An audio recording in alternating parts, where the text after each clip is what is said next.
You're listening to the Cool Audio Podcast, your escape into the world of stories, sounds, and imagination. Whether you're driving, chilling at home, or just need a moment to unplug, we've got a story just for you.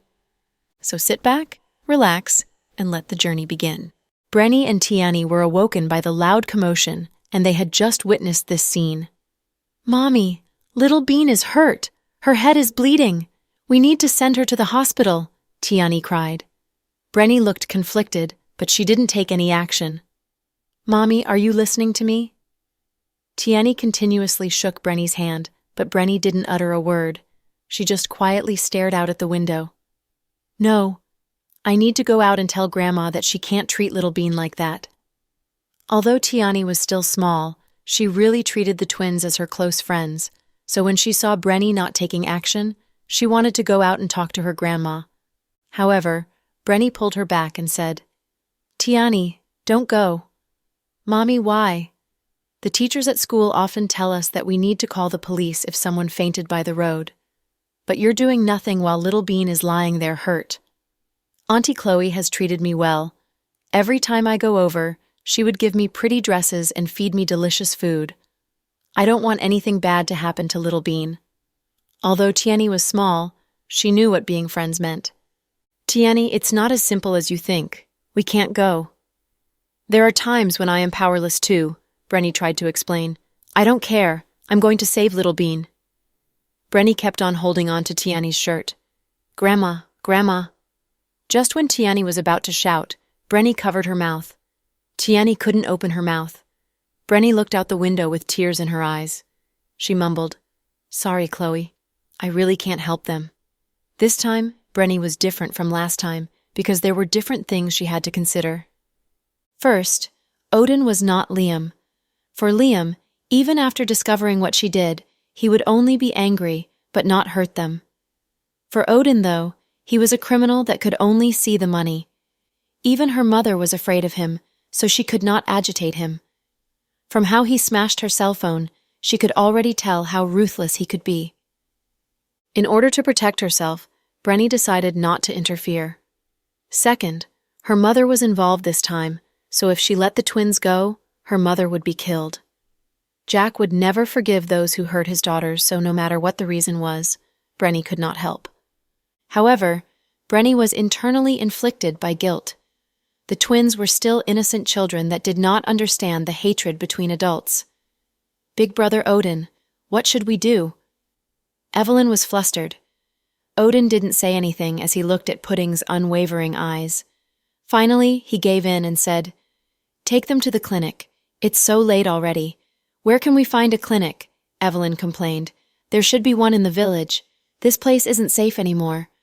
We're going to have to switch tomorrow anyway, so let's just do it now." "Okay, I'll get Brenny and Tiani then." "No, they can stay and leave when the sun rises tomorrow." Obviously, Odin didn't trust Brenny. "Okay then." Evelyn didn't say much further and simply followed Odin's instructions. Half an hour later, Odin drove a black sedan that had a fake license plate out of this abandoned site and towards another village with Evelyn and the twins. During the ride, Pudding hugged Little Bean and comforted her. "Little Bean, hang in there. We're going to be at the clinic soon. South Hill Manor." Chloe couldn't sleep for the entire night. All the pressure weighed down on her, rendering her throat hoarse and her body sick. She couldn't stop coughing. "Chloe, take some medicine. You can't keep coughing like this." It broke Jack's heart to see her like this. He took out some cough drops from the first aid kit and retrieved a glass of warm water. Chloe waved her hands.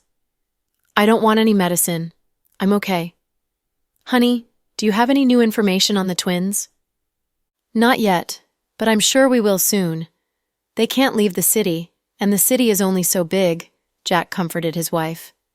Hearing his response, Chloe's gaze grew heavy again. "No, I have to go out and look for them. I can't just wait here.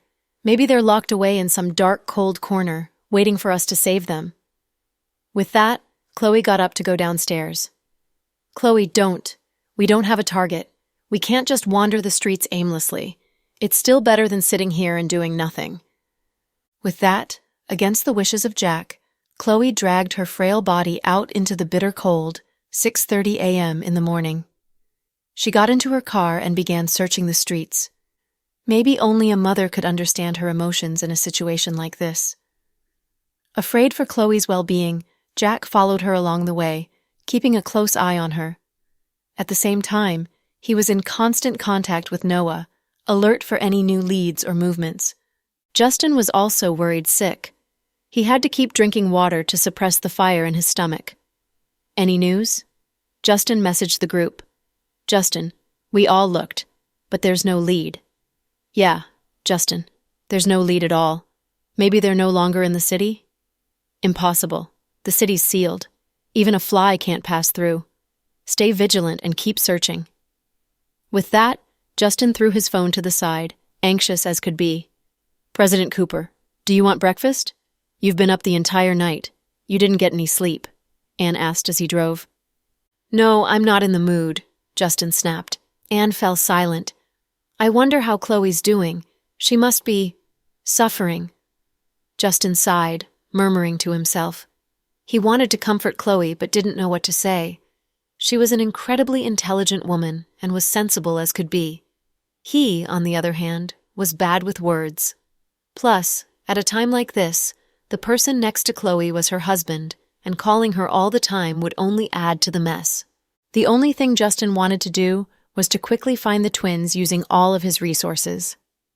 Although the news didn't reach the officials, on the down low, the entire city was looking for the twins.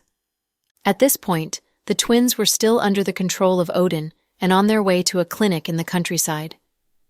At dawn, Brenny walked out of the suburbs with her daughter and hitchhiked back to the city. Because Odin had smashed her cell phone on the ground, the only thing she could do was retrieve her SIM card.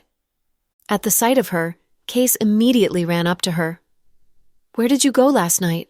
I went back to the countryside with my mom to visit a couple of relatives. Why didn't you tell me? I was so worried. Case walked over to her and held her hands.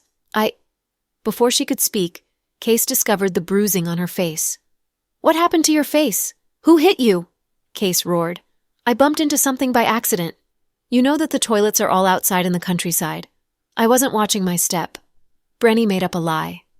On the way back, she had also threatened her daughter that any mention of the news to Uncle Chase would lead to the girl's abandonment. Tiani didn't dare to utter a word. It was Case who brought up the news unintentionally. Brenny, did you hear about the disappearance of Jack and Chloe's twins? How did you find out? Brenny looked at him anxiously. Everyone in our circle knows about it. Justin gave the order to find the girls immediately, and many of his friends are helping. Although, my relationship with him kind of crumbled, I should still help. If I find them, maybe I can better my relationship with him. You know how much he cares about the twins? Case explained. Oh, I see. Brenny looked like her mind was somewhere else. Brenny, what's wrong? Why do you look so tired? Are you sick? Case was worried about Brenny's colorless face. No, nothing, I'm okay. Maybe I was just carsick. Oh yeah, where's your mom? They're still with my relatives. They wanted to stay longer. Brenny continued to lie. Oh, did you tell them about the house? Don't worry. She's your mother and the only family you have left. I will treat her well for sure. I know. Brenny truly felt guilty. Case was good to her. He even wanted to buy her mom a house. Evelyn, however, didn't even acknowledge the house. She was too busy plotting against Jack and Chloe. With a perfect plan of getting $1 billion in ransom money, it wasn't a surprise that she overlooked Case's little gift. Uncle Chase, Tiani wanted to say something, but was cut off by Brenny. Tiani, let's go. We have to go to school. She doesn't look well. Maybe she should stay home for a day, Case advised. We can't. I have a lot of things to do today. Case, hurry up and go to work. Don't waste your time. All right. Oh, right, Brenny. Once I finish up this project, I'll bring the results to my father and talk to him about us getting married. He'll definitely say yes. I know that there are a lot of rumors about you floating around, and I can't let that go on any longer. I'll give you a name, and I'll give you and your daughter a safe home. Case truly regarded Brenny as his tender solace, still weaving a fairy tale-like love story. Unfortunately, that's not urgent. We'll talk about it later. Brenny's expression looked unnatural. After they got into the car, Brenny warned her daughter once again, "Tiani, we can't talk about the girls anymore. Got it?" "I know, Mommy." "Tiani, remember, if you talk about them again, you, Mommy, and Grandma will all die. Even Uncle Chase will get into serious trouble. Got it?" "I know. I don't want Mommy to die, so I won't say anything." The little girl was weak against threats, so she didn't dare to say anything more. After Brenny sent her daughter to kindergarten, she still felt unsettled. Just then, her mother called her with a new number. "Brenny, Mom, are you home yet? Is Tiani at school?" "Yes." Brenny nodded. "Brenny, Uncle Odin looks cold, but he's actually very kind. He always takes care of me. So—" Evelyn hesitated. "Mom, stop. I know. I won't tell anyone about it, and I won't report it. You're my mom. I can't watch you die." Brenny's heart was more than heavy. "That's good then. Oh, right. I forgot to tell you something." "Go ahead. Uncle Odin has avenged you. I told him to do it. Isn't he incredibly loyal?" "Mom, what do you mean? Avenge what?" Brenny was dumbfounded. "Silly child. How could you forget?" "Mom, I really don't know what you mean." Brenny furrowed her brows. "I'm talking about your piece of crap ex-husband. He treated you so poorly. How could I let him live on?" Brenny's ex-husband was truly a piece of crap. He even blackmailed her after she got with Case and got rich. Of course, Brenny didn't let it go so easily. She made sure that a group of men sought him out and gave him the beating he deserved. She just didn't want to run him off of the face of the earth because he was, after all, Tiani's biological father. But, to her surprise— "Mom, what did Odin do to him?"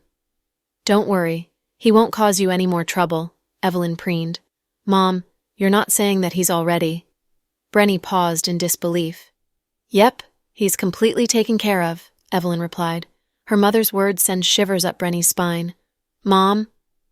"All right, I'll tell you the details later. We shouldn't contact each other for a few days. Jack and Chloe are smarter than monkeys, and I don't want to drag you into this mess, so don't worry about our safety. Once Uncle Odin and I get the ransom and are out of the country, we'll call you. Also, you don't need to worry about Jack and Chloe seeking revenge after their children die. Uncle Odin promised me that he would cover the twins' dead bodies with deadly poison after we receive the money. Then, once they touch their daughters, their entire family will die."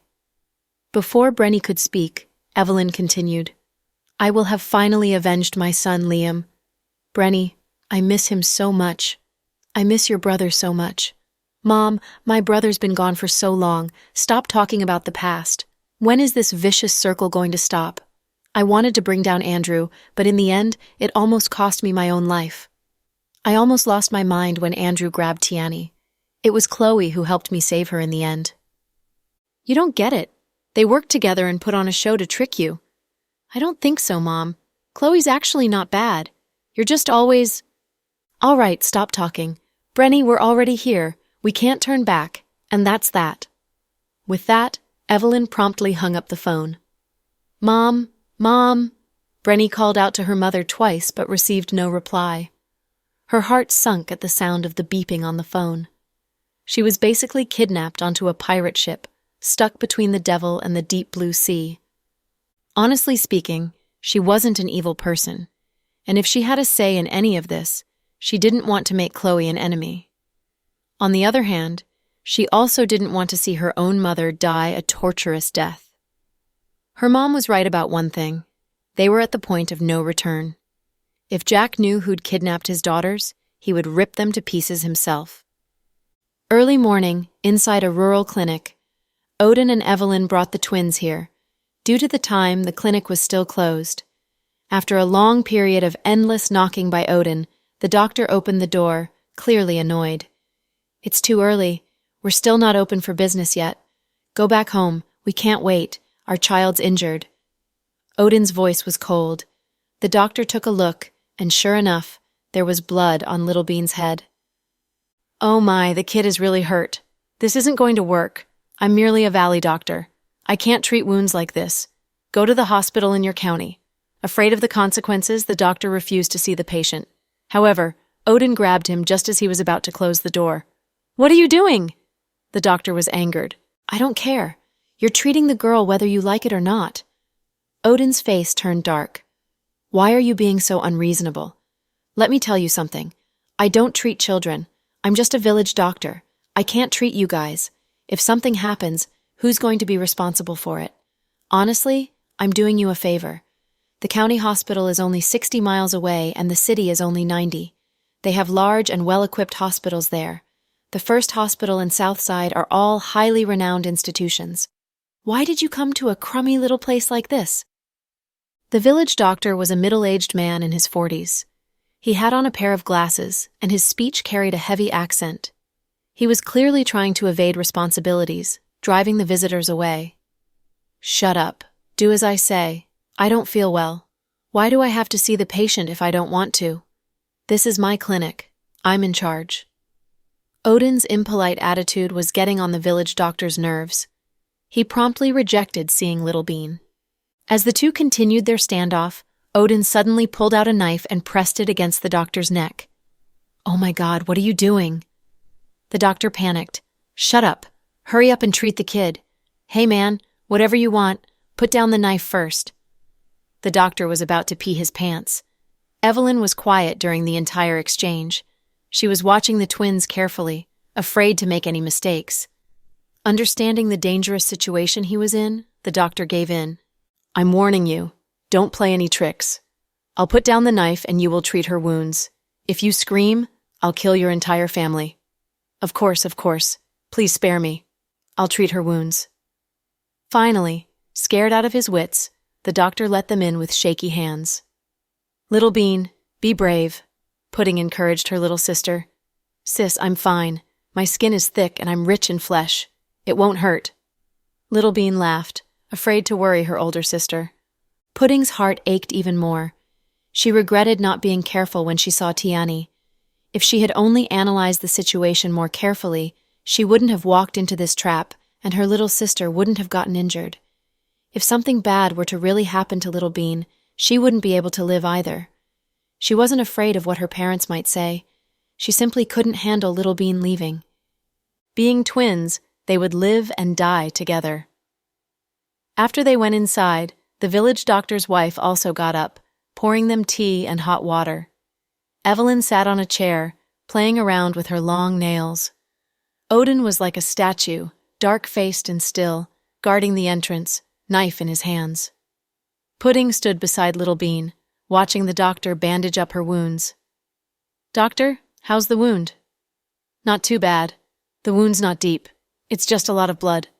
Once I stop the bleeding, I'll give her an anti-inflammatory shot." "I'm scared that she'll get tetanus. Please treat it carefully," Pudding told the doctor. "Don't worry about that. It's not that easy to get tetanus. It's not like she was bitten by a dog." Hearing this, Odin's eyes shot daggers at the doctor, effectively shutting the latter up. "She doesn't need a shot.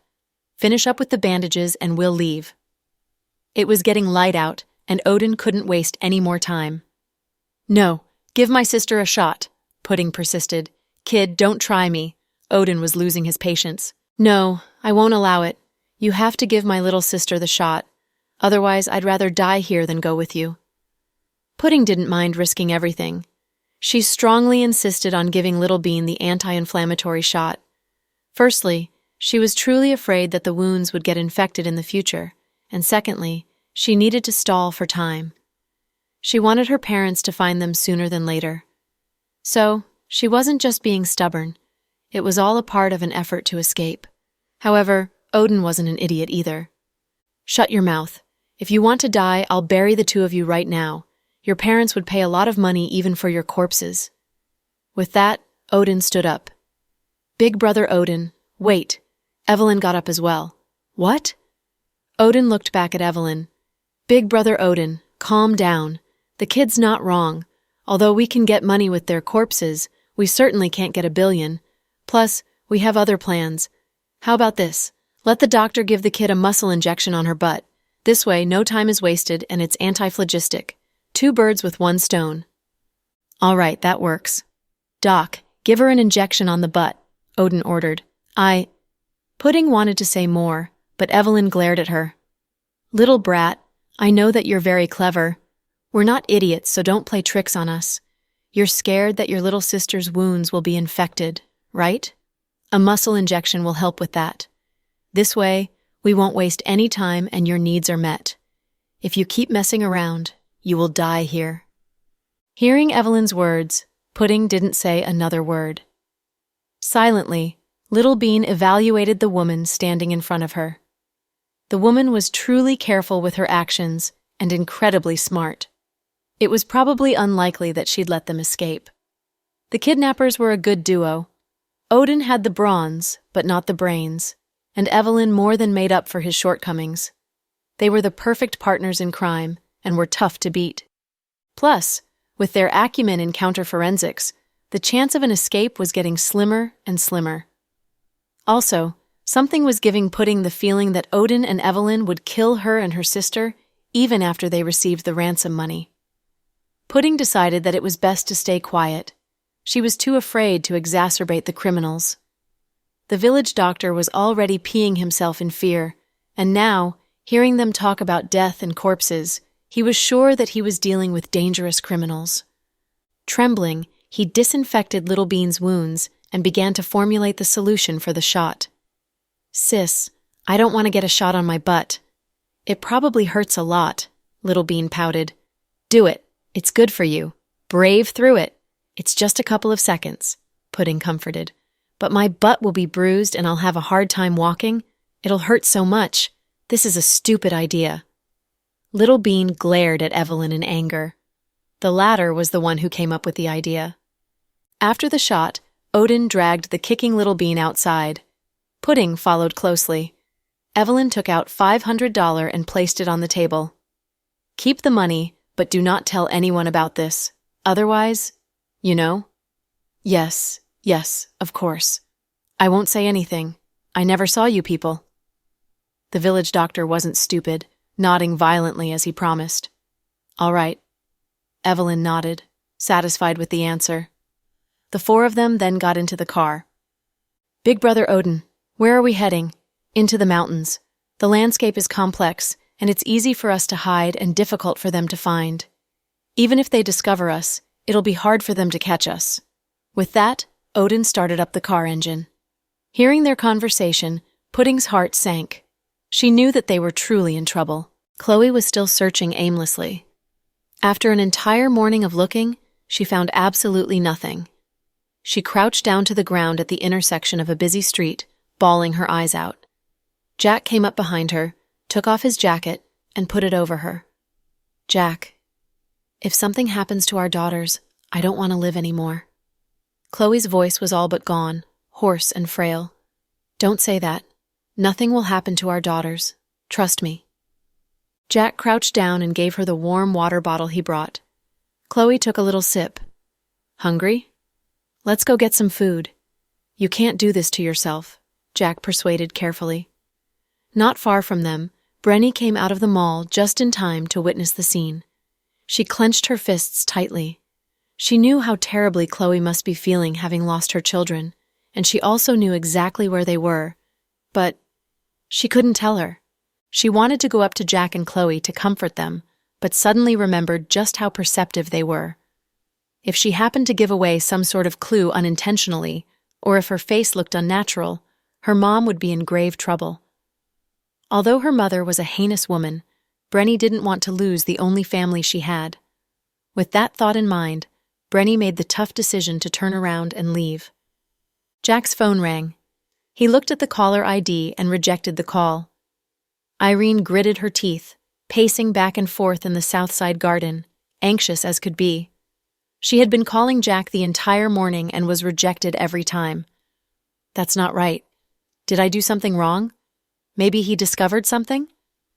Just then, she heard the conversation between two nurses.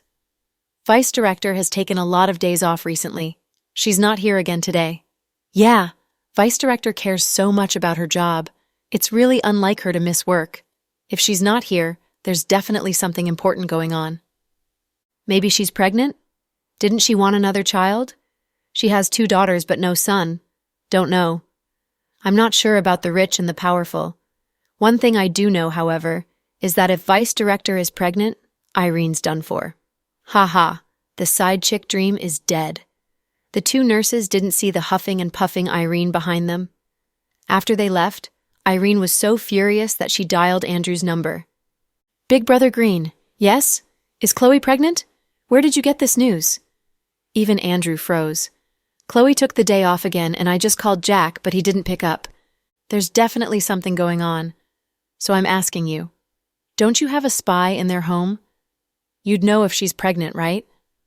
Oh, I see. Don't worry, she's not pregnant, Andrew promised. Really? Irene was pleasantly surprised by Andrew's reply. Yes, Kai reports to me every day. She hasn't discovered any signs of pregnancy. That's weird then. If she's not pregnant, why are they like this today? They lost their kids. Of course they're worried. What? Their twins are missing? Irene was surprised. Yes. Holy, when did this happen? Yesterday. Then, do you have their kids? Irene laughed and asked. No, I don't have them. That's strange. Other than you, who has the power to grab the twins? Haha, you don't have to worry about that. You don't know them. That's true. Haha, it's a good thing that the twins are missing. Oh? Why? Those two little rascals are so annoying. Thinking back to how Little Bean treated her during their last encounter, Irene couldn't help but grit her teeth. Oh, I see. Oh, right. Since there's nothing going on right now, you can take a vacation and go home for a while. Otherwise, once we get busy again, you won't have the time. True, then I'll go back home tonight. Could you get a car ready for me? Sure, I'll get Chung to give it to you later. Thank you, Big Brother Green. Satisfied, Irene went on to ask for a couple of days off from her boss. At night, Chung drove a black Mercedes-Benz GLK to her. She then shopped to her heart's content and left for her old village. Her old village wasn't far away by car. Irene had always wanted to get a car, but didn't want to draw too much attention. Her vanity, however, made her want to show off to her old neighbors. So, she asked Andrew for a car. She was supposed to take the highway, but because a segment of it was under construction, she had to take the unpaved road instead. It was 6 p.m. in the evening. She was passing through a little town. There weren't a lot of choices for food in the town. Irene looked around and chose the one ramen shop. She decided to go for a bowl of fried sauce noodles. Just as she entered the store, however, she was stunned. There were two groups of customers inside the restaurant, one with 4 construction workers, laughing and chatting away as they ate, and the other with 2 adults and 2 kids. The 4 of them sat in silence, eating ramen quietly. She recognized the 2 kids. They were Chloe's twins. Why were they there? Little Bean's head was bandaged up, and she was eating ramen quietly.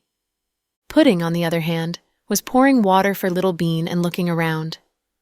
Although there were a lot of people around, Pudding knew that calling out for help would put innocent people in danger. Odin was very skilled.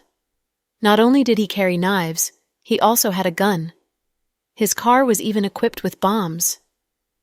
Pudding glanced around and was a bit dumbfounded when she saw Irene.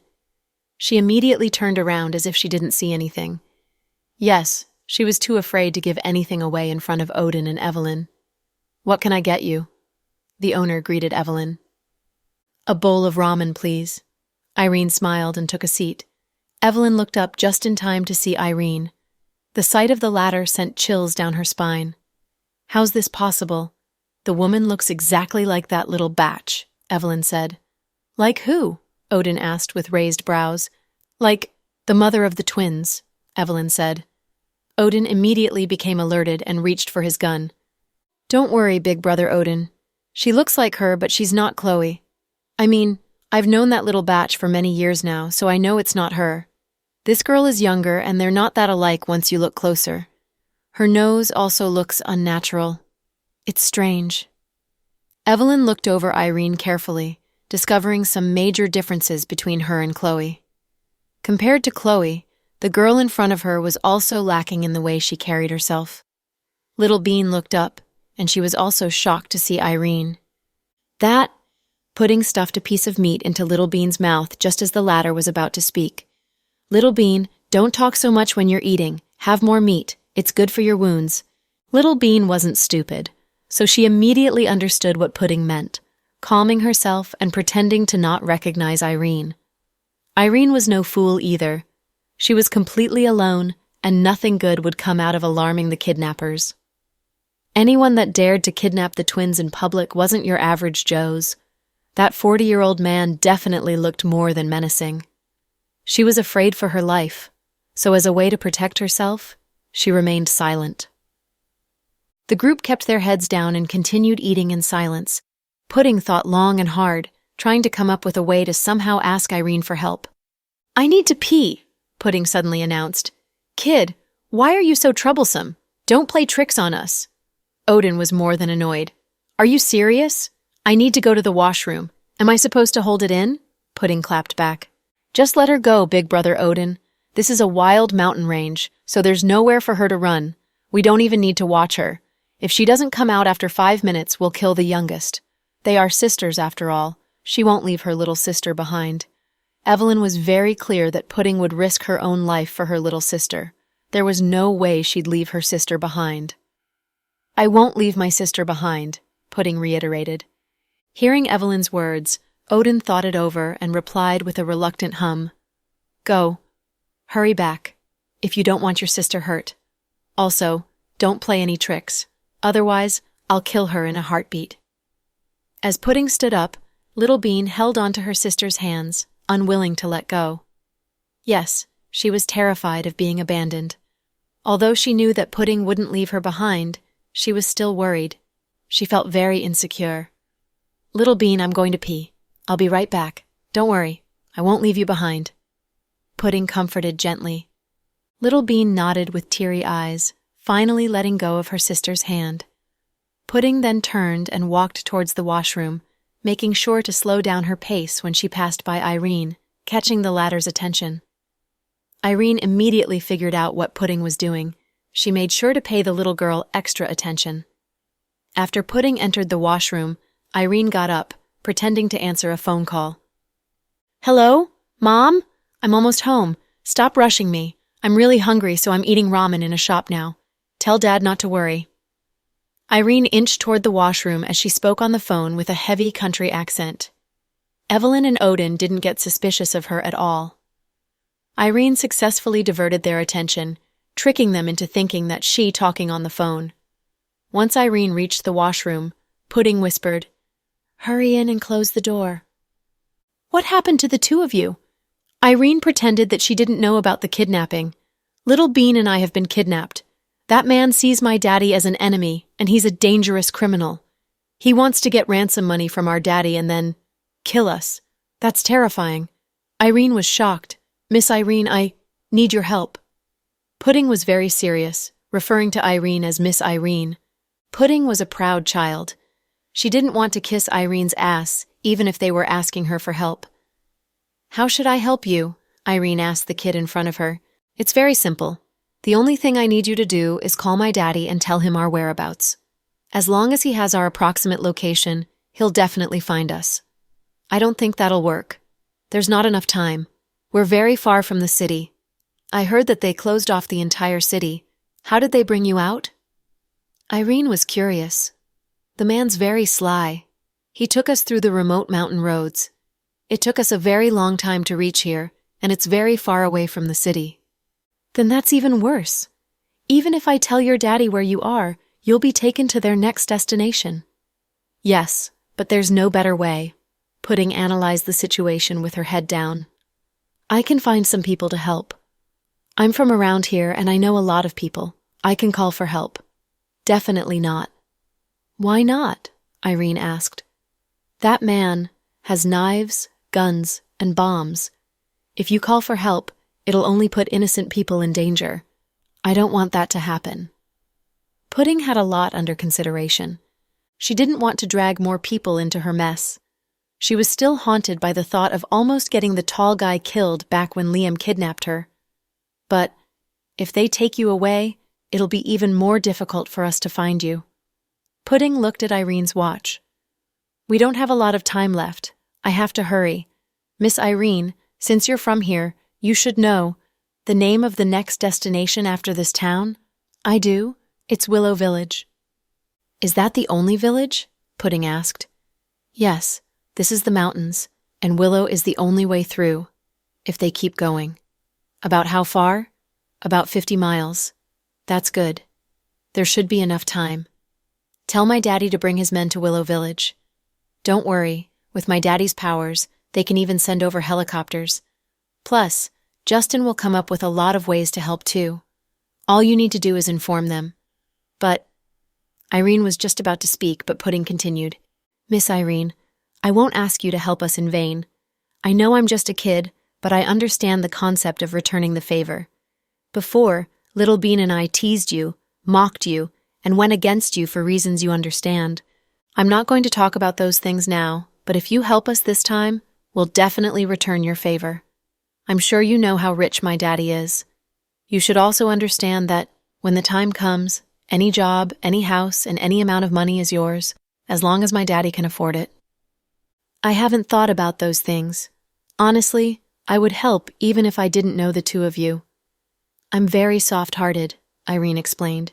You don't have to tell me all of this. I hope that you'll do what I've asked for. Once I go out, call my dad immediately. It has to be my daddy and not the police. Thank you. With that, Pudding turned around and left. At the sight of Pudding's return, Odin gave no reaction. He simply continued to eat. Big Brother Odin, should we get a to-go bag for dinner? It looks like we're in the middle of nowhere. If we keep going, there's probably no food at the next rest stop. Evelyn looked worried. It's okay. Bringing food is too much of a hassle. There is still a lot of bread, sausages, and water in the car. Wow, you're prepared for a long battle. Evelyn was surprised. Jack's hard to beat. I've investigated him. We have to be very careful. Let's go. With that, Odin got up, grabbed Pudding with one hand, and dragged her out. Evelyn followed by dragging out Little Bean. Irene watched from afar, staying silent. Watching the twins leave, Irene took out her phone and dialed a number. Hello? Big Brother Green? Irene, go ahead. Big Brother Green, I just saw the twins. Oh? Where? In a small town on my way back to the village. That big of a coincidence? Andrew put down his cigar, surprised. He knew that the twins were kidnapped by Evelyn and her accomplice, but he never imagined that Irene would run into them. It really was a huge coincidence. Yeah, I was stunned. I don't know what I should do now. One of the girls, not sure if the older or the younger, is very smart. She found a way to talk to me in the washroom and told me to phone her dad for help. She promised me a large reward. I just wanted to ask for your opinion, Big Brother Green. Irene, what do you think? Andrew smiled. I think that Jack's probably worried sick right now. If I give him tips on his daughters, maybe his impression of me will improve, and when that happens, I can get closer to him. That's good for you too, right? Irene was still caught up in her love for Jack. She couldn't see Andrew's face of contempt over the phone. Big Brother Green, what do you think? If I tell him, he'll definitely be grateful towards me, right? Irene's voice was laced with excitement. Irene, you're still too young. Andrew seemed to be implying something. Big Brother Green, what do you mean by that? I don't really understand. Irene couldn't decipher what Andrew was thinking and was too afraid of him to guess. What I mean is, Irene, Jack's probably never going to trust you, so he won't appreciate anything you do for him. Even if you save his twins, he's probably still going to treat you poorly. He won't give you anything other than money. But you don't need money. I can give you money, right? You're right. So what should I do? Should I just ignore the twins? No, you should definitely do something, but maybe do it another way? Andrew began to drop hints. What way? Big Brother Green, could you be clearer? Andrew raised his right hand and rubbed his temples with his long fingers, sighing. Irene, my plan is near completion. If Jack gets distracted at this point, it'll give me the perfect opportunity. Big Brother Green, you're saying, Irene got the hint. Yes, go ahead and don't worry about anything. Stir the pot any way you want to. All right, I understand. Thank you, Brother Green. Oh, right. Before I forget, I have to remind you of something. Go ahead, Big Brother Green. Irene was polite as could be, afraid to offend Andrew to even the slightest degree. The twins are incredibly intelligent. If you don't help them, you need to find a way to escape. Otherwise, once they get out of trouble, they won't forgive you. All right, I understand. After the phone call, Irene gritted her teeth in silence. At the other end, Chung looked at his boss with fear in his eyes. Boss, what did you mean by that? You don't understand, do you? Boss, you've always cherished Miss Green. Why did you? Chung didn't finish his sentence out loud, but his question was clear to Andrew. During his phone call with Irene, not only did he tell her not to save the twins, he told her to stall for time. Chung was truly confused by this move. They are Chloe's children, but they're not my children. I'm not Justin. My heart's not that big. I can't genuinely love the kids she had with someone else. So, boss, you want to use this chance to get rid of the twins? Chung felt his spine tingle. He couldn't believe how ruthless his boss was. The man was even going after 3-year-old kids. I didn't tell her to get rid of them. How she interprets my words is up to her. Since she ran into the twins, it's going to be troublesome for her whether or not she decides to help. If Irene kills the twins and Miss Green finds out, then that's Irene's own choice. She loves Jack, right? That's why she killed the girls. It has nothing to do with me. Andrew made sure to keep himself out of suspicion. Chung was truly impressed by his boss's calculative ways. He was going to kill with a borrowed sword. Plus, he was being so vague on the phone that, no matter what Irene decides to do, his hands would be kept clean. This move was both well calculated and incredibly vicious. Irene really wanted to call Jack. She wanted to please him, but Andrew was right. If she helped the twins and there was nothing in it for her, what was the point? Plus, the twins were less than nice to her before all of this. Why should she help them? However, if she didn't help them and the twins were somehow rescued, they would definitely tell Jack about their run-in. So, just as Andrew had said, Irene was caught between a rock and a hard place. Finally, Irene made up her mind. She took out her phone and dialed a number. Hello? Cousin? This is your sister Irene. Yes, wait at Willow Village. Yes, wait for my orders. Don't do anything unless I tell you to, got it? Take the girls and leave. Don't mess with that man. Yes, just like that. Go, I'll be there in a little while. With that, Irene put down the phone. She had an idea. This time, she wasn't going to listen to Andrew, nor was she going to listen to Jack. She wanted to be in charge of her own destiny for once. Police Bureau, Justin, Max, Avery, Brenton, Victoria, Sarah, Jack, and Chloe were all present. Chloe was completely exhausted and her face appeared gaunt. Chloe, you can't keep doing this to yourself. You're going to collapse before the girls come back. Worried about her friend's well-being, Sarah gave Chloe a cup of hot water. Feeling a sudden sense of nausea, Chloe got up and ran to the bathroom. Victoria knew Chloe's situation, so she followed the latter out. Chloe's going to lose her mind if we don't find the kids. Sarah's eyes welled up. We've tried everything, but there's still no news? Have they really been kidnapped? Why aren't the kidnappers calling and making demands? We're already past the first 12 hours. If the kidnappers are not after money, are they out for revenge? If that's the case, then could the children already be? Max paused. Avery punched Max on the shoulders. Shut up. Don't say that or else I'll break up with you. No, don't. I'm just thinking out loud. Don't get mad, Avery. I didn't mean anything by it. Realizing what he had just said, Max tried his best to comfort Avery. Even so, you can't say those things. Pudding and Little Bean will return safely. They definitely will. At that, Avery laid her head on Max's shoulders, weeping uncontrollably.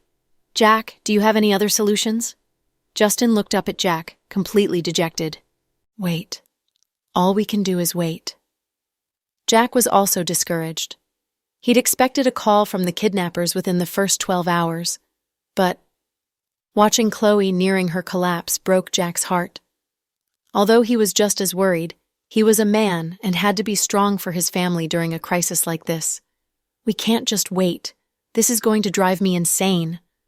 Justin got up and paced around the office. What the hell is happening? The entire city is under surveillance and we still can't find the kidnappers. Brenton was in disbelief. Just goes to show how good they are at counter-surveillance, Max added. I still can't believe that Andrew had nothing to do with this. Even if he didn't do it, he probably knows about it. He has so many eyes on the streets and he doesn't know about this? It makes no sense. Although we're searching for the kids in secret, there's no way that he doesn't know about it. Brenton continued to analyze. God, I should go over and beat his ass. Hearing the mention of Andrew, Justin shot up, his eyes glaring red. Justin, calm down. Max pulled back Justin. How am I supposed to calm down? We have no idea whether or not the kids are alive right now. How am I supposed to calm down? Justin roared. Jack looked up slowly. Thank you, everyone, for helping us look for the twins. From now on, we'll no longer need your help. Jack, what do you mean? Justin was first taken aback by Jack's words, but soon became enraged. What I mean is, I will find my daughters myself. I know that everyone has good intentions, but with so many people involved, not only are we not getting any leads, we're alarming all the wrong people. That's why the kidnappers are so careful, not even calling us. Maybe they'll contact us once we quiet down a little bit. With that, Jack got up and left. Justin, you BS. Why can't I help? Come back here. Justin jumped up in anger. Jack didn't look back, however. Shit, you BS. Justin wanted to chase Jack down but was held back by Max and Brenton. Justin, calm down. Let go of me. I'm not the crazy one here. Jack is.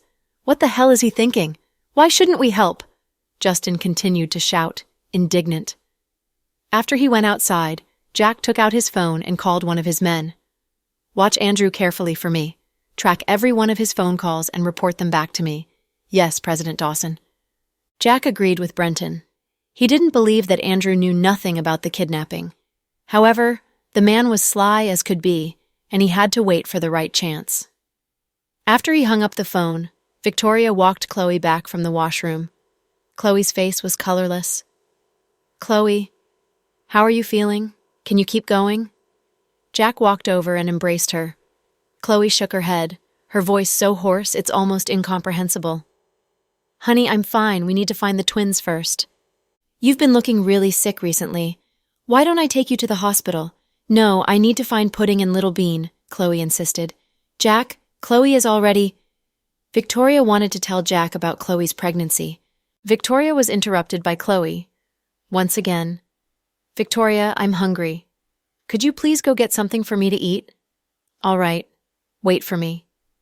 Victoria knew that Chloe wanted to keep the pregnancy a secret, so she turned around and went downstairs. What was Professor Victoria going to say?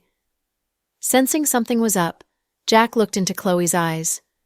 Victoria was trying to say that I'm really weak right now and that I shouldn't keep looking with you guys. But you know, they're my life. I can't just sit in the hospital and wait.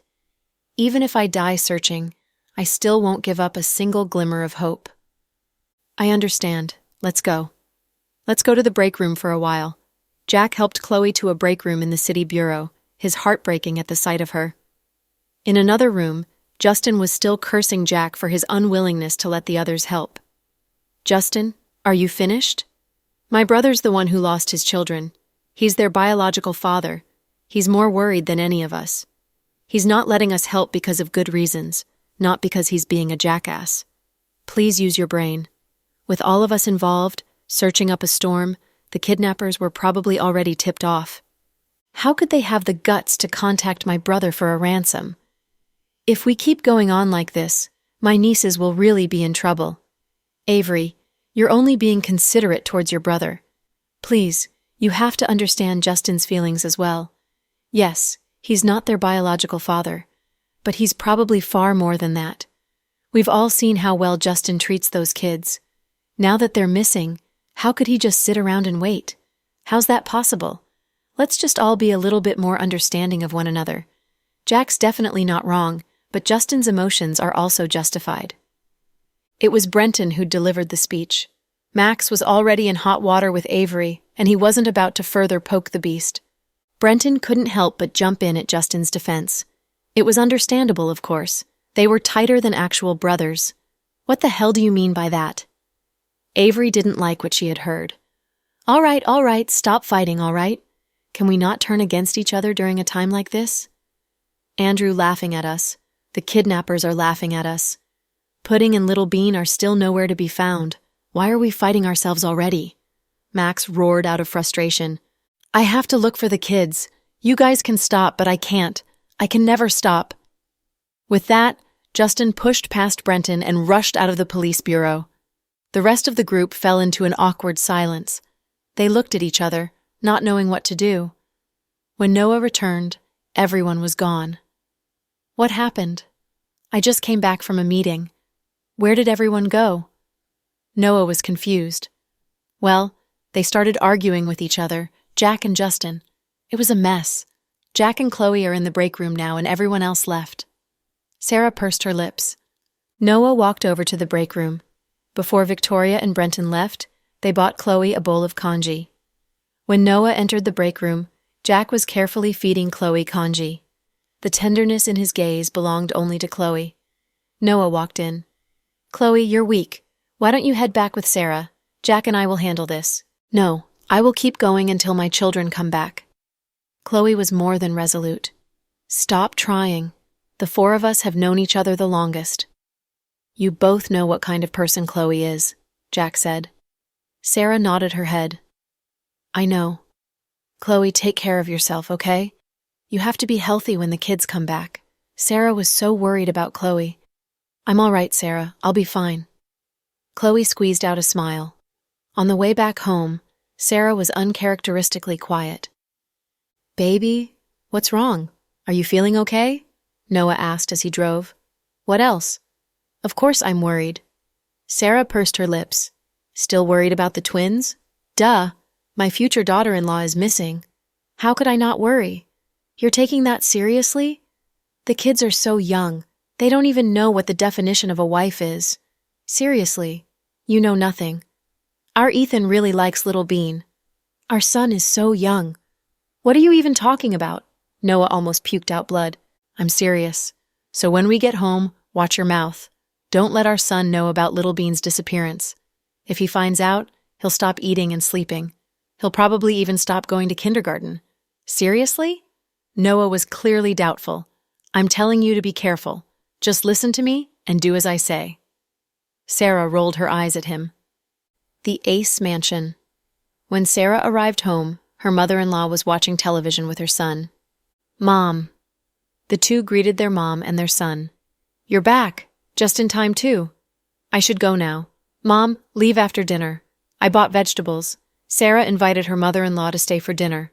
No, it's okay. Your dad's alone at home and he has nothing to eat. Then tell the chauffeur to drive Dad here and we can all eat together, Noah suggested. No, it's okay. Your dad's been going green recently. You won't like what he eats. My grandson's a growing boy and he needs to eat meat. I'm heading back now. With that, Noah's mother left in a car with the driver. I'll start cooking then. Are you eating at home? Sarah looked at Noah. Noah looked at his watch. Will it be ready in half an hour? I need to head back to the bureau after an hour to handle some stuff. Then I'll cook ramen. With that, Sarah took off her coat and entered the kitchen with the groceries. Son, come here. Call Dad. Noah signaled for Ethan to come over. To his surprise, Noah rolled his eyes. How old are you? Isn't that too childish? Oh, you little brat, growing up, eh? Don't even want to call your old man Dad anymore? Noah scolded. No, what I mean is, who still says Dad nowadays? Then what do you want to call me? Noah was taken aback. Daddy, of course. Didn't you hear Pudding and Little Bean calling Uncle Dawson Daddy? Isn't that the hip thing to do? Noah shook his head. I don't think so. See? You're really out of the loop. I have a classmate who's super well off. Apparently, he's related to royalty. Oh? Royalty from the dynasty? Noah interrupted. Yes.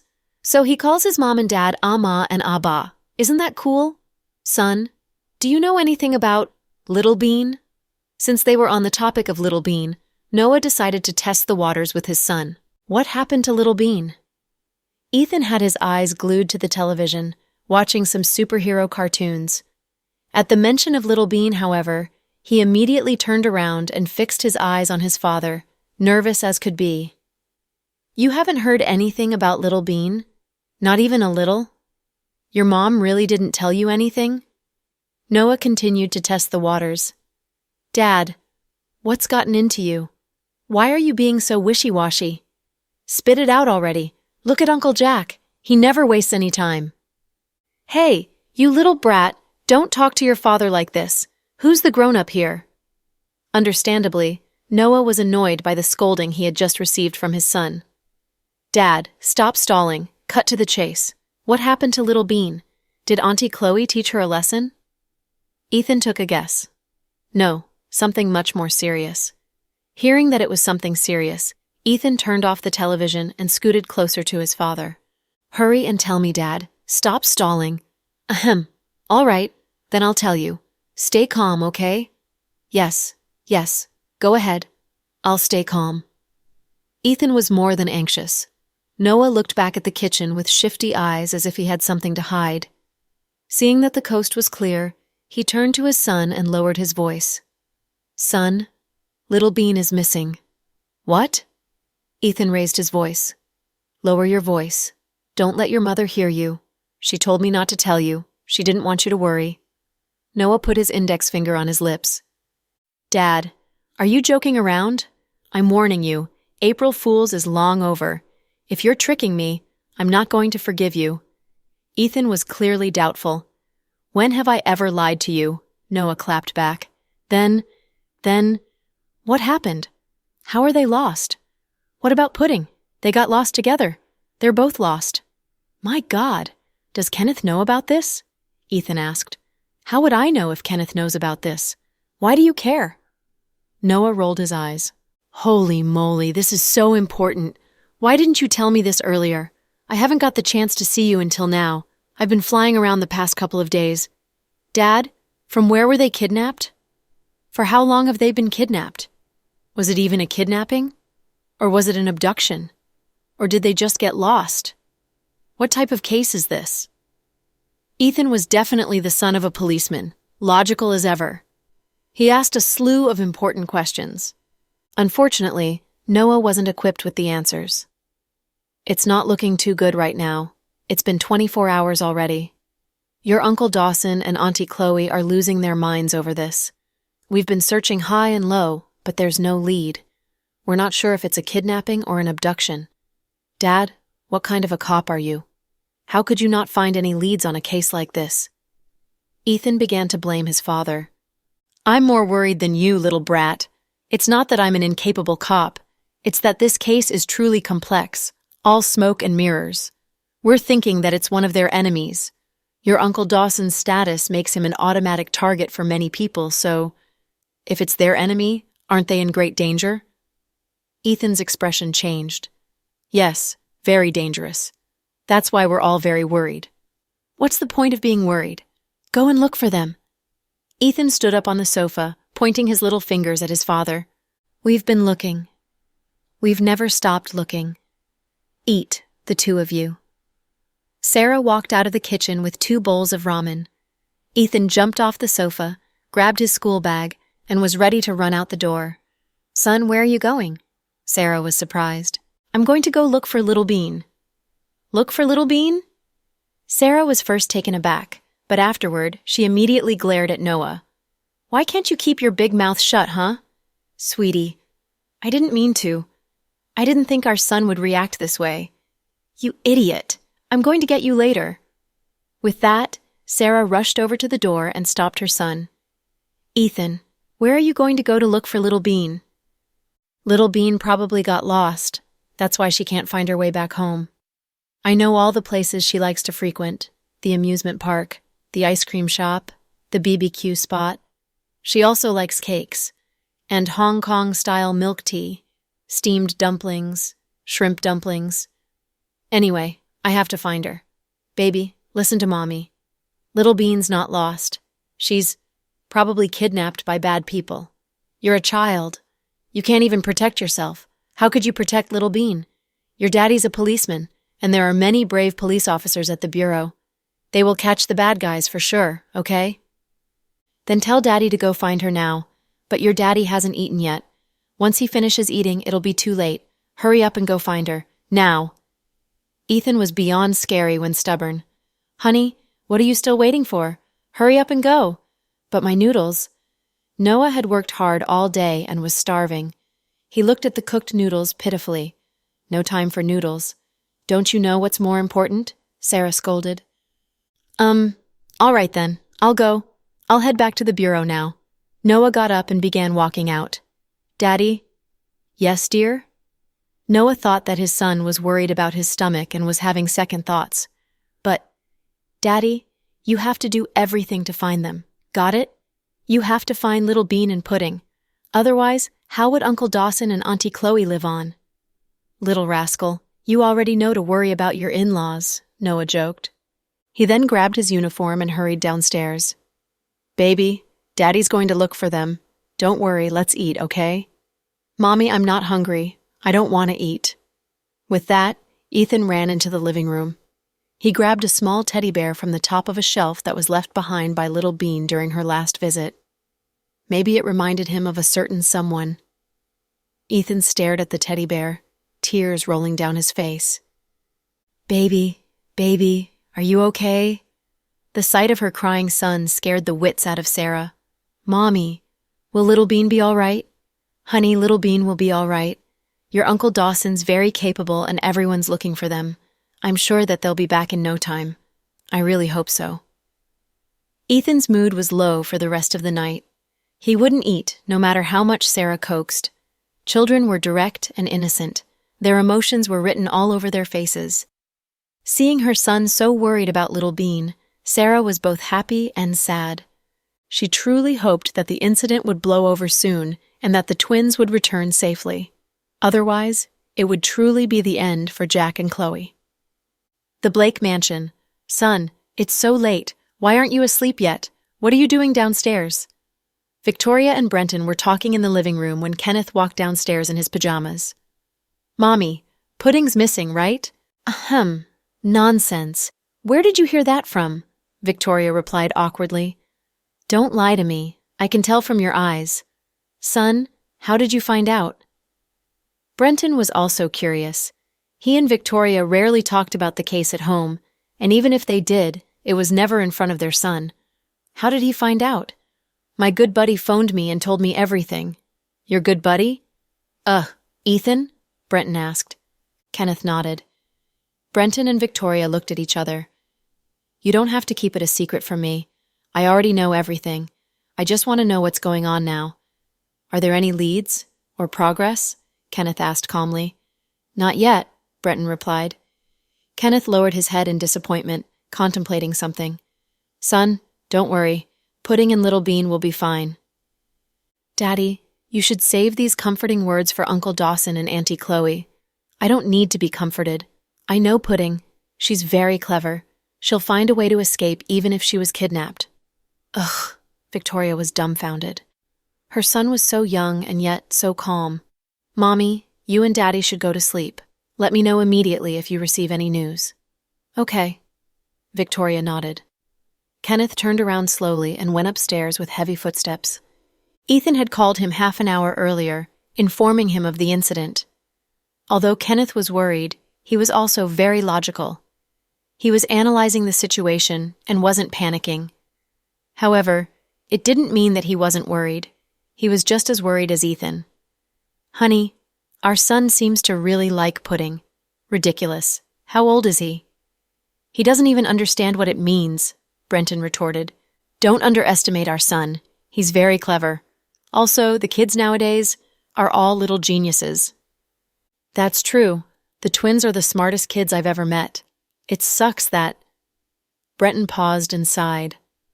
Knowing Jack and Chloe for so long, they've all become good friends. Now that the twins were missing, Brenton and Victoria were also very affected. Let's not talk about it anymore. The more we talk about it, the worse it gets. I can't even comfort Chloe anymore.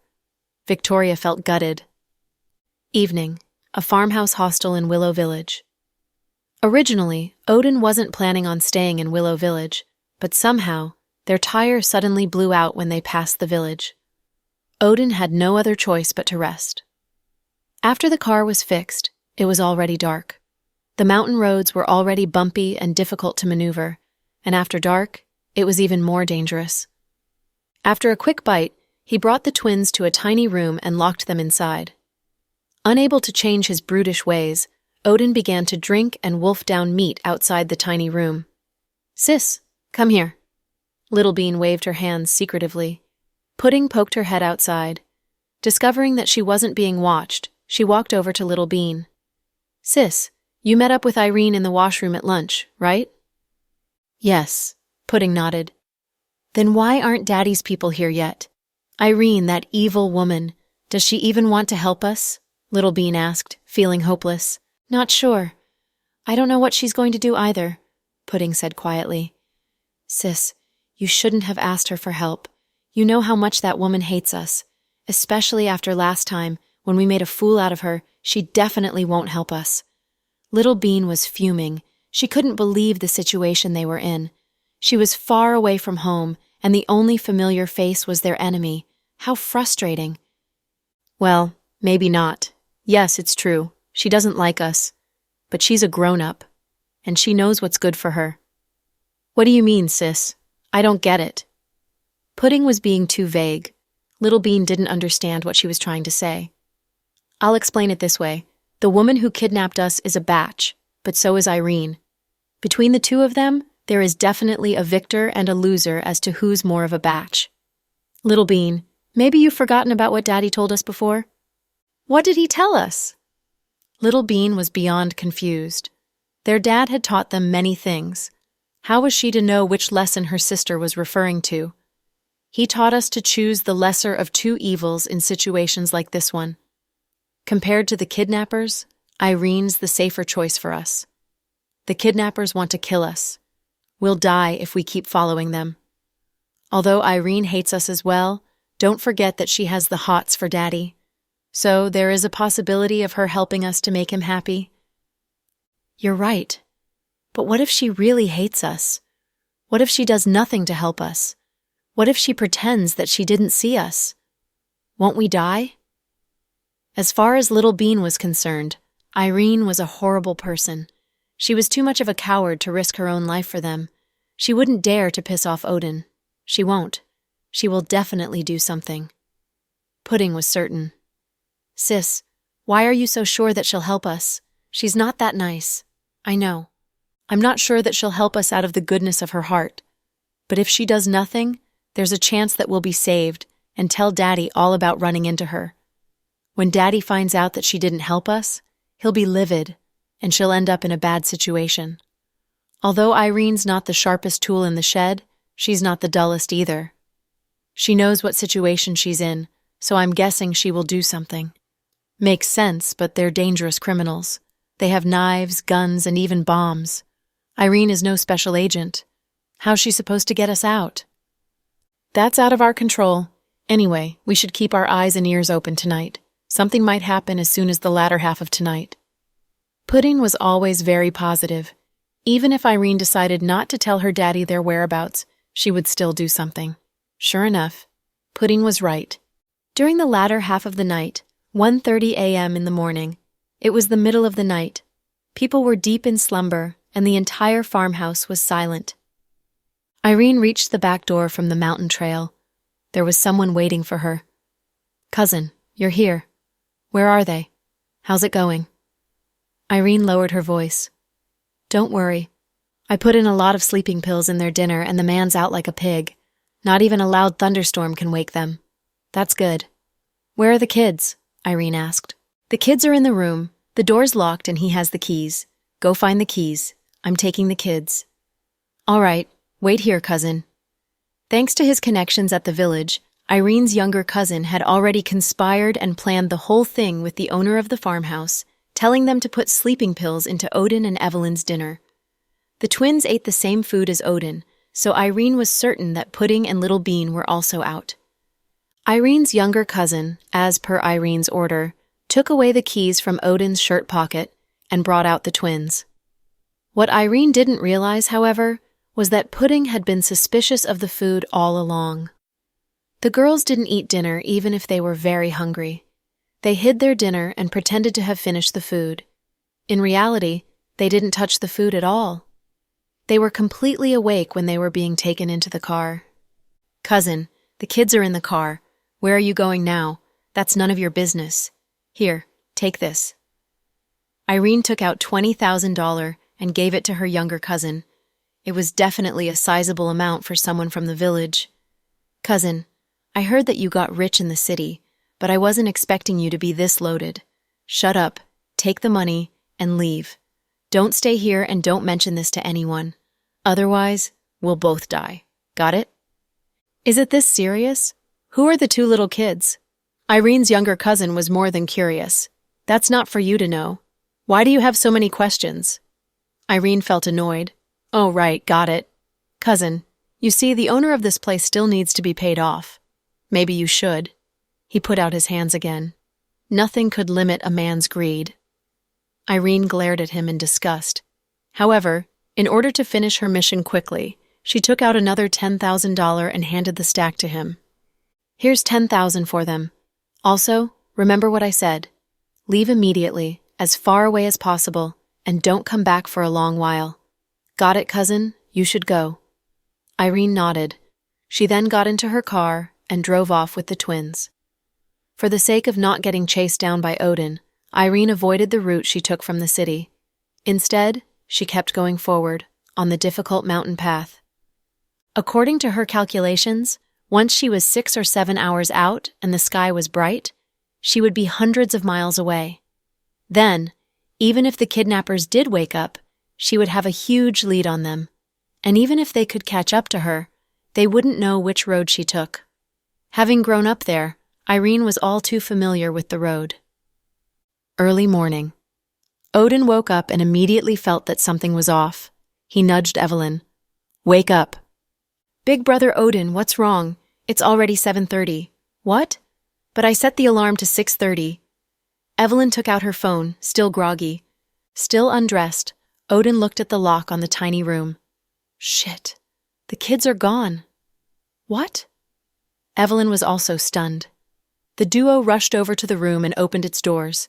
They were greeted by an empty room. How's this possible? Evelyn had no idea what had happened. Something's up with this farmhouse. Livid, Odin rushed out with his gun. The entire place, however, was empty. The owner, the workers, and everyone else was all gone.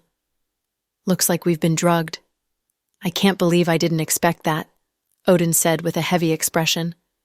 "Big brother Odin, what do we do now?" Evelyn panicked, shaking from head to toe. The kids were gone, and they knew exactly what was coming for them. "We have to get out of here. We can't stay any longer."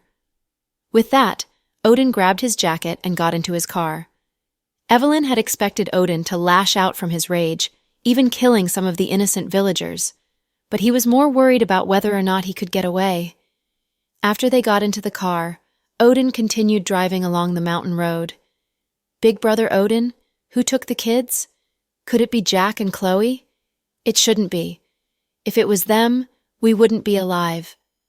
Someone definitely got mixed into this and stole the kids away. Oh yeah, I remember now. It's probably that woman who we saw at lunch, at that ramen shop. Evelyn was quick and immediately connected the dots back to the women they saw at lunch. "I knew something was off, and you told me to not worry." Odin glared at Evelyn in rage. How was I supposed to know? That woman looked like Chloe. But I wasn't expecting anything strange from her. If she took the kids but left us here, it means that she doesn't have enough help to fight us head on. Big brother Odin, we should catch up to her. She's afraid of us, and she's uncertain. Otherwise, she wouldn't have left us untouched. We can chase her down and grab the kids before she makes it to the city. Are you nuts? The city is filled with police. Do you not know who Jack is? If we go back, we'll die. Are you trying to get caught? Clearly, Odin was against the idea of going back. Then, are we just going to give up? We were so close. If we give up now, wouldn't everything we have done be in vain? Evelyn pouted and whined. Shut the hell up! Odin cursed. Seeing that he was truly irate, Evelyn put her head down, afraid to say more. I know what you're thinking. You want to use me to avenge your son. I do want the $1 billion, but I need a life to spend it. The situation is no longer within our control. Jack will get us whether or not the kids return to him. Our only solution is to run away as fast as possible. We can't stay in the country any longer. It's too dangerous. Listen, I don't care how much hate you have for them. You're holding that in. As long as you're still alive, you will find another chance. The only reason why I'm still alive today is that I knew when to quit and hide. I was never stupid enough to gamble on my life. Odin had made himself clear. He didn't want to die. Since they had failed, they needed to get the hell out of there. Otherwise, once Jack caught up to them, only a brutal ending awaited them. I just can't believe it turned out like this. Evelyn clenched her fists.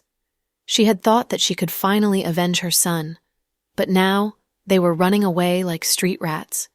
She really didn't want to go back to Vietnam and continue living a crappy life. If you still want to do this, get off the car and we'll part here. Go seek help from your daughter and see if she can help you, huh?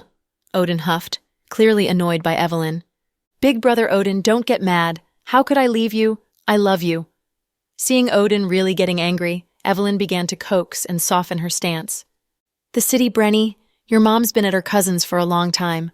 Why isn't she back yet? Case suddenly asked during dinner. Brenny's expression shifted at the question. Case, why are you suddenly asking about that? Brenny forced a smile at Case. Oh, nothing. I just suddenly thought of it. My mother hasn't been back to the country for a very long time. Now that she's finally back, it makes sense that she's visiting all of her relatives. Also, I don't know what would happen if Andrew found out about her return, so I told her to stay longer at the village. Brenny came up with the perfect excuse. Oh, I see. Case nodded, saying nothing more. After dinner, Brenny sat down with Tiani to read her a fairy tale. Case put on his jacket and headed out. You're going out? Yeah, I'm meeting a couple of friends to discuss some business. Okay, don't drink too much and come home early. Brenny was gentle as always. It was a quality not possessed by Zuri, so Case had always felt happy with Brenny.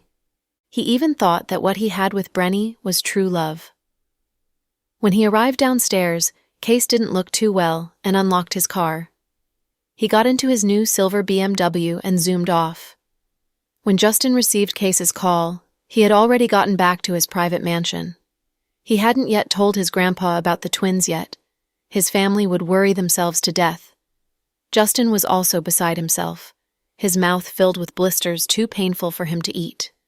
He walked to the fridge, opened it, took out an ice-cold can of Coke, and downed 2 large gulps.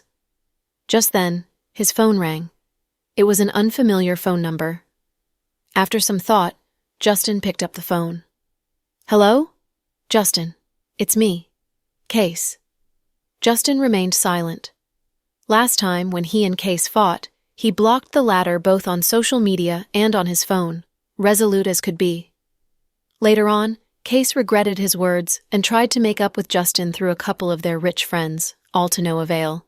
He had even gone as far as begging Max, but the latter didn't even give him the time of day. First, it was because of the rivalry between the Blake and Chase families that had Brenton and Case hating each other. Next, it was Justin and Case's fight. That made Max even less willing to see him. Now, Case was calling Justin from a new number. He was really trying his best to make amends. He was at Justin's feet. Justin thought that he was still calling to apologize for what happened last time. What? Justin was very frustrated. He hadn't slept ever since the disappearance of the twins. Their angelic faces would pop into his head every time he closed his eyes, circling him and screaming his name. The thought of the girls gutted him. Justin, I want to meet with you. I have nothing to say to you. I'm very busy. I'm hanging up. Justin was just about to hang up the phone. Wait, Justin. I have something really important to tell you. It's about the twins, Case blurted out. What did you say? The mention of the twins immediately caught Justin's attention. The twins are missing, right? I might know where they are. Case spoke slowly. Where are you? I'll come to meet you, Justin asked immediately. No, I'll come to you. I'm already on the way. Then come to my house. Hurry. All right, I'll be there in a little over 10 minutes. Case let out a breath of relief, hearing that Justin was willing to see him. After 18 minutes, Case's car arrived before Justin's private mansion. Justin. He nodded as a greeting. "Where are the kids?" Justin asked directly, was losing his mind. "Justin, calm down. I'll tell you everything." Case followed Justin into the living room, and they both sat down. Case told Justin all about what he had suspected. After he finished, Justin furrowed his brows. "You're saying that the kids might have been kidnapped by Brenny's mother?" Justin asked. Case nodded. Brenny looked anxious ever since some relatives of hers came back. She looks bothered and distracted all the time, but she doesn't tell me anything. She keeps telling me that her mom is visiting relatives, but I've checked that out, and they don't have relatives living around the city. I've only seen her mother once after her return. She's a smart woman and was accompanied by a mysterious man. Apparently he's her boyfriend, but I don't think it's that simple. The most important thing is the timing. The twins disappeared on the day she left to visit relatives. That's why I'm suspicious of them. After all, Jack and Chloe were both involved in Liam's death. There's no way that Brenny's mother would just let that go when she returns. Plus, from what I've heard, she has an intimate relationship with some Vietnamese gang leader. She's not an ordinary woman. Although it was all speculation, it made perfect sense. Why didn't you tell me this earlier? Justin was clearly blaming Case's tardiness. Case. I wasn't sure before. What makes you so sure now? Justin watched Case's eyes as the latter spoke, determining whether or not the man was lying. Case. I'm still not sure, but it's been so long and there's still no news. I just thought that trying something is better than nothing. We should look for Brenny's mother and that man first. Even if they don't have the kids, it's a chance, right? Justin listened until the end, remaining silent. Case really had good intentions. Justin, I'll send some people to investigate them immediately. I'll go back home and try to get more out of Brenny. Maybe I can find out more, Case thought out loud. No, don't, Justin immediately responded. Why not? Case couldn't understand what Justin was trying to say. I don't want to tip them off. If Brenny finds out about our knowledge of this, she might warn her mother. Oh, right, I forgot about that. With that, Case looked up hesitantly. Justin, Yes? Can I ask you for a favor? What is it? If it really was Brenny's mother and that man, Brenny only knew about it, and she wasn't a part of the kidnapping. Can you please not go after her? So, Case was there to plead for Brenny in advance. Haha, how do I put this? It's best if she isn't a part of this. Otherwise, even if I'm willing to forgive her, Jack will chop her to pieces, Justin scoffed. Case looked startled. Anyway, thank you for telling me all of this. That's all. Justin immediately ordered his men to investigate into Brenny's mother and the man's traveling records. Nothing came back. So they stowed away, back to the country. Justin immediately dialed Jack's number. Jack, I have news. What news? Someone told me that the twins might have been kidnapped by Evelyn and her man. Get over here. We need to make a plan. All right, I'll be right over. Honey, is it about the twins? Seeing Jack's face, Chloe grabbed him. Chloe, you're working yourself too hard. Sleep. I'll tell you everything when I come back. Jack caressed Chloe's face gently. Who called? Justin. He probably has information on the twins. I have to go. Chloe barely sat up on the bed. Unable to fight Chloe's stubbornness, Jack grabbed a thick jacket from the closet and draped it over her. The duo then left their home, driving off in their car. The Green Mansion. Boss, I have news. Chung knocked on the door and entered the room. Andrew was sipping on tea, appearing quite happy. He was wearing a tang suit, looking very traditional. In his hand was a priceless string of honey wax beads. It was said that he had bought it off a Tibetan family back when he backpacked across Tibet. The twins are out of Odin's control.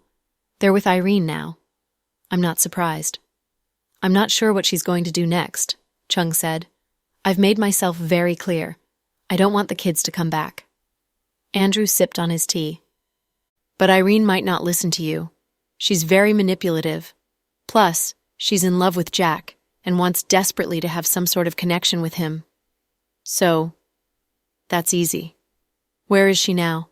She's been on the road going into the mountains ever since she left Willow Village. Her coordinates show up as 295 heading southwest. That's good. How brave of her. Let's see where she's going to take the kids. Andrew chuckled lightly. Then should we do something? Yes, we should. Take a snippet of the video from her car and send it to the police anonymously. Noah will see it, which means Jack will see it too. The police will then go after her. Once her warrant is out, she'll be guilty of kidnapping regardless of her intentions. Boss, wouldn't that make Irene useless to us in the future? Chung was taken aback. I never planned to use her forever anyway. At least we can benefit if we give her up now. All right, boss. I'll do that immediately. An hour later, Noah received the anonymous tip, the sight of it horrifying him. He gave Jack a call, and soon after, Jack, Justin, and Chloe arrived at his office. The four began their meeting. How could this be? Why are the kids with Irene? Chloe was stunned. Yeah, it's so strange. Jack even called me before and told me to investigate into Evelyn. Noah was also more than confused. Something weird definitely happened. Oh, did you check out the man who was with Evelyn? Justin asked. Noah nodded. He took out a file folder and placed it on the table. This man is a dangerous criminal. He was a fugitive before. He'd killed someone. He later went into hiding in Vietnam and his case went cold. Now he's back in the country with a new identity. I can't believe he's involved with Evelyn. Evelyn came back to hurt me. As far as she's concerned, I was the one who killed Liam, said Chloe, feeling uneasy. Whatever's the case, we should conduct a full-scale manhunt. Odin and Evelyn need to be arrested and— The same goes for Irene, said Justin. Just then, Jack took out his phone and dialed Irene's number. If Irene really had the kids, Jack was confident in convincing Irene to bring them back safely. What he hadn't expected, however, was Andrew's preemptive dirty strike, making the case even more complicated. Surprisingly, Irene's phone was out of service when Jack tried to call her. Anything? Chloe asked anxiously. The call's not going through. Jack put down his phone. Do you know who sent in the anonymous video? Chloe turned to Noah. I don't. We can't trace it, but from the angle of the camera, it looks like it was recorded from the front and from a close distance, Noah analyzed. Then that means that the camera's inside the car. The video is so clear. Irene's only an accountant in our hospital, and she's definitely not getting rich from that. This car looks beyond her means. It's a Mercedes-Benz GLK, said Jack. Justin recognized the car as well. As a man, he was well-versed in cars and could recognize a brand from the logo above the steering wheel and the interior details. Jack answered before him, however. Justin had to admit that Jack was faster. Mercedes-Benz. Yeah, there's no way Irene can afford a car like that. But she looks like she's been driving that car for a while now. If I'm not wrong, it's probably Andrew. What are you saying, Chloe? Noah was still confused. If Irene has the kids, Andrew's probably behind all of this. That's why she's too scared to answer the phone now. Noah, order a province-wide manhunt. Although we can't connect to Irene's phone, it's still on her and we can track her using GPS. All right. Noah nodded in agreement with Jack's detailed plan. Evelyn and Odin probably haven't gotten too far. Arrest them, arrest all of them. I'm going to make every one of them pay. Jack tried his best to suppress his rage, but the fire in his heart was burning hotter and hotter. He didn't care who had the kids. Once it was all over, he would give all of them hell. His daughters were only 3.5 years old, and the fact that they were out in the middle of nowhere and suffering broke Jack's heart into 1,000,000 pieces. Even the strongest fathers had their weaknesses. For Jack, Chloe and the twins were his only weaknesses. I hope our daughters are all right. Chloe put her hands together, sitting in a praying position. Nothing will happen to them. Chloe, everything will be over soon. Jack held her tightly in his arms. Next to them, Justin had his head down and his teeth gritted. He was so worried. Although they had a lead, no one knew what conditions the twins were in. Were they hurt? Were they traumatized? The news of Odin's involvement frightened everyone, but no one dared to voice their fears. Irene was now too tired to drive, so she looked for another remote village for a rest. She abandoned her plan to go home, as she was too afraid of Evelyn catching up to her. She was also scared of putting her family in danger. So, she continued driving into the mountains. She found a small village by the river and stopped her car. She then opened the trunk and took out some bread and water. In the back seat, the twins sat quietly. They had been awake for a while now, but were not screaming or crying. "Come, have some food." Irene passed over some bread and water. "Miss Irene, why didn't you call my daddy? Did you forget about our conversation?" Pudding stared at Irene coldly, interrogating her. Irene. "Listen to me, Little Bean. I'm Pudding," Pudding corrected her. Irene. I'm Little Bean." Little Bean stood aside and looked at Irene coldly. Irene. "Don't get me wrong, the two of you, I couldn't help it. Do you know how hard I tried to rescue you guys from the kidnappers? Cut the crap. Why didn't you go back to the city after rescuing us and drove to the mountains instead? What are you up to?" Little Bean asked. "Ayo, my lord. How dare I drive back to the city? If those two people catch us, we'll be dead for sure. They have guns," Irene exclaimed deliberately. "Then why haven't you called my daddy and got him to pick us up?" Pudding asked. Irene. "This is a little bit complicated. You know Andrew, right? He doesn't allow me to do that. He also gave me an order to kill you, but you know I'm not that ruthless. Honestly, I'm the good guy. I can't bear hurting two kids. That's why I'm trying to buy us some time and let you go when Andrew lowers his guard. Haha, are you this nice?" Little Bean and Pudding laughed. "What do you mean?" Irene looked innocent. "I tricked you before and you must hate me," Little Bean said. "That's nothing. Your dad is so nice to me. How could I let you guys die? I risked my life to save you. It's all right if you two aren't grateful, but you even doubt my sincerity?" Sigh. "In the current situation, it's not suitable to run in the mountains. My dad will find us quickly, so stop talking about Andrew the bad guy," Pudding analyzed calmly. Little Bean nodded and said, "Yep, we're not 3-year-old kids. We're 3.5 now. Take back what you're trying to do. If you're really trying to save us, don't play any tricks, all right? It's hard to walk in the mountains, and the signal is weak. This will increase the difficulty of my daddy finding us. If you keep going into the mountains, you will basically be saying that you have hostile intentions. That's not true. I'm scared that those two kidnappers will catch up to us. You know that I'm not a fast driver, and I don't dare to drive fast either. I only drove hundreds of kilometers. Those two might catch up to us quickly, and we will all be dead by then," Irene explained. "You don't need to worry about that. They're not local, and they're unfamiliar with this place. We've passed by so many villages. They won't be able to find us anymore. Besides, I predict that if they find out that we're gone after they wake up, their first reaction won't be chasing after us, but escaping for their lives. So your statement is wrong." Irene didn't expect these two kids to have such incredible minds at such a young age. She made up so many excuses, but none of those worked for them. "The two of you rest up first, eat some food, and drink some water. We'll figure out the rest later."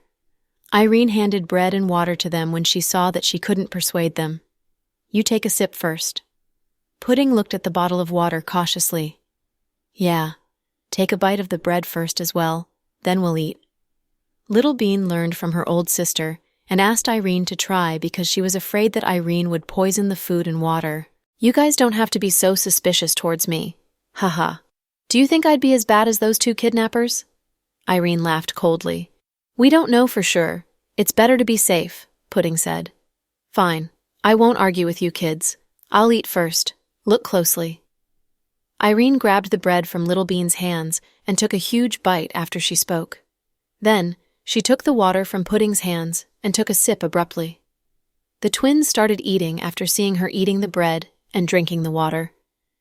"Eat slowly, Little Bean." Pudding patted her younger sister's back, afraid that she would choke from eating too fast.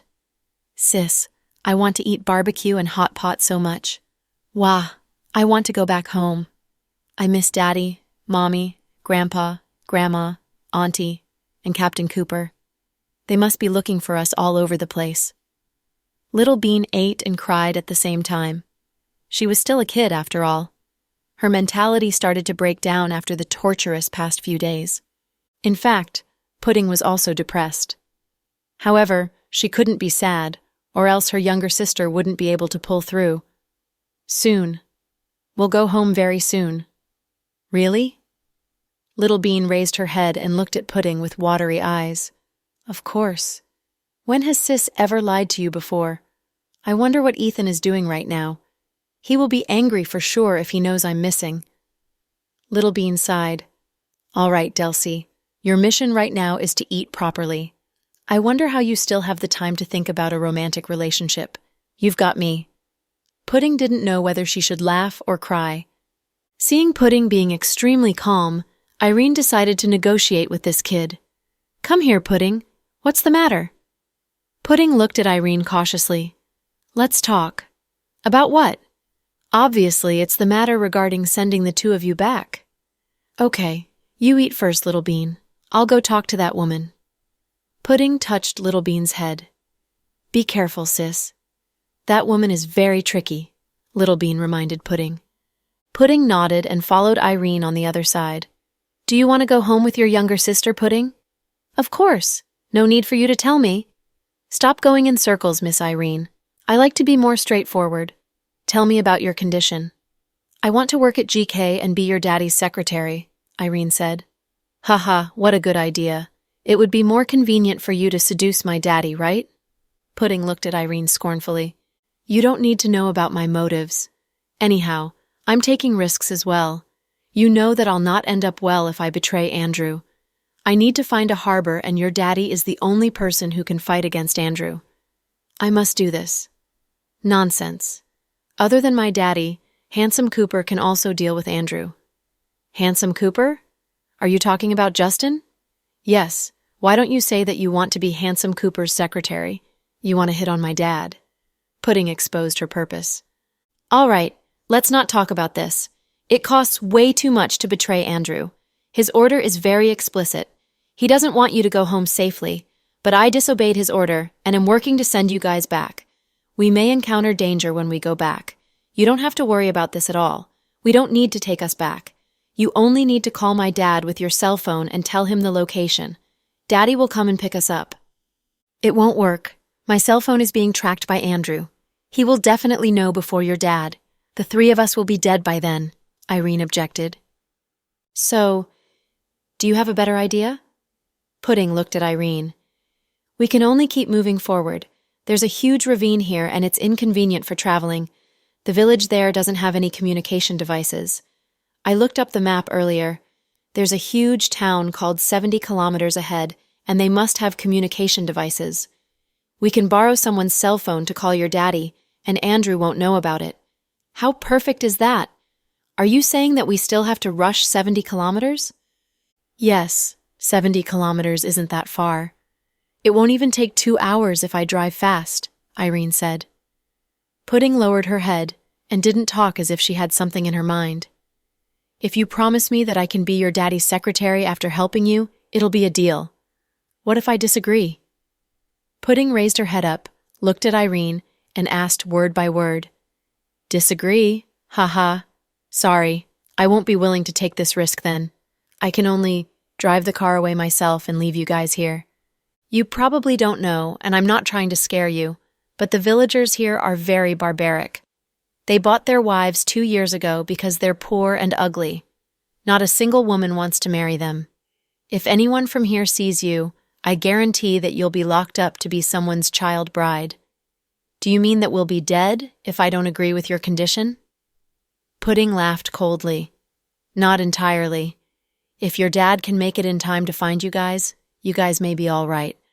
But I cannot promise that those kidnappers will not get you first. Irene, you're pretty malicious despite your young age. Please don't say that. It's only human nature to think about what's good for ourselves. I'm just trying to get some benefits for myself. Irene flipped her hair and smiled. Pudding actually hated this woman deep inside, but she didn't have a choice other than cooperating with her at the moment. I'm quite curious about something. What is it? Irene raised her head and asked Pudding. You're making an agreement with a kid like me.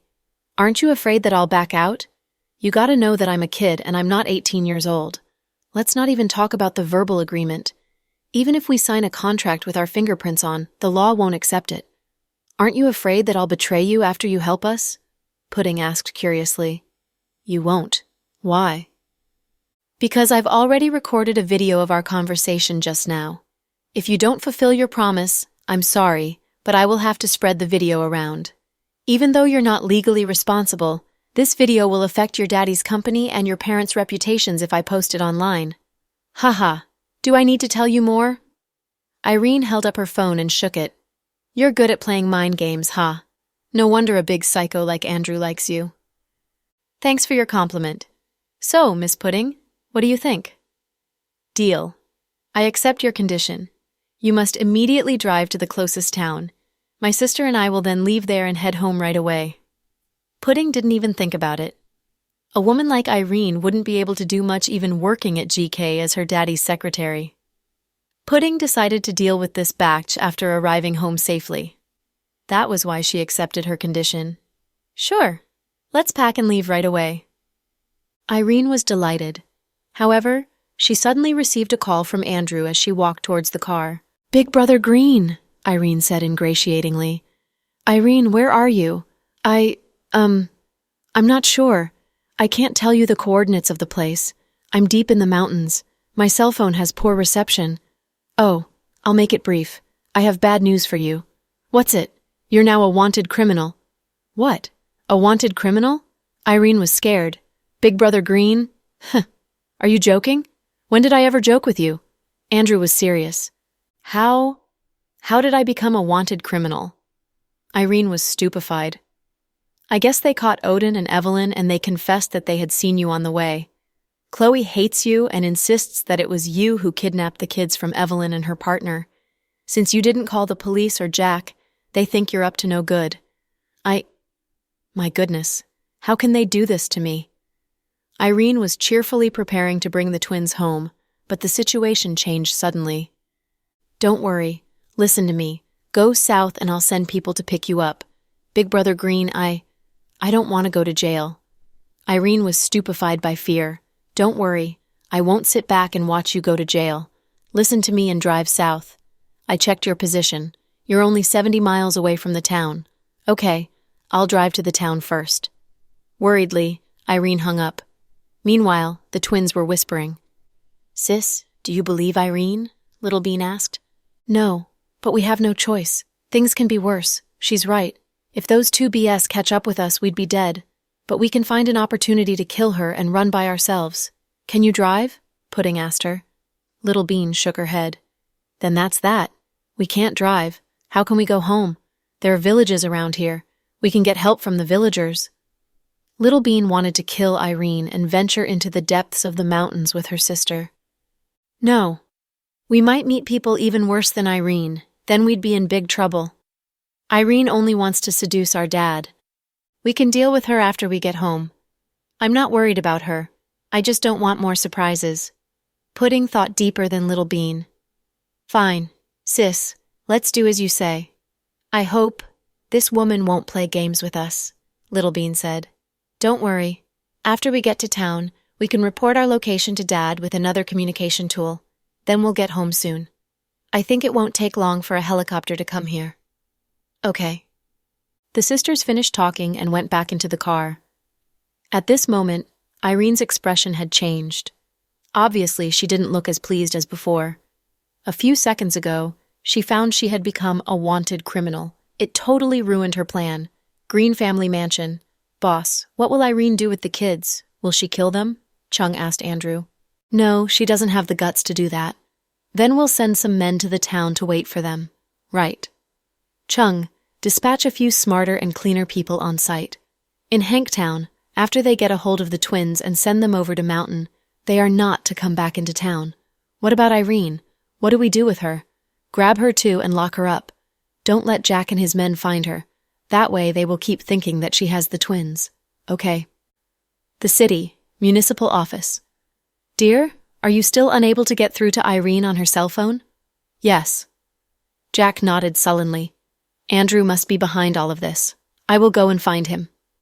With that, Chloe turned around and ran off. Chloe, Jack was about to chase after her, but Noah grabbed him. Jack, Just leave Chloe be for now. We've already uncovered Odin and Evelyn's trail. Really? When Jack heard this, he decided not to pursue Chloe. Why don't you and Noah devise a plan to capture those two? I want to skin them alive. Leave Chloe up to me. I'll follow her and make sure she doesn't get into any trouble. Thank you. Jack nodded sincerely at Justin. While the relationship between these two men usually looked shallow, Jack and Justin trusted each other deeply when things got rough. Justin was indeed a very trustworthy partner. After Justin left, he saw that Chloe had already driven off. He hurried into his car and drove after her, running several red lights along the way. Even the police didn't dare pull him over. At the entrance of the Green Mansion, Chloe rushed out of the car and was about to go inside when she was stopped by Justin. Justin, let me go. Irene must be following Andrew's instructions. Chloe, I'm not stopping you from going in. I'm going in with you. Otherwise, I'm afraid he'll try to push you around, Justin gently reassured her. Chloe nodded, and the two of them charged into the Green Mansion. Who's there? Stop right there. Several bodyguards were waiting inside. Get out of the way. I demand to speak with Andrew. What is it? One of Andrew's underlings had just walked out. These two say they want to see President Green. A few of the newer bodyguards replied dumbly. Miss Green, what are you doing here? Those who had worked with Andrew for a while all knew what Chloe's position was in the Green family. She was the boss's darling. If anyone were to offend her, the boss would definitely give them a good lashing. That was why everyone treated her with the utmost respect. Cut the crap! Get Andrew to come out and see me. Chloe was already a little crazed, and she was coming close to completely losing it. She could no longer think rationally. Miss Green, don't be angry. I will let the boss know immediately. There's no need. Andrew suddenly appeared by the staircase on the second floor. Andrew, you have no shame whatsoever. If you say that you don't have my daughters, then why would they be in Irene's car? Chloe was flustered and exasperated. Chloe, don't get too worked up. Take it easy. Seeing Chloe in such a frantic state, Justin felt very upset. Little sister Chloe, you'll have to ask your husband about that. Irene is working for me, you're correct. But didn't your husband get her to betray me and secretly work for you guys? She's no longer on my side. How would I know what she's up to? You just said the kids are in her car? What's up with that? That's actually news to me. Andrew pretended to not know about all this, and watching that face, Chloe was utterly disgusted by it. You actually want to push this onto Jack? Chloe was furious. Chloe, what are you talking about? I didn't do it. Why do you have to push it onto me? The kids are in Irene's car. But the car is yours, Chloe roared in agitation. Oh, when I loaned the car to her, she only said she wanted to go to her hometown. She didn't say she would use it to kidnap the twins. For the first time, Chloe was speechless. Rage erupted in her head, and she felt dizzy. She leaned back and almost fell. Fortunately, Justin was standing by her side and caught her in time. Chloe, are you okay? Justin asked in concern. I'm fine. Justin, you just like another man's wife, huh? You've taken enough advantage of her, all right. It's time for you to let go of my little sister Chloe. Andrew was jealous. Even Justin could have close contact with Chloe, but he never had the chance. B.S. Andrew, you have a dirty mind. You want me to beat you again? Do you miss my fists? Justin was furious and almost rushed up to hit Andrew. Don't do it. Calm down. Chloe stopped Justin. She knew Andrew was full of tricks, and there must be cameras planted in the house. They were already on private property, and if Justin hit Andrew, then Andrew would have more good opportunities to deal with Justin. Andrew, I'm telling you, if anything happens to my daughters, I'll deal with you. Chloe glared at him. In fact, Chloe, if you can't love me, I wouldn't mind you hating me for the rest of your life, Andrew said ambiguously. Chloe was so furious she almost spat out blood. Let's wait and see what happens. Chloe inhaled deeply and pulled Justin out by the arm. Boss, do you want us to send someone to follow them? No, we can't alert them now. Just wait and watch the drama. Andrew smiled and went upstairs. The moment Chloe walked out, she covered her mouth and ran to the side of the street. Then she threw up. Chloe, you're sick. Let's go to the hospital. Justin was scared as he watched Chloe vomit hard. I'm fine. Chloe waved her hand. Don't be stubborn. Look at you. You must have something wrong with your stomach, or you wouldn't vomit like this. Justin was sure Chloe was ill. Pulling her up, he walked her toward the car. Justin, no. No matter what you say, you must go to the hospital. You're a doctor yourself. You should know better. Justin, I'm not ill. Not knowing whether she should laugh or cry, Chloe tried to explain. I don't believe you. Your face is as pale as a white paper. It's scary. You don't listen to Jack because he spoils you. But I won't do it. You must go to the hospital with me and get yourself checked out, Justin said firmly, and decided to take Chloe to the hospital even if he had to tie her up.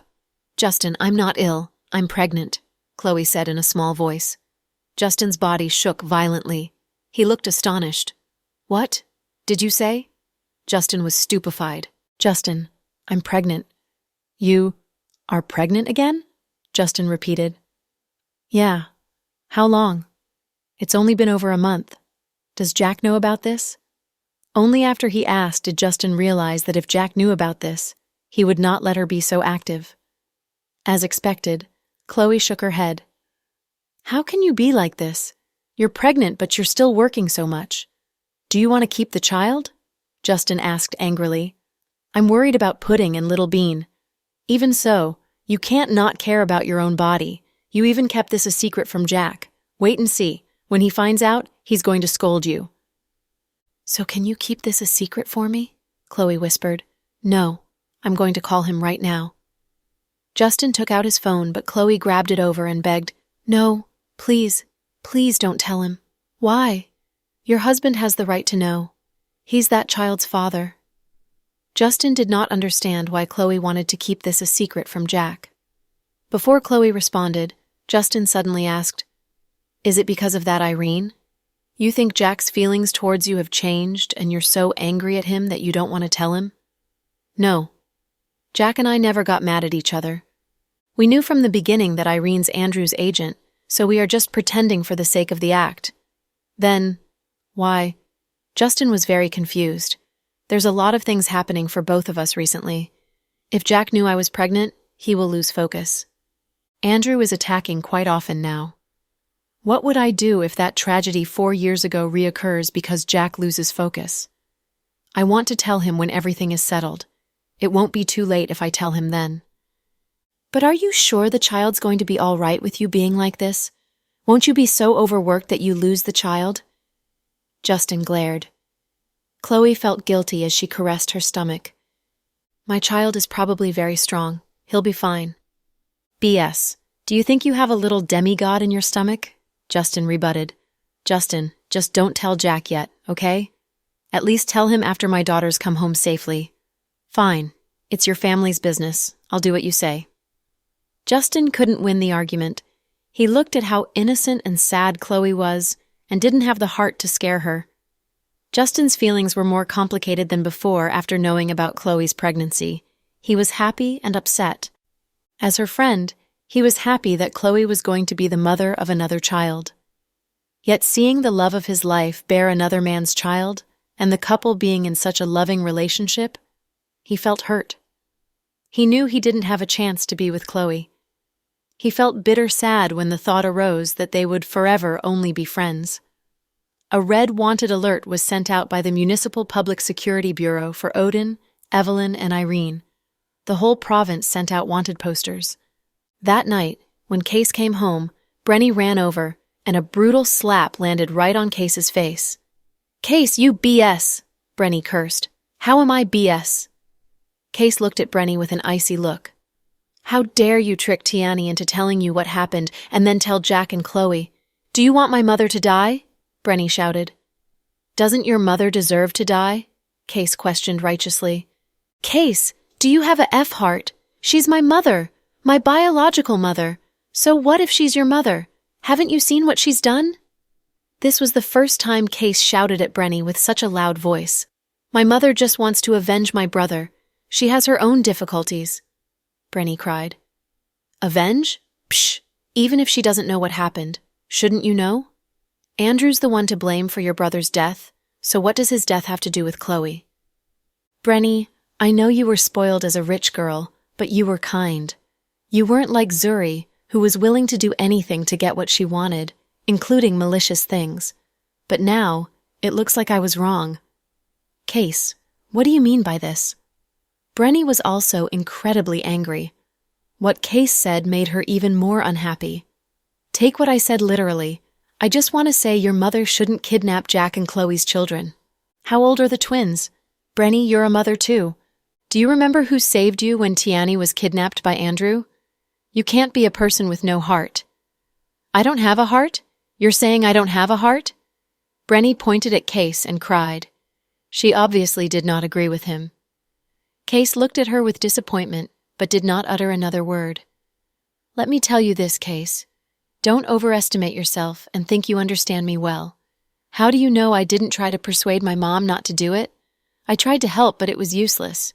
My mother doesn't have a choice now either. She's being controlled by Odin. Do you know that Odin is an evil criminal? Do you know how many people he has killed? He kills people like squishing ants. Tiani and I were almost killed by him as well. Everyone is selfish. I'm not selfless enough to sacrifice myself to save Chloe's children. Brenny spoke as if she was perfectly right. What about after you left? Why didn't you say anything? Why didn't you call the police? Case asked. Psh! Call the police and capture who? My own mother? You want me to betray my own mother? Brenny scoffed. Even if you don't call the police, you should at least tell Chloe. Everyone is looking for the twins and you feel nothing? When you came back that day, you seemed not present. I asked you what happened, but you kept saying everything was fine. You even threatened Tiani so that she won't tell anyone. I can't believe you used my child to get information. You're just trying to suck up to Jack and Justin. Case, you're despicable. Brenny picked up a porcelain vase on the cabinet beside her and threw it onto the floor to express her anger. With the loud shattering, Case's perception of Brenny being difficult grew stronger. Brenny, how long have you been with me? Do you not understand me? Do you think I'll whistle-blow and hurt your mother because I'm trying to rope someone? Let me tell you this. If the twins are hurt, not only your mom and that man will suffer terribly, but you and I will also be blamed, Case shouted. Haha, so all in all, you're just scared of death. Yes, I'm scared of death. I'm terrified. Yes, you're brave. Your whole family is brave. First your brother, then your mother. Sooner or later, you're going to follow their footsteps in this unreturnable path. Such fools. Case scolded Brenny for being dumb. I don't need you to lecture me. I'm not lecturing you. I'm simply telling you that you don't need to waste your time arguing with me right now because the whole city is hunting down your mother and Odin. Once they find them, they're going to be killed. I heard that the twins aren't with them anymore, so they don't have any negotiation power. All that is left for them is death. Before Brenny could respond, Case turned around and left, slamming the door shut behind him. This was the first time the two had such a heated argument. Only when Case left did Brenny realize what he had meant. She quickly took out her phone and opened up the news. Jack and Chloe had announced their daughters were kidnapped. The city had allocated a huge amount of its police force to hunt down her mother and Odin. Even the provincial army was involved in the search. If what Case said was true, that the twins weren't with her mother would very soon die. Brenny quickly tried to call her mother, but the line would not connect. She felt very nervous. Finally, she decided to beg Chloe for help. Chloe and Jack did not even go home. Now that the news was out, Chloe's mother and Jack's mother both fell sick and were now hospitalized after hearing the news. Mr. Dawson was also not in great shape and now was under the care of a designated doctor. The whole Cooper family was also extremely worried. Mrs. Cooper visited the Municipal Public Security Bureau 3 times a day. Mr. Cooper was in a conference meeting at Capital City, but he was continuously calling Justin to get an update. Grandpa Cooper was working down at the South Sea District military base, so he didn't hear about the news yet. The whole city was in chaos, with many media companies following up on the situation. Chloe, how did this turn out like this? Didn't you say you weren't going to involve the police? Sarah had cooked at home and brought the food over to the Municipal Public Security Bureau for Jack, Chloe, Noah, and Justin. Chloe and Jack had been in the office area of the Municipal Public Security Bureau for 24 hours straight now. They were overseeing the operations and waiting for updates. Andrew probably is behind this, Chloe analyzed. He's such a despicable person. They made such a scene now. No matter who the twins are with, they are in grave danger. Sarah was a simple person, but even she could tell that the situation was serious. Have they found Irene yet? Did we locate her cell phone? Justin asked. Her cell phone's location disappeared from the grid. We're not sure if she found out that she was being tracked, and so she found a way to make herself disappear from the grid. We can't find her. What are we going to do now? Justin was flustered. Guys, let's eat first or you won't have the energy. I made some vegetables and soup. Sarah took out and handed them the bento boxes. Sarah, I don't feel like eating, Chloe said in a depressed tone. Before Sarah responded, Justin scolded, Eat it even if you can't.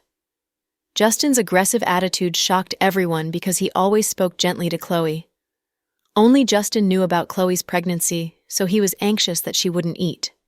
Jack was a calmer person, unlike Justin's brash temper, so he didn't say much. Instead, Jack showed his care through action. He took the bento box from Sarah and opened it slowly. Then he scooped up a small spoon of rice and put it by Chloe's mouth. Jack said gently, Eat a bit, or you won't be able to make it through. Honey, I really don't feel like eating. Chloe's throat was covered with blisters. Even swallowing her own saliva hurt, so eating would be unbearable. If you don't eat, I can feed it to you, Jack threatened. No, everyone's looking, Chloe blushed. She was never the type to publicly display affection, so how could she let Jack feed her? Look at them. They can display their love for each other anytime, anywhere. You should learn from Mr. Dawson, Sarah said, and lightly shoved Noah. If I was that good with girls, then I wouldn't have pursued you in the first place. I would have gone for Chloe. Noah joked. Huh? You're even talking back to me. If you're so good, you can go for it now, Sarah chided. Okay, honey. Let's not argue. I'm starving. Can you hurry up and show me what goodies you made? Noah opened his bento box and started gorging the food down. Sarah's cooking was actually just average. What she made was just simple, homey food, but maybe because everyone was starving, it tasted very delicious. Only Chloe and Jack ate very little. Jack had gotten Chloe to eat a bit, and he finished off what she had left over. Then, he quickly went over to the control room to track down Irene.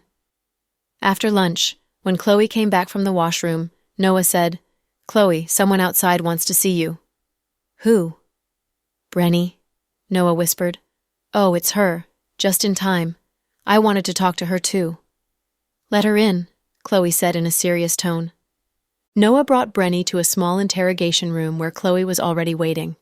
Chloe, Brenny said in a weak voice. Sit, Chloe said calmly.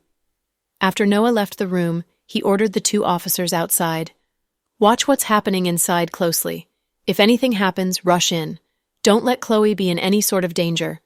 Yes, sir. With the director's order, the two police officers closely monitored the room. Sarah was going to go home as she had completed her task of bringing food over. Noah walked her out to the door. Is Ethan's mood still bad? Noah asked. How dare you ask? It's all because of you. Sarah glared. Noah scratched his head nervously. How would I know he had such a fragile heart? BS. If you lost your wife, wouldn't you be nervous? Sarah shouted. How old is our son, though? How old is little Bean even? Isn't it too far-fetched? Noah knew that kids nowadays were precocious, but little Bean and his son were still too young. We didn't understand anything when we were young. We could eat anything. Kids nowadays, though, consume all sorts of nutrition and vitamins. They eat very well, so it's not strange that they are smarter. Maybe you should go to Ethan's daycare and see if the other kids are stupid. Of course, the twins are much smarter. That's only normal since their parents are so smart. It's all in the genes. Okay. Safe drive home. Can you coax our son when you get back? Tell him little Bean is going to be back very soon. I told him that already, but he doesn't believe me. He's by the television all day watching the news. Okay. Just take care of each other. After I solve this, I'll take 3 days vacation and we can go somewhere. Really? Promise? Sarah flung her hands around Noah's neck with passion. Psh! When did I lie to you? Your husband is the director of the Municipal Public Security Bureau. Of course he'll keep his promises. BS. Stop pretending. Didn't you say you were going to take me to the Maldives for our honeymoon? What happened then? You were just always busy. I don't even think the President of the United States is as busy as you. Ahem. I'll try my best this time. Okay, I'm going to go now. You need to take care too. Also, take care of Chloe. Sarah knew she wasn't much help, so she chose to bring everyone food and talk to Chloe from time to time. In the interrogation room, Chloe, I'm sorry. Brenny bit her lips. Don't rush to apologize. Let me ask you, where is your mother and Odin? Chloe asked. I really don't know. Brenny looked very dreary. How would you not know? That's impossible. My daughters are gone because Odin used Tiani as bait. They have a high sense of awareness. They wouldn't have been this easily captured if it wasn't for your daughter. That is my fault. My mom said she was going to take Tiani out to play. I thought since Tiani was her granddaughter, everything would be fine. I never expected her to use Tiani as a bait. Chloe, this isn't my mom's idea. Everything is because of Odin. He's very smart, and his methods are aggressive.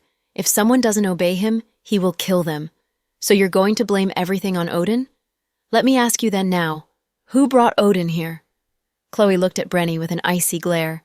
Chloe, my mother hasn't been in the right state of mind after her son died. It's true, she isn't the same person as before. Oh my, what great tactics. You're trying to use mental illnesses in front of me now. I'm a doctor. I know these things much better than you. Are you trying to say that psychotic people who committed crimes won't be charged? Are you saying that she won't be found guilty for kidnapping because she's mentally ill? No, I don't mean that. I just mean that we've known each other for so many years. You know that Liam was very important to my mom. I didn't kill Liam. He brought everything upon himself. Who gave her the right to use my kids against me? Who gave her the right to seek revenge from me? Chloe was slightly agitated. Chloe was so mad that she yearned to rip Evelyn into pieces right now. I know. I told my mom, but she didn't listen. I think everything is because of Odin. He cajoled my mom every day so she would ask for ransom. My mom was just led to the wrong path. Brenny Green. Brenny suddenly heard Chloe call her by her full name. Yes, you didn't come to me today for such BS. What's your real purpose for this visit? Chloe picked up the cup of water and slowly sipped it down. Chloe, I know how powerful you are. You have both the good guys and bad guys on your side. The twins aren't with my mom now. Can you? Before Brenny could finish, Chloe flipped the table. The glass fell onto the floor. No, never, Chloe said agitatedly. Just then, the police outside rushed in because they thought Brenny hit Chloe. Miss Green, are you all right? The police officers asked, terrified about her getting hurt. I'm all right. Can you leave us alone? Chloe said calmly. The two police officers closed the door. Suddenly, Brenny started crying and kneeled in front of Chloe. Brenny, you're trying to use this tactic on me again. Last time when Andrew kidnapped Tiani, Brenny did the same. She really thought Chloe was the Virgin Mary. That time, Chloe hesitated before helping her. She helped her in the end because Brenny tried her best to save her children when Liam kidnapped them. At the end of the day, Chloe didn't want to owe anyone anything, so she would try to repay. No matter how much she didn't want to see Andrew alone, she went. Chloe did not waver even when Brenny begged her on her knees. Chloe, I beg you, I'll pray for you. I beg you, please let my mom go. It's really Odin's idea. My mom is only an accessory. She can go to jail, but please don't kill her. She's my last family member in this world. I don't want to lose her. I beg you. Then, Brenny started kowtowing. Each kowtow let out a loud bang, with each louder than the last. Her forehead was all red. Inside the monitoring room, Noah, Jack, and Justin stood in a line to watch what was happening in the interrogation room. To be honest, I want to kill Brenny too. No wonder Case fell for her. From how I see it now, she's a very manipulative batch. It was stupid of me to think she had changed, Justin exclaimed. Changed? She's always been like this. We knew the kind of person she was since we were kids. Back then, when Timothy was still alive, she would bully Chloe. It's good that Chloe would not back down and fight back so hard that Brenny decided to back off for her own good. She really is Evelyn's daughter, and Liam's sister. They're all so despicable. Jack, will Chloe be soft and let that batch Evelyn off the hook? Noah asked worriedly. Women were soft-hearted creatures. It was understandable to have a soft spot when Brenny was crying like that. Even if Chloe forgave her, I won't accept it. I'll have someone kill her in the dark. Pudding and Little Bean were his treasures, so Justin would never forgive anyone who kidnapped them. Chloe won't. Jack had only spoken those 2 words. He understood Chloe well. Justin was scared because he knew about Chloe's pregnancy. People say that pregnant women's moods were easily triggered. They also had a soft heart and were very sensitive. Who knew if Chloe would actually let Brenny's wretched mother off the hook? The 3 men tried to guess Chloe's thoughts in the monitoring room. From start to end, Jack quietly watched his wife through the monitor. His eyes gave out a soft light. He was the only one that knew Chloe well. Chloe's love for their children was no less than Jack. If anyone touched this dragon's reverse scale, she would be infuriated. To Chloe, Jack and her children were her bottom line. No matter who touched this bottom line, they would die. You want me to let your mother go? Then why didn't you ask her to let my children go when she kidnapped them? I did. I begged her, but she didn't agree. I really did, Chloe. It's that simple. You begged and I don't agree either. Chloe. Brenny's heart dropped when she saw how easily Chloe rejected her request. Chloe, sorry. I'm really sorry. I can apologize to you for my mom 1,000 times. No, 1,000,000 times. Brenny still tried to help her mom get a slim light of hope.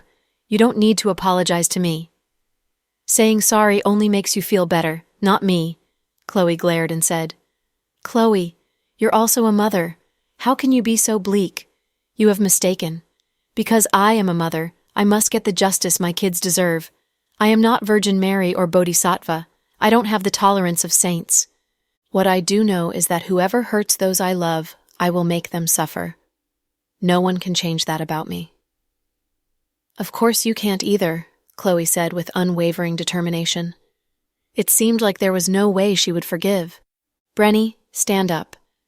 What I can do is that if you step out of the scene from this and not interfere anymore, I can ask Jack to forgive you. I'm giving you this choice because you've been with Case for a while and you haven't been close with your mother for a long time now. If you really want to interfere and help your mother, then I'm sorry. From now on, we are enemies. I will treat you like one. Do you understand? Chloe said. Then she gave her an icy look and turned away. The interrogation room door slammed shut. Brenny sat on the floor crying unstoppably. She knew Chloe's determination now. She had not expected that the nice Chloe could be so mean. She was left with no choice. Did she really have to watch her own mother die?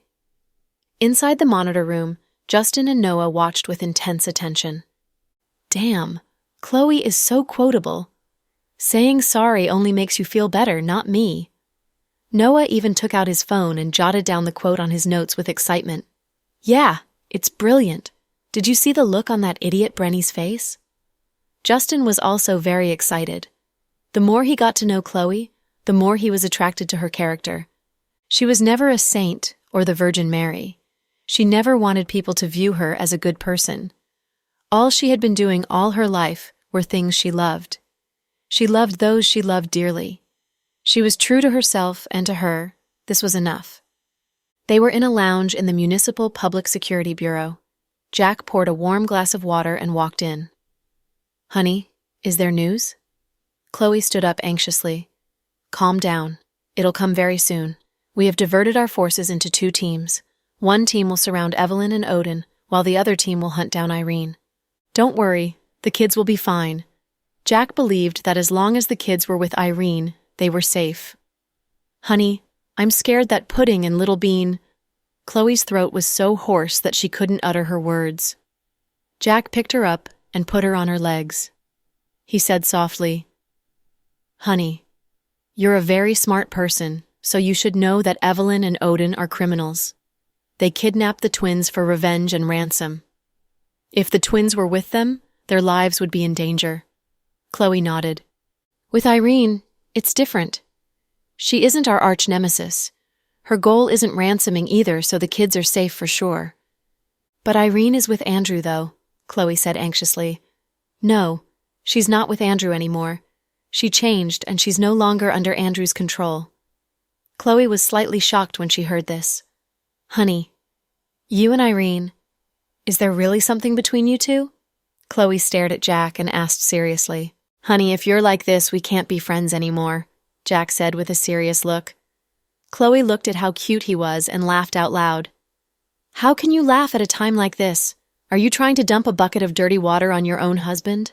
Jack said dully. No, I'm just teasing you. It's not funny at all. Jack took it to heart. Okay. We've been too tense for the past couple of days. Now that you told me that, I feel a lot more relief. If the twins are with Irene, they should be safe. I also think... Chloe intentionally paused. What do you think? Jack did not understand what Chloe was trying to say. I'm thinking that Irene might be mentally scarred after this from being played by our smart twins, Chloe said happily. That is extremely likely, Jack agreed. The twins were physically small and weak, but they were very smart. Even adults couldn't beat them in terms of their fast thinking. When the kids come back this time, I need to increase security. How? Get more bodyguards? Chloe tried to guess what was on Jack's mind. No. No matter how many bodyguards there are, when they face danger, they will be on their own. I will get them a good karate teacher to teach them from a young age. Good idea, but would it be too tiring for them? Chloe said, as she loved her daughters very much. It's okay if they're a little tired as long as they are safe. Yeah, you have to train with them too. Mr. Dawson, what does this have to do with me? Chloe asked innocently. I'm worried about you too. You're also weak. I am a doctor. I have my anesthetics. No. With people like Legend, anesthetics don't work, Jack said. Karate won't be useful either. Why don't you teach me how to use an AK-47? Chloe said calmly. Good idea. Chloe was speechless after listening to Jack's response. Chloe, do you know who's the strongest lone fighter I know? Jack suddenly asked. Do I get a prize if I get it right? Chloe smiled sweetly. Yes. Should be my sister Fiona, Chloe said. You are smart. Jack nodded. Huh? I got it right first guess, eh? That girl is like the wind. Even a person like Legend hasn't been able to capture her for years. Just from that, you can tell how strong she was. Yeah. When I was in the States, I found a video of Fiona when she attended West Point. She was fighting with her bare hands. She looked so small and weak, but she fought off 7 people. Those 7 people weren't just ordinary people either. They were her classmates at West Point, and 2 of them were champions of karate and boxing. Wow, she's that strong? Chloe only knew that Fiona was a legend. Although she didn't know how the underworld operated, she was still able to understand how strong Fiona was from how Jack talked about her. Jack rarely praised anyone, so Fiona was definitely very strong. Yeah, I must admit your family's genes are very strong. More precisely, Professor Wagner and Professor Lin's genes are very strong. Professor Lin, she's my mom, but Fiona and Dad never talked about her. They won't tell me where she is. I really want to see her, Chloe said in a low voice. I investigated back then too, Jack said seriously. Oh, did you get anything? Chloe's eyes lit up with hope. She really wanted to get more information about her biological mother from Jack. Unfortunately, other than the news of her mysteriously disappearing many years ago, I couldn't find anything else. Chloe was slightly disappointed by the news. There's one thing that's certain, though.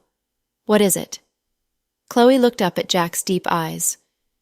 Your father, Professor Wagner, must have something Legend really wants. Otherwise, Legend wouldn't try so hard all these years to capture Fiona or want to find you. Yeah, I thought so too, Chloe agreed. Professor Wagner not only is an exceptional doctor, but he also conducted operations for the presidents of many countries. I heard he was once appointed as the president of the UN's personal doctor, but Professor Wagner rejected the offer, Jack said. Freedom is invaluable. Although Chloe had only seen her biological father several times, she understood his decision. Yes, Professor Wagner likes freedom. However, if what Legend wants has something to do with medicine, then it must be very powerful. It might threaten the human race. Otherwise, why would he be chasing Fiona and Professor Wagner all these years? If there is an opportunity, I will ask them. I wonder how Fiona is now. I miss her. After Chloe found out about her biological sister, she would constantly miss her. Fiona, however, was like the wind. Rarely did Chloe even receive a call from her. In an ice cave in Iceland at that moment, Fiona was in a white fur coat. She looked like a fairy in a winter wonderland. Riker was with her. He was also in a white fur coat, and he didn't say anything. Fiona stood quietly and solemnly looked at the cave in front of them. "Shouldn't you go in to see her?" Riker asked. "No, this is enough. I don't want to disturb her from her dreams." It was rare that Fiona spoke in such a gentle tone. "Do you and Uncle Wagner come here every year?" "Father used to come here every year, but for the past 2 years, that psycho legend has been hunting us more intensely. My father is afraid that he'd leak the place where my mother is resting in peace, so he is willing to bear the pain and not visit." "Oh, that is very difficult for Uncle Wagner." "Yeah, my father isn't an approachable person. He's as dull as wood, but he truly loves my mother. With my father's net worth, he could probably have thousands of mistresses," Fiona said. "Ahem. Do you really want to speak about your parents in such a way?" Riker said. "He's used to it. Fine. You win. Fiona, I'm curious, though. Can Auntie still wake up? Is she brain dead?" Riker asked. He knew Fiona rarely mentioned anything about her mother, Professor Lynn. Professor Wagner also rarely mentioned his wife. This seemed to be a forbidden topic for them. Fiona suddenly became teary when she heard Riker ask her this. "She probably can wake up again." "Yes, she can. My father told me that many years ago." "Who made Auntie end up like that?" Riker asked out of curiosity. "No one. She did it to herself." Fiona slightly bit her lips. "Huh? How? Why would she do it to herself?" Riker asked with shock. "Okay, stupid Riker. You're asking too many questions. If it weren't for you willing to wander the world with me, I wouldn't even bother talking to you. Remember to keep this a secret. If you leak it, I will kill you." Fiona slanted her head and smiled at Riker. "So Fiona, are you threatening me?" Riker smiled and looked back at her. "Yeah. What if I threaten you? So what? What are you going to do about it?" Fiona said arrogantly. She thought that Riker wouldn't do anything physical to her because he was a cool person. To her surprise, Riker bit her lips. To be more precise, he sucked them. "Riker, you... What are you doing? How dare you actually bite me? You... Fiona pushed Riker away, but he quickly pulled her back into his arms. Iceland was a winter wonderland all year round. They were surrounded by vast whiteness. Amongst this beautiful scenery, the two cuddled closely. After 5 minutes, Fiona pushed away Riker and breathed heavily. "God damn, I'm almost out of breath. Fiona, why don't we go to Las Vegas? Why do we want to go to a gambling city? Do you want to gamble? No, we should get married." "What?" Fiona was once again surprised. She almost choked and fell. Do you have a fever? What nonsense are you speaking of?" Fiona stuttered. She was obviously not confident. "I don't have a fever. I'm very serious. We're going to be together forever, so why don't we get married?" Fiona didn't know how to respond. "We can do the wedding later when we have the opportunity to go back to the country. We can do it with your sister. I heard your sister and Jack haven't had a wedding yet either." "Yeah, my sister didn't have a wedding. So do you want to get married to me? You don't have anything. Are you going to propose to me like this?" Fiona laughed, but was also slightly annoyed. Riker looked calmly at Fiona and said confidently, "Yeah, I don't have anything, and that's the way I am. I'm with you every day. I eat and drink your food. I live in your place, and I use your money. I'm such a dependent man, but do you want to marry me? Ha. You sure are straight. Do you have any dignity?" Fiona laughed. "Skip the BS. Do you want to marry me?" Riker directly asked. "Psh! Why don't we have a bet? If you win, I'll marry you. If you lose, go away," Fiona responded. "Boring." Riker got up from the ground. He patted down the snow on his body and ignored Fiona. They had never mentioned getting married in Las Vegas before. Fiona had ordered her people to protect Chloe and her children in the country, but the twins were now kidnapped. Fiona's subordinates were nervous and tried to connect with her, but they couldn't reach her. This was because every time Fiona came to the ice cave to see her mother, she would not bring any digital devices. She was afraid that Legend would take advantage of every opportunity to get to them.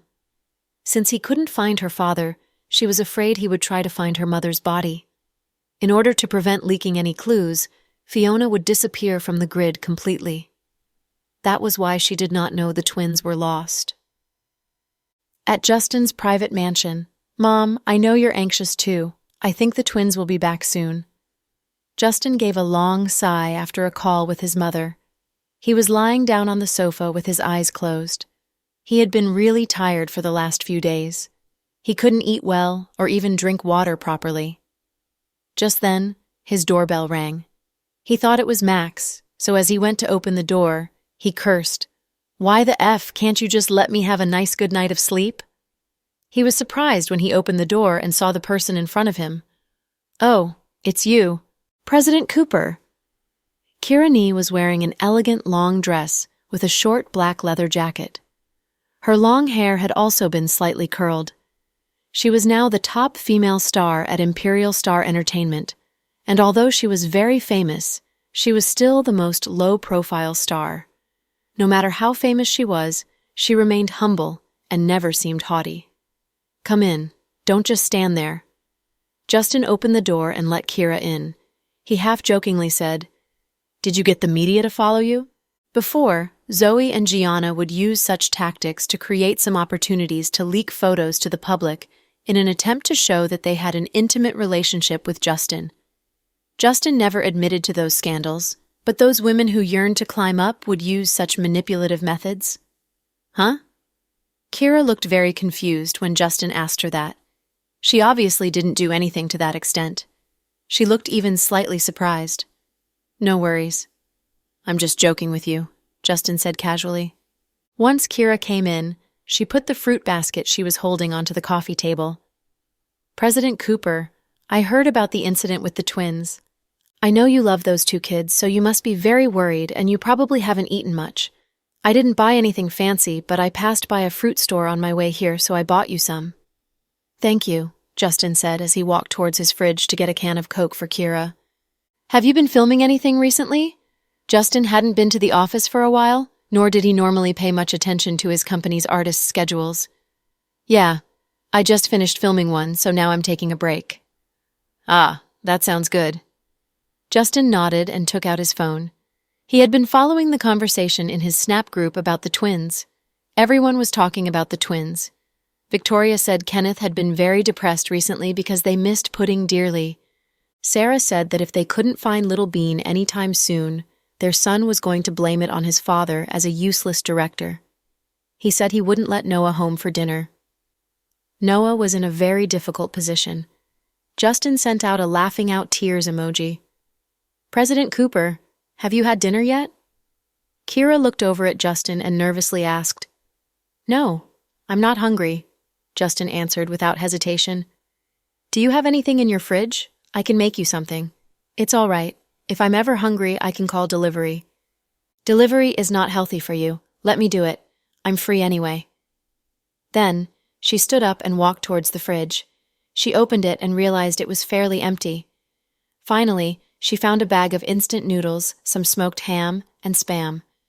She quietly went into the kitchen. Kira didn't have much of a presence in front of Justin. He was simply fiddling with his phone and almost forgot she was there. Only when she put the plate of noodles in front of him did he realize she was still in his home. The noodles smelled really good. "What is this? Stir-fried instant noodles? You can stir-fry instant noodles?" Justin asked with surprise. He had instant noodles at his place because Max was hungry late at night one time, and he had the supermarket downstairs send a pack up. Justin usually ate out, and he also normally didn't enjoy instant noodles. To his surprise, this packet of instant noodles became such a mouth-salivating dish in Kira's hands. "Try it. I learned it from my mother. My little sister and I both love this." Kira smiled. Justin nodded. He picked up the chopsticks and took a big bite. "How is it, President Cooper?" "Yeah, it's good." Justin nodded and continued to eat.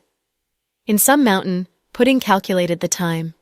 She looked at Irene and asked with an icy tone, "How long till we get to Hanktown?" "Very soon. We're close." Although Irene said this, she was actually thinking about how to hide the twins as soon as possible.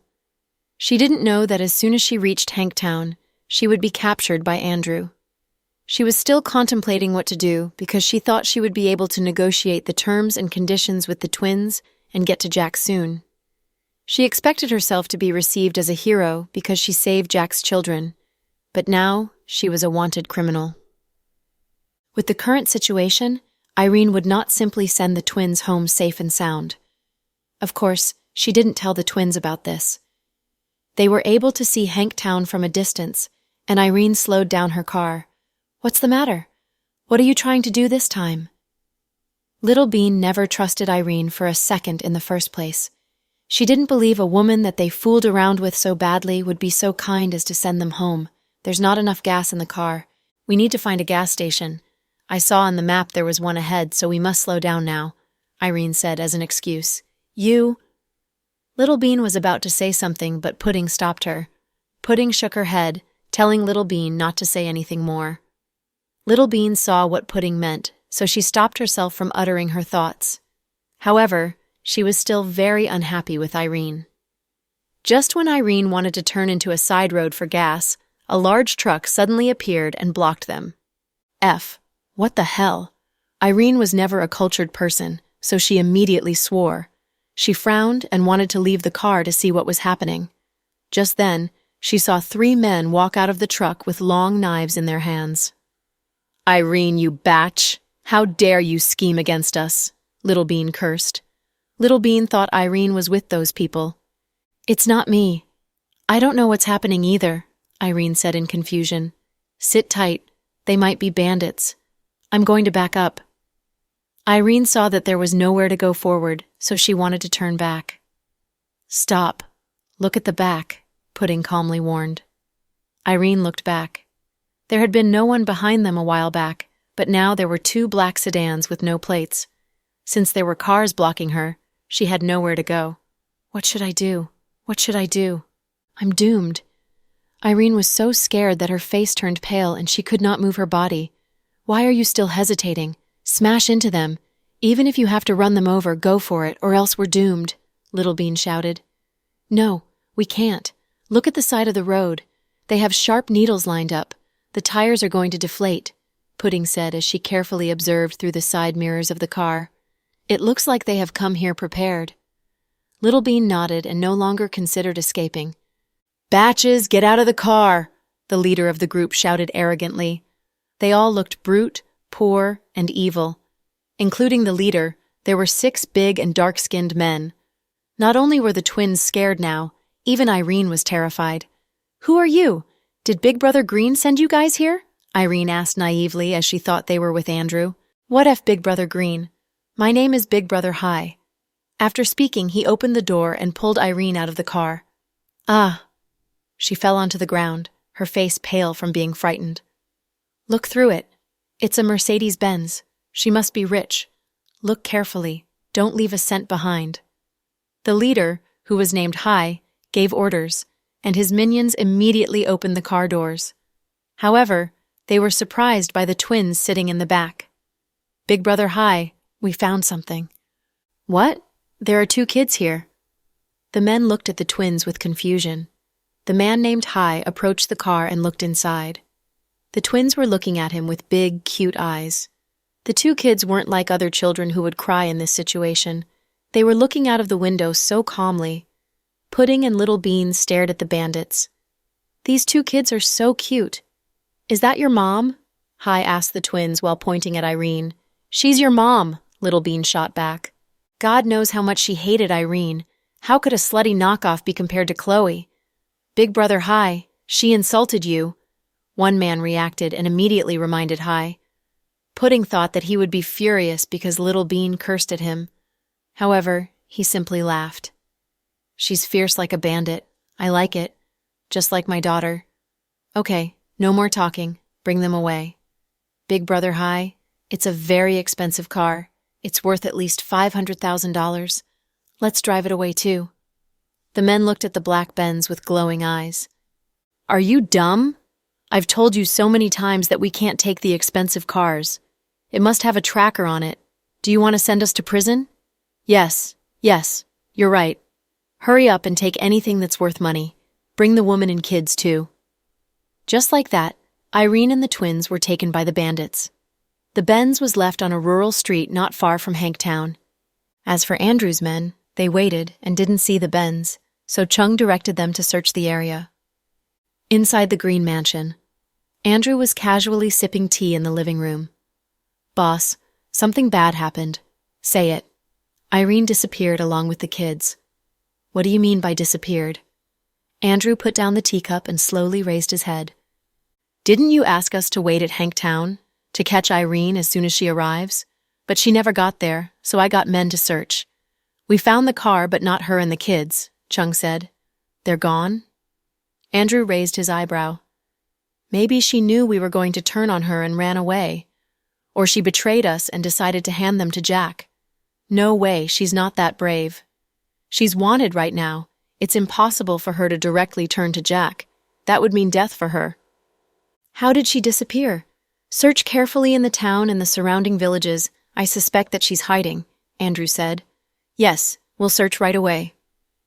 Deep within the mountains, inside the home of the bandits, Sis, look at this place. Little Bean pointed out the car window. When Pudding looked, she was also slightly shocked. Hearing what Little Bean said made Pudding look. It turned out that there was such a magical place deep within the mountains. This looked like the home of the bandits that were shown on television. The buildings weren't simple. They looked a little traditional. Sis, it's the home of the bandits, Little Bean exclaimed. Obviously, do you think we're at Disneyland or something? Pudding said. Little Bean was no longer afraid, her gaze drawn by the architecture. Deep within the Green Mountain, there were wooden buildings that looked traditional and clean.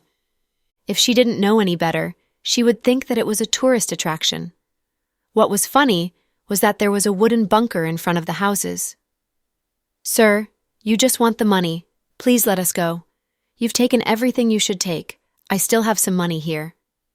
As she spoke, Irene took out all the cash she had on her. She originally was bringing it to show off when she made it back to her hometown. But this happened. Big Brother, look, this woman is rich. She has at least $10,000 on her. Haha, we got a big one this time. The man took the money and gave it to their leader with a smile on his face. The man named Hi felt the money and smiled. I dreamt of a big red coffin lately. And then we caught a big fish. Haha, that's right. Big Brother Hi, we're climbing up the ladder. I told you something good was going to happen. His subordinate kissed his ass. Doesn't a coffin mean death? Why does it mean getting rich? Little Bean's childish words meant no harm. The bandits' faces immediately darkened. Kiddo, what do you know? Don't sink to the kids' level. They don't mean it. The man named Hi was in a good mood. He was being extra lenient and didn't pursue Little Bean's words. Pudding, don't speak so much. We'll act when the occasion arises. Sis, are we going to die here? Pudding worryingly asked. No, I have a feeling that even if we didn't bump into them, Irene wouldn't deliver us safely to Daddy. And since things already turned out like this, we can rest assured. Pudding lowered her voice and told her sister what to do. You guys are too annoying. Stop chatting, a bandit said in an annoyed tone. Big Brother, I'm not a rich girl. I borrowed the car.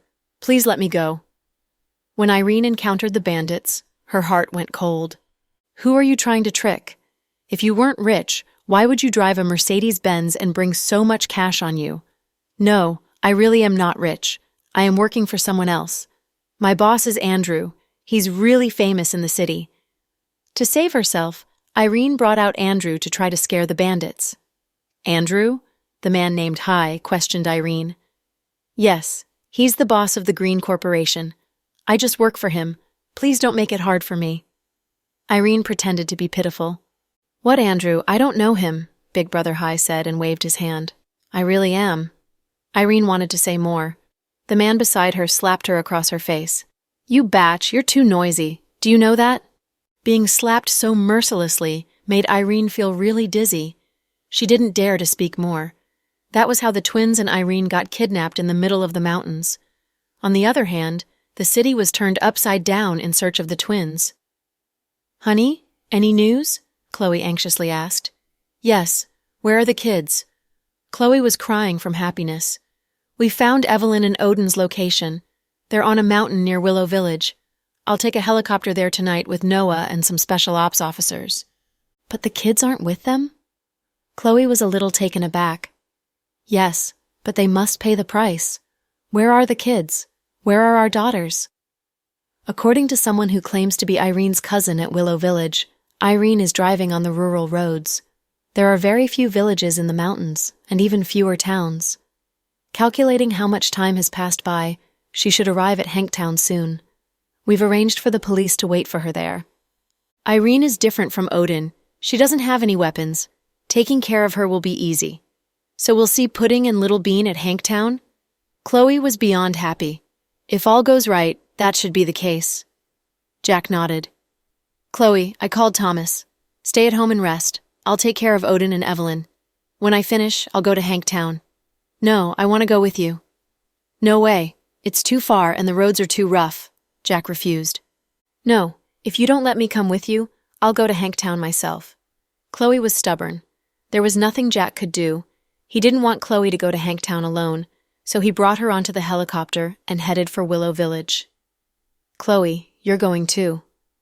Noah was surprised when he saw Chloe. Is that okay? We're going to catch outlaws. According to what I know, Odin isn't a force to be reckoned with. He has firearms and explosives, and he's extremely cruel. Is it appropriate for you to come with us?" He was thinking of Chloe's safety. "It's appropriate," Chloe calmly replied. Noah couldn't say anything. "It's okay. Let her come with us. I'll watch after her." Jack couldn't refuse her, so he brought her on the helicopter with him. In the news, the female reporter was reporting in the rain. According to the newest information, the city bureau has dispatched helicopters to capture the outlaws involved in the kidnapping. Sources say that they're escaping into the mountains by Willow Village. The director of the city bureau, Noah Ace, is personally directing this operation, along with the parents of the children. Let's hope for the news of the children's safe return. When Brenny saw that, she flung the remote control at the television screen. "Mommy, what's wrong?" Tiani was terrified. "Tiani, Mommy told you not to tell anyone Grandma's whereabouts. Why didn't you obey me?" Brenny directed her fury towards her daughter. "But Uncle Chase isn't anyone. He's like a father," Tiani meekly replied. "Look, you're not even as kind as a child." Case came in and heard the conversation. "Case, what do you mean by that? You tricked my daughter into telling you this, and you are still acting like you are in the right?" Brenny was furious. "I didn't trick her. I simply told her what's really going on. I'm telling you, if something happens to my mom, I will never forgive you. Brenny, do you understand that you're living at my house, eating my food, using my utilities, and wearing the clothes I've bought you? So? Do I sleep with you for free? Even prostitutes charge money, and even if I charge $500 per night, I am already worth the price," Brenny argued. Case looked at her with disappointment. "Brenny, you really disappointed me." After speaking, he walked out. He liked Brenny in the beginning because she never fought back against Zuri. Her resilience and kindness were gone. Now, she looked crazy. There was nothing different from her and the Zuri back then. "Case, stop right there." Brenny charged and blocked his path. "Scram, I am not in the mood to fight." Case looked at her in disgust. "You want me to go away so you can find another woman, is that right?" Brenny appeared very domineering. "Brenny, I've finally discovered that you have such an ugly side. Ha, you've finally seen it. I know that you all like women like Chloe. I deserve to die. She is such a good person. She does so much good. Whatever I do is wrong. You don't know how cruel Chloe is. I even knelt down and she won't let my mom go." Brenny began crying. Case became furious. He grabbed Brenny by the collar and cursed. "What is wrong with you? Your mom kidnapped her children." If it were your kids, wouldn't you worry? You don't know what's right or wrong. Even if your mom killed someone, you would still defend her. Case finally discovered that Brenny was pretty much the same as Liam. He questioned Evelyn's parenting. She was an adult, but had no morals, and she stubbornly thought that she was always right. If someone didn't forgive her, it was their fault. What kind of logic was that? Everyone does wrong. My mom just made a mistake. Brenny was still arguing. Your mom didn't make a mistake. It was premeditated. Brenny, if you keep being like this, you'll end up like your mom. Chloe and Jack are going to Willow Village. Your mom and that man are done for. You should watch out for yourself. After speaking, Case pushed her to the ground and left. Mom, please don't fight with Uncle Chase. I'm scared. The child was crying. Brenny cried on the ground like a crazy person. She was thinking that her mom was her last relative left, so she ignored the fact that her mother committed a crime. She didn't realize that her kid and herself were used by Evelyn and Odin. Inside Justin's mansion, after Justin finished his noodles, he saw that it was getting late and was about to see Kira out when he saw Max and Avery. Wow, is something going on? Max smiled deviously. Ahem, don't take it the wrong way. Justin was anxious to explain. What way? We didn't say anything. Why are you anxious already? Max teased. Pfft. Justin knew that Max liked to tease people. Did we interrupt something? Avery hid behind Max and chuckled deviously. Avery, who corrupted you? Justin lectured Avery like an elder. Haha, who doesn't like bad girls? Avery is becoming more like me. President Cooper, I am going to leave now. Kira was embarrassed and was going to leave with her face flushed red. Stay longer. Don't be so eager to leave, Miss Superstar. Max smiled. No, I don't want to intrude. Kira walked towards a red Porsche parked on the side of the street. Her bodyguards trailed her car, protecting her. You'll be on the news tomorrow. Your actresses are always playing this trick, trying to get with the boss and then get paparazzi to expose it, Max told Justin. She probably wouldn't do this. Justin trusted Kira. Eh? That's surprising. Is there something we should know about? Pfft, don't assume. There's nothing.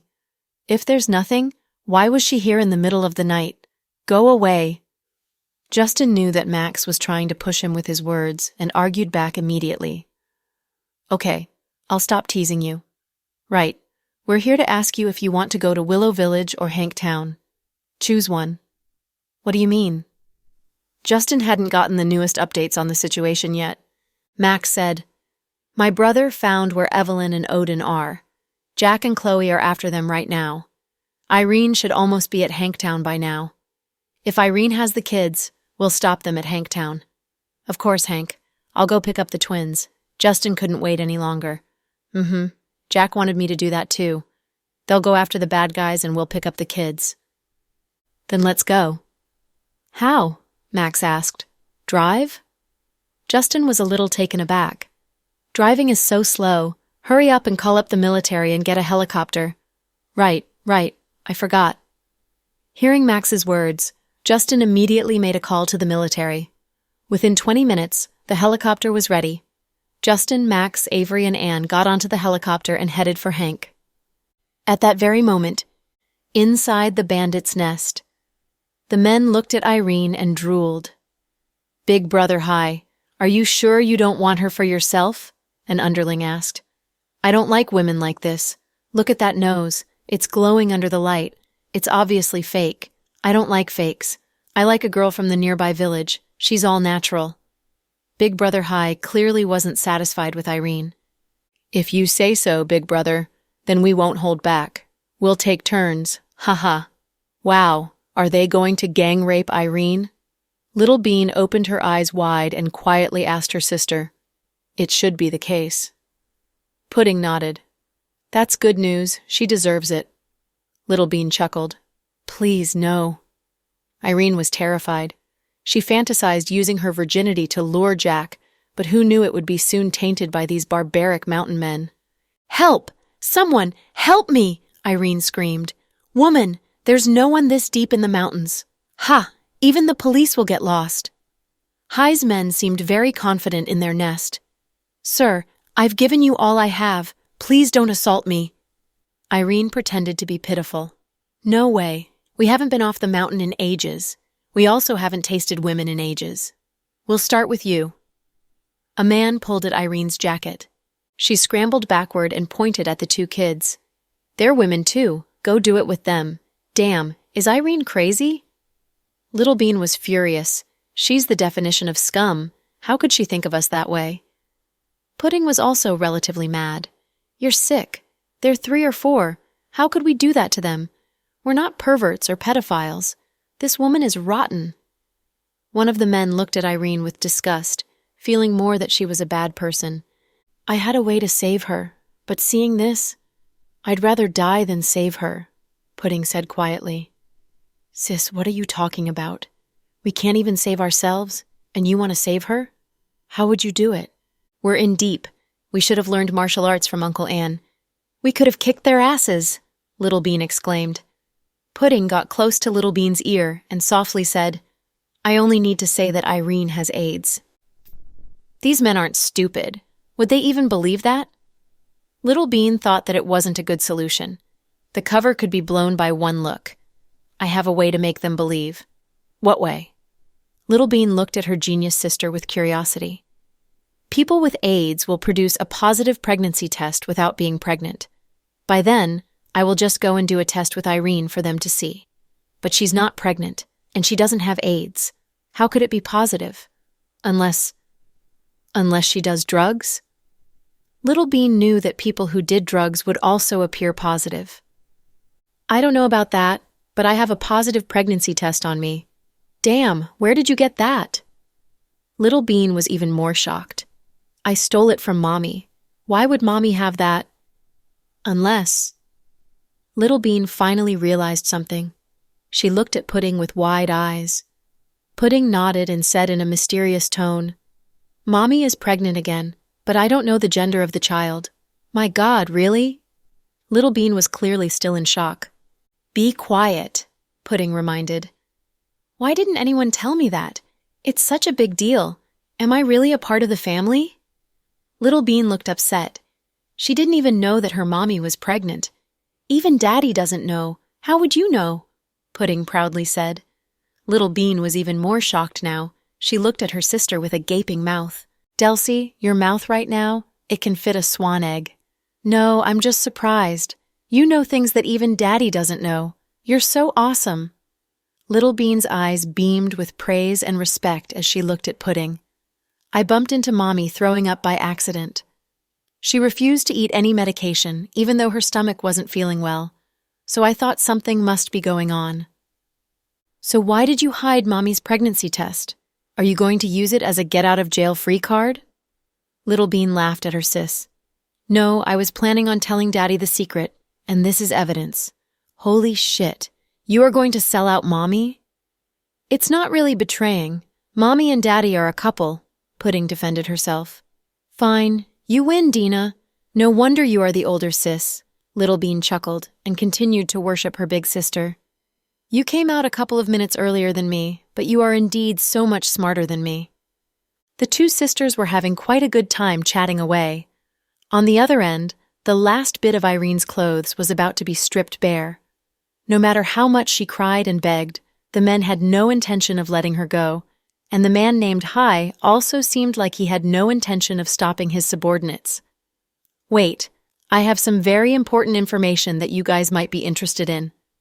Irene suddenly came up with an idea and screamed, What do you want now, crazy bitch? Big Brother Hai, I have a really important piece of information for you. It will make you very rich. Irene spoke directly to the subordinate's boss. Oh? The man stopped playing with the 2 walnuts in his hand and looked up at Irene. What information? What's this opportunity to become rich? Let's hear it. I promise it will give you so much money that you won't even be able to spend it all in this lifetime. But you have to promise me that your subordinates won't rape me, or else I will die with my tongue held, Irene negotiated. Huh, you dumb batch. How dare you negotiate with our boss?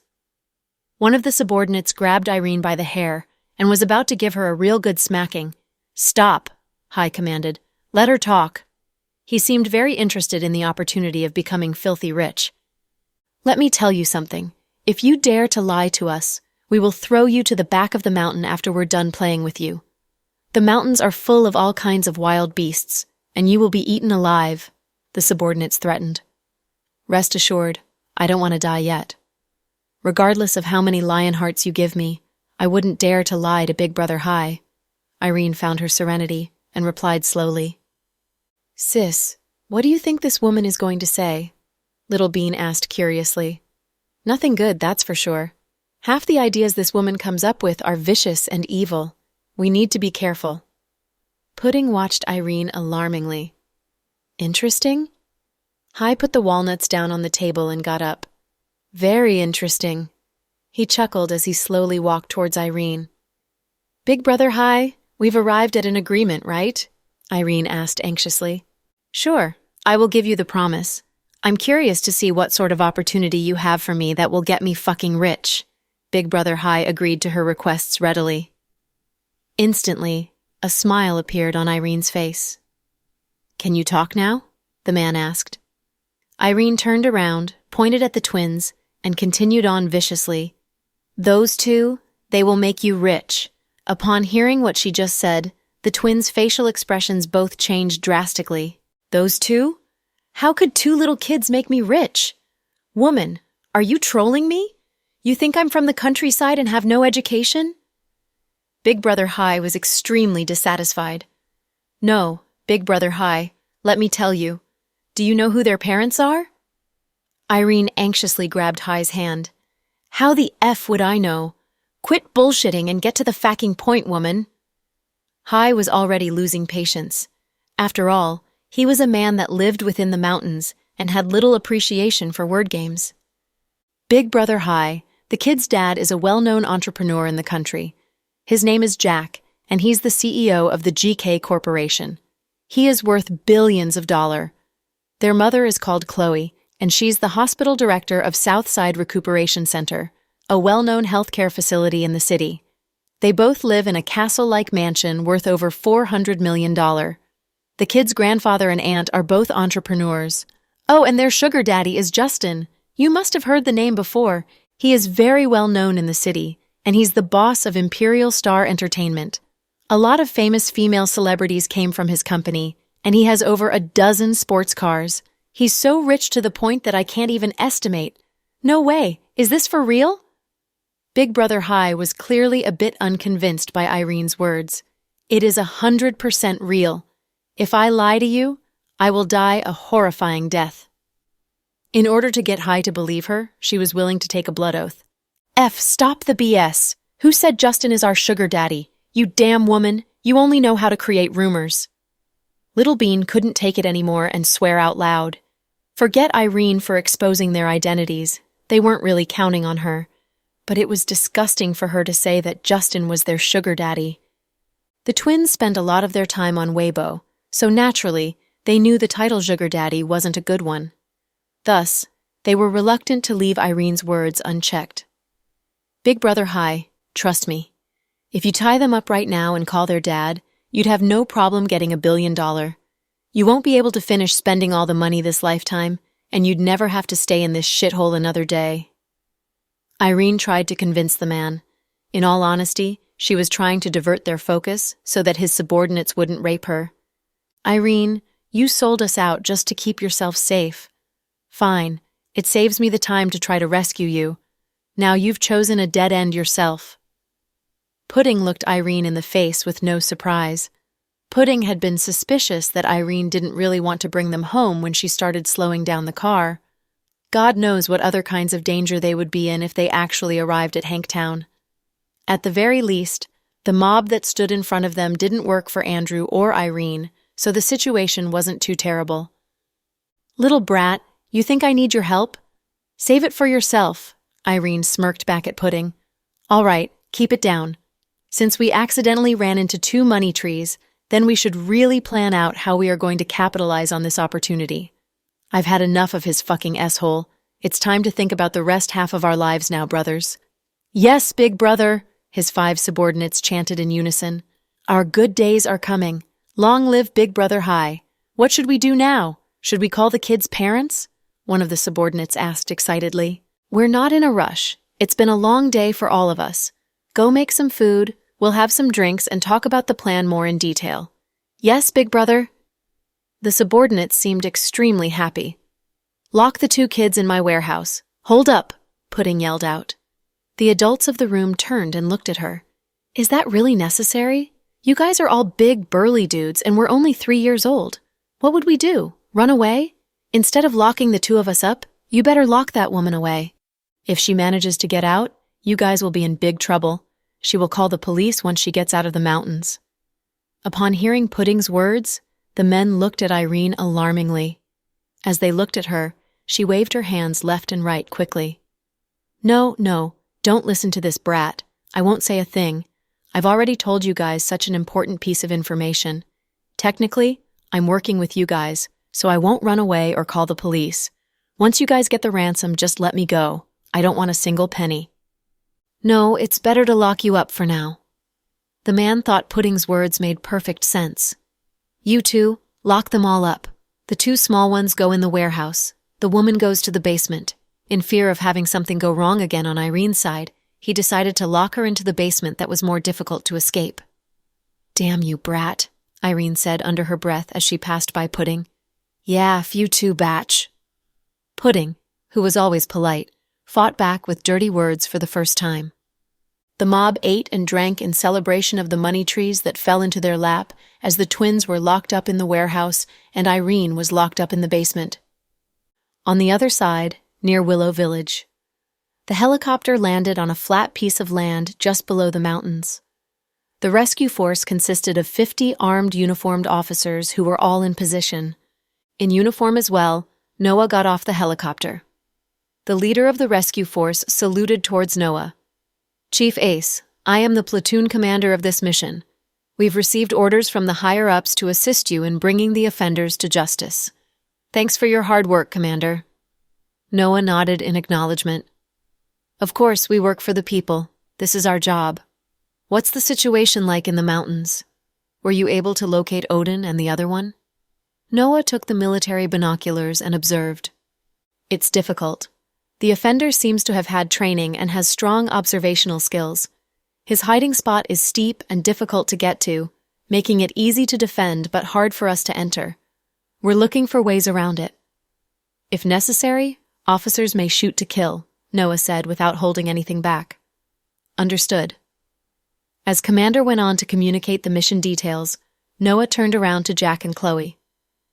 This is a special force with around 50 officers. They are stationed soldiers from around the area. They might not be skilled in firearms, but they are more than enough to take care of Odin and Evelyn, so don't worry. Jack simply nodded in acknowledgement. He looked at his watch and noticed several hours had passed. Without saying a thing, he took out a couple of egg pies and passed it to Chloe. Chloe, have a bite, just for the sake of having something in your stomach, or you will feel bad later. Jack gazed at Chloe softly. Honey, if you're not hungry, just eat it as a snack, okay? Be a good girl. I'm going to call Justin and check out the situation in Hanktown. Lovingly, Jack stroked Chloe's face before leaving to call Justin. Hello? Justin? Have you guys arrived in Hanktown yet? Chloe was leaning against the car that the armed police had driven over, forcing herself to eat the egg pie that Mr. Dawson had brought. She reached down and rubbed her belly. Why was she in such a bad mood lately? How was her unborn baby doing? Has it grown a little bigger? Shortly after, Jack hung up his phone and walked over. Honey, have the children been picked up? Chloe asked immediately. Not yet. Irene hasn't arrived in Hanktown yet. How is this possible? Has something gone wrong? Chloe looked extremely distressed. Not at all, just relax. Chloe, Irene has to pass through Hanktown no matter what. She can't head back, and she has no other way around. Justin, Max, and Avery are all there, and a lot of police officers have strictly secured the area. Nothing and no one can get past them, not even a fly, Jack reassured Chloe. I hope the children are okay. As she was saying this, Chloe leaned on Jack's shoulder and began crying once again.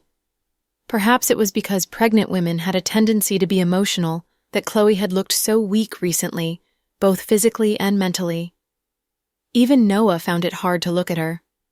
Chloe, why don't you get back into the car and relax for a bit? There's hot water inside. It's too cold, and it isn't much you can do out here.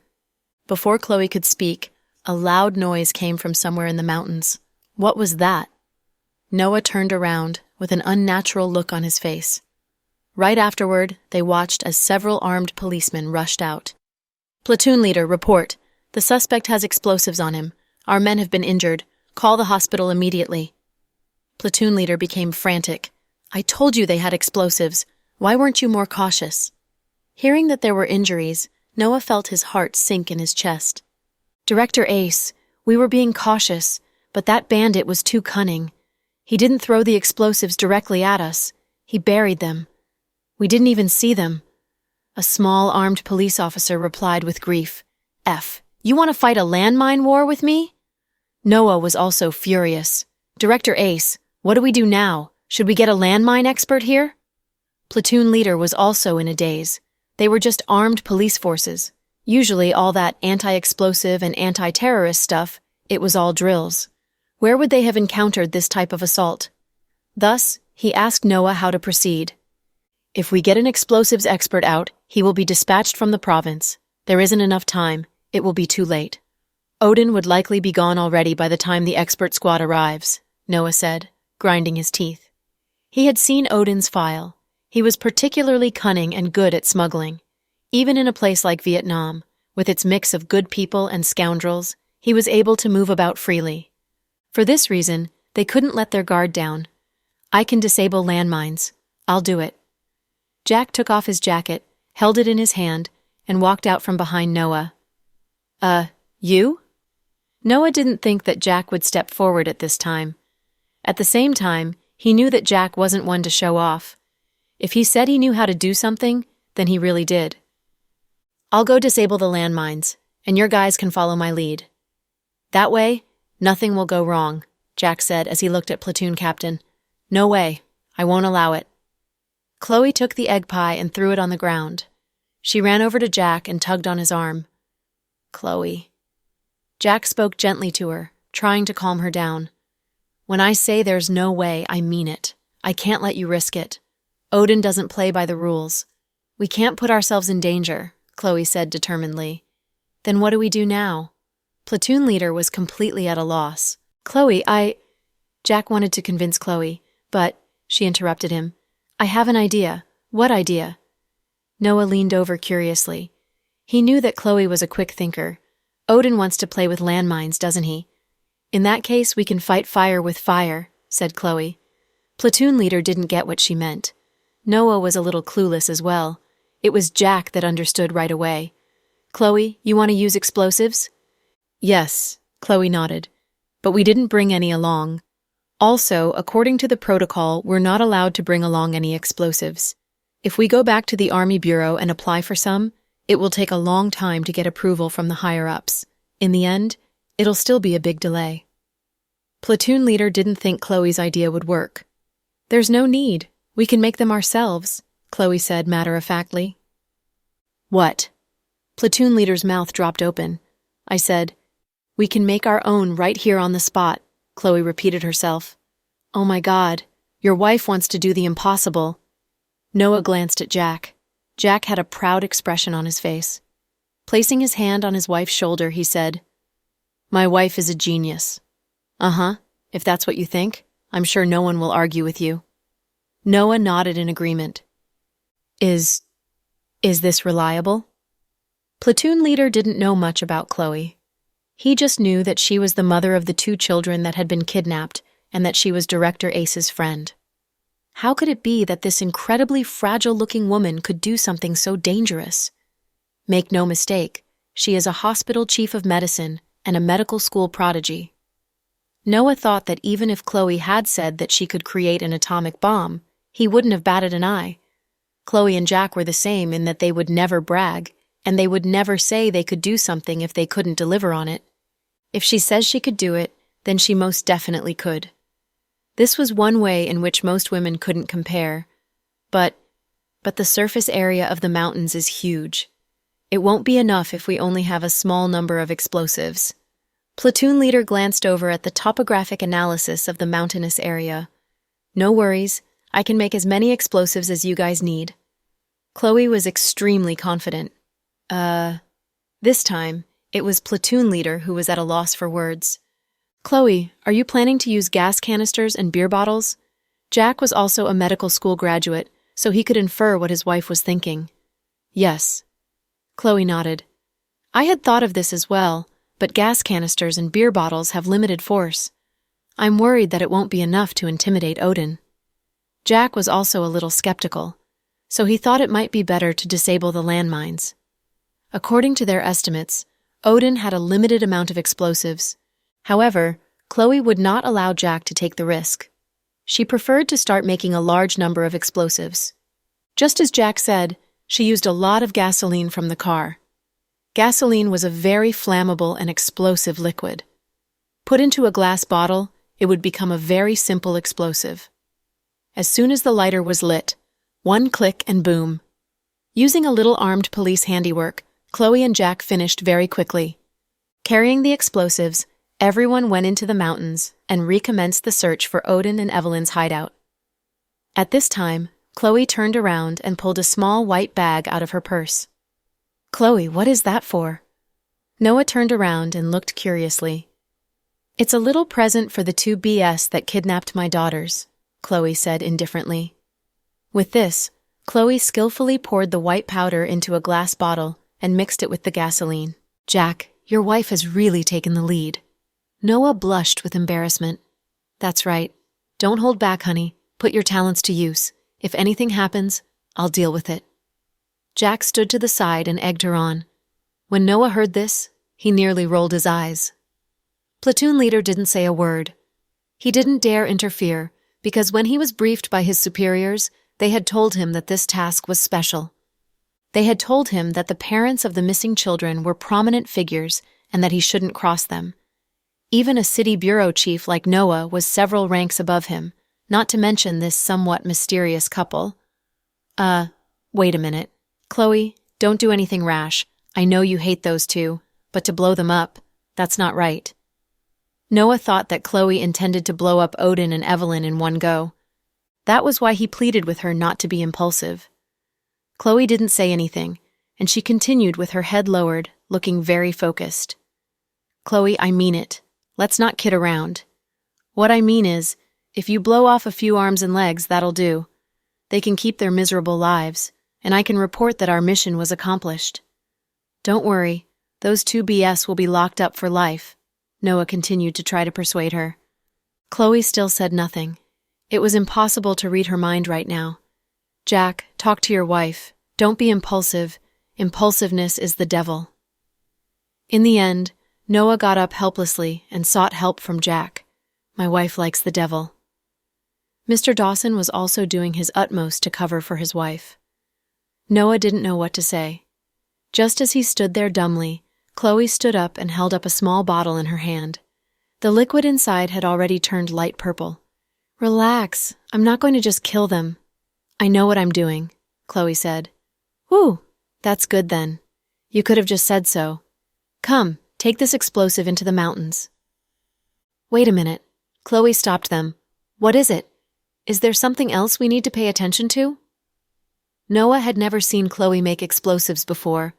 Thus, he wasn't sure how powerful they actually were. It was a pity that Justin wasn't there. He had seen Chloe take liquid explosives with her when she sought out Andrew with his own eyes. The explosive force left Justin flabbergasted. Of course you have to pay attention. With this stuff, you don't need to come too close to Odin. It'll work within a radius of 10 miles, Chloe said. Whoa, a 10-mile radius. This isn't for blowing people up. This is for blowing up mountains, Vice President Green. Noah was once again stunned. Listen to me. Don't panic.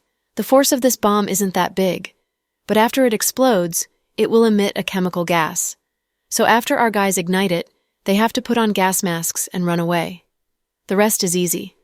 All Odin and Evelyn have to do is inhale the gas, and within 5 minutes, they will be completely immobilized.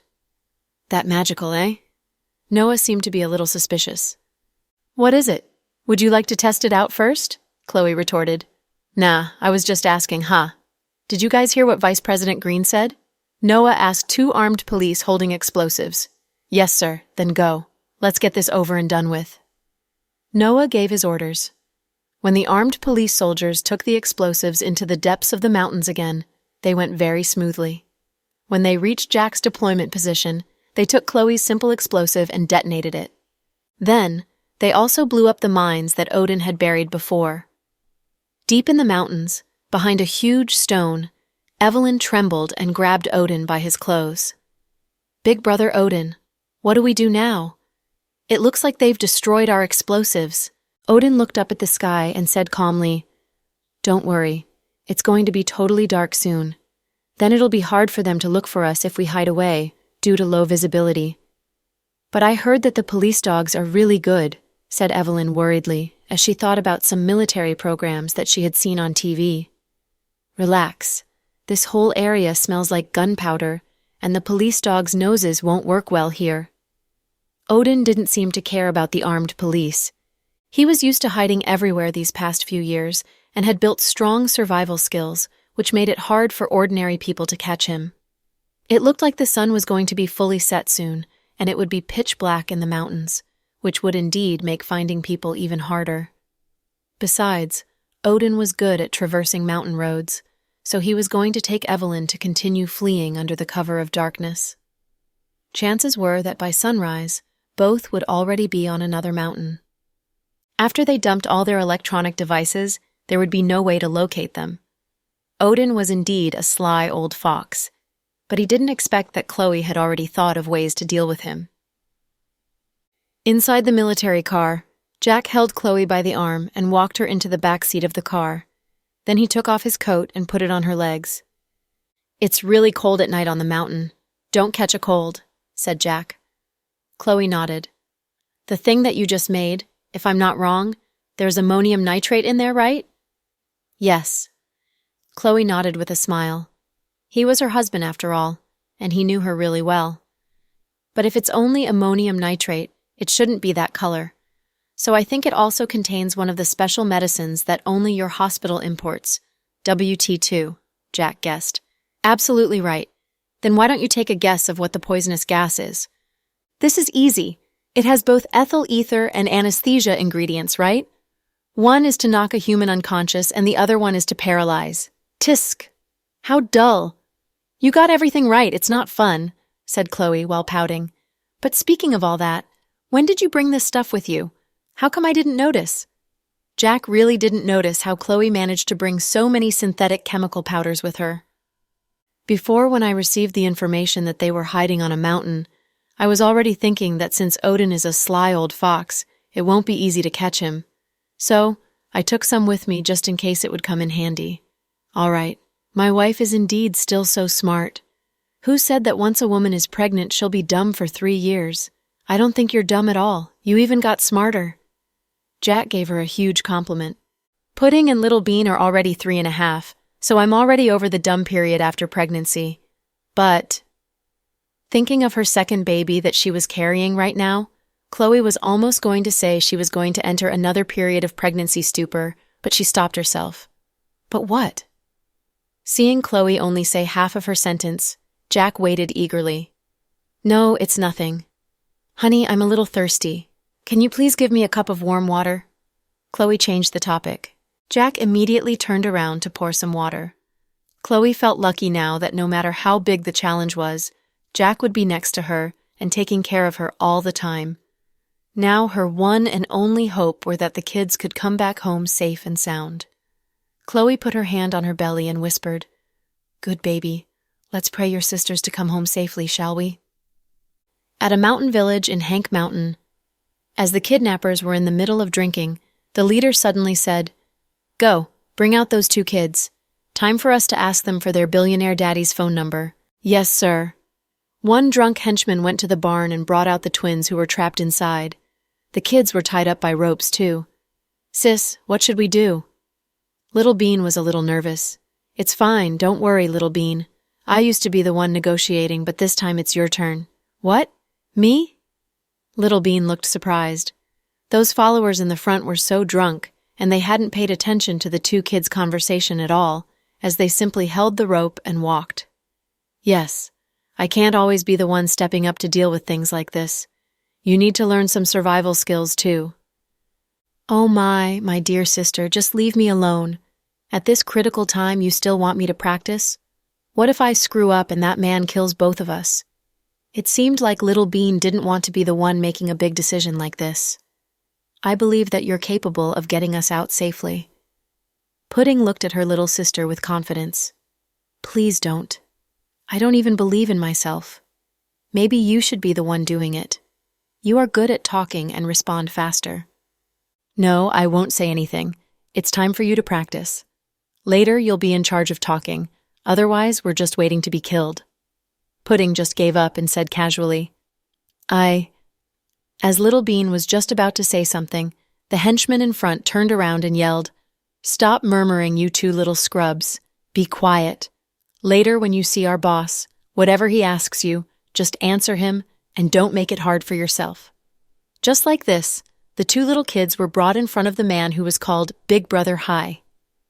Boss, here they are. Hey, Big Beard, we need to talk. Little Bean gathered her courage and said to that man who was called Mr. High.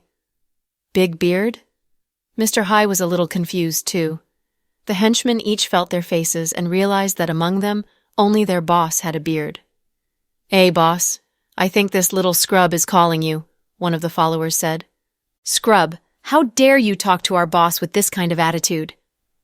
The other one became mad and raised his hand as if he was going to beat Little Bean, but Mr. High laughed and stopped him, then stood up and said, Big Beard, this name is not bad.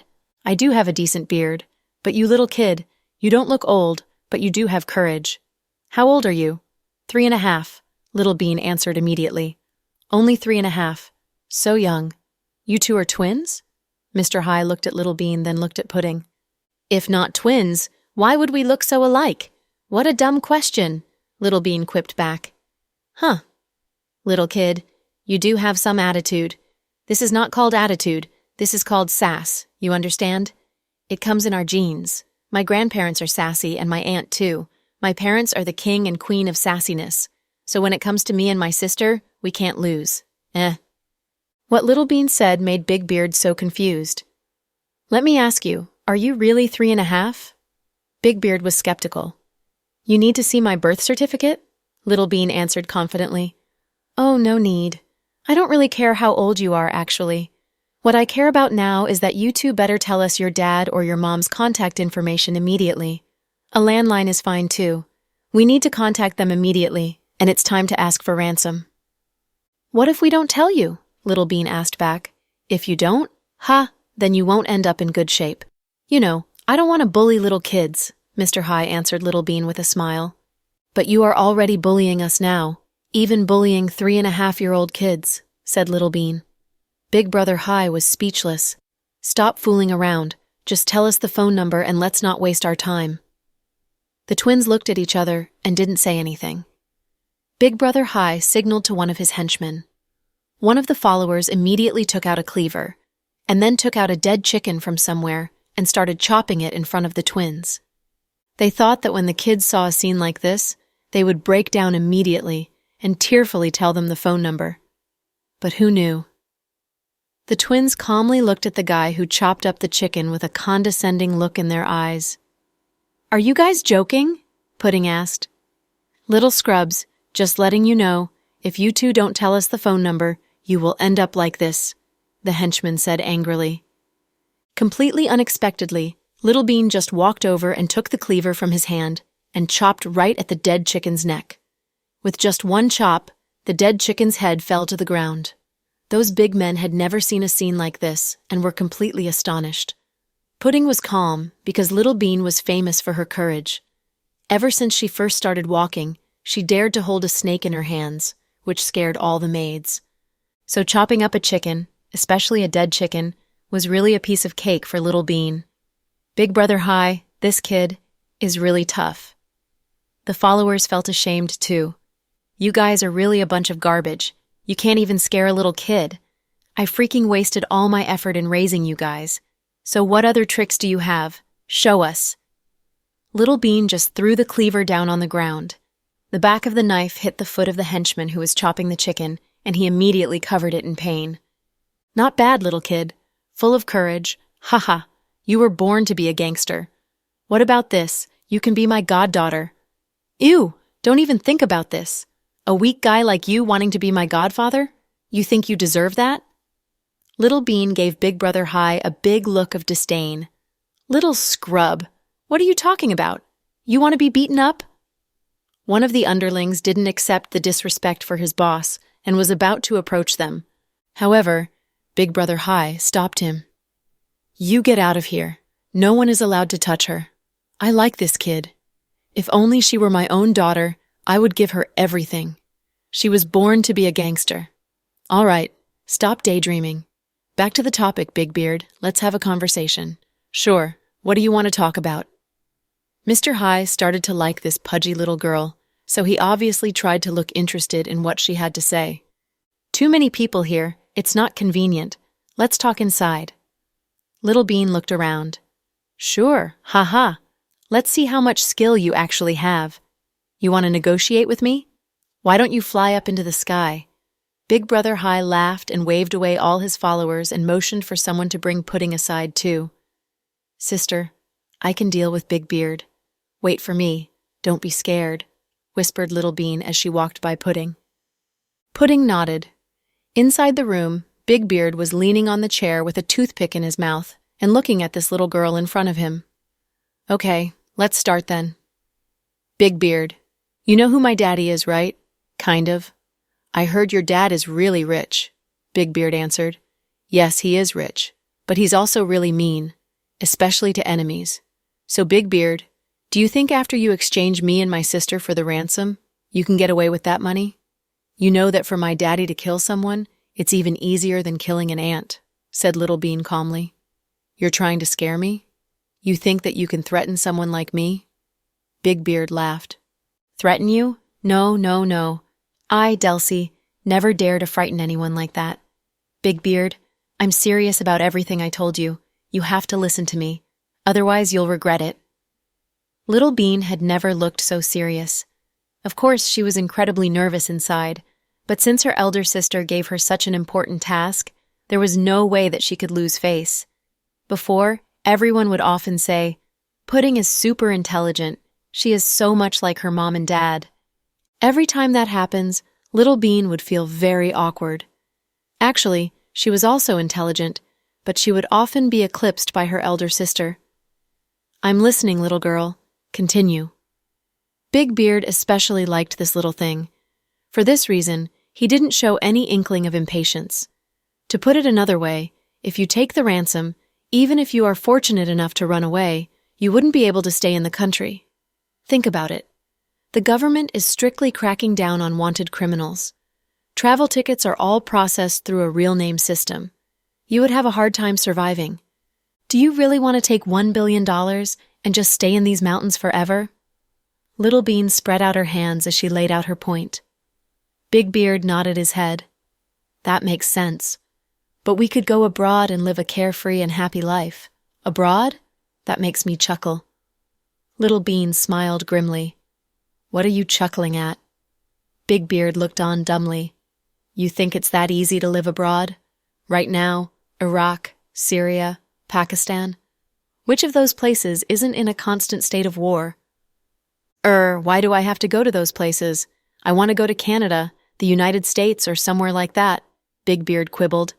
Big Beard, I'm not looking down on you, so tell me honestly. Have you ever been to the United States? Little Bean asked calmly.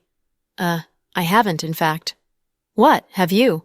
Big Beard shot back. Little Bean's face beamed with pride. Of course, my grandparents used to reside in the United States. My second grandfather and aunt are also there. My sister and I have been there, so we know the situation pretty well. The United States is a state of enforced law.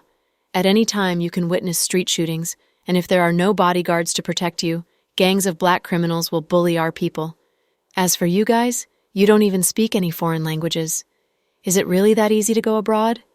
What's more, do you know why I don't like the United States? Little Bean asked. No, I don't. Big Beard had already begun to become brainwashed by Little Bean, so he was smoothly following her train of thought. Because there aren't too many good things to eat over there. To put it bluntly, Eating hamburgers and chicken wings and drinking soda all day will make you want to puke. I'm telling you, if they bring you your steak medium rare and a little bloody, it's not the same as here. With so many different kinds of cuisine, you can eat dumplings if you want dumplings, meat pies when you want meat pies, or even sweet red bean buns and that kind of stuff. You're trying to trick me. I've seen movies. They have our taste restaurants over there. That's right, they do. But their prices are outrageous. Even supermarkets charge tens of dollars for a bottle of chili sauce. Can you handle that? Damn, that expensive? That's straight up robbery. Big Beard had been completely convinced by Little Bean. Of course, what did you think? So anyway, don't think that living overseas is paradise.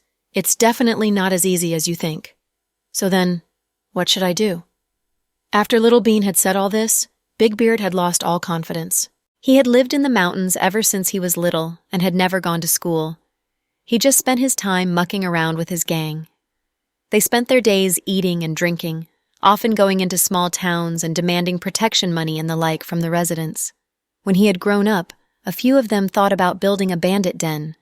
Despite the term bandit den, Big Brother High didn't do any big deals or heinous crimes. All they did was stop nice cars that were driving by from time to time and find some money to spend. This time, there was actually a reason for the car robbery. It is because in this gang, there was a kid who was seeing a girl from a nearby village. The girl's family wanted $100,000 as a wedding gift, otherwise they wouldn't agree to their marriage. According to Big Brother High, all he needed to do was just force the wedding and steal away with the girl. But because the kid said that they were truly in love, he didn't want to cause any problems for the girl. Instead, he wanted to come up with the $100,000 on his own. So a few of them thought about it and decided to go for broke and pull a big heist. They never thought that they would make such a huge profit off of their very first job. Truthfully, Big Brother High hadn't seen much of the outside world, so when Irene finished talking to them, they were excited. But inside, he also felt nervous and scared. Notably, if you were arrested by the police for carjacking and minor robbery, you could be sentenced to jail for several years, and with a more severe sentence, for over 10 years. But for kidnapping, it was completely different. Although this group of guys from the countryside didn't really know much about the law, they knew from watching a lot of TV that this was a big crime. Now, having listened to Little Bean, he felt a little creeped out. "I actually have an idea if you're willing to consider it," Little Bean said. "Go ahead, I'm listening." "Big Beard, what do you think of me?" Little Bean asked. "You? You're brave, and I'm quite fond of you. What about you become my godchild?" Big Brother High held her in high regard. "Don't try that nonsense on me, it won't work. I mean, even though I'm just a kid, do you think I'm smart?" "Yes, a kid genius." It was true that Big Brother High had never seen anyone's child who could talk so much at just a little older than 3 years old, and with so much logic. If anyone were to run into a child like Little Bean in the mountains, they would probably think she was some kind of fairy. "So, you could say that my words are trustworthy, right?" Little Bean continued. "Yes. Go ahead, let's hear it." Big Brother High looked quite serious. "Big Beard, I'll give you a way out. Since you haven't hurt or mistreated me or my sister, all you have to do is call my daddy and let them pick us up. Then you guys will become our saviors.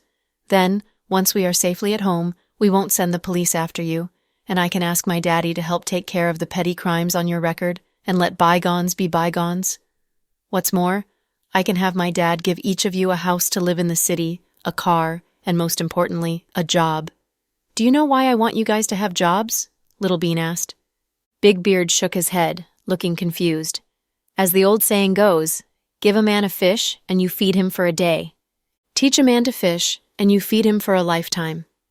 Teaching you to fish is better than if I just gave you a fish, because one day all the fish will be eaten up. But if I teach you how to fish, you can catch more and more fish on your own. In the end, you'll have as much fish as you want. Which do you think is better?" As Little Bean said this, she pointed out her chubby little fingers and poked the tip of Big Beard's nose. "So you finding us jobs is also for our own good?" After listening to Little Bean, it seemed like Big Beard was finally beginning to understand. "Of course, I could actually just tell my daddy to give you money, but If he gives you money and you squander it, then what? So it's better to just find stable work for you. All of you are getting older. Get with the times. Stop playing king of the castle in the mountains. It's childish and caveman-like. So, as long as you guys agree, I am willing to do this. I will definitely arrange for each of you to be properly taken care of. That way, for the second half of your lives, you will be able to put food on the table and clothes on your backs without worrying about the police at all. The most important thing is, you'll be able to leave this place and move to the city. That's not a bad idea, but how can we trust you? Big Beard looked at Little Bean as he asked. Because you have no choice. Heaven or hell, the choice is yours. And don't say I didn't remind you. Do you think you'll live long enough to spend over $1 billion even if you get that money? Do you know what it means to not have enough luck to enjoy something? Everything Little Bean said really hit home with Big Beard. Big Beard, if you can't bring yourself to trust me, then you can't possibly trust that Irene? Irene? Oh, you mean that chick? Big Beard stopped to think for a moment. Right. Do you know what our relation to her is? She said she was also trying to catch you guys. Big Beard faintly remembered Irene mentioning this before. That's right. That woman is definitely a bad guy. She wants to capture us as well, but unlike you who's only in it for money, she wants us dead. Huh? No way! Big Beard clearly thought what Little Bean said was outrageous.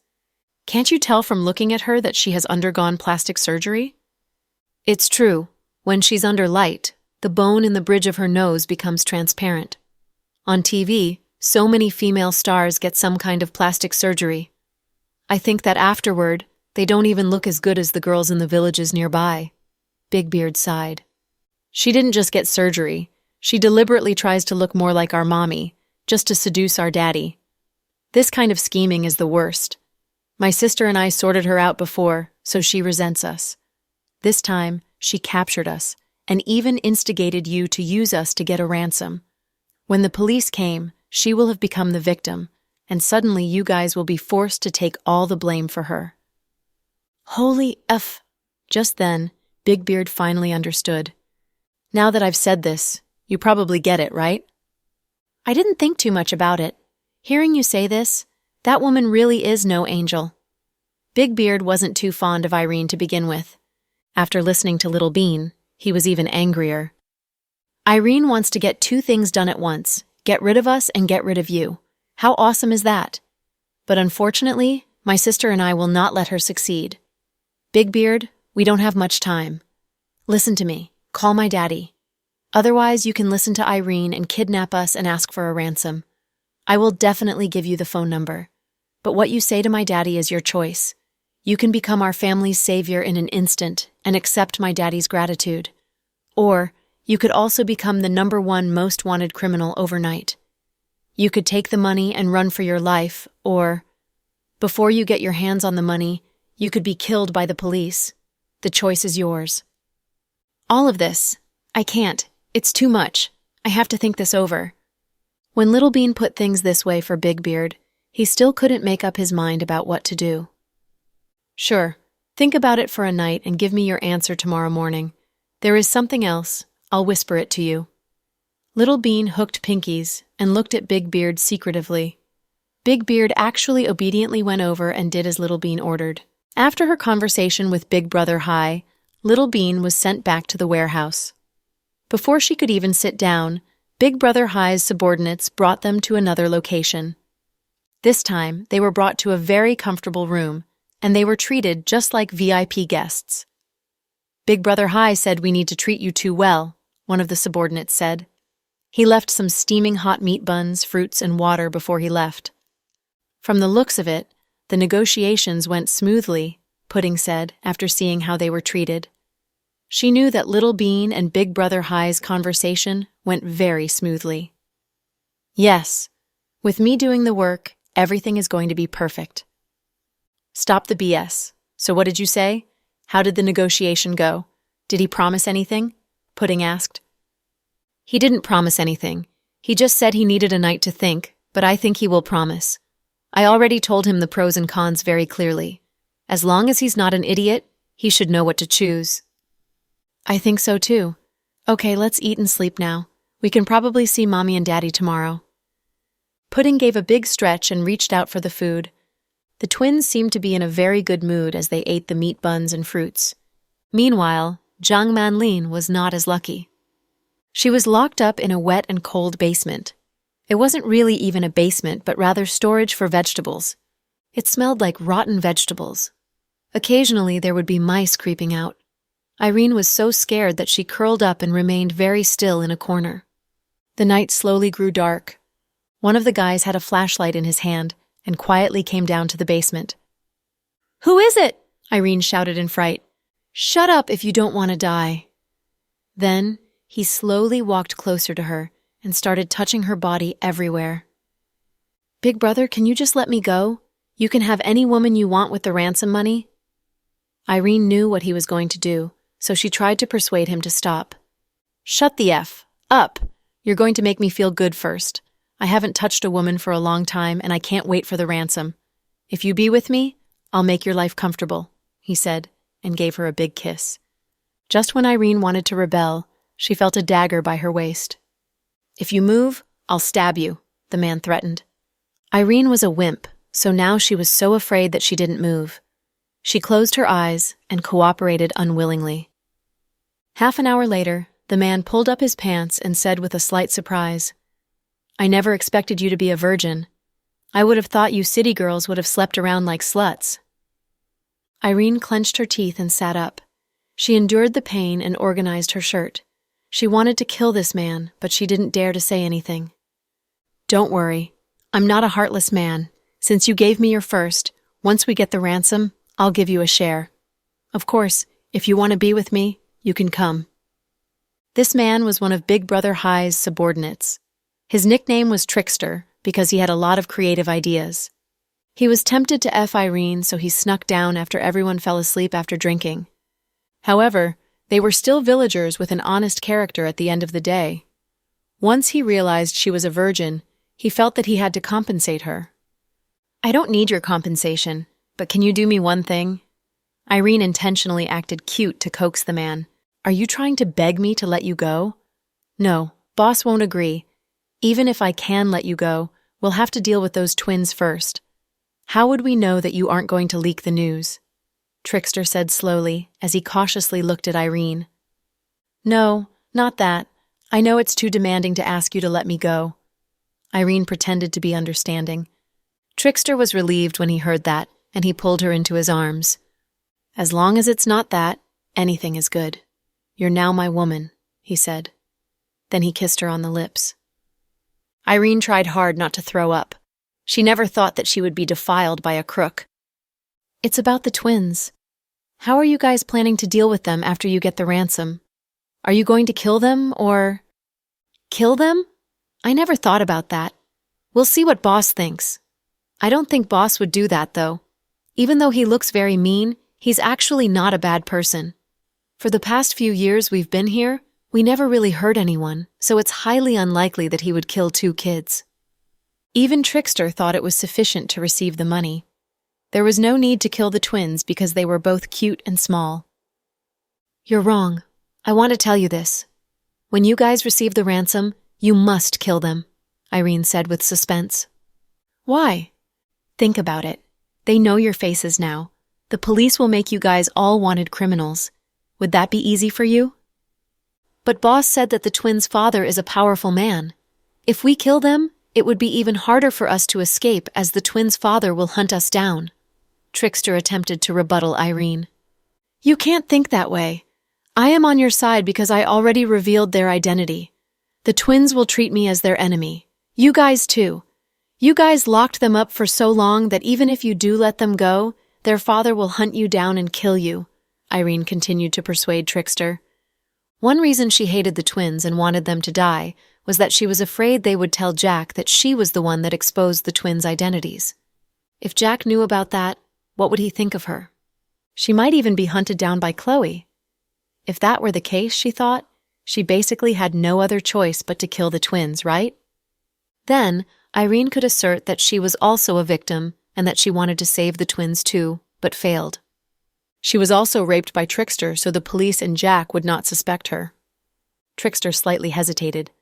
The twins are still so young. I really don't feel that great killing them. How can you do anything big with such a pissy-like character? Don't forget that you're the kidnappers. You aren't doing charity. Irene looked at this man with disappointment, thinking that he was a coward. I can't make a decision about this. We'll have to see what boss thinks. I have a plan, so you just have to listen to me, Irene said. She wasn't ready to give up persuading this man just yet. What idea? Trickster looked at Irene with doubt. Once you get the money and your boss asks you guys to let them go, just volunteer yourself. And then, you can directly stuff those 2 kids into a bag and throw them into the ocean. Then, you can go back and get your share of the money and then move on. Upon hearing this, Trickster looked at Irene skeptically. Of course I can't stay here either. The police will for sure arrest me. I don't have anywhere else I could go, so I was thinking as long as you help me do this task, I can happily be with you.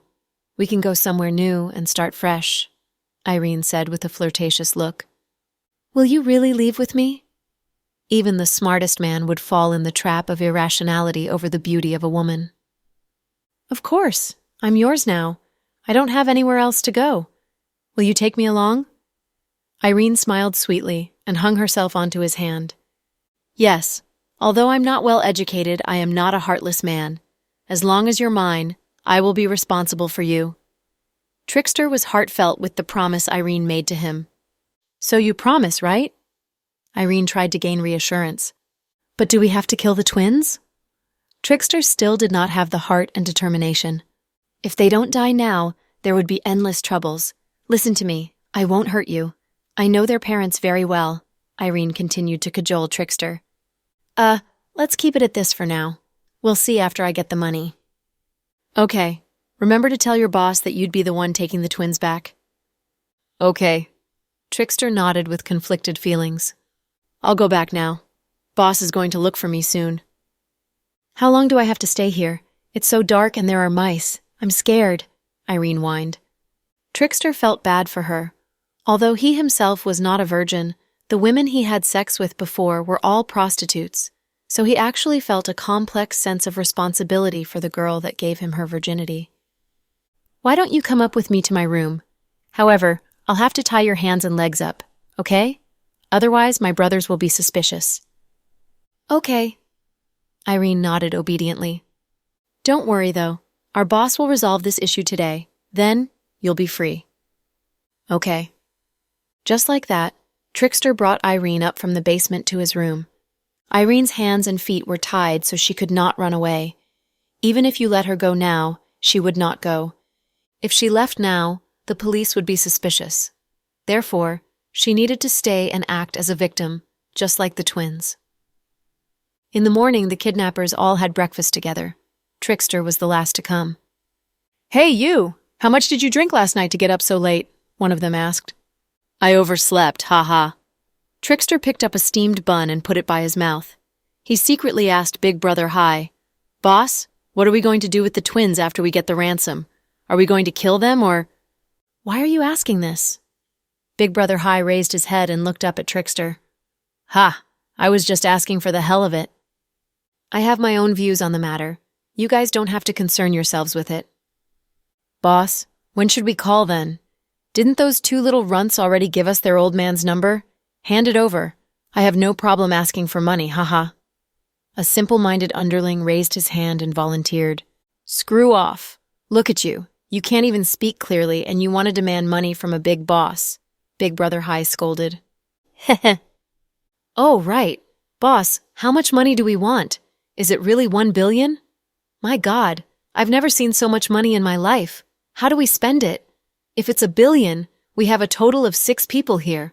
The 5 of us can just take 100 million each. Boss, you have taken care of us over the past few years, so you can take the biggest cut, 500 million. Does anyone have any opinions? Another one of them jokingly egged him on. Of course not. Let's just settle it. Big Boss gets 500 million. The rest of us each get 100 million. As Big Brother Hai watched this exchange, he was not looking forward to telling the truth. He suddenly thought of the child's words last night. Will you guys even live long enough to spend that much money? Exactly. Sometimes having a lot of money wasn't necessarily a good thing. It could even lead to unexpected problems. Boss, what are you thinking about? Do you have something on your mind?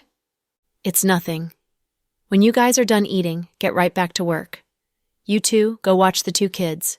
The two of you, go check on the woman. And you, Trickster, go to the entrance and keep watch. Pay close attention and see if there is any movement outside. We don't want our hideout to come under attack when we're not expecting it. Yes, boss. After breakfast, everyone dispersed. Big Brother Hai sat on his chair and closed his eyes. Once a person must decide his own destiny, he will appear indecisive. Big Brother Hai himself was just a misfit, a small-time gangster. So, when it came for him to actually do a bigger heist, he didn't have enough confidence to go through with it. Repeatedly thinking about what the child told him last night, he thought about the group of bros in front of him and how they were all already getting on in age. They were all from poor families in the nearby villages. Life wasn't easy. If they weren't forced to, they wouldn't be doing this kind of shady business. On the one hand, they could take the money and be pursued, on the run as a wanted criminal, living a shameful existence. Even if they were to leave the country, it may not be a paradise. A group of hicks from the countryside might have a hard time adjusting, especially to the language. On the other hand, they could be good people, call the children's father directly and have him pick them up, then accept the father's reward. Of course, it sounded like the second was better and safer. But the question now was, how could he trust the child? He would have to believe that after they go back, their parents wouldn't freak out on them and send them all to the police station. This was key. The trust between people was actually very fragile. Meanwhile, after experiencing the power of Chloe's explosives, Odin and Evelyn, who were hiding in the depths of the mountains, were eventually forced out of hiding. Chloe had added just the right amount of anesthetic so that they couldn't move, but they didn't lose consciousness. So when the armed police soldiers escorted the two of them, Evelyn saw Chloe and was shocked. They've finally been caught, those BS. They made me have to send all these men after them. Thanks for all your hard work, everyone. Noah waved his hand with gratitude at the soldiers who had come to provide assistance. Director Ace, we'll hand them over to you now. You can take them back directly, platoon leader said. Okay, put them in the police car. Noah gestured with a large wave. Wait a minute, Jack suddenly said coldly. Everybody turned their heads and saw Jack walk out from behind Noah. His jacket had been wrapped around Chloe's shoulders, so at this time, Mr. Dawson only wore a clean white shirt. Under the morning sunlight, it was particularly sharp and dazzling. Jack walked over to Odin without a word. Then, before Odin could react and defend himself, Jack slammed a hard punch into his abdomen. Odin only let out a stifled grunt, but the expression on his face showed how much pain he was in. Jack, what good are you anyway? To catch me, you had to call in the armed police, huh? I have no respect for you at all. So what? Jack scanned Odin's face indifferently. Do you dare to fight me one-on-one? Odin asked provokingly while licking his lips. With you? Jack sneered at him with contempt. What, you're scared? Odin continued to goad him. Are you for real? Jack retorted. Of course. If you were a man, you wouldn't look for backup. It would just be you and me, one-on-one, hand-to-hand combat. If you lose, you let us go. What do you say? And what if you lose? Jack said as he looked at Odin. Then I will willingly accept my punishment. Jack, don't listen to him. What kind of shitty bet is this? He has no right to negotiate conditions. He's a sinister criminal who should be thrown in jail to dine on stale bread and water. Noah didn't approve of a duel between Jack and Odin. If Jack lost, then Odin would get away. Wouldn't that mean they caught him for nothing? If Jack won, Odin said he would accept punishment. What else could they do to him? He had already been caught. He could be punished already. Why risk it by engaging him in a duel? It's okay. I'm actually very interested. A duel, eh? Let's do it. Mr. Dawson casually rolled up the sleeves of his white shirt and aimed his fists at Odin. Jack! Noah seemed as though he wanted to say something to him. Release him. Let him come over. Jack seemed to be giving Noah an order he couldn't refuse. They had grown up together, so he knew how his temper was like. Noah could only wave his hand and signal the two police officers to release Odin. Platoon leader was ready to take him away, but after seeing this show, he really wanted to stick around and see this matchup. "Jack, you really are a big man," Odin said with a bit of respect. "Cut the crap. Let's do this." Jack looked coldly at Odin. Chloe was standing beside Noah. In her hand, she was still holding a hot water bottle which still contained the freshly boiled water that Jack had prepared for her. "Chloe, I think you should keep your husband in check. He's too headstrong." "I know what he's trying to do. Let him do it. It's what I want as well." Chloe kept her gaze fixed on her husband's silhouette. "Okay then, the two of you as a couple are simply one of a kind." In the end, Noah thought it was best to serve the two of them and not say any more. Chloe had confidence in Mr. Dawson. It didn't matter if it was a scumbag like Odin, or even if it was Andrew or Justin coming up against Jack alone. Chloe didn't believe that her husband would lose. Her faith was strong. Odin rushed over like a mad dog. In order to free himself, he had to use all his power to beat Jack. Relentlessly, he pounced forward, putting all of his effort into every swing, and Jack, with an expression of indifference, saw a move, then countered it. Keeping on the defensive, he let Odin continue his attack. "Huh? What's going on with Jack? Why isn't he fighting back?" Noah was very anxious as he stood off to the side, muttering to himself. Chloe, tell us, what routine is your husband using?" "Have you ever seen a cat catch a mouse and kill it right away? Most of the time, don't they play with it for a while?" Chloe's analogy was very pertinent. "Ha, now I get it. He has nothing but the worst intentions." With this, Noah suddenly understood. These past few days, the issue with the twins had caused quite the commotion. Noah hadn't had a good sleep in a while, and even though someone brought them food, he didn't have much of an appetite. Especially that brat of his, Ethan, had been putting on an expressionless face, bearing not even the slightest trace of a smile. If the twins could come back, things would be great, and everything would get back to normal. Seeing Odin had used up most of his energy, Jack began to switch from defensive to offensive. Moreover, every strike was aimed to do damage. Odin was able to dodge at the beginning. Later on, his footsteps grew weaker, and so did he. "Big brother Odin, be careful." Evelyn still thought that Odin could beat Jack. Because of Jack's status, he would do what he said he would, so she was hoping that she and Odin could make their escape. But was anything in this world that easy? After a while, Odin could no longer hold himself up, and he fell down to one knee. Jack had beaten him to a pulp. "This guy is unbelievable." The armed policemen that were standing by watching couldn't help but gasp in surprise. "Platoon leader, can you tell what martial arts routine he's using? Is it karate?" someone asked platoon leader. Platoon leader shook his head. "It doesn't look like it. It looks more like the kind of armed wrestling that American Navy SEAL commandos use in training." "Wow, that's pretty badass. It looks like there isn't much suspense involved in this competition. Obviously, it's clearly a matter of one guy one-sidedly beating up one scumbag." Everyone couldn't help but applaud Jack's skill. Jack's personality was very temperate and very calm. There was rarely an opportunity to see him get worked up over something to the point of getting physical. Even though he had been a friend of Noah for so many years, he could count the number of times he saw Jack like this on one hand. Noah vaguely remembered that when he was at school, Jack had gotten in a fight over Chloe. At that time, there were a few girls who were jealous, so they found some gangsters outside the school to rob Chloe and try to mess up her face. Jack happened to be passing by, so he physically stood up for Chloe. Two people, one of them holding a table leg on one hand, against a group of 7 or 8 people. In the end, the two of them were only a little hurt, while the rest of them were in very bad shape.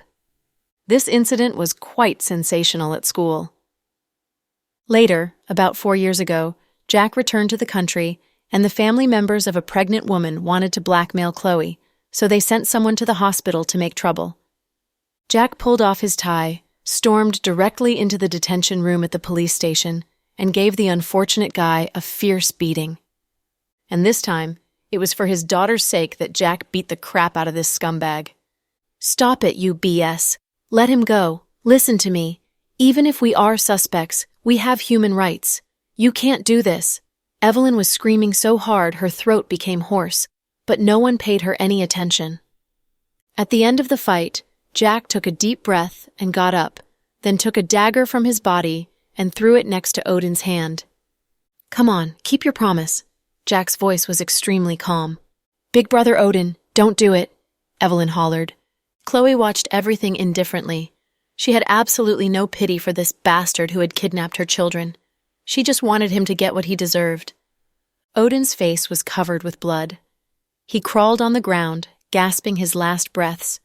He propped himself up with great difficulty and slowly picked up the knife. He used all of his energy to pick up the knife, then suddenly turned around and charged towards Jack. "Ah, go to hell!" Odin rushed at him like a crazed man. "Watch out, Jack!" Chloe was scared witless. Unexpectedly, Jack was very indifferent. Pulling Odin's hair, he punched him in his abdomen. Then, with a considerable amount of strength, Odin swayed 2 or 3 times, then fell to the ground with a thud. Jack walked over, lifted his foot, and stepped on his wrist. "Coward, since you don't have the balls to do it yourself, then I will do it for you." Saying this, Jack grabbed the dagger, then lifted his arm and swung downwards, directly piercing Odin's thigh. "Ah!" he roared like a pig being slaughtered. "Jack, that's enough. Leave the rest up to us." Noah came forth just in time. He thought that Jack had just about vented all of his anger. After all, he couldn't just kill someone in front of so many onlookers. Even the most sinister criminals must be sanctioned by law. Jack naturally understood what Noah meant, so he straightened up slightly. Chloe quickly took out a white wet wipe from her bag and handed it to Jack. He wiped off the blood that was on his hand. At this time, Jack's phone rang. It was an unfamiliar number. He frowned slightly and then answered. "Mr. Jack Dawson, is that correct?" "Yes." Hearing a strange man's voice on the other end, Jack thought that this must be a phone call about his daughters. "Sure enough." The man said again, "Your 2 daughters, I know where they are." "Where?" After Jack hung up the phone, his face was still as calm as water. He picked up his cell phone and called Justin, giving him a bunch of addresses. Right afterward, he looked at Noah. "Have these 2 escorted back first, and lend me the helicopter." "Are you guys going to Hanktown next?" Noah seemed to understand what Jack was thinking. "Uh-huh." "Is there news about the twins?" Noah was overjoyed. Noah nodded. "Okay, then go ahead. We'll take the police car back, bring the children back safely, and don't forget to keep us posted." Just like that, Noah and Jack parted at the foot of the mountain. Chloe walked over with gratitude. She bowed while looking at Platoon Leader. "Hey, Vice President Green, there's no need to do that." "Thank you, everyone, for all your hard work today. After my daughters return home safely, I will definitely come back here to visit you all when I get the chance. Thank you." Right afterward, Jack and Chloe got into the helicopter and left. "Sweetheart, who just called you?" "I think it was the kidnappers." "Huh? Did they say how much ransom they wanted?" Chloe was surprised. "No, it seems like they've changed their minds. They just gave me an address and told me to go pick up the children. Justin is even closer, so I had him bring some men over first." "It's a trap, isn't it?" Chloe was distressed. This whole ordeal had been torture for her, and she hadn't had one night of sound sleep. As soon as she closed her eyes, she could see and hear the smiles and voices of her 2 children. "Don't worry, it won't be." Jack gently hugged Chloe in his arms and comforted her. Hanktown Mountain Range. After receiving Jack's call, Justin, Max, and the others took the local police over to the location. "Boss, it's not good. There are policemen coming. Has our cover been blown?" Trickster, who was keeping watch by the entrance, was very scared. But Big Brother Hai calmly walked out to welcome them. Seeing Justin, he took a look at him and asked, "Are you the father of the children?" "Let's cut out the useless chatter. Where are the 2 children?" Justin could barely resist the urge to kill and spoke very impatiently. "Huh? Who do you think you are to be speaking to our big brother like this?" Trickster saw that the man who took the lead was being very arrogant and domineering. He immediately felt that he was being disrespected. The most important thing to these little gangsters was that they were given face. Trickster felt that Big Brother Hai had been seriously insulted. Therefore, without thinking much, he rushed directly at Justin and swung at him, but his fist didn't even get to touch Justin. Before he knew it, a pistol was already pressed against his temple. Anne's expression was very calm, and the silver pistol in his hand was as cold as his demeanor. Dealing with this kind of riffraff was a piece of cake for an outstanding bodyguard like Anne. "Huh? Boss has something he wants to discuss with you, huh?" The expression on Trickster immediately changed. "Who the hell wants to have a discussion with you? Have the children brought out to me quickly, or I will start killing one every second." Justin had an explosive temper.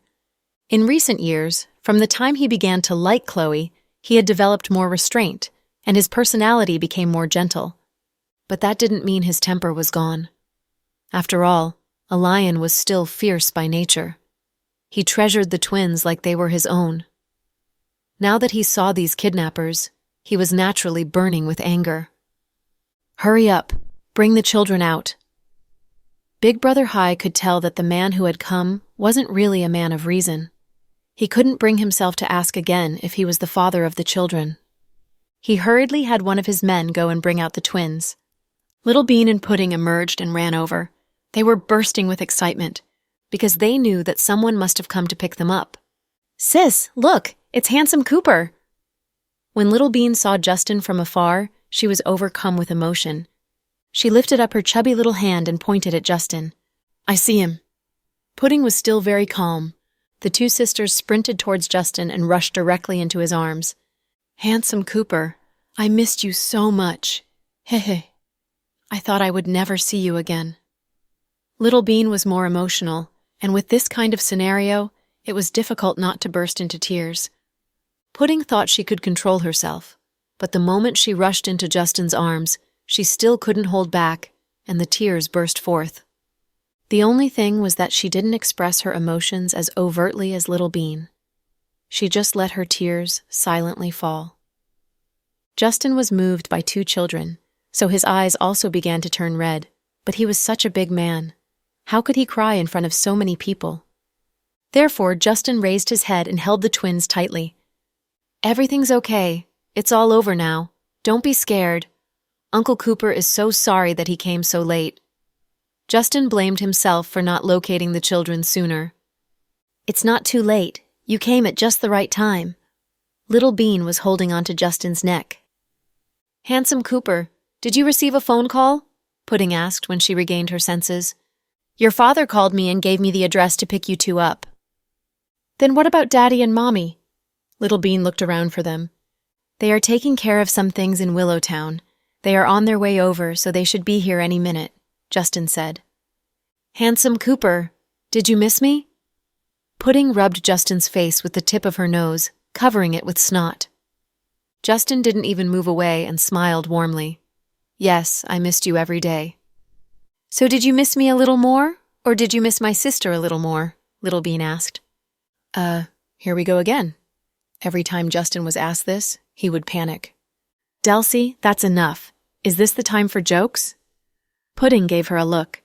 "Pudding, Little Bean, the two of you value love over friendship. The only person you think about is Handsome Cooper, is that right?" Avery got out from the back of the police car, followed by Max. "Wow, Auntie!" Little Bean really knew how to suck up to people. When Avery came over, she immediately leaped out of Justin's arms and hugged Avery's thigh. "Auntie, I missed you so much." "Really?" Avery deliberately asked. "Of course." "Then did you miss me a little more, or did you miss Handsome Cooper a little more?" Avery asked to put her on the spot. About the same. Heh. Little Bean was also a quick thinker. "You little squirrel. You're so clever. You're not hurt, are you?" Avery looked at the two children with concern. It had been several days since they were kidnapped. The clothes they were wearing were the ones they had on the day of the disappearance. They were already dirty, and their hair was unkempt. They looked nothing like coddled little princesses like they usually did. "Are you hurt anywhere? Do you feel sick at all?" Avery feared that the two children were injured and hurriedly examined them for wounds. "No, Auntie. There was only that big bad guy who accidentally pushed me and I bumped my head. But it's already better." Little Bean touched her head. Avery examined the child as her heart ached for the two. "Don't you worry. The big bad guy has already been caught. When Auntie goes back, she will help you get revenge." Avery received a phone call from Chloe saying that Odin and Evelyn had already been caught, so Avery thought that when she got back, she would definitely make the two of them pay. I will take revenge. I will feed the big bad guy to the cockroaches and make him drink dog piss. I will also stuff firecrackers into his butt and blow them up.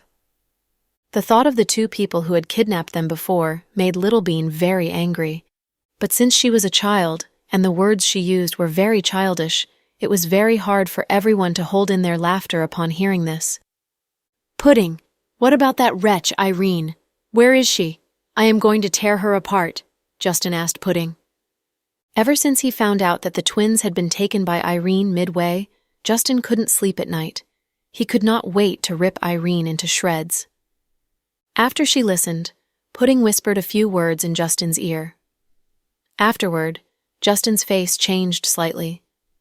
Not far away, with the exception of Big Brother Hi, all of the bandits were dumbfounded. Boss, what's going on? Aren't we collecting a ransom? Why are we just handing the children over? They were all stunned. I've changed my mind and decided to go a different route, Big Brother Hi said calmly. What route? Trickster turned around and looked at Big Brother Hi. I made a deal with the kids so that all of us could live a simple, peaceful life in our later years. I took the initiative to call their father and let them pick up the children. When the time comes, the kids' father will reward us. We will not be wanted criminals. We will just be good people who rescued children from their kidnappers. Big Brother Hi said all this, but in fact, it could be summed up in one sentence. That is, he wanted to clear himself. Huh? Boss, did you get confused? How can you listen to a 3-year-old child? If they decide to arrest us, who can we go to for help? A few of the men looked at the boss in despair. They didn't understand. They were already in their 30s. Why would they believe a child? Whether you believe or not, it's too late. We have to trust them now because we have no other way to go, Big Brother Hi stressed. When Justin came, there were a lot of policemen behind him, and all of them had guns. If they had been killed, it would have been over in minutes. So next, all they could do was wait and see if the kid who negotiated with him would fulfill her promise. Just then, there was the deafening roar of a helicopter, and everyone raised their heads and looked up in the air. An army green helicopter slowly landed. Jack took Chloe's hand, and the two of them got out as everyone looked on. Oh my gosh, Mommy and Daddy look so damn cool! Little Bean's eyes beamed as Chloe and Jack walked towards her. Perhaps it was because it had been a couple of days since she last saw her parents that she felt like her parents were moving in slow motion and that it had been a century since the last time they met. My children. The moment Chloe was able to see the twins clearly, her eyes misted up. She walked over quickly and knelt down. Little Bean ran like a crazy little sheep, but was halted by Pudding before she could dive into Chloe's hug. Chill, Little Bean. Mommy can't hug you. Pudding was a lot calmer. She knew their mommy was pregnant and shouldn't lift them. Oh, I remember. It's because Mommy is Little Bean almost spilled the bean. She coughed slightly and continued. Right, Mommy is pretty emotional right now because she misses us. So, we must be calm so that Mommy won't cry. Yes, Mommy, don't cry. Sis and I are fine. We're safe. Little Bean comforted Chloe. But regardless, nothing could stop her emotions right now. Big droplets of tears fell from her face, onto the ground, like loose pearls. She held onto her two daughters tightly, refusing to let go. Jack watched his wife and their kids as a big wave of relief washed over him. Daddy, I missed you so much. After spending some time with their mommy, Little Bean sprinted towards Jack. Jack, on the other hand, simply picked them up with each hand. Daddy missed you guys too. It's all fine now. His tone was soft and gentle as he comforted the two kids. From afar, everyone watched the twins rest their heads on their father's shoulders. It was a very intimate moment for the family. But also, they secretly did something else. After a while, the twins arrived back on the ground, and Jack walked over to the bandits. The couple of subordinates that hadn't seen much of the world backed away in fear, thinking Jack was here for vengeance. Who is Hi? Jack asked. I am. Big Beard took one step forward. "Were you the one that called me?" Jack observed the man in front of him. He really looked like a wild man without much happening upstairs. "Yes, I called." "My daughters for the past couple of days stayed with you?" "Yes, they stayed with us." Big Beard didn't know what the man wanted, so he didn't know what to feel. After all, who would believe the negotiation between him and the kid?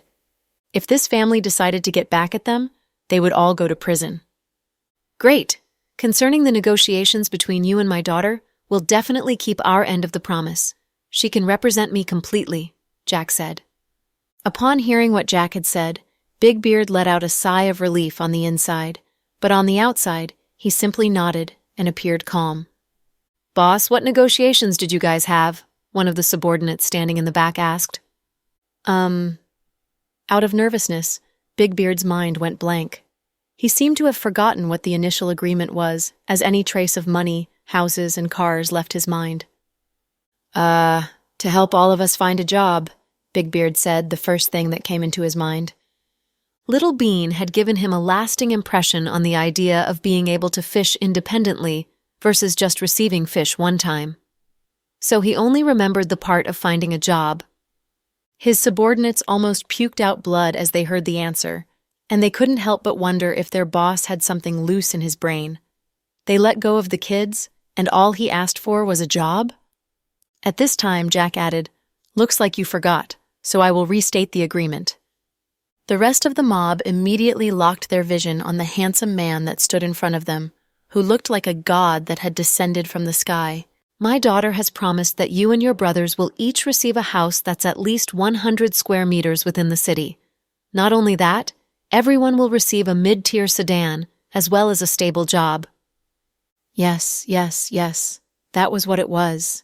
Hai immediately recalled the conversation upon hearing Jack's words. A house, a car. Oh my gosh, a house in the city is very expensive. 100 square meters will probably be worth millions.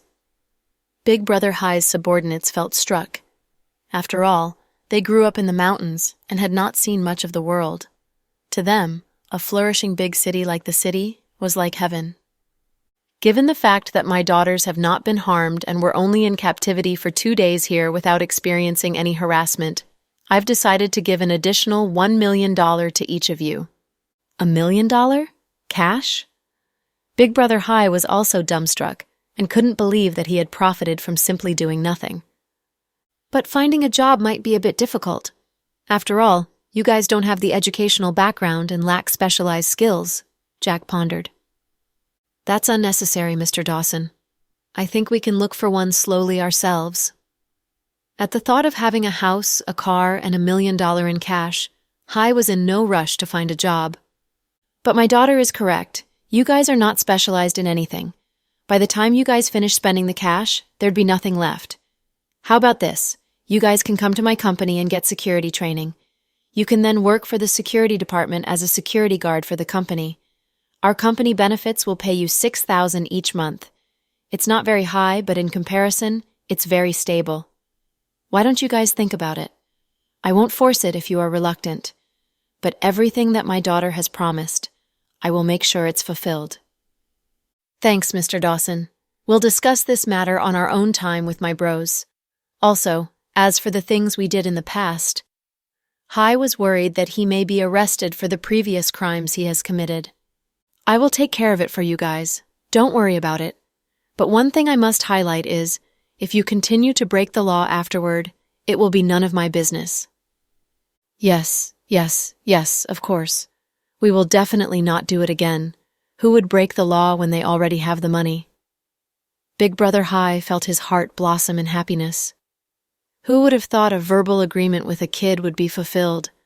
Not only that, there was an additional $1 million in cash. He was so happy that he could die. "All right, since we've addressed your matters, where's the woman?"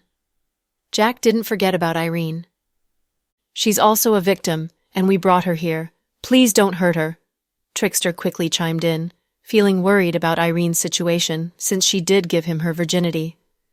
Jack scanned his face without much emotion and didn't say anything. "Go, bring the woman," Big Brother Hai commanded. Initially, Irene remained rather calm, but as soon as she noticed the vast number of people standing behind Jack, she began to panic. At this time, one step at a time, Little Bean and Pudding closed in on Irene. In fear, Irene's face turned pale. "Daddy, this time we must thank Miss Irene. She kindly rescued us from the two bad guys, so you must thank her properly," Pudding said. "Yes, Daddy. Miss Irene is a rather nice person. There's been a misunderstanding in the past," Little Bean chimed along. Jack walked over and glanced at Irene without a word. Irene felt her body tighten and didn't dare to look at Jack in the eyes. But she couldn't help but wonder why the twins made those remarks. "I heard you saved my daughters from Odin and Evelyn's hands?" Jack asked coldly. Yes. It wasn't planned. It just so happened that I bumped into them," Irene explained. "Oh, then it looks like the police made a mistake. They thought you kidnapped my daughters halfway," Jack said intentionally. Irene shook her head violently. "No, it's not like that. I'm not the bad guy, President Dawson. You know me. You should know what I'm like. How could I ever do something like that to you? The car broke, and I couldn't turn on my phone. If it weren't for those circumstances, I'd have called you immediately to fill you in. But, as you may know, my phone has been bugged by him. So, I didn't dare to call, because I was afraid he might know where we are before you do. If he got here first, it would be worse for Little Bean and Pudding, right?" Seeing that the situation wasn't hopeless, she immediately made up a lie on the spot. Jack knew the him she was referring to was Andrew, so he wasn't surprised that she would come up with such an excuse. "I see. I will tell the police to remove your wanted status," Jack said. "Thank you, President Dawson, for clearing my name," Irene said happily. "My daughter said she had promised you something, correct?" Jack continued. Irene didn't dare to answer. Instead, she looked at Pudding, who stood behind Jack. When they met for the first time during the whole situation, Irene and Pudding did, in fact, have a negotiation. But that was long before. "Daddy, it's true. You taught us from a young age that we must repay those that have helped us. So, I promised Miss Irene that all the grudges from the past will be cleared. As long as she can come up with a way to get us out, I will grant her a wish." Seeing Irene was too scared to make a sound, Pudding took Jack by the hand and said innocently, "Oh, so Miss Irene, what wish do you have?" Jack scanned her face coldly. Irene opened her mouth, but looked guilty at Chloe, who wasn't too far from her.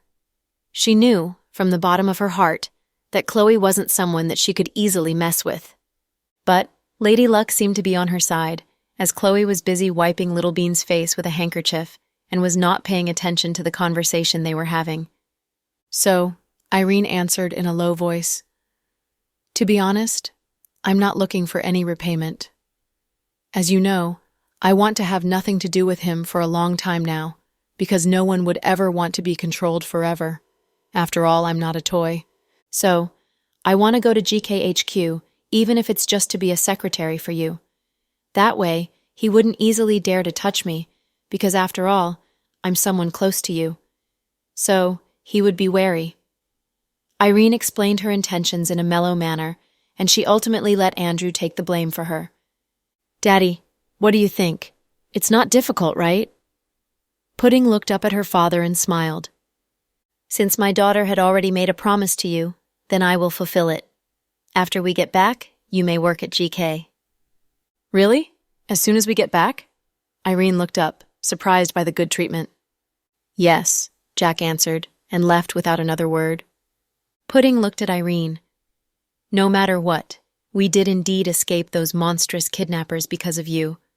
So, I decided to repay you with our previous agreement. Going forward, you should stop being a spy for that bad guy and be a good person," Pudding said in a serious tone. Irene, on the other hand, wasn't remotely suspicious of everything that just happened. If anything, it was like she just hit the jackpot without buying a lottery ticket. She truly thought the kid was simply having a Mary Sue moment, and that Pudding was letting kind emotions cloud her judgment. Jack received Noah's call while he was in the helicopter on his way back. "Jack, something happened on my end," Noah said in a serious tone. Jack listened, and his brows slightly furrowed. "What's happening?" Jack thought to himself. Did Odin and Evelyn run away? Then Noah is a useless director. So many resources were spent to arrest them, so if they escaped, then all of that would have been wasted. Odin, just now, Noah intentionally said in broken sentences. Jack was not happy. What about him? He asked as he tried to maintain his composure. He died? Haha, are you surprised? Noah suddenly burst in laughter. Huh? Were you listening to me, Jack? Noah asked as he found no response from Jack. F off. Jack was super angry at Noah. How old was he? He was the director of the Municipal Public Security Bureau. How could he be so childish? Just when Jack hung up, Noah called him again. Do you want to die? Jack threatened. Haha. Okay, no more jokes. I just wanted to tell you that Odin lost too much blood during transit. He's brain dead now. Okay, Jack responded icily. This was something Jack expected. If Odin was lucky enough to survive, Jack would find ways to kill him for sure, because Odin hurt his daughters. There was no way Jack would forgive him and let him live. Protecting his daughters was what a father should do. Oh, that stab you gave him. It was so ruthless. You pierced right at his aorta. He was able to survive for so long, it shows how strong-willed he was. He even clamored on the car to have me send him to the hospital. Yeah, hospital my AZ. If I didn't have to follow the protocol, I would have sent him directly to cremation. It was self-defense, Jack said pridefully. Sure, I know how evil you are. I was thinking why someone like you would be willing to fight one-on-one with Odin. Now I know how calculative you are. Such a long game of chess. You were intentionally baiting him. You know that you're stronger, so he'd cheat. That was why when he took out his knife to stab you, you stabbed him right back. You're a genius. A genius. Enough. Is there anything else you want to tell me? Jack suddenly thought that Noah was annoying. He finally could spend some blissful time with his wife and children, but now he had to listen to Noah go on and on. Yeah, I haven't asked you yet, so how are things? Noah asked. It's over. Are the twins all right? Noah asked caringly. Yeah. What about my future daughter-in-law? How is she feeling? Noah asked jokingly. He looked at Little Bean, who was next to him. She's very good. She's eating a strawberry shortcake now, Jack said. Haha, that sounds like my future daughter-in-law. She's so strong, so much so that she can think about eating at a time like this, Noah chuckled. Okay, hanging up. Jack thought that Noah wasn't saying anything productive. He only had one important piece of news to tell him, and that was that Odin was dead. This was a good piece of news, though. Honey, what's the matter? Chloe heard that Jack was talking with Noah, so she asked. Odin's dead. Dead? When did that happen? Chloe asked calmly. A few minutes ago. Based on timing, he must have been pretty strong to only have died just now. He should have been long gone from losing so much blood. What about Evelyn? What are you planning to do with her? Chloe asked. Don't worry and leave this to me, Jack said as he put his hand on top of Chloe's. Chloe nodded. During the whole time, she had been holding only her daughter's hands because she was unwilling to let go. No one knew how much relief she felt from retrieving something that was beloved but lost. Chloe, about Irene, Jack tried to explain. I know, Chloe smiled. Daddy, do you even need to explain? Mommy's IQ is really high, it's not like you don't know. Little Bean looked condescendingly at Jack. Okay, I was overthinking. Jack smiled. It had been a long time since he smiled. He would only reserve this gentleness for his wife and daughters. South Hill Manor was very lively on the night the twins returned. It had been very long since it was like this. Noah, his wife, and their son, Brenton, his wife, and their son, Max, Avery, Chloe's mother and Thomas, and Stella.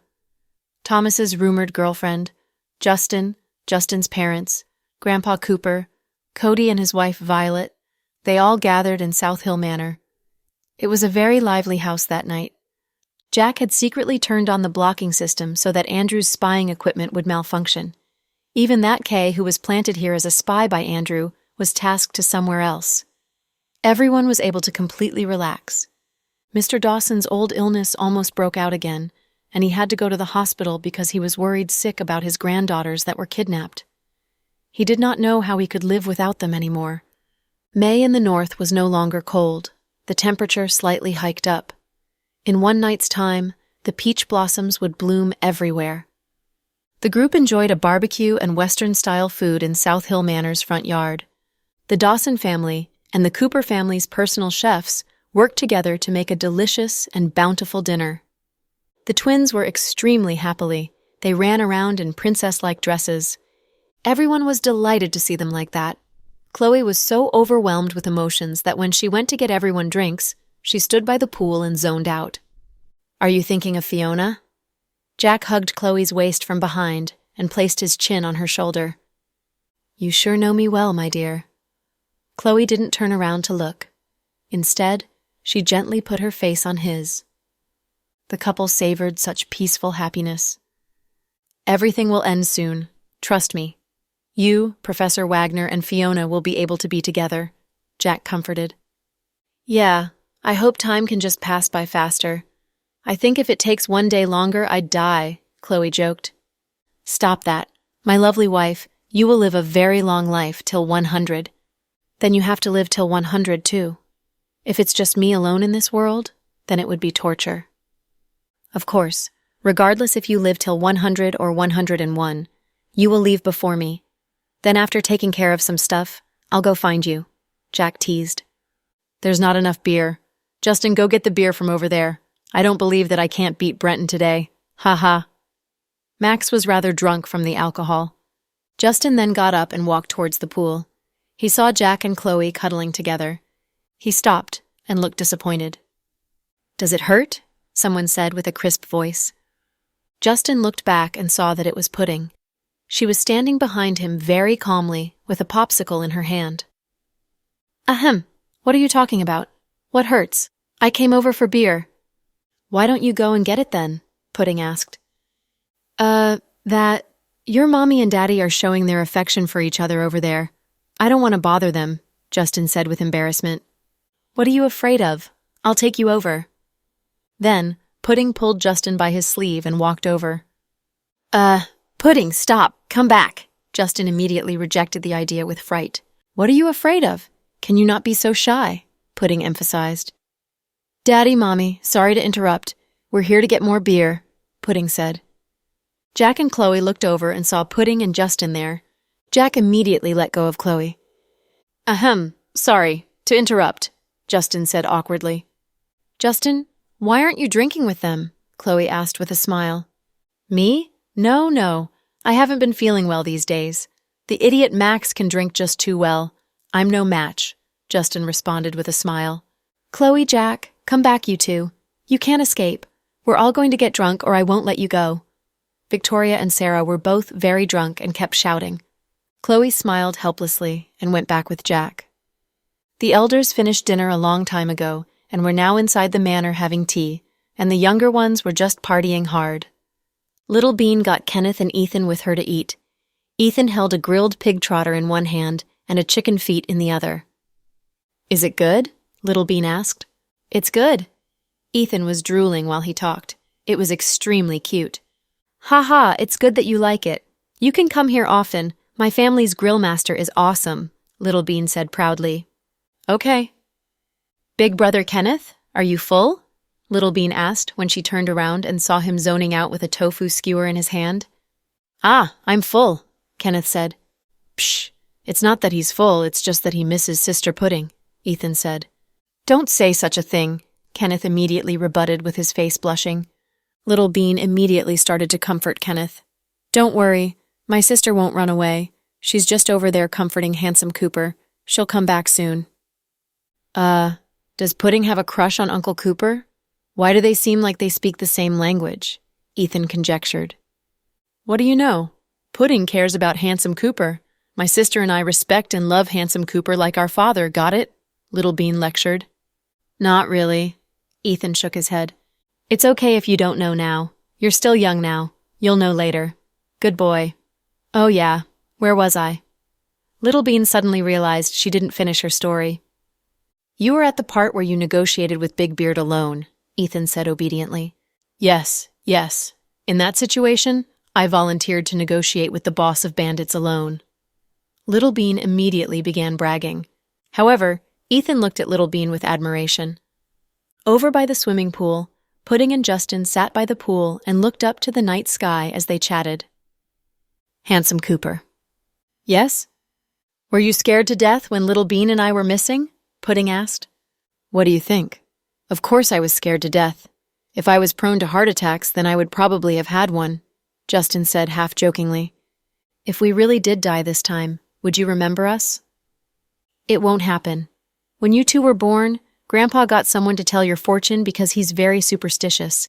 He got a respected monk from a temple. Oh, what did that respected monk say? Pudding asked curiously.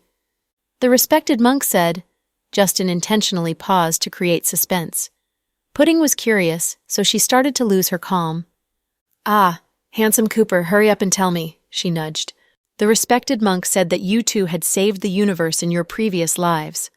That's why you were able to reincarnate as the daughters of your mother. Justin smiled. It's so obvious that's not what the respected monk said. Pudding pouted. Haha, I'm not kidding you. The respected monk said you two are lucky stars and will bring joy and luck to everyone around you. Really? Pudding was starting to buy into the theory. Of course. Do you think I would lie to you? To be honest with you, Handsome Cooper, I really thought Little Bean and I were done for this time. That man, Odin, was a true criminal. Little Bean hurt her head because of him. I tried very hard to force him to take Little Bean to the doctor. At that moment, I wanted to grow up immediately so I could personally beat him up. So you two must learn karate so that you can fight back when you face bad guys. Yeah, but we need to grow a little bit older. We're only so big now, so regardless of how strong we are, we're still small. Pudding sighed out of helplessness. Pudding, you're really incredible already. You and Little Bean had been through so much already. If it were other children, they would have started crying from fear a long time ago. However, you guys were actually able to calmly negotiate with bandits, Justin lauded. This isn't anything. I just regret not being able to take Little Bean and escape much sooner. We were trapped for so many days, and Little Bean lost so much weight, Pudding said caringly. Haha, when Little Bean eats too much, you scold her. Now you feel sorry for her? Justin chuckled. That's different. She's my sister. I can say that about her, but other people can't, Pudding said domineeringly. Yeah, you're just as domineering as your mother, Justin said as he saw Chloe's shadow in Pudding. Handsome Cooper, I heard you and Kira have been pretty close recently? Huh? Who did you hear that from? Is it that blabbermouth Max? Justin said speechlessly. I heard that she went to see you in the middle of the night. The person said he saw Kira come out. What's happening? Are you playing around with female stars again? Ahem. Is your Uncle Cooper that thirsty? Justin almost choked. Not that. I don't think you're that thirsty. I think Kira's pretty good. Compared to the other female actresses from your company, she's more reliable. She's Auntie Cece's biological sister. Little Bean and I talked about it. If you really want to date Kira, we fully support you. Handsome Cooper, you're pretty high up there in age now. You need a girlfriend too. No, she's not my type. She's nice, but there's no spark between us, so I don't want to waste her time. Justin refused. From the looks of it, everyone highly rated Kira, but Justin didn't like her. Handsome Cooper, my mommy might not ever be with you. I hope you don't waste your time on her. I know, you little brat. I don't need you to remind me. Justin smiled awkwardly. My mommy is pregnant again. Do you know? We're going to have a new family member. Pudding decided to tell this news to Justin. Yeah, I know. To her surprise, Justin had known this news days ago. Oh, you know? Pudding said, surprised. Only your father doesn't know now, Justin said with a gentle smile. Yeah, Mommy might want to surprise him. Daddy will be so happy if he finds out that Mommy is pregnant, Pudding said. Pudding, do you hope for a little brother or a little sister? Justin asked out of curiosity. Probably a little brother. Why? Justin asked. Because I already have a little sister. Little Bean and I are both girls already, so why not get a boy? Then, Mommy and Daddy will have both daughters and a son. Pudding saw the big picture. You truly are a little adult, Justin said and gently tapped Pudding's head. What about you, Handsome Cooper? Do you like girls more or boys more? Pudding asked. Me? Either is fine. I don't have much thought in regards to this. I thought guys liked boys more. Huh? Who told you that? Don't your father and I treat you and Little Bean well? That's because we're both girls and you don't have a choice, Pudding said helplessly. Haha, Pudding. You're starting to not make sense. The two chatted happily by the pool. The night was beautiful, but at the same time, there were some people who felt that the night was too long to bear. Jack had arranged Irene to stay at one of GK's luxurious employee apartments. The apartment she stayed in had 2 rooms. There was another girl there, and they each shared 1 room. The other girl was a talkative one. As soon as Irene arrived, the girl kept talking to her, leaving her basically no privacy and space to herself. She was very happy that she became Jack's personal assistant. However, she needed to report to Andrew because he was still her boss. There were security cameras everywhere, and people around her were all on Jack's side. The phone she used to have was broken in the mountains, so she did not have any contact information left. She didn't have the chance to report to Andrew. Irene was very unsettled. In the Green residence. Boss, the twins and Irene all came back safely. Where is she? Andrew wasn't in a good mood. Once she came back, she went directly to GK Corporation's headquarters. I heard she's going to be Jack's personal assistant. Personal assistant? Heh, impressive, Andrew scoffed. Boss, did that batch Irene betray us? Chung suspected. Andrew didn't respond. You told her to take the kids to Hanktown to us, but when we got there, Justin and the police were already waiting there. Don't you think it's strange? I don't believe that it's just a coincidence that the bandits would show up. Do you think Irene is with Jack now? Maybe she made some deal with Jack? I'll figure this out. If she really did betray us, then it'll start getting more interesting. You do know how I deal with traitors. Andrew looked up and smiled wickedly at Chung. Boss, don't worry. If that did happen, I'll help you deal with it, Chung said. What about those captured? Andrew asked. According to the latest news we received, the male suspect, which is that man with Evelyn, is already dead. He lost too much blood in transit. That's what the police said, but they didn't report the specifics of how he died. What about Evelyn? Andrew asked. She's still alive. She's in jail now at the Municipal Public Security Bureau. Hey, the good times for that batch are going to end soon. Boss, are we going to take action? No need. Someone's before us. Andrew grinned. In the Municipal Public Security Bureau, Brenny, in big sunglasses, went to visit Evelyn, who was arrested. Brenny looked very tired. Brenny, you have to save me. I don't want to go to and die in jail. Evelyn teared up once she saw Brenny. Brenny took off her sunglasses and threw it onto the table. She was very angry. What did I tell you? Did you listen to me? Brenny asked. I was trying to avenge your little brother. That batch, Chloe, will be damned. Evelyn still didn't reflect and continued to hate on Chloe. You want revenge? Why don't you look at your own strengths and ability? You're an egg trying to break a rock. Brenny, I don't have anything left now. Your Uncle Odin died. He died a horrible death. I witnessed how Jack beat him to death. Evelyn still had feelings towards Odin, or else she would not be so sad. So what? Isn't it normal that Jack would do such a thing? If someone kidnapped my children, I'd do the same. Also, Odin wasn't a good person from the first place. If you hang out with people like that, you won't end well either.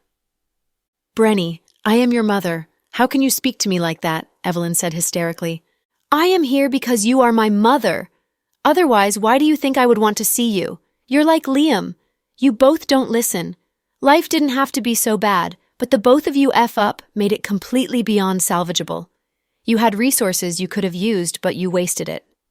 Mom, you were smarter before. I always thought you were strong as you wheedled Dad while countering Lily and Andrew. Think about how you are now. Are you demented? Do you have a brain anymore? Brenny said angrily, as she warned her mother a long time ago not to hurt the twins, but her mother didn't listen. Now the situation was destitute, and she did not know how to get her mother out of this mess. It's easy for you to say, who is it to blame that I am like this today? Isn't it all because of those BS Chloe and Andrew? If they didn't team up and bully me, would I need to run to Vietnam? You might not know what happened when we first arrived in Vietnam, but Liam and I started out very difficult. We had no one there. I'm really scared of being poor. I thought I could get a lot of money this time and run away with Odin, but... Evelyn said, but started crying incessantly. "Why don't you think about whose children you're kidnapping? You want to run away? You probably could run to hell." Brenny was furious. "Brenny, you're my only family in this world now. You can't leave me. I don't want to leave you and Tiani." Evelyn saw how mad her daughter was, so she decided not to argue. Instead, she wanted to make Brenny pity her. "Help you? How? Do you think I'm God?" Brenny turned her head and said angrily, "If you can't, go beg people in the Chase family. They're a strong family in this city. Case loves you, so he won't just leave you helpless like this. Brenny, I beg of you, can you help me? I think I can push all the crimes to Odin. Can you get me a good lawyer? We can appeal. Then I'd most likely just be an accomplice and be sentenced to a few years. You can ask Case to help me. Just say my health is weak and I need to be medically treated outside of jail. That way, I can leave the country." Evelyn was still daydreaming even now. "Mom, it's not that simple. Do you think Jack and Chloe will let you go?" Brenny looked helplessly at her mother. She didn't know if she should be angry at her or pity her. "Didn't people say Case and Justin were friends? He can go beg Justin. Chloe will listen to Justin." Evelyn was good at making people work for her. Brenny scoffed. "BS. If Case went to beg Justin, he'd get beaten up to death by Justin as soon as he spoke. You might not know, but there was a time earlier when Case was drunk, and he said some bad things about Chloe to Justin. After that incident, their relationship became irreconcilable. If you make him do that, you would be dragging all of us down." "Now what? Are you going to leave me?" Evelyn said unhappily. "I didn't say I was going to leave you. I only said I'll try. You know that my powers are limited. Compared to Chloe, my powers are weak." "God is not fair. If I wasn't so soft-hearted and got someone to kill Sandra's kid, then Chloe wouldn't exist." Evelyn regretted how she didn't take action when she could. She used to win so many times when it came to Sandra. She looked down on Sandra, but now Sandra's child was at the top of the social hierarchy. She didn't understand how Sandra and Timothy, who both weren't that smart, could give birth to Chloe, who was such a genius.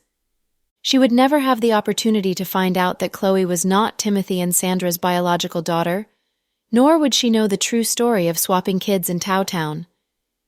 "There's no use in saying these things now." Brenny was still angry. "Brenny, can you bring Tiani to see me next time? I miss her," Evelyn said. She saw how reluctant her daughter was willing to help her, so she tried to use her granddaughter as an excuse. "We'll see. In order to see you this time, I had to bribe my way through. I don't know when the next time I can see you will be." "Brenny, I'm sorry. I never took good care of you. When I die, can you bury me with your little brother?" Evelyn intentionally made her situation sound terrible to make Brenny feel guilty. "Okay, enough. I'll try," Brenny said and stood up to leave. She didn't know what she could do because her opponents were too strong. She was no match for both Chloe or Andrew. Her mother went too far this time. Chloe would not forgive her even if she kowtowed. Brenny's only bet now was Case. After the visit, Brenny drove to the supermarket to get groceries. That night after Case came home from work, he smelled delicious food as soon as he stepped in. "Uncle Chase, you're home!" Tiani ran over and held onto Case's hand. "Yeah." "Oh, you're back just in time. Dinner's ready." Brenny was in a flowery apron. She held a plate of food in her hand as she came out of the kitchen. Case looked at the table. There were 8 dishes and 1 soup. Why was it so lavish? "Is today some special day? You rarely cook?" Case calmly asked. "I just thought we haven't had a good meal together for a long time. You've been busy with work too, so I thought I'd give Mr. Chase a treat," Brenny said cutely. "Brenny, if it's about your mother, don't bother. I won't help you, nor do I have that ability even if I would," Case said as he took off his suit. "Why? Do you despise my family so much?" Brenny looked disappointed. She had wanted to slowly ease into the conversation by boosting Case's mood. However, before she could say anything, he had exposed her plan. "This has nothing to do with despise. If I really despised you, then you wouldn't be here today," Case said directly. Brenny scoffed and said, "Yeah, if you really despised me, then you wouldn't be with me again. You wouldn't let me live such an abundant life. I should really thank you, Mr. Chase. Do you want me to kowtow to you to show my gratitude to you for letting me and my daughter live with you? Brenny, don't speak to me in such a sarcastic tone. I don't owe you anything. Case was already slightly angry. Ever since Evelyn came back, Brenny had changed. Case didn't know whether this was Brenny's true colors or that she was influenced by that pathetic mother of hers. The gentle and understanding of Brenny was nowhere to be seen. Instead now, she was sarcastic and seeking attention and sympathy. She would say that she was so miserable and beg people to help her. Although Case was not that close with Chloe and did not know her that well, he knew that if Chloe was like Brenny now, then Justin would definitely not love her so much. Brenny did something that all men despised, and she seemed to also have underestimated his intelligence. Case, can you help her for me? Brenny saw that force didn't work, so she tried to soften up. I'm powerless. Your mother wants to die so eagerly, I just can't help. Also, the problem now isn't whether I am willing to help or not. First, I can't help. I don't have that capability. Second, if I help your mother, I am going to become Jack and Justin's enemy. I don't want to bring that upon myself. Third, can you chill a bit? Did you forget why Odin was able to capture the twins so easily? It was because he used Tiani as a bait. Do you think you are completely out of blame? Do you think Jack won't come for revenge? So, are you scared? Are you scared that I'll bring you down? Brenny scared. If I was scared that you'd bring me down with you, I wouldn't be talking to you right now, nor would I let you stay in this house. Brenny, can you use your brain to think for a second? Case thought it was getting harder and harder to talk to Brenny. She was being so unbelievable and irrational. The two basically argued every time they saw each other, and it had become such a torment to live with her. No longer were they loving and sweet. The two hadn't slept with each other for a long time now. Yes, I don't have a brain, okay? I'm stupid. I'm always being bullied and tricked. Zuri is smart. Why don't you like her? Brenny tried to think of the most malicious words to fight back. Such arguments had deeply hurt the relationship that the two spent such a long time to build. Unbelievable! Case flipped the table, throwing all the dishes Brenny made to the ground. Tiani was so scared that she started crying. Wah, Uncle, don't be mad. I'm scared. Children were always the most innocent ones when caught in adult arguments. Case, what are you doing? You scared my daughter! Brenny shouted as she hugged her daughter. I really don't know how to communicate with you. I don't know how you turned into this, Case said angrily. Then, he stomped away and slammed the door shut. Brenny hugged Tiani and they both cried. Like her mother, she also misplayed her cards. Sadly, though, Brenny didn't feel like she was at fault, so she continued to contact her lawyers. By the fountain at South Hill Manor, Jack and Justin stood there watching everyone play from afar. Jack passed Justin a cigarette. Justin received it. He took out his lighter and lit Jack's cigarette, then his own. Evelyn would probably drag Brenny into this mess. Brenny probably will then hire a lawyer for her mother. Jack quietly responded. What are you planning to do? I have everything arranged, Jack said peacefully as he looked over at Chloe and the twins. Try not to let Chloe know. I'm afraid she'd be too soft-hearted. You know, sometimes it's good to clear all the roots out to get rid of the weeds. Otherwise, they might grow back to haunt you. I won't let her know, Jack agreed. Ever since Chloe became a mother, her heart softened. She sometimes would let her enemies off the hook, but this tended to create problems for the future. Jack believed that it was best not to let Chloe know how he was cleaning up the situation. On this note, he and Justin had the same thoughts. After all, men and women worked in different ways. What about Irene? Justin asked. We'll do as Pudding said, Jack said. Ha, good. I'm going to wait for a good show. Have fun acting it out. Seeing Justin smile happily in front of Jack was a rare sight.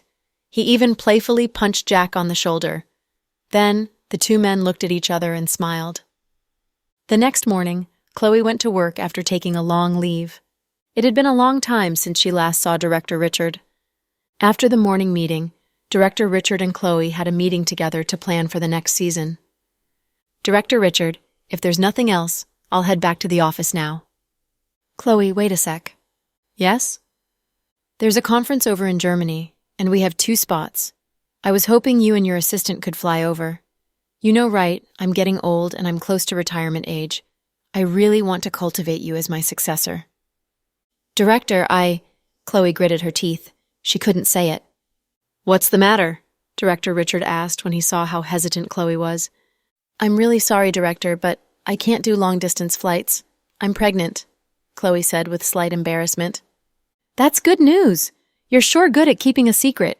Looks like my deputy director will be on maternity leave again. Director Richard smiled with fatherly affection.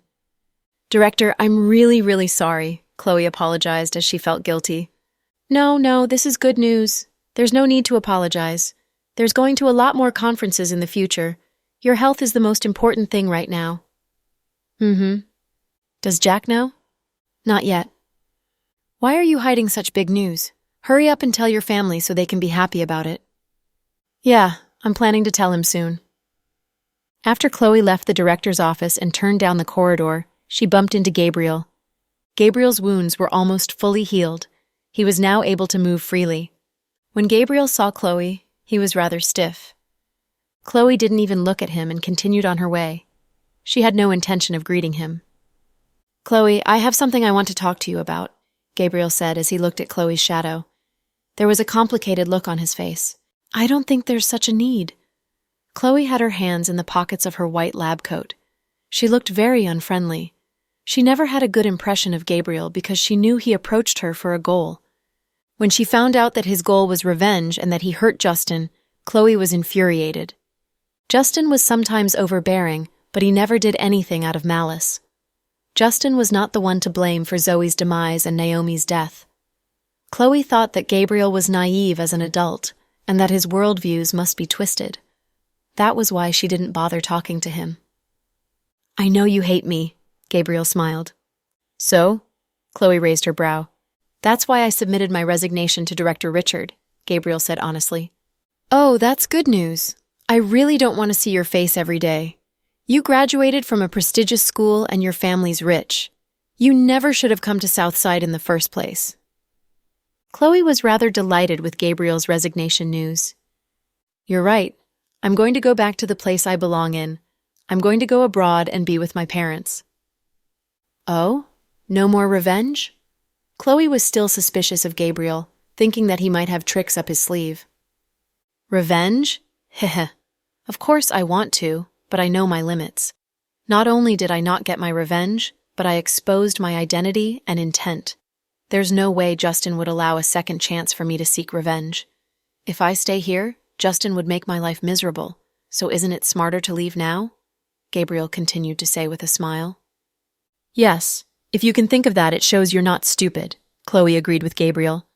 I wanted to say goodbye, but you don't want to see me. I just wanted to say hi when I bumped into you. Heh, no need, Dr. Gabriel. We were never friends. Other than being colleagues, we were classmates in high school. I'm not really close with my classmates, Chloe stated. I know. You only have Jack, Gabriel said. Are you done? If you only want to say these things to me, then I'll respond to you with safe travels, Chloe said. Then she walked away. Chloe, you shouldn't be friends with Justin. You should distance yourself from him and not be so close to him. Dr. Gabriel, is your head all right? Did you hit it somewhere? Chloe turned around as she did not understand what Gabriel meant. It's for your own good. While I was here, I heard a lot about you. To be honest, I respect how you got to where you are today because you didn't come from wealth.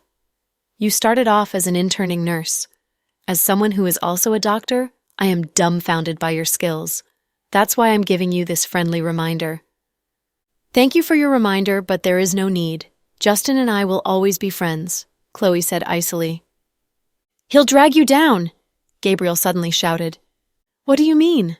Chloe furrowed and turned around to stare at Gabriel. I can't tell you too much, but remember what I said. It's for your own good, Gabriel said. Then he turned around and walked in the opposite direction.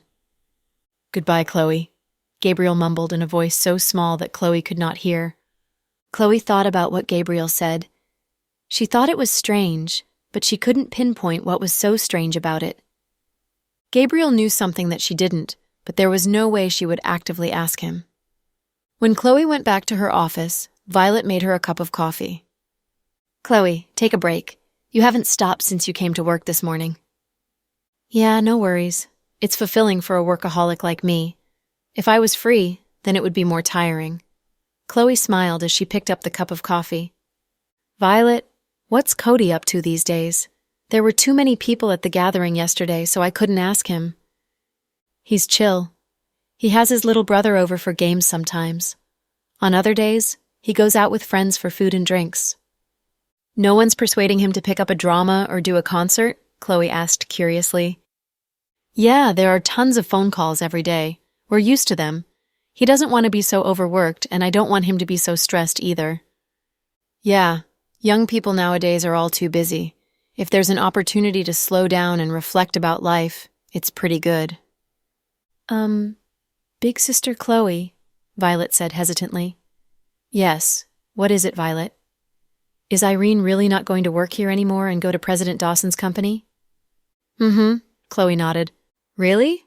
I thought it was just a rumor. I heard a lot of people in the hospital talk about this. They said that Irene posted on Snap showing off." "Okay," Chloe said calmly as she continued to sip her coffee. "Chloe, you know that woman is terrible. Why are you allowing it? Even if President Dawson didn't think it through well, you should know better." "Pudding's the one that didn't think it through well then.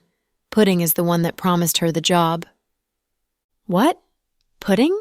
Violet asked in confusion. "Although Irene is a bit annoying, nor do I like her, she still deserves some praise for what she did this time. If it weren't for her, we wouldn't have been able to save our children so quickly. She's still our daughter's lifesaver, so if she wants to work at GK, then we'll just let her." "Aren't you afraid that she has romantic feelings for President Dawson? If she succeeds, then there's a big problem." "If I was scared of that, then I might need to fire all female employees there. Haha, it's not like that. Don't worry." Chloe smiled. "I don't think you should let her work there," Violet said. For the first time, she thought Chloe was being overconfident.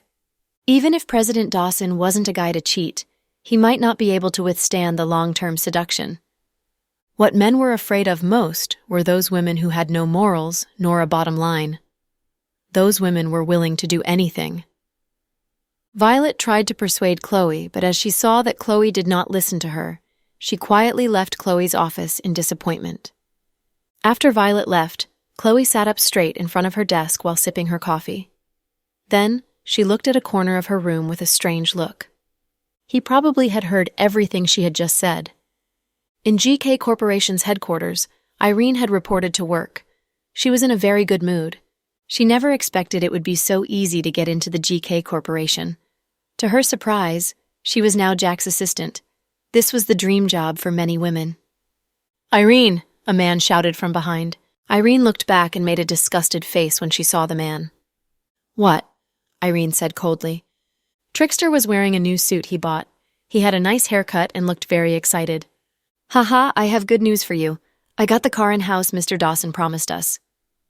"What does it have to do with me?" Irene glared at him and asked. "Huh?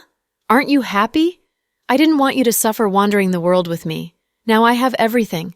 I just called home and my parents want us to get married as soon as possible. How much do you want as a proposal gift? Our families can talk about that. Oh, my mother also said if you can give birth to a boy, I'll transfer the house to your name. What do you think?" "What's wrong with you?" Irene glared at the man with contempt. "Yo, you peasant, listen," Irene said in a condescending tone. "Don't call me yo. I told you that you can call me directly by my name. You can call me Bao. F off. You're so thick-skinned. You're a yokel, so can you stop daydreaming? I will never marry you."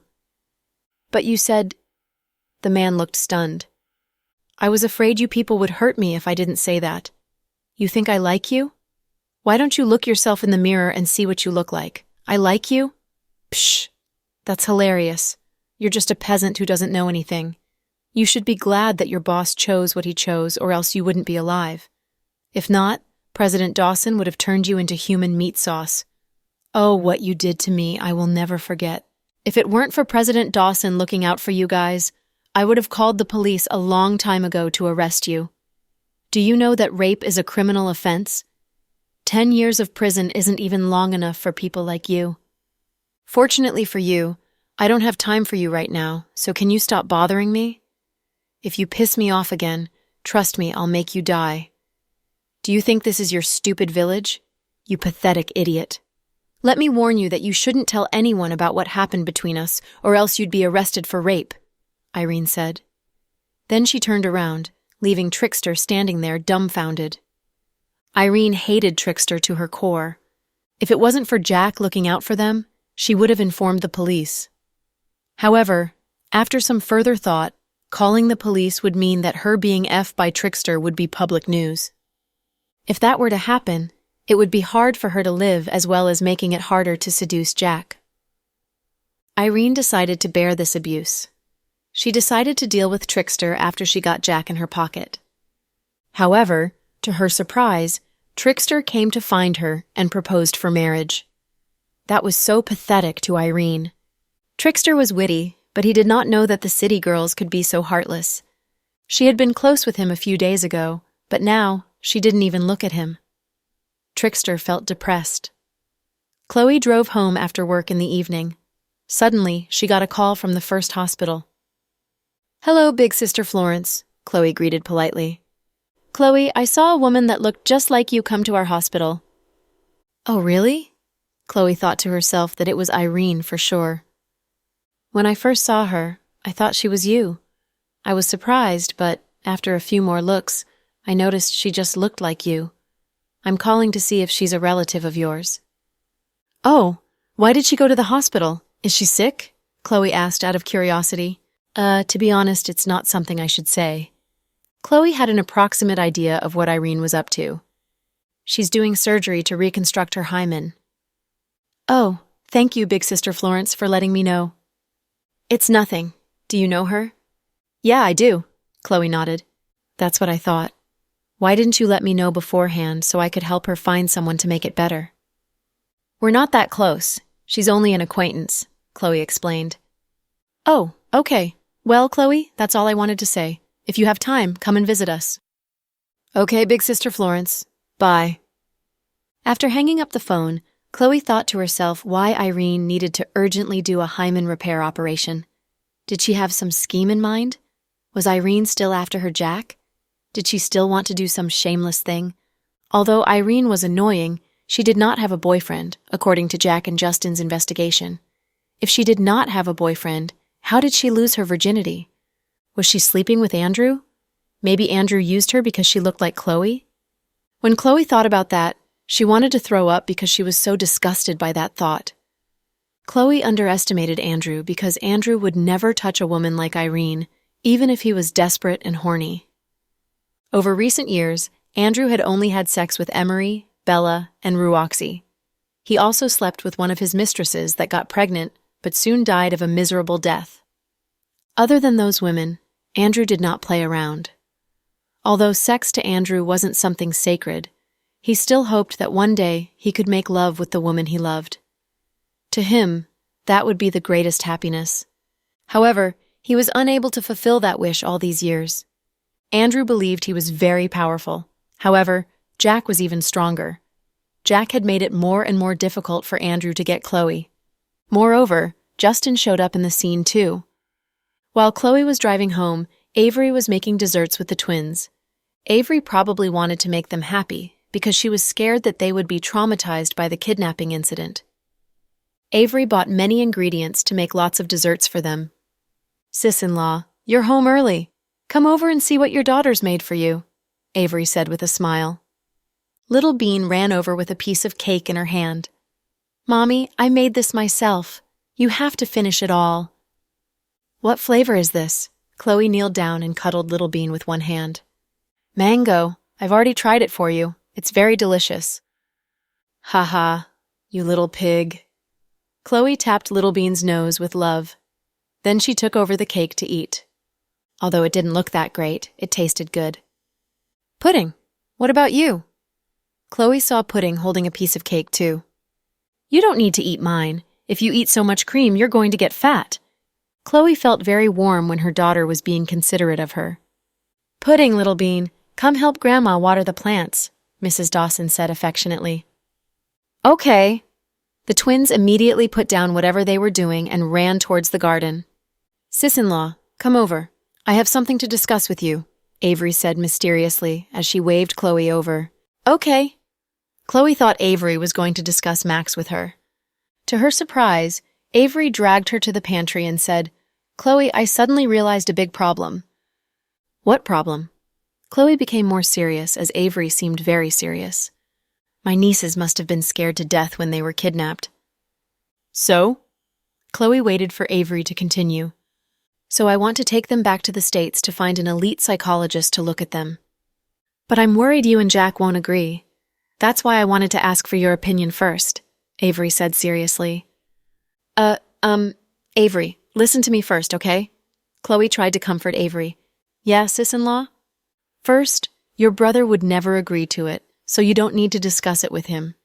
After the incident, he's been relying on our daughters more and more. Every day after work, the first thing he wants to do is see Pudding and Little Bean. Second, this isn't the first time they were kidnapped. We were worried that they would be mentally traumatized last time when they were kidnapped by Liam, so I got Victoria to conduct a psychoanalysis test for them. Victoria tested them 3 times. What results do you think they got? What? Avery asked curiously. Not only were they not traumatized, but they're also becoming more and more open-minded and flexible in thinking. Victoria said that the 2 didn't have any sense of trauma, and instead, they regarded this kidnapping experience as a wilderness survival test. Pudding was especially keen on this, as she had secretly summarized where she had performed well and where she could improve. Oh my God, are you joking with me? Avery said with shock. Do you think I would joke about this? Chloe sighed. What about this time? Did you get them tested? I heard Little Bean hurt her head while she was kidnapped. She was also hit by that kidnapper. She must have been scared to death, Avery said worriedly. This time they both reflected in their diaries. Pudding thought that this was a good chance to improve Little Bean's negotiation skills. Oh my God, really? Avery couldn't believe what she heard. The diaries are in the drawers in their room. I recommend you go check it out if you have time. I don't think we need to get them tested at all this time. They eat well, sleep well, and look extremely confident. They even said they made a good strategic step, saying that with their daddy, they were able to carry out a plan that would torture a batch. So do you think they need psychoanalysis? I'm worried that the doctor who conducts the test for them will be tortured to death.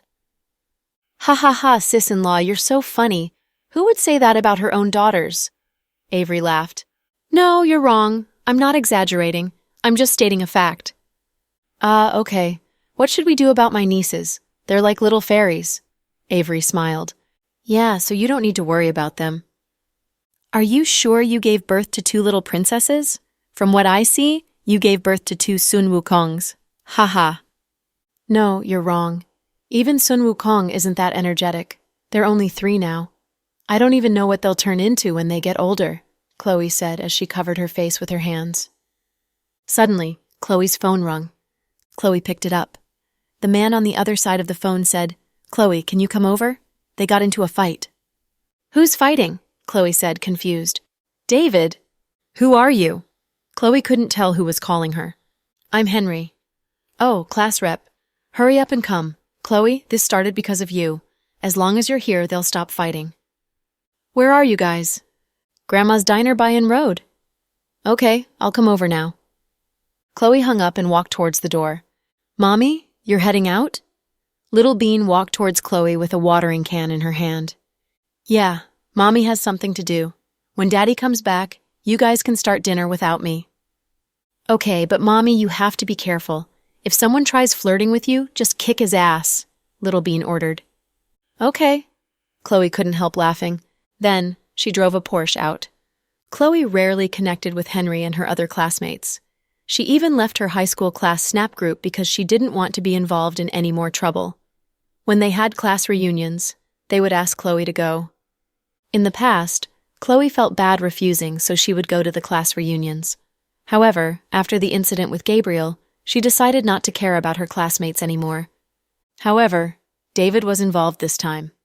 After David lost his fortune, he had changed. Chloe voluntarily lent him money so that he could rebuild his business.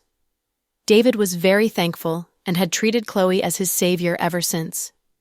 Now that he was involved in a fight, Chloe felt obligated to go check it out. When Chloe arrived at the place Henry mentioned, the police were already there. The police were walking out with David. Chloe had been to the Municipal Public Security Bureau many times because of the incident with the twins. Most of the police officers knew her and Jack. When the police saw her, they greeted Chloe. "Mrs. Dawson, why are you here?" "You are?" Chloe asked with confusion. "I work under Director Ace at the Municipal Public Security Bureau." "Oh, you're from the Municipal Public Security Bureau." Chloe nodded. "Are you dealing with this?" "Yeah, we got a call saying there was a fight here." "He's my friend. Can I talk to him for a sec?" Chloe pointed at David, who was behind the police officers. "Of course," the police officer said politely. Then they moved aside so that Chloe could walk over. David was very wretched. "What happened? Were you drunk fighting?" Chloe furrowed. "Why are you here?" David was surprised to see Chloe. "Henry called me to say you got into a fight." Nothing much. I just got drunk and got into a fight," David said calmly. He didn't seem to want to disclose anymore. "Who did you hit? Probably someone from high school, right?" Chloe thought that if David was drinking with Henry, then the other person must be someone from their high school class. "Yeah, Billy and the other guys. I beat those BS up." David was still angry and he cursed. "Where are they?" Chloe looked around and didn't see Billy or the other guys. "Hospitalized."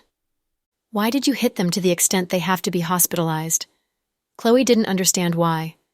"Not sure. I just hit them with all my power." "Was it necessary? Why did you do it? Did they kill your parents or something?" Chloe thought it was both funny and frustrating.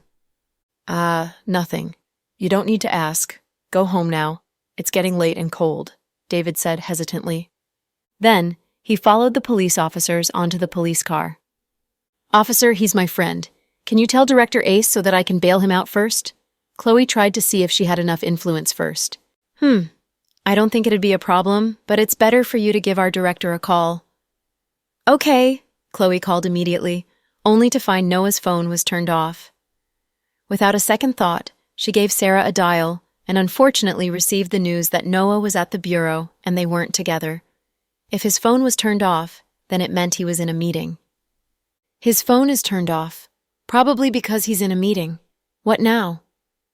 With no other solution, Chloe felt extremely awkward. "Mrs. Dawson, how about this?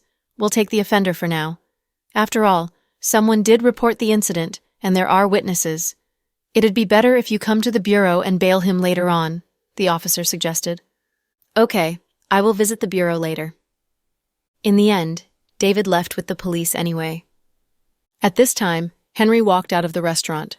At the sight of Chloe, he walked over excitedly. "Chloe, you're here." "Uh-huh. What happened between David and them?" "Oh, it's a get-together and they had a couple of drinks. Bickering eventually leads to a beating."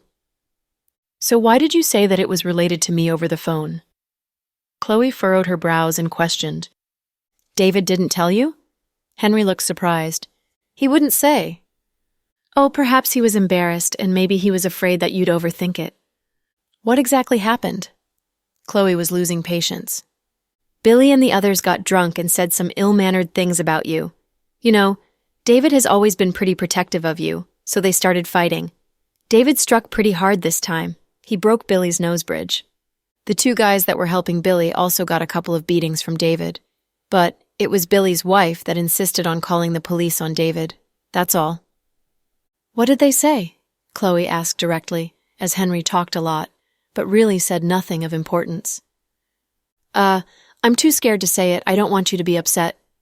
"You can say it. I won't be upset." David had filed for bankruptcy, but managed to turn the tide around. Upon hearing that the starting capital was provided by you, they began to suspect. Henry stopped and carefully observed Chloe. "What are they suspecting?" "They suspect that after you married Rich, maybe you weren't happy because your husband isn't good in that aspect. So, you went to David to solve that sort of problem, or else you wouldn't have been so kind as to lend him so much money." After hearing that, David got very angry. That's all. Henry watched Chloe carefully as he said slowly. Upon hearing the explanation, Chloe finally understood and couldn't help feeling disgusted by the way they think. Chloe, you okay? Henry asked, seeing Chloe had said nothing at all. I'm fine. This incident is rather simple in nature. I think David didn't beat him hard enough. It's just a broken nose. If I was present, I would beat him until he needs special care for the rest of his life. Henry said nothing, and Chloe continued. Even if they are jealous, they shouldn't be hurting others. No wonder they have been poor for their entire lives. They don't even have the most basic kindness and respect for others. You can tell them that this came directly from me. Don't even think about scamming David for a penny. Remember to tell them we're not paying them a penny. Also, they better not bump into me on the streets. I will not show them any politeness. Don't even think about mentioning our relationship as classmates. I, Chloe, only have eyes for the good and the bad. I don't give a shit about classmates. As Chloe finished speaking, she turned on her heel and left abruptly. Chloe's speech left Henry dumbstruck. In his mind, he always knew Chloe had her ways of dealing with things, but he thought she would try to let things slide whenever she could, and never thought she could be so domineering. It was surprising to him that this time, Chloe was furious. At the detention cell. Come with me. Chloe looked at David coldly as she opened the holding cell door. Chloe. David was sobering up now. Let's go. After speaking, Chloe turned to leave with David silently following behind her. When she was at the door, Noah was also there giving out tasks to his subordinates. Noah, I'm going now. Okay, let's talk later. Noah and David knew each other since, after all, they were from the same school. Although they were from different classes, as the class clown, David left quite the impression. Noah came from an affluent family and rarely paid attention to these people. Many people tried to bribe him with gifts and all failed. The reason was simple. Noah was still young and wanted to keep moving up. He would never ruin his future for the material riches presented to him.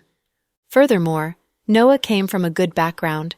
Members of his family were either government officials or did business. He wasn't in need of money. Only people with no money would become corrupt. In the show The People's Name, a little director in the first episode actually embezzled $200 million. He claimed to be a farmer's son and didn't know better, but in reality, he knew very well that he was desperate to escape poverty. David lowered his head and was afraid to look at Noah. He knew that people like Noah and Jack didn't like lowly people like him. When Chloe brought David out, she beckoned him onto the car and drove the car to a parking lot. Chloe, I am sorry, David immediately apologized. Chloe's face was stern the entire time. Why apologize? Chloe tilted her head and looked at him. I shouldn't have started stuff and asked you to bail me out. I caused you trouble. If I had known earlier, I would have spent money to take care of it under the table. I know that they just want my money. If you knew that, why would you go have dinner with them? Chloe was a little pissed. They looked down on me. When I had money, they praised me and worshipped me. When I went broke, they treated me like scum. I wanted to show off now that I have money. I didn't think that... David lowered his head and didn't dare to say more. You didn't think that you would fail to show off and fall into the trap of a couple of broke men? Is that right? Chloe questioned. David nodded. David, you're not a child anymore.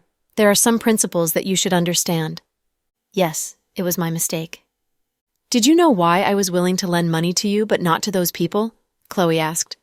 David raised his head, looked at Chloe, then shook it. Because I've known you for a long time, and I know that you're not a bad person. You're just a little materialistic. Those people are rotten to the core and cannot be saved. You worked so hard to climb out of that circle and you want to go back. I don't know what to say. You can curse at me and punch me. I know I messed up. I couldn't sit and listen to them insult you. David looked guilty. I never care about what people say. If I did, I wouldn't be here. What happened is in the past. Stop contacting them from now on. Also, you don't need to spend a cent. I'll take care of it. I am really sorry for the inconvenience. Did Henry call you? David looked apologetic. Speaking of Henry, I have something to say about him. Okay, David nodded. Do you think he's a good person? Chloe asked sternly. We always had a decent relationship, David said. You're too naive. That's why you get set up so easily. Could Henry be? David finally realized what Chloe was hinting at. Stay away from him. He's not a good person. Things are finally looking up for you. Don't get involved in more trouble and live a peaceful life. Your mom is getting older. Thinking about David's mother, the woman who looked kind and honest, Chloe felt that life wasn't easy for her. I will. Thank you, Chloe. David was seeing the rare qualities of Chloe. No wonder so many excellent men were in love with her. Even girls would fall in love with a woman like Chloe. Okay, you should go now. Call a cab. I need to go home. The kids will miss me if I go back too late. Okay. After splitting up with David, Chloe drove straight home. Luckily, it wasn't too late yet. The twins were sitting around their father, and they seemed to be playing a game. Jack only smiled like this when he was with his daughters or his wife. Daddy, you're so good at video games. Little Bean hugged Jack's neck. Pfft, Daddy is so smart. A little game like this isn't a challenge to him. Pudding rolled her eyes. Sis, if Daddy and Mommy played against each other, who would win? Little Bean wondered. I don't know, I've never seen Mommy play video games. Pudding wasn't sure. What game? Let me try. Chloe walked over. Wow, Mommy, you're home. Little Bean was taken by surprise. Jack raised his head and saw Chloe. He looked at her gently and asked, Did you have dinner yet? No. What do you want to eat? I'll get the kitchen to make it for you. I want to eat your homemade steak, Chloe said. Okay, I'll go make it right now. After speaking, Jack put down his phone and was about to get up. Really? I was joking, I'm not hungry. Let me see what game you're playing. Chloe huddled closer. She sat on Jack's lap. The family of 4 looked happy. It's an adventure game. Daddy is so cool, he beat 50 levels without dying once, Little Bean praised. What about you and your sister? Chloe asked Little Bean. I died when I got to level 20, and Pudding died at level 35. Wow, that must be hard. Let me try. Chloe started playing on Jack's phone. Sis, let's bet. Is Mommy better or is Daddy better? Little Bean was excited. I'm not interested, Pudding said. You're no fun. I think Mommy will be better than Daddy. Ha ha. Little Bean praised Chloe in front of her. To her surprise, Chloe was no good and died right after. I died. Little Bean was speechless. Pudding began laughing hysterically. Little Bean said, Mommy, is that a slap to my face? Pudding said, You really got hit hard. Jack said, Okay, game time is over. Go and find your auntie and shower. From now on, your mommy is mine. Chloe was speechless. Just like that, under the twins' gaze, Jack went upstairs with Chloe in his arms. Daddy is so domineering. He took Mommy just like that. Little Bean pouted and complained. That's normal. Mommy was Daddy's to begin with, Pudding added. So we're the extra ones. Little Bean was even more upset now. No, the one in Mommy's tummy is the extra one, Pudding replied sharply. Neither Jack nor Chloe slept well while the twins were gone. It was finally peaceful again, and Jack had missed his wife a lot. As soon as they got past the door, he pushed her down. He began kissing her all over. Jack, hold on. I have to say something. Chloe pushed Jack off. Jack, say it later. What followed was Jack's passionate love.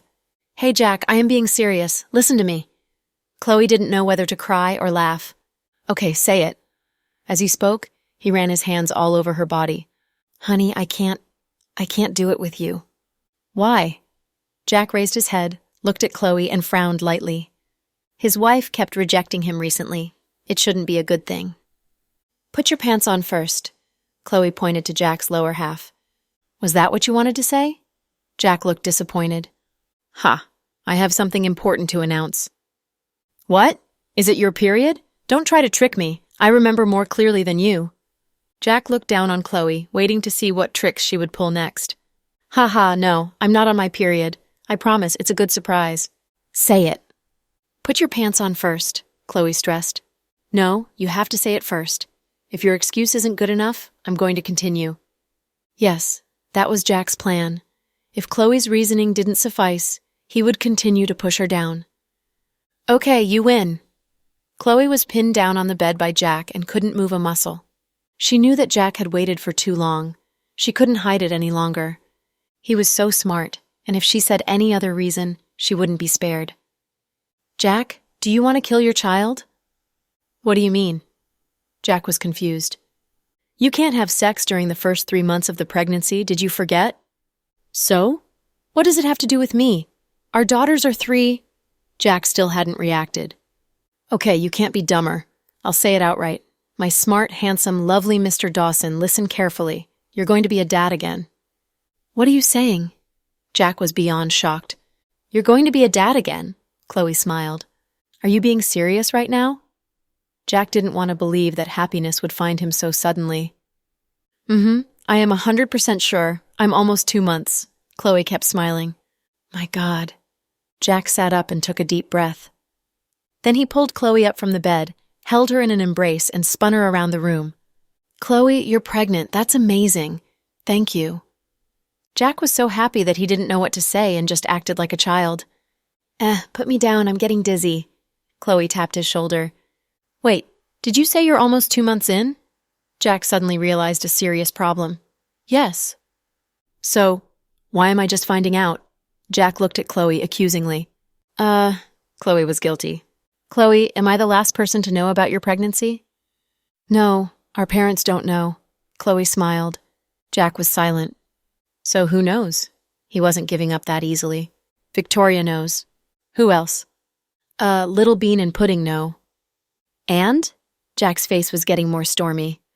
Director Richard knows because I turned down a chance to study abroad in Germany because of my pregnancy. Anyone else? Jack kept asking. Let me think. I think, maybe, Justin knows too. Even Justin knows. Why am I the last one to know? At this moment, Jack felt very wronged. I didn't want you to worry. Didn't we have to team up against Andrew? So I didn't want you to worry about me and jeopardize our operation. Damn it, Chloe, you're too capricious. Let me think. You're pregnant for 2 months. During that time, you got on a helicopter and came with me to the mountains to catch Evelyn. You also pulled a few all-nighters at the city bureau where you didn't eat anything at all. You are the worst at being pregnant. When Jack realized the consequences, he was terrified. Chloe was pregnant but still ran around with him in the mountains to catch outlaws. I'm fine. I'm not that weak. Look, isn't our baby okay? I did an ultrasound today. The little guy is healthy. His heartbeat is strong. Do you think you're carrying a little Jesus in there? Jack didn't know what to say. Justin also asked that. You guys are connected spiritually. Stop with the jokes. Don't think you can get away this easily. What? Are you going to hit me? Come on, come on. Chloe went up to him. She knew that he wouldn't hit her. I'll remember this. I'll take care of you after the baby is born. Jack loved her a lot and couldn't do anything to her. Pfft, be happy about it. Honey, I wasn't planning on telling you. If you didn't want to do it, I wouldn't have said it so early on. Chloe seemed like she had her reasons. Don't make me mad. You're killing me. Jack put his hands on his waist and took deep breaths. He wanted to chain Chloe up and give her a beating. But he couldn't do that to her. Okay, let's not horse around. I'm a little tired. Let's sleep. After Chloe got pregnant, she slept more and was always fatigued. But you didn't eat anything tonight. I'm not hungry. The baby is. Wait here. I'll go make you some noodles. Jack walked downstairs as he spoke. He was too fast-paced. However, it was great having a husband like him. After Chloe had her noodles, she patted her belly and leaned against Jack's shoulder. Honey. What does being a dad again feel like? Happy, excited. Why? Because last time you were pregnant, I missed your pregnancy and couldn't be by your side. It was my biggest regret, and I've always wanted to make it up. This time, there is no way I am missing it. I am going to take care of you until the baby is born. Jack gently caressed Chloe's hair. Do you want it to be a boy or a girl?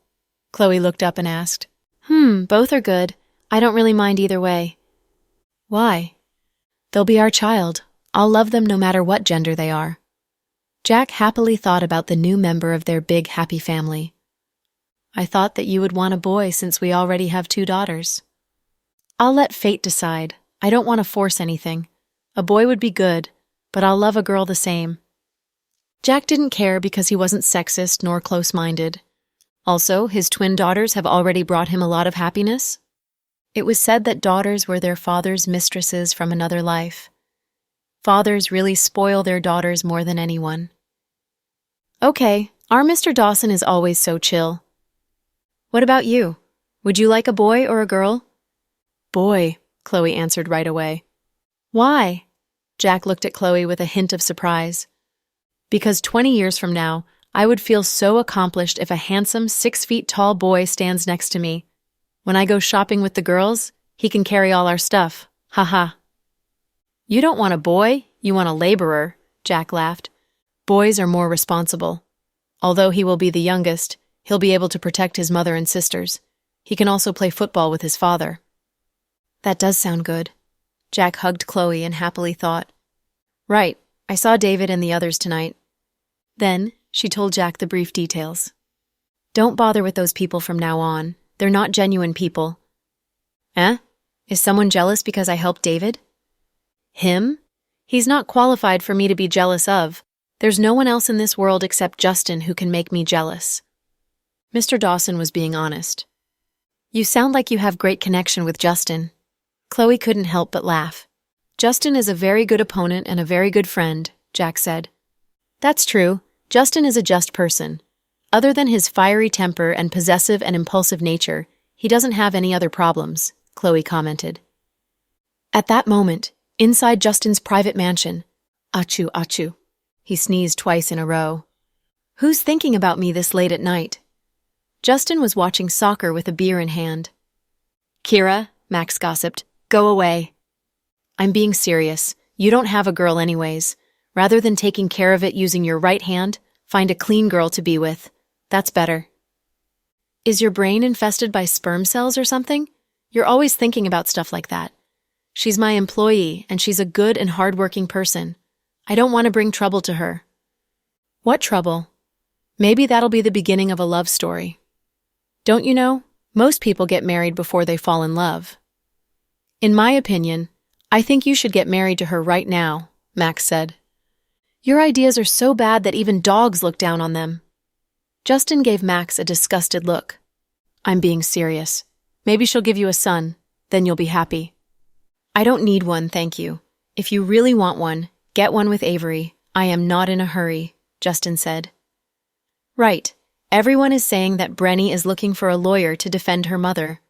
What do you plan to do about it? Max switched the topic. I can't comment on it. Justin was surprisingly chill. Eh? That's not like you at all. Max was surprised. What am I like? Justin half-heartedly smiled. Brenny isn't the main perpetrator of the kidnapping incident, but she is related. Avery said the reason that Pudding and Little Bean got kidnapped so easily was because Evelyn used Brenny's daughter as bait. Also, Brenny knew about it and had been to the original kidnapping location. It is understandable for her to not snitch right away because she was afraid of Odin. However, when she came back, she didn't mention it at all. It was Case who got the information out of her daughter. So? Justin asked Max. So don't you think Brenny is a rotten person? Max asked with disgust. Yes. So how are you going to take care of her? I'll leave it to Jack. The kids are back safely now. Brenny going to court or Irene going to GK are none of my business.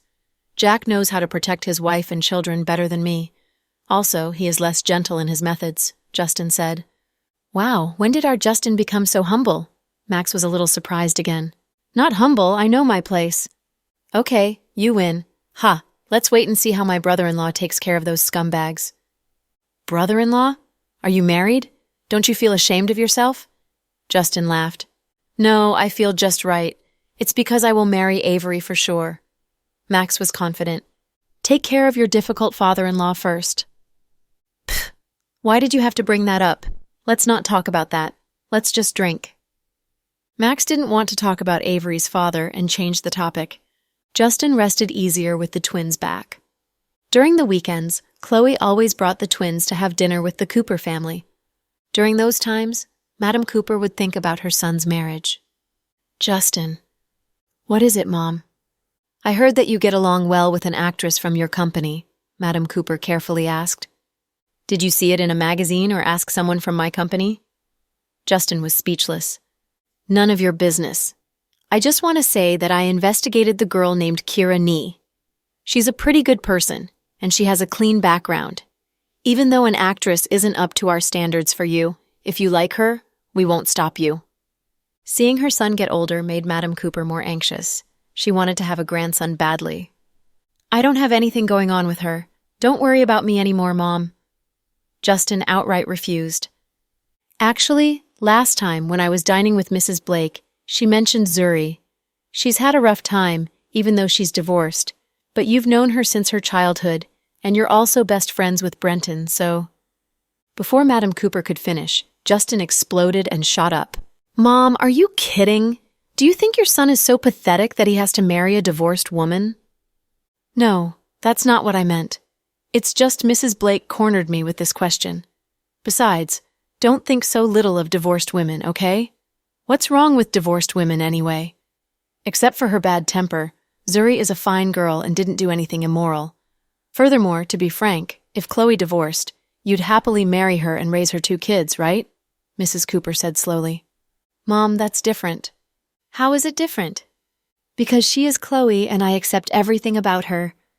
You mean you'd ignore anyone else no matter how good they are just because they are not Chloe?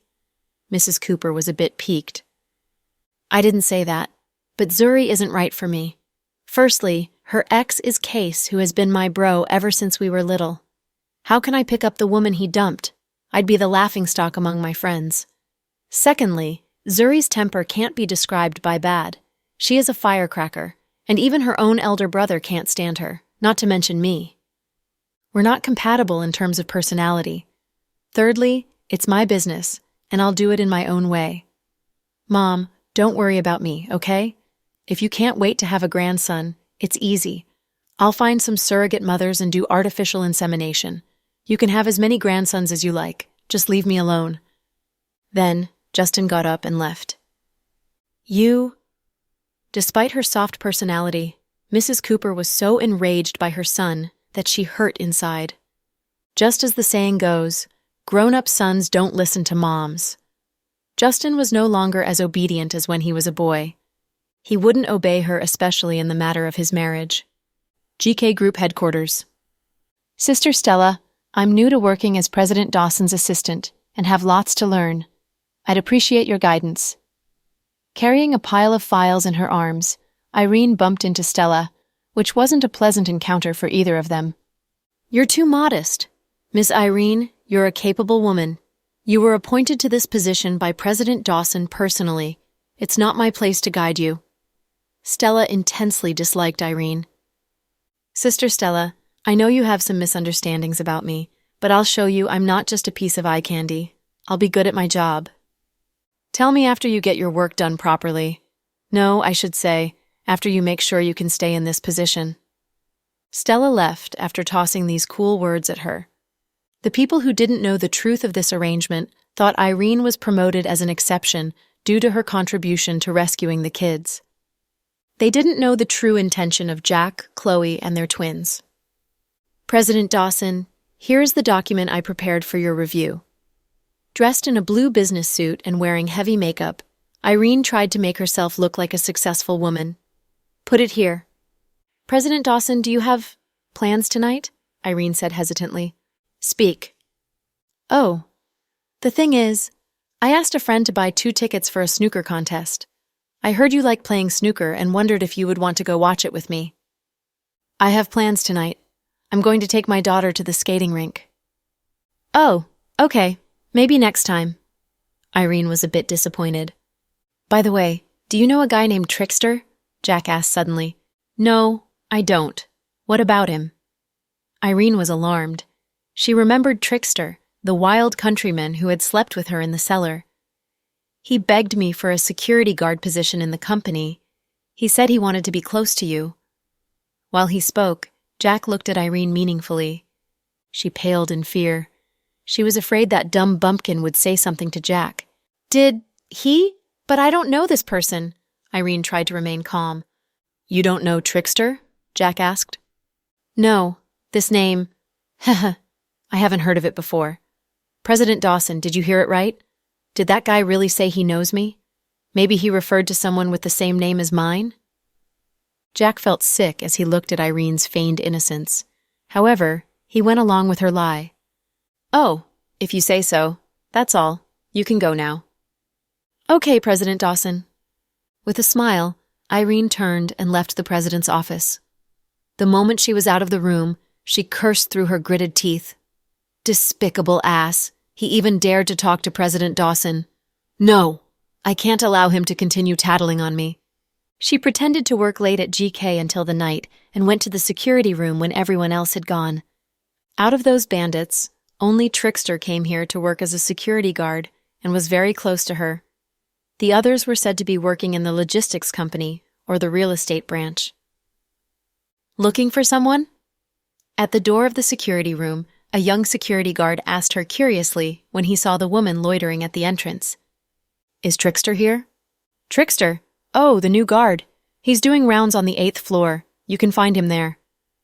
Okay. Suppressing her impatience, Irene rode the elevator to the 8th floor. Sure enough, from the distance she saw Trickster, dressed in the security's uniform, standing in the corridor. How come you're here? Seeing Irene, Trickster was delighted and sounded pleasantly surprised. Come this way. I want to talk to you. Irene pointed at the staircase. After all, this was Jack's territory, and she didn't want to be seen by the surveillance cameras. She didn't know that Jack knew she was meeting Trickster privately. Obediently, Trickster went to her. Why are you working here? Irene looked at the guy before her in disdain. Isn't it nice? This company pays me well, and this is the only work I can do. Different from you, I don't have a high education background and can only be a security guard. Different from you, I don't have a high education background and can only be a security guard. President Dawson is a nice guy and arranged my work without a fuss. The pay and benefits are pretty good. Did you tell President Dawson that you know me? Irene went to the point. Yeah, I wanted to be close to you. When President Dawson asked me what kind of work I wanted to do, I just... Pa! Irene slapped Trickster on the face. He was shocked as his cheek stung with a burning sensation. You peasant! Do you want to get yourself killed? Didn't I tell you not to tell anyone about our relationship? Irene yelled.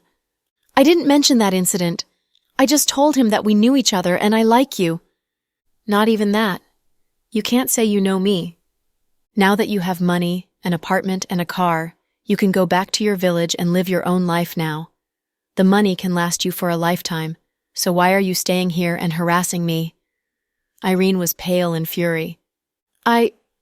Trickster didn't know how to answer her. He didn't know why he stayed here. Ever since the people in the village heard about his fortune, many of them came to his home to do matchmaking for him. But he just couldn't forget the woman he had slept with in that cellar, as if he was bewitched. Why can't you be my woman? Trickster didn't understand why this woman became so vicious towards him now that he had gotten money. Your woman? Are you kidding? Irene smiled in contempt. My looks are okay. I'm not too old for you. My educational background isn't as good as yours, but I now have an apartment, a car, a lot of money, and a stable job. How come you still think I'm beneath you? You're a peasant. No matter how much money you have, you can't change your countrymen's smell. Want to marry me? In your dreams. To tell you the truth, my target is President Dawson. Irene didn't want to waste her breath on him and told him her true intentions. What? President Dawson? But he's married. Trickster remembered that he had seen President Dawson's wife from a distance when she picked up the twins. She projected a high-wattage aura, making people not dare to get close to her. He was surprised that Irene had her eye on President Dawson, a godlike figure. He's married, so what? He can divorce. From the very beginning, President Dawson has been my target. Do you think I would be willing to do the tedious work of an assistant otherwise? You're so naive. No, I have to say you're stupid. I was nice to you because I was in danger and had to be nice to you. If you dare to touch me now, believe me, I'll sue you for sexual harassment. Irene was very aggressive. Woman, you change faster than the weather. Trickster sighed, feeling cold inside. It was the first time that he liked a woman, and he had never imagined that his first time would end like this. No nonsense. Get out of GK now and don't let me see your face again. Otherwise, I'll make you pay. Irene, you're ungrateful. How can you forget our night together? Hurting inside, Trickster tried to stop Irene from leaving. Get out. Keep your filthy hand to yourself. Don't touch me ever again. Our night? I felt I was bitten by a dog that night. I feel sick whenever I see you. A disgusting bumpkin.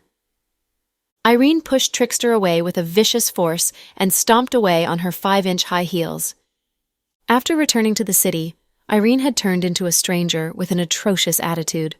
Trickster was enraged, but didn't want to leave the headquarters because he cherished the job President Dawson gave him. At the door of the conference room in the Chase Corporation, dressed in an orange dress, Brenny had a limited edition Chanel purse in her hand. Case paid for them. Regardless of the prices, it showed how much Case loved her. At least, he would buy anything for her. Miss Green, would you wait in the lounge room? It's hard to say when President Chase will come out of the meeting, coaxed the female secretary. No, I'm fine waiting here. Brenny was at her wit's end, as her mother's case would be heard soon. She decided to beg Case one last time. If they didn't pull the strings, once her mother was convicted, it would be extremely difficult to change the result.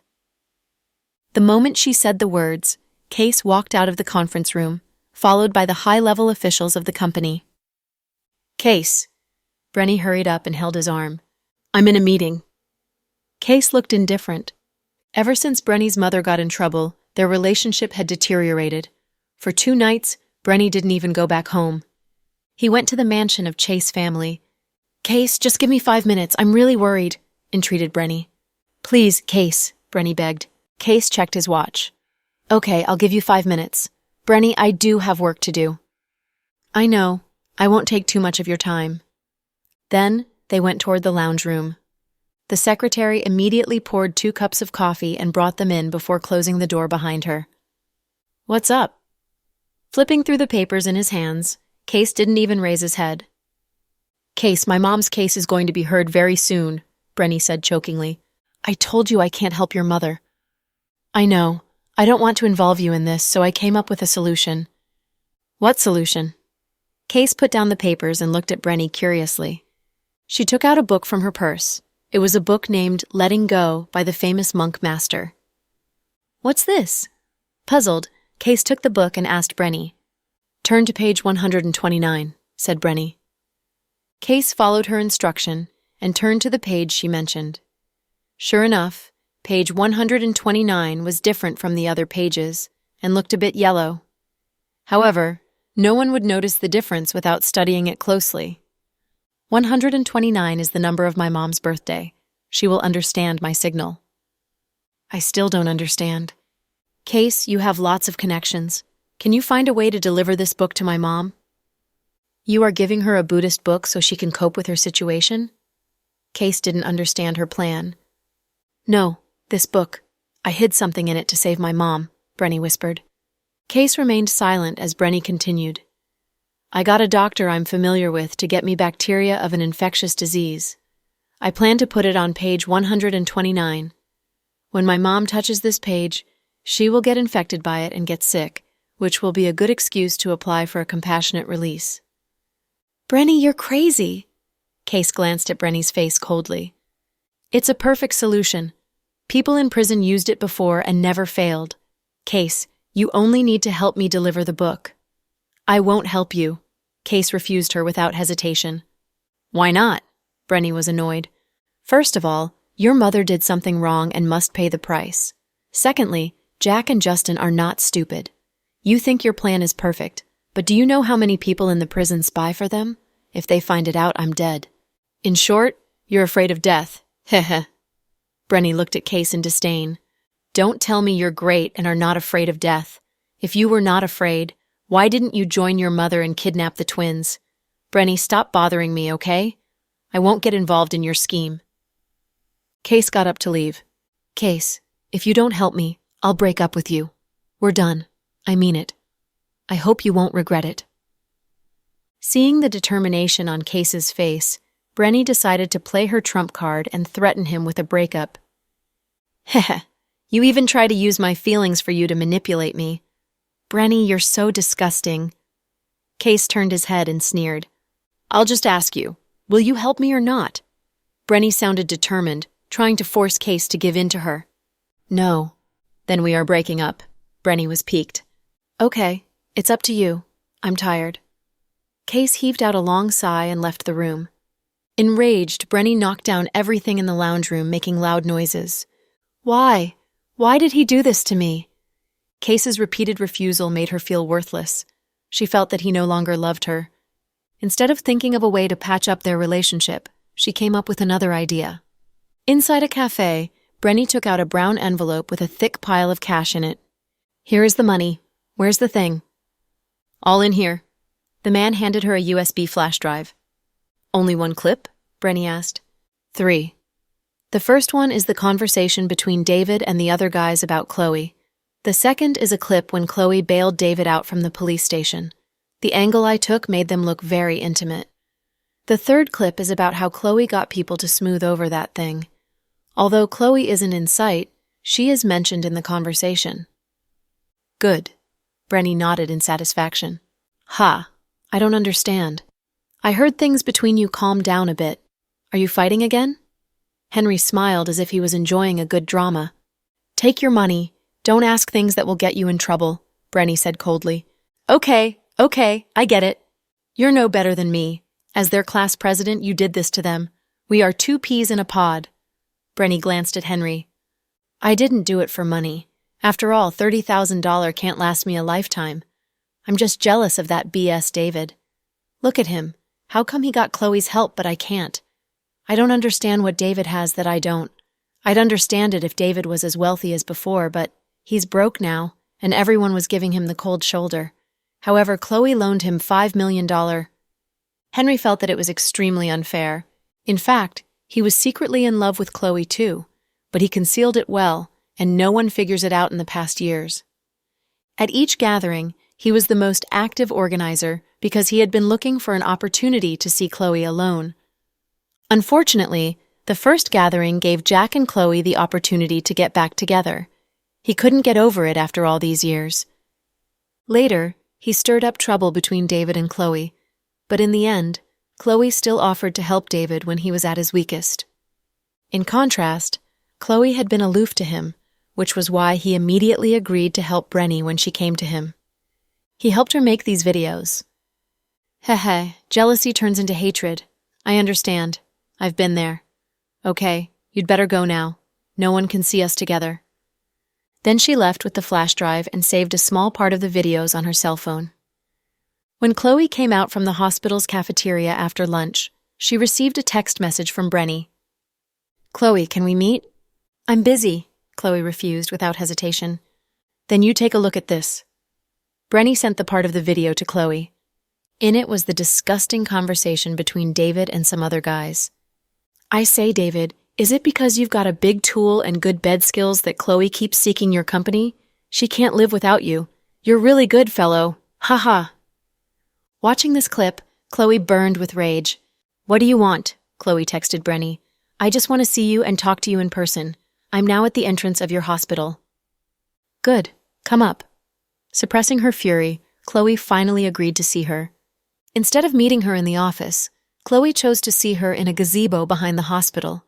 There were few people around. What do you want? Chloe crossed her arms before her chest. Wearing a pure white coat and a pair of black-framed glasses, she gave people the feeling of aloofness.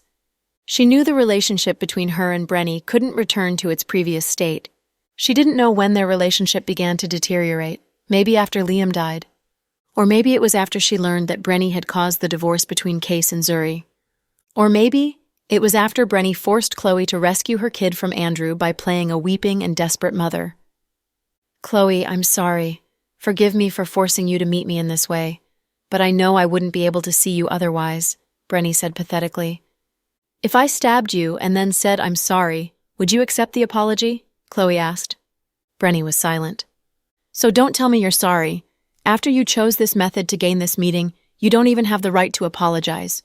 Chloe looked at Brenny coldly. Chloe, I had no other options. Stop acting as if that's your sole purpose to see me. I don't have time to enjoy it. After all, your acting skills can only fool Case. You can't fool me with your lies. Get to the point. Chloe waved her hand and interrupted Brenny. Having grown up with Brenny, Chloe knew more than anyone else what kind of person Brenny was. How should one describe her?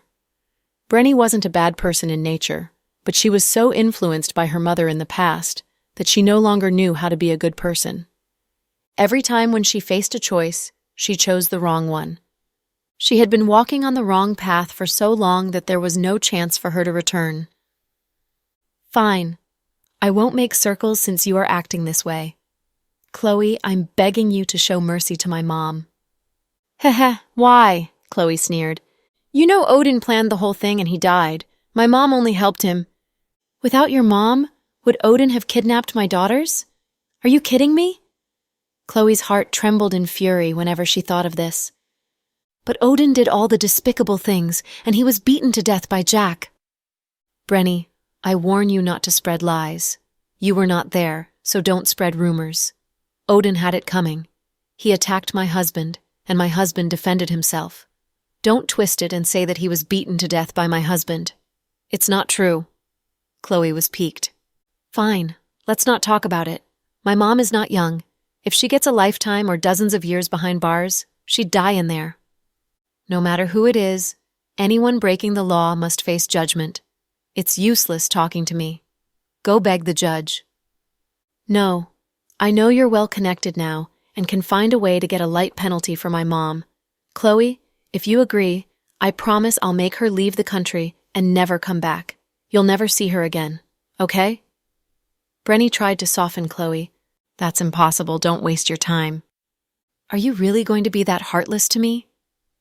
There was no feelings nor love between us. The only time I owed you was when you saved my daughters, but I have repaid that debt. Don't forget who helped you get your daughter back from Andrew. I know that, but I mean, we're both from the Green family. It's no use saying we're family, Chloe scoffed as Brenny tried to persuade her. Chloe, don't push me. Oh, sounds like you have some ultimate card up your sleeves. Chloe glared at Brenny. Chloe, you should know that I don't want to do anything to hurt you. What? So Case refused to help and now you have no one else to beg but me? Chloe could tell that Brenny had no other option. Chloe had clearly stated her opinion last time. A person with some dignity would never come to beg her again. Chloe, did you watch that video clip just now? Brenny changed the tone in her voice. Yeah, so? I have 2 other parts of this video. They're both about you and David. BS. There's nothing between me and David. Will Jack believe you? Brenny chuckled. What do you mean? Are you trying to threaten me? Chloe stopped smiling and looked calmly at Brenny. I don't know what's going on between you and David, but with these 3 videos, anyone would think that you have done quite a lot with him in private. Chloe, I don't want to ask you about your private life, but I'm left with no choice. Jack and Justin want my mother to die. They both love you dearly, and if you tell them to die, they will happily go to hell for you. I'm not as lucky as you. Case would not do that for me. He would never challenge power and authority for me, so I'm left with this. If Jack saw these clips, the situation will take a very interesting turn. So? Chloe continued to question Brenny. So why don't you help me? I didn't ask you to let my mom go. I'm just hoping you can ask the judge for a reduced sentence so that she will only need to be in jail for 5 years. Then I'll send her abroad. Isn't this a good ending for both you and me? She'll get her punishment and keep her life. Yeah, that really is a good idea. Chloe looked down and pondered. So you agree? Brenny became slightly excited when she heard Chloe say this because she thought Chloe agreed to help. But your mom's done too much evil. How is a 5-year sentence enough? I think she needs to be imprisoned for life. You? Brenny's face turned when she heard Chloe's words. I thought you were the smartest of the 3, but now I realized your emotional intelligence isn't that great. Heh. If I were you, I would spend my days peacefully and quietly with Case. You can have more children or whatever you want rather than do such stupid things, Chloe warned. That's because it isn't your mother in such a situation. That's why you can be so mean, Brenny shouted angrily. No, if my mother did such immoral things, I would not forgive her either. Everyone in this world should be responsible for their own deeds. You sure sound dignified. Hey, I really don't like how pretentious you are, Brenny criticized. Did you know that if you didn't come to find me today, I'll just get the judge to sentence her to jail for life so that she can repent her sins in prison? I've changed my mind now, though, Chloe said. What are you up to? Brenny had a bad feeling about this, as she did not know what Chloe was really thinking about. Evelyn's dead for sure. Chloe enunciated each word clearly. Brenny's face sunk. Chloe continued indifferently. What I hate the most is being threatened. Brenny, don't think I don't know about you bribing Henry. If you don't want other people to find out what you did, then you shouldn't have done it in the first place. With your level of skill, you're just a little ant in front of me. Do you think my husband will trust those videos? Psh, Chloe said. Then she turned around and walked away. However, after a few steps, she suddenly turned back and emphasized, Your mother's dead for sure, and you're partially responsible for it. You can wait and watch her die now. Brenny's face turned as pale as a sheet of paper. Chloe, you're a malicious woman. Brenny leaned against the hospital corridor wall, looking exhausted. Brenny had thought Chloe would be threatened by the videos because they would probably hurt her relationship with Jack. Brenny thought Chloe would let it slip, but to her dismay, her efforts fueled the opposite results she had hoped for. She felt bitter and had complicated feelings she could not articulate. Jack video called Chloe when she arrived back at her office. Hello, Jack. What are you doing? Jack said in a gentle voice. He was in his office. I just talked to a batch. Brenny? Jack guessed. Can you not be so smart? Chloe said with astonishment. She begged you? Jack asked. Yeah, but maybe not beg. She threatened me. Then Chloe told the story of how Brenny used the videos to threaten her. She also told Jack how she helped David the other day. So I'm really mad this time. Evelyn must die. She's such a calamity. You finally understand, Jack chuckled. Honey, am I being too malicious? After all, I have our baby in my tummy right now. Should we be nicer for the baby's sake to collect good karma? Chloe rubbed her stomach. Of course not. Evelyn's existence is a threat to us. She only has hatred towards us. Not only that, she ruined Liam and Brenny's lives. You're doing the right thing. Even if you agreed to let her go, I wouldn't agree. Don't forget that our daughters suffered because of them. Chloe nodded as she recalled what the twins had told her about their kidnapping. Pudding said Little Bean had hurt her head and she bled. Tears rolled in Chloe's eyes. Jack also became emotional when he thought about the incident. Being kind to one's enemy was being cruel to oneself. Evelyn was an evil woman. She did not deserve pity. Chloe, I do have something to warn you about, though. Jack changed the topic. What is it? Chloe smiled.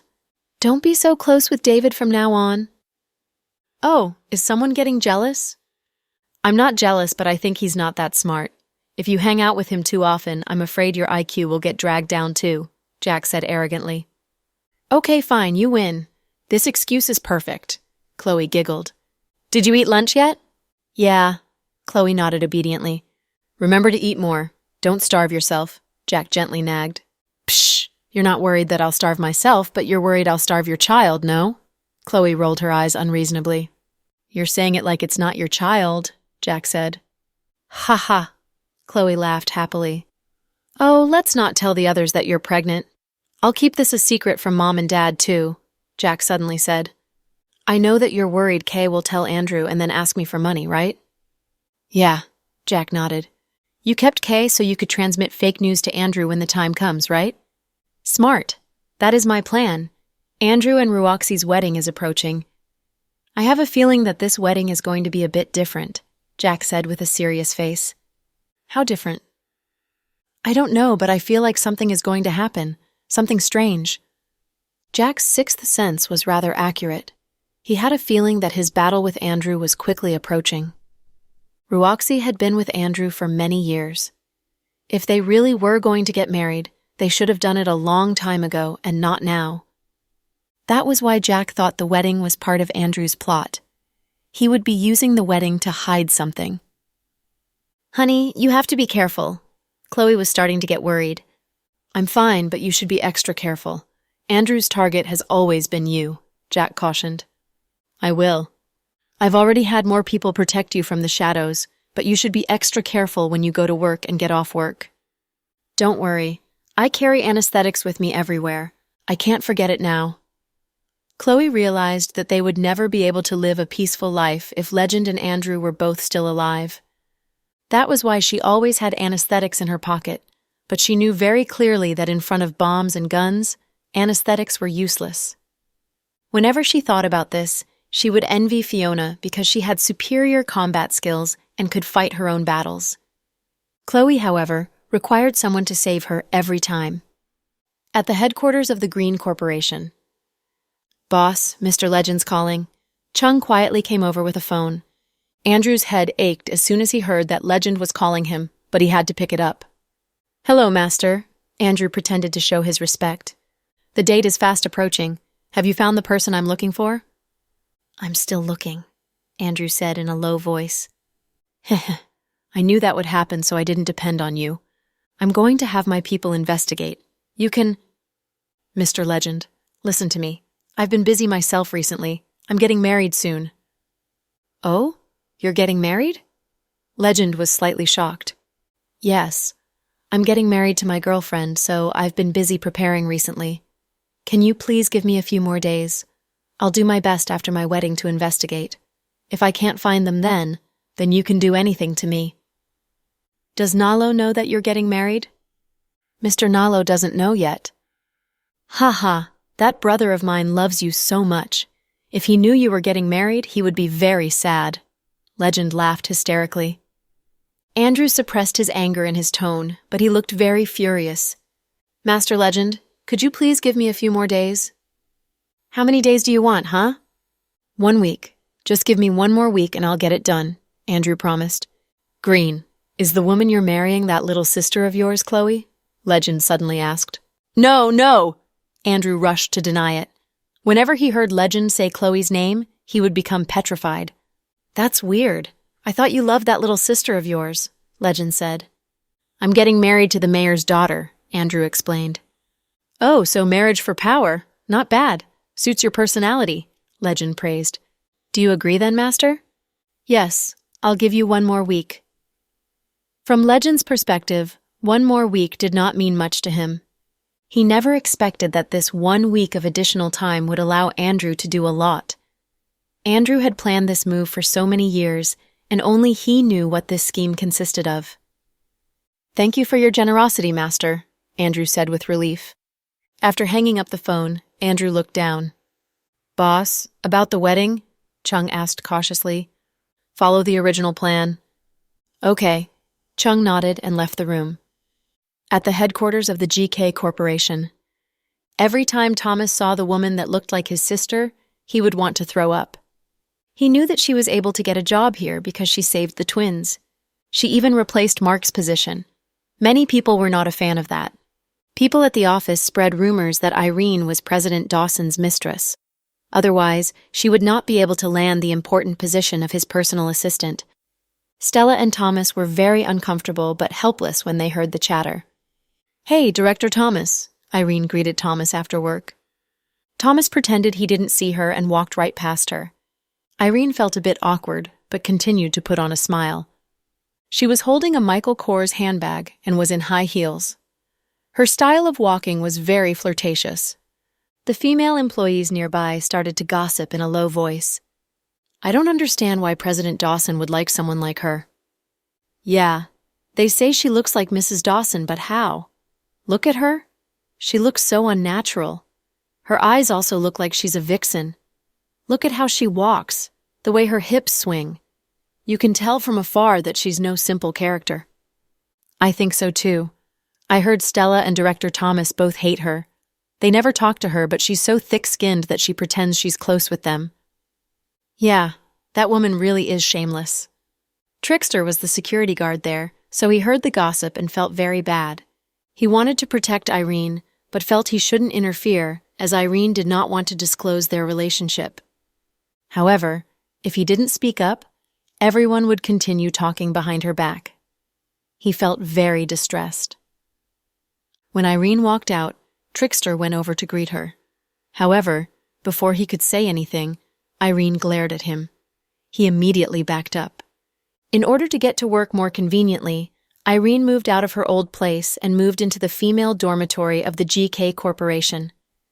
It was rare that she could get off work early. She planned to buy some pretty clothes so she could wear it to work for Jack to see. At a corner of a mall, Irene was surrounded. "UF Batch, you're comfortable now, are you? How does it feel to betray our boss?" the man said as he tightly squeezed Irene's neck. "Big Brother Chung!" Irene was scared when she saw Chung, Andrew's loyal subordinate. "Don't call my name like we're close. Big Brother Chung isn't something you can call me. I don't have a heartless sister like you." Chung was very loyal to Andrew, so when he found out that Irene disobeyed Andrew and let the twins go, he was furious. She even requested for Jack to let her become his personal assistant as her reward. Chung's first impression of this was that Irene betrayed Andrew, so he had been looking for an opportunity to deal with her. "Big Brother Chung, listen to me." "Shut up. Let me ask you this. Who saved you from that poor-ass village? Who paid for your plastic surgery?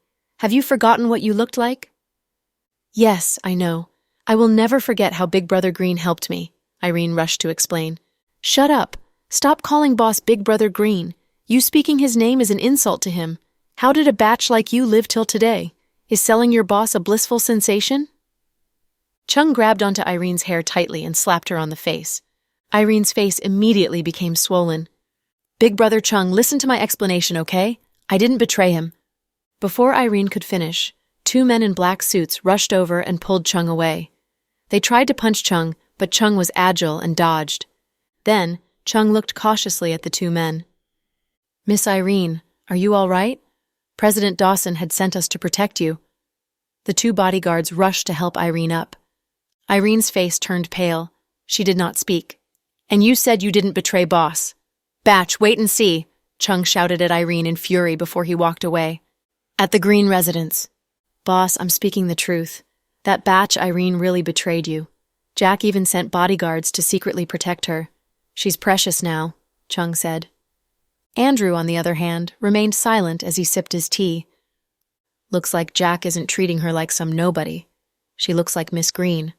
Also, she pretended to be a good person by disregarding your order and letting the twins. She's slowly succeeding. Jack won't like her. She's doing this for the twins' sake," Andrew analyzed. Andrew thought that Irene saved the twins. He felt unsettled because his plan failed. His men had waited at Hanktown for a long time but accomplished nothing. "No matter what, though, she betrayed us, boss. We can't let her live." Andrew did not respond. "Boss, just say one word and I'll chop her into a billion pieces," Chung said fiercely. "No. How wasteful would it be to chop her into a billion pieces? She's the product of 5 years of my labor." Andrew smirked. "Boss, you mean, how can I let a woman that betrayed me die? That's too easy and comfortable." Andrew smirked evilly. In some high-end private club in the city, a bunch of rich kids were drinking, and Max and Case were there. "Max, it's been a while. Cheers." Case had come for some rich kid's birthday party. He didn't expect to see Max. In order to make it less awkward, Case actively went to greet Max. "I heard Brenny is contacting lawyers herself to appeal for her mother's case. What's your opinion, Brother Chase?" Max asked with a smile as he held up his glass of wine. "I'm not interfering with Brenny's problems," Case expressed his stance. "Oh? Didn't people say that you spoil Brenny and that you would go against your whole family for her?" Max asked purposefully. "That's something else. Indeed, I have spoiled her, but this is something that I will not do. Max, we've known each other for many years. You need to know that no matter how foolish I am or how much I love Brenny, I will not be foolish enough to help her save that malicious mother of hers." "Good. I was thinking that if you interfered with this, you would automatically become Jack and Justin's enemy." "I know." Case nodded. He understood well what Max meant. Ever since Case and Justin's relationship deteriorated, Max rarely talked to Case either. Even when they saw each other at events, they would no longer drink with each other. It was a rare occasion that Max was in the mood to talk to him about this. This might be because he went to talk to Justin right away when he found out about the twins' kidnapping. Case had contributed to the twins' retrieval. "Have you reconciled with Justin?" Max asked. "I'm not sure, but he seems really busy lately. He doesn't have time to chat about these kinds of things, Case said awkwardly. Easy. Wait and I'll call him now, Max said. Then he took out his phone and dialed Justin's number. He even put it on speaker. Justin? What? Justin was always somewhat rude to Max. Come drink with us. Where? Justin seemed to be in a good mood. At Golden Bottle. There are a lot of buddies here. It's friend's birthday, so everyone's out partying. Mr. Chase is here too, Max said intentionally. Suddenly, the lively private booth quieted down and everyone looked over, all waiting for Justin's response. People in their circle loved to gossip. When Justin and Case's relationship dissolved, people chatted about this for a long time. However, they all learned to not joke about Chloe in front of Justin, no matter what. Case gripped onto his wine glass tightly, afraid to utter a peep. Max had it on speaker so everyone could hear Justin's response. If Justin really refused or said something mean, Case would be very embarrassed. After a 3-second silence, Justin responded, Okay, wait for me. I'll be there in 15. Case was relieved after hearing this response. Max chucked and said, Sure, we'll wait for you. Just then, another rich guy sucked up to Max and said, Mr. Cruz and Mr. Chase sure are incredible people. You guys can make Mr. Cooper come. Yes, we're honored today. Haha, it is my honor to have Mr. Cooper come celebrate my birthday. Waiter, open up 2 bottles of royal vodka. The rich birthday boy was rather delighted as the rest of them continued to party. It was the first time after that incident that Justin and Case drank together. Their relationship had reconciled. At that moment, Brenny was running around town to try to help her mother. Miss Green, Attorney Wang has been waiting for you. Please go in. The assistant in the law firm greeted Brenny with a smile. Brenny didn't look that great. After some hesitation, she still decided to go in. Aye, so you're Miss Brenny Green. You look very beautiful, a man in his 50s said with a large grin on his face. He was balding and looked rather disgusting. Hello, Mr. Wang. You can just call me Brenny. Please, sit, Miss Green. Sit here, the man said enthusiastically. His male assistant put down 2 cups of coffee. Miss Green, have some coffee. No thanks. Let's cut it short, Mr. Wang. I'm here today for my mother's case. What do you think the chances of winning are? Brenny said impatiently. She leaned against the sofa and sounded condescending. Oh, no rush. We can talk about this slowly. I looked into your mother's case. You can say that this is a case everyone in the city is talking about.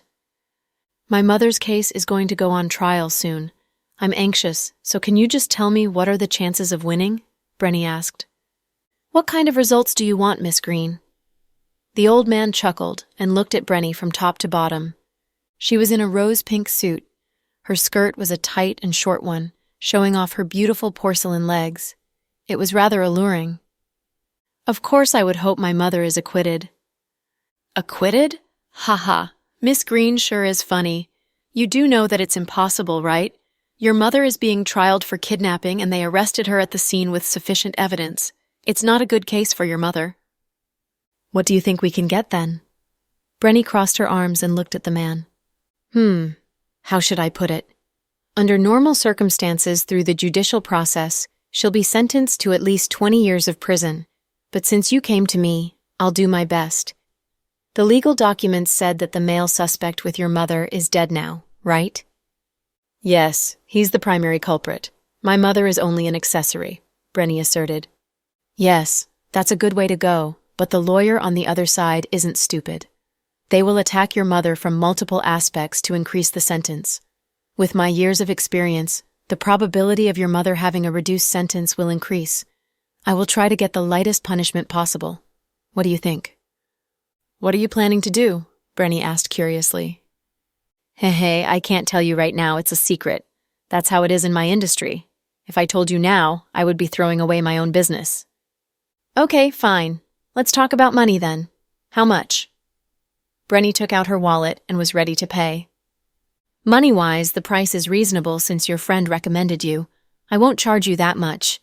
Let's say a discounted price of 1 million. What about that? The man said and raised one finger. Brenny thought this was unbelievable. What? 1 million? You're kidding, right? Although Brenny did not lack money now, She did not want to be ripped off. This man was not a famous lawyer.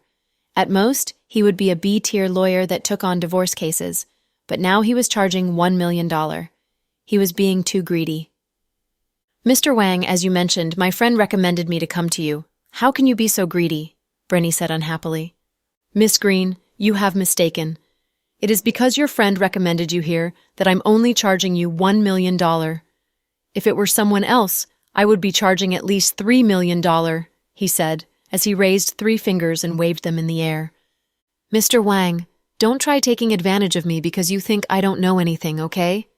I've asked around and the highest you've charged is less than $400,000. How can you charge me $1 million? Are you blackmailing me?" Brenny said angrily. "Miss Green, you can't put it like that. It saddens me to hear that. Why don't you put it this way? Who else will take your mother's case?" Brenny suddenly did not know how to respond. Just as this old man said, no other lawyers would take on this case. Brenny had contacted many famous lawyers, but they all rejected her because they were afraid of getting on the bad side of Justin and Jack. "So? You have nothing else to say, right? Let me put it out there too. You know much better than I do who we're facing. My fellow lawyers have not agreed to take on your case because they are afraid that their future career prospects will become grim if they offend your opponents. I kind of pity you. You're just a girl running around town trying to help your mother. I'm willing to help you, but you're detesting me for charging too much. Heh. If that's the case, then please leave. There isn't much more for us to talk about," the old man said. Then he walked back to his desk and lost his enthusiastic attitude towards Brenny. Brenny thought about what he had just said, and she realized that he was the only lawyer willing to take on this case. After some thought, Brenny decided to pay for his service. "Wait, Mr. Wang, you said $1 million, right? I'll pay, but I want to ask you one other question. If you lose, do I still need to pay this amount?" "Of course. Don't forget that me taking on this case for you and your mother is going against the Cooper and Dawson families. I can't just make such powerful enemies for nothing, right? That's why you need to decide whether or not you want to gamble on this." "Okay, I agree to pay that $1 million as long as you defend my mother." Brenny gave it her all since no one other than this lawyer would be willing to help her. No matter what the results were, she had to give this a try. "Ha, that's decided then. Oh, I have one additional request," the old man said, and then approached Brenny. "What request?" Brenny sensed what he wanted from the look in the old man's eyes. Just as she expected, the old man touched her thighs. He was rather aggressive in his movements. "What are you doing?" Brenny yelled as she jumped back and glared at him. "Miss Green, I have a small fondness for beautiful women. If you sleep with me for a night, then I will charge you 100,000 less." "You wish! F off, you psycho!" Brenny yelled and pushed the old man away. Then she dashed out of the room. "Sir, why did she leave?" the male assistant asked with a confused look. "Hey, just wait and see. She'll be back and agree to my terms," the old man said confidently. When Brenny walked out, she was in a terrible mood. She had tried very hard to find a lawyer to represent her mother, but they all rejected her. Finally, she found one, but he was going to charge her $1 million. She could afford that amount since Case treated her rather well. Other than luxury items, he would also give her money, and thus Brenny could afford the $1 million. What was worse, though, was that he had requested to have sex with her. She was infuriated. She was still so young but would need to have sex with an old man. If Case found out, he would never forgive her. She suddenly started missing Case dearly, so she sent him a snap message. "Honey, what are you doing?" After a while, he still did not respond. Suddenly, she saw a status on her Snap where a rich girl had posted a video at a nightclub with people drinking and singing. A shot of Case flashed by, and she instantly recognized that it was him. Brenny suddenly grew angry, so she dialed his number. Case was drinking with Justin. When he saw it was Brenny calling, he did not pick up because he knew Justin hated her. "What? How dare you not pick up?" Brenny was furious. Brenny called again, and he still did not pick up. Then he called him 3 consecutive times. Finally, she messaged that rich girl that posted, "Hey love, are you guys having fun at Golden Bottle?" Yeah, the rich girl responded vaguely. Brenny drove towards Golden Bottle. Welcome. Which private room is Case in? Oh, young Master Chase is upstairs in room 888. What is your relationship with him? I'm his wife, Brenny said confidently. Then she dashed upstairs. The nightclub waiter was dumbfounded by the sight. Huh? Didn't Mr. Chase divorce? When did he get another wife? Brenny furiously and mindlessly pushed open the private room door and dashed towards the crowd. Everyone looked over at her. Brenny ignored them all and walked right towards Case. What do you want? You don't pick up my calls or respond to my messages? Brenny shouted. Case looked up and said calmly, I didn't notice. Didn't notice? Heh, did you not notice or not want to pick up? She continued to fuss. Brenny, we can talk about this back at home. Case thought it was inappropriate to argue in front of so many people. Moreover, Justin and Max were there and he didn't want to argue with her in front of them. Also, it was such a petty thing she was fussing about. He did not want to look bad in front of everyone. Why do we need to talk about it at home? We can talk about it here. Or do you think I'm a disgrace? You knew that I was a divorced woman with a child when we met. Brenny's attitude was getting worse. Max sat on the side watching with his glass of wine in his hand. He whispered to Justin. I just realized today that Brenny isn't that emotionally intelligent. What did you think before? Justin scoffed. Justin never liked Brenny. He never understood what Case liked about her.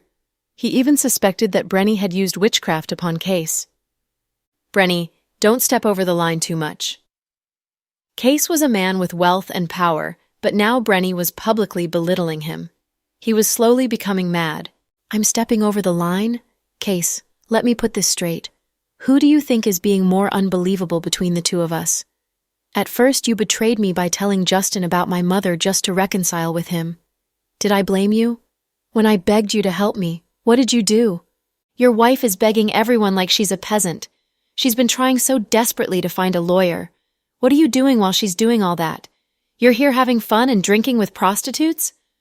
Brenny had become hot-headed and irrational, and she criticized Case publicly. Drinking with prostitutes? You're saying I'm drinking with prostitutes? Case scoffed. He was attending a rich acquaintance's birthday party, but Brenny accused him of drinking with prostitutes.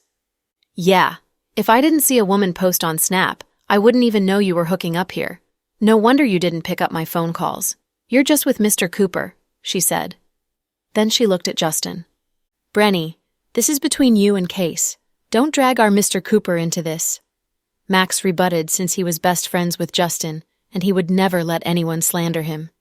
That was why when Brenny blamed Justin, Max got slightly angry while Justin remained silent.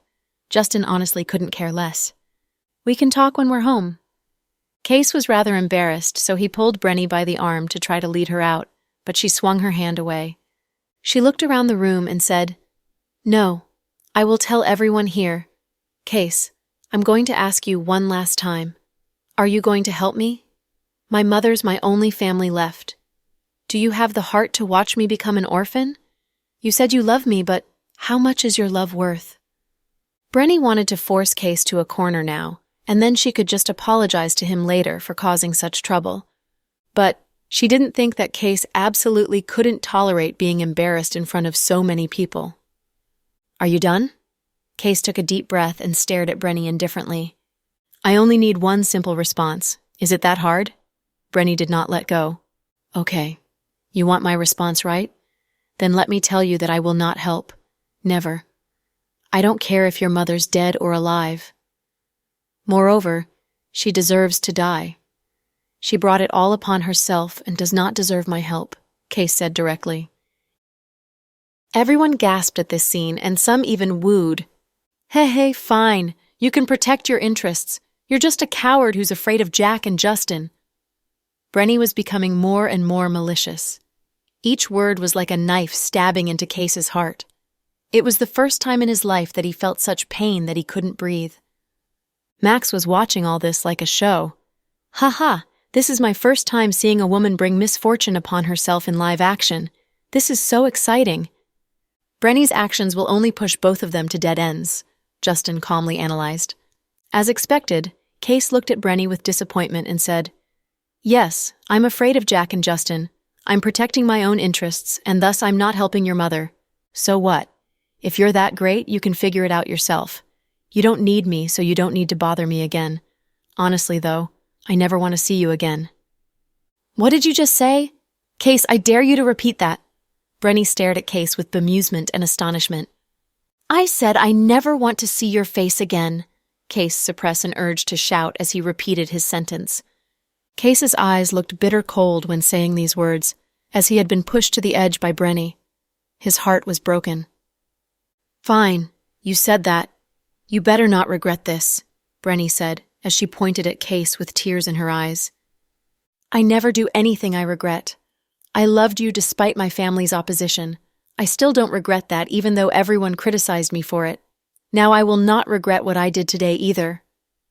Fine then. Haha, Brenny. We're over. In order to save face, Brenny decided to break up with him. Sure. I'll leave the house and the car with you. Also, you can keep whatever money and things I gave you. If you want, I'll give you more money so we can walk our separate paths from now on. You've been with me for a while now, and I have never treated you poorly. I'm tired. Let's just end this. Who wants your money? Do you think that you're so great because you have money? I don't need your F money and I can still live fine. I don't need your compensation. Heh. We'll see if I can figure this out without you. Case? I finally know your true colors. All men are the same F shit. Once you men pull your pants back up, you won't recognize who I am. You're sick of having sex with me, eh? You want something new, eh? Fine. I'll grant you that wish, Brenny said. Then she slapped Case and walked out. Case showed no signs that he was going to go after her. Mr. Chase, do you want to go home first for some rest? I'll have someone send you back, a rich friend on his side said. No, it's fine. I'm just single, so what? Case said. Then he sat back down next to Justin. Case picked up a bottle of wine and poured a glass full for himself. Justin, let's keep chatting. Are you all right?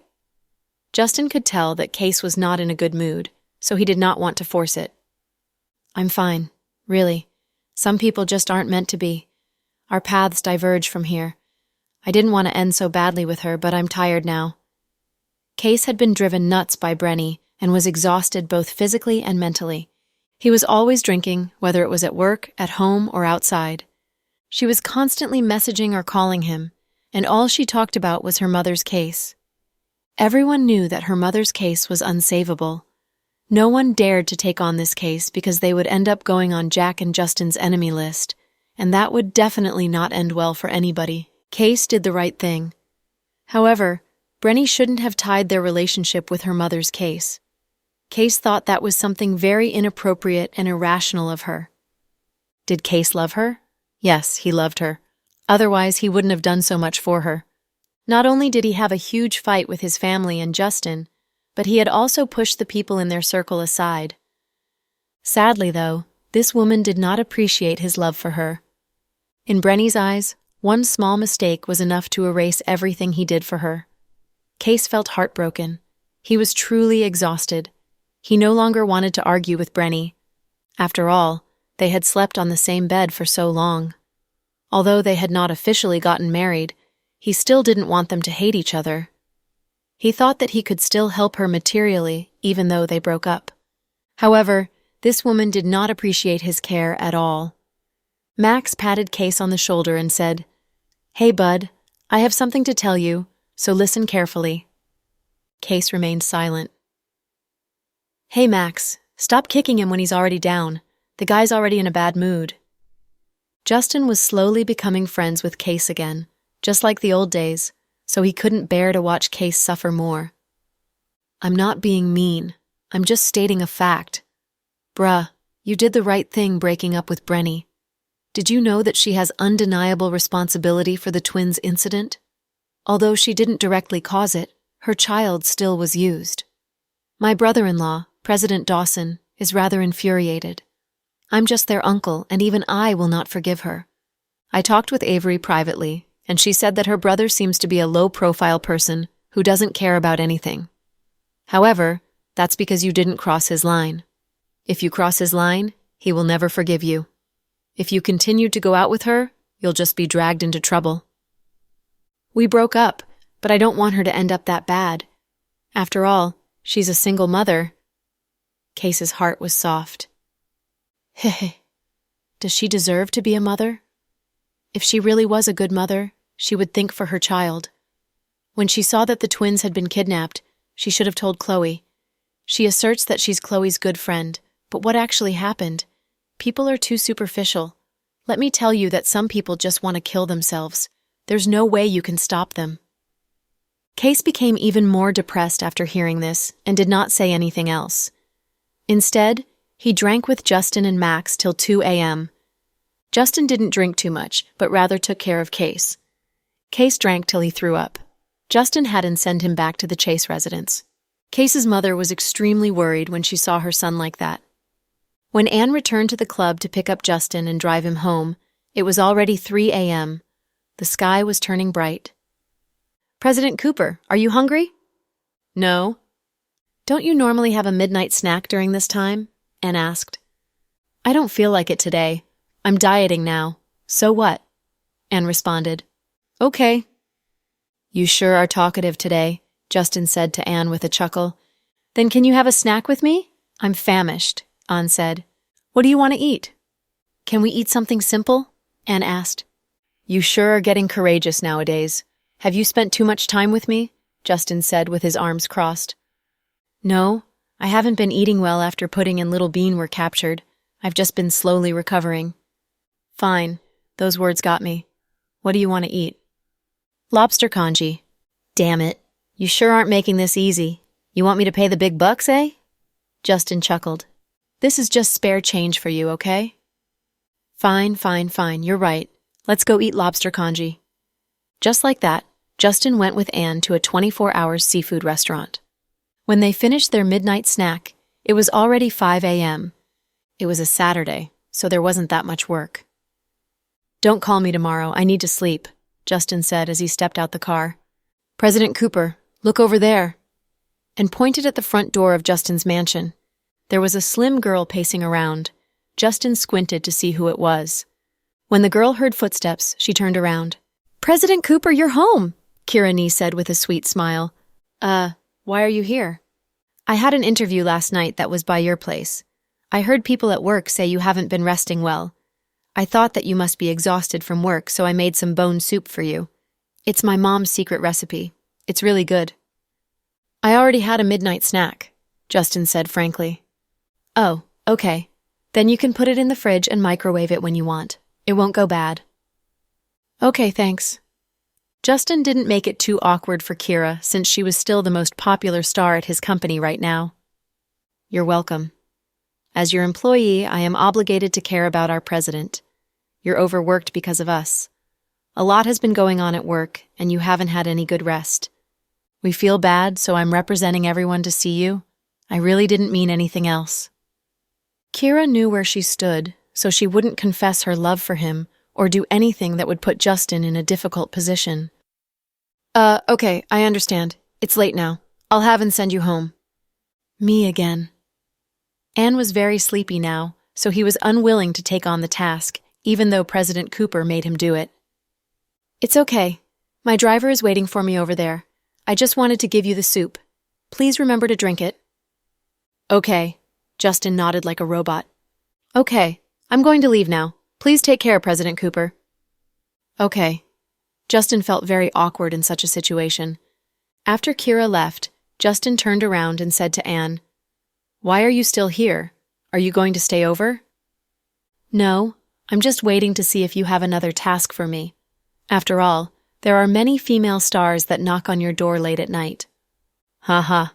Are you picking a fight? Get the F out of here and go home. Justin couldn't help but laugh. This was an old inside joke. Back then, when Imperial Star Entertainment had beauty pageant contests to try to create some new stars, many girls from art colleges wanted to take the shortcut to get famous. From God knows where, they figured out where Justin lived and persistently came to find him.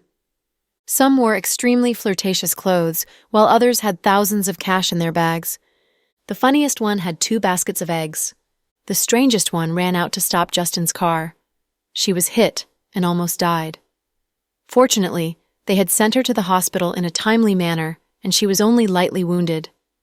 In the end, Justin disqualified her. All these young girls risked everything to be famous.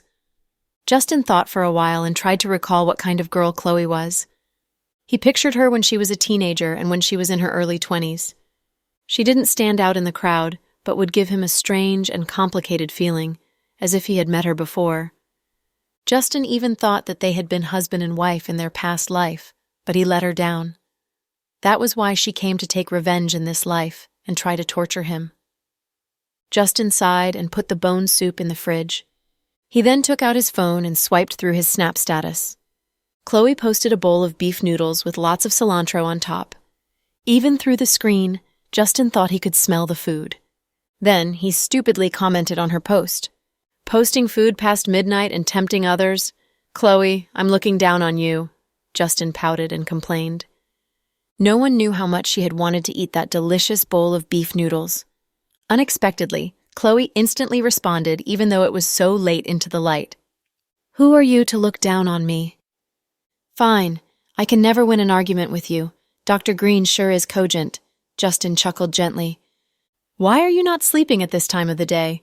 Did you just come home from a night out with girls?" Chloe asked with a smile. "Missy, how is this midnight? This is morning, okay? There's no way I could have slept, and just dragged me to an expensive midnight snack." "Haha, that's nothing to you. Mr. Cooper does not lack money." "I do lack money. Why not? I don't print money," Justin rebutted. "Okay, I'll talk to you later. I'm going to eat my noodles. Haha." "Go. You should eat more now that you're pregnant. I hope that this baby is chubbier than the twins when he's born. Ha." Justin and Chloe happily chatted in her post's comment section. Chloe put down her phone and was ready to eat her noodles. Jack was in a navy blue robe with a warm glass of water in his hand. "I want soda." "No," Chloe pouted. "You can only have warm water now. Be good," Jack coaxed. "No. Be good. Just bear it for now." "It's not just now. He's only 2 months old. There's still a long way to go. I don't care. I want soda." "There's a lot of preservatives in soda. How about I make you fresh juice?" Jack suggested after some careful thought. "Okay, that'll work," Chloe smiled. "What drink do you want? Apple or watermelon?" "Kiwi's fine. I can get lots of vitamin C from it," Chloe pointed out. "Honey, should our baby's nickname be Sheer?" Note: sheer means creating more problems than necessary. "Sheer? Why? That's such a weird name," Chloe asked with surprise. Just when she was thinking why Jack would make up such a weird name, Jack said, "Because you're Sheer's mother." Note: this means the mother of creating problems. "Damn it, you're roasting me again!" Chloe suddenly realized that Jack was roasting her again. Jack had roasted her for a long time over the fact that she was a Virgo. "I'm just teasing you. Okay, eat your noodles now. I'll make you juice." Jack was completely Chloe's servant right now. Chloe woke up at 3 a.m. and complained she was hungry and wanted hot noodles. Jack dressed up and made her noodles. When she said she wanted juice, he was going to squeeze fresh juice for her. Pregnant women were demanding, but Jack felt happy as long as Chloe was. He regretted that they weren't together when she was pregnant with the twins, even though they were forced to separate. Now that he was given a second chance, he obviously valued the opportunity to see his baby be born. Chloe felt warm and cared for while she watched Jack's figure preparing juice for her. Jack was a man of action. He would always show that he loved you through his actions. Who wouldn't be happy with such a man by her side for life? Even though it was only Chloe's second month of pregnancy, Chloe already had morning sickness and ate a lot more. She often had snacks when she was hungry. Meanwhile, Irene arrived at the employees' dormitory. She was still rattled. Chung wouldn't seek her out for no reason, so he must have gotten the order from Andrew. Seeing Chung's attitude towards her, she knew that Andrew thought she was a traitor. In fact, Irene had not done anything traitorous. It was a complete accident that she had been robbed and kidnapped in the mountains while on the road. Otherwise, she really would have adhered to Andrew's request and brought the children to Hanktown.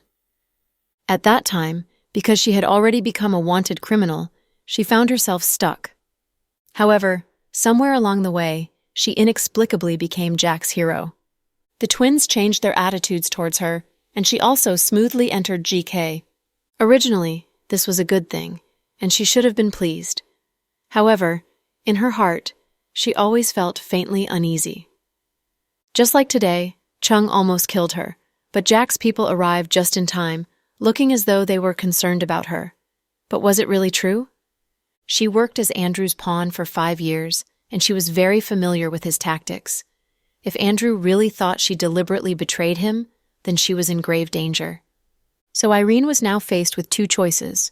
The first was to go back to Andrew, clearly explain herself, continue to be his snitch, and then help him complete his master plan, waiting for him to take Chloe away so that she could get Jack all for herself.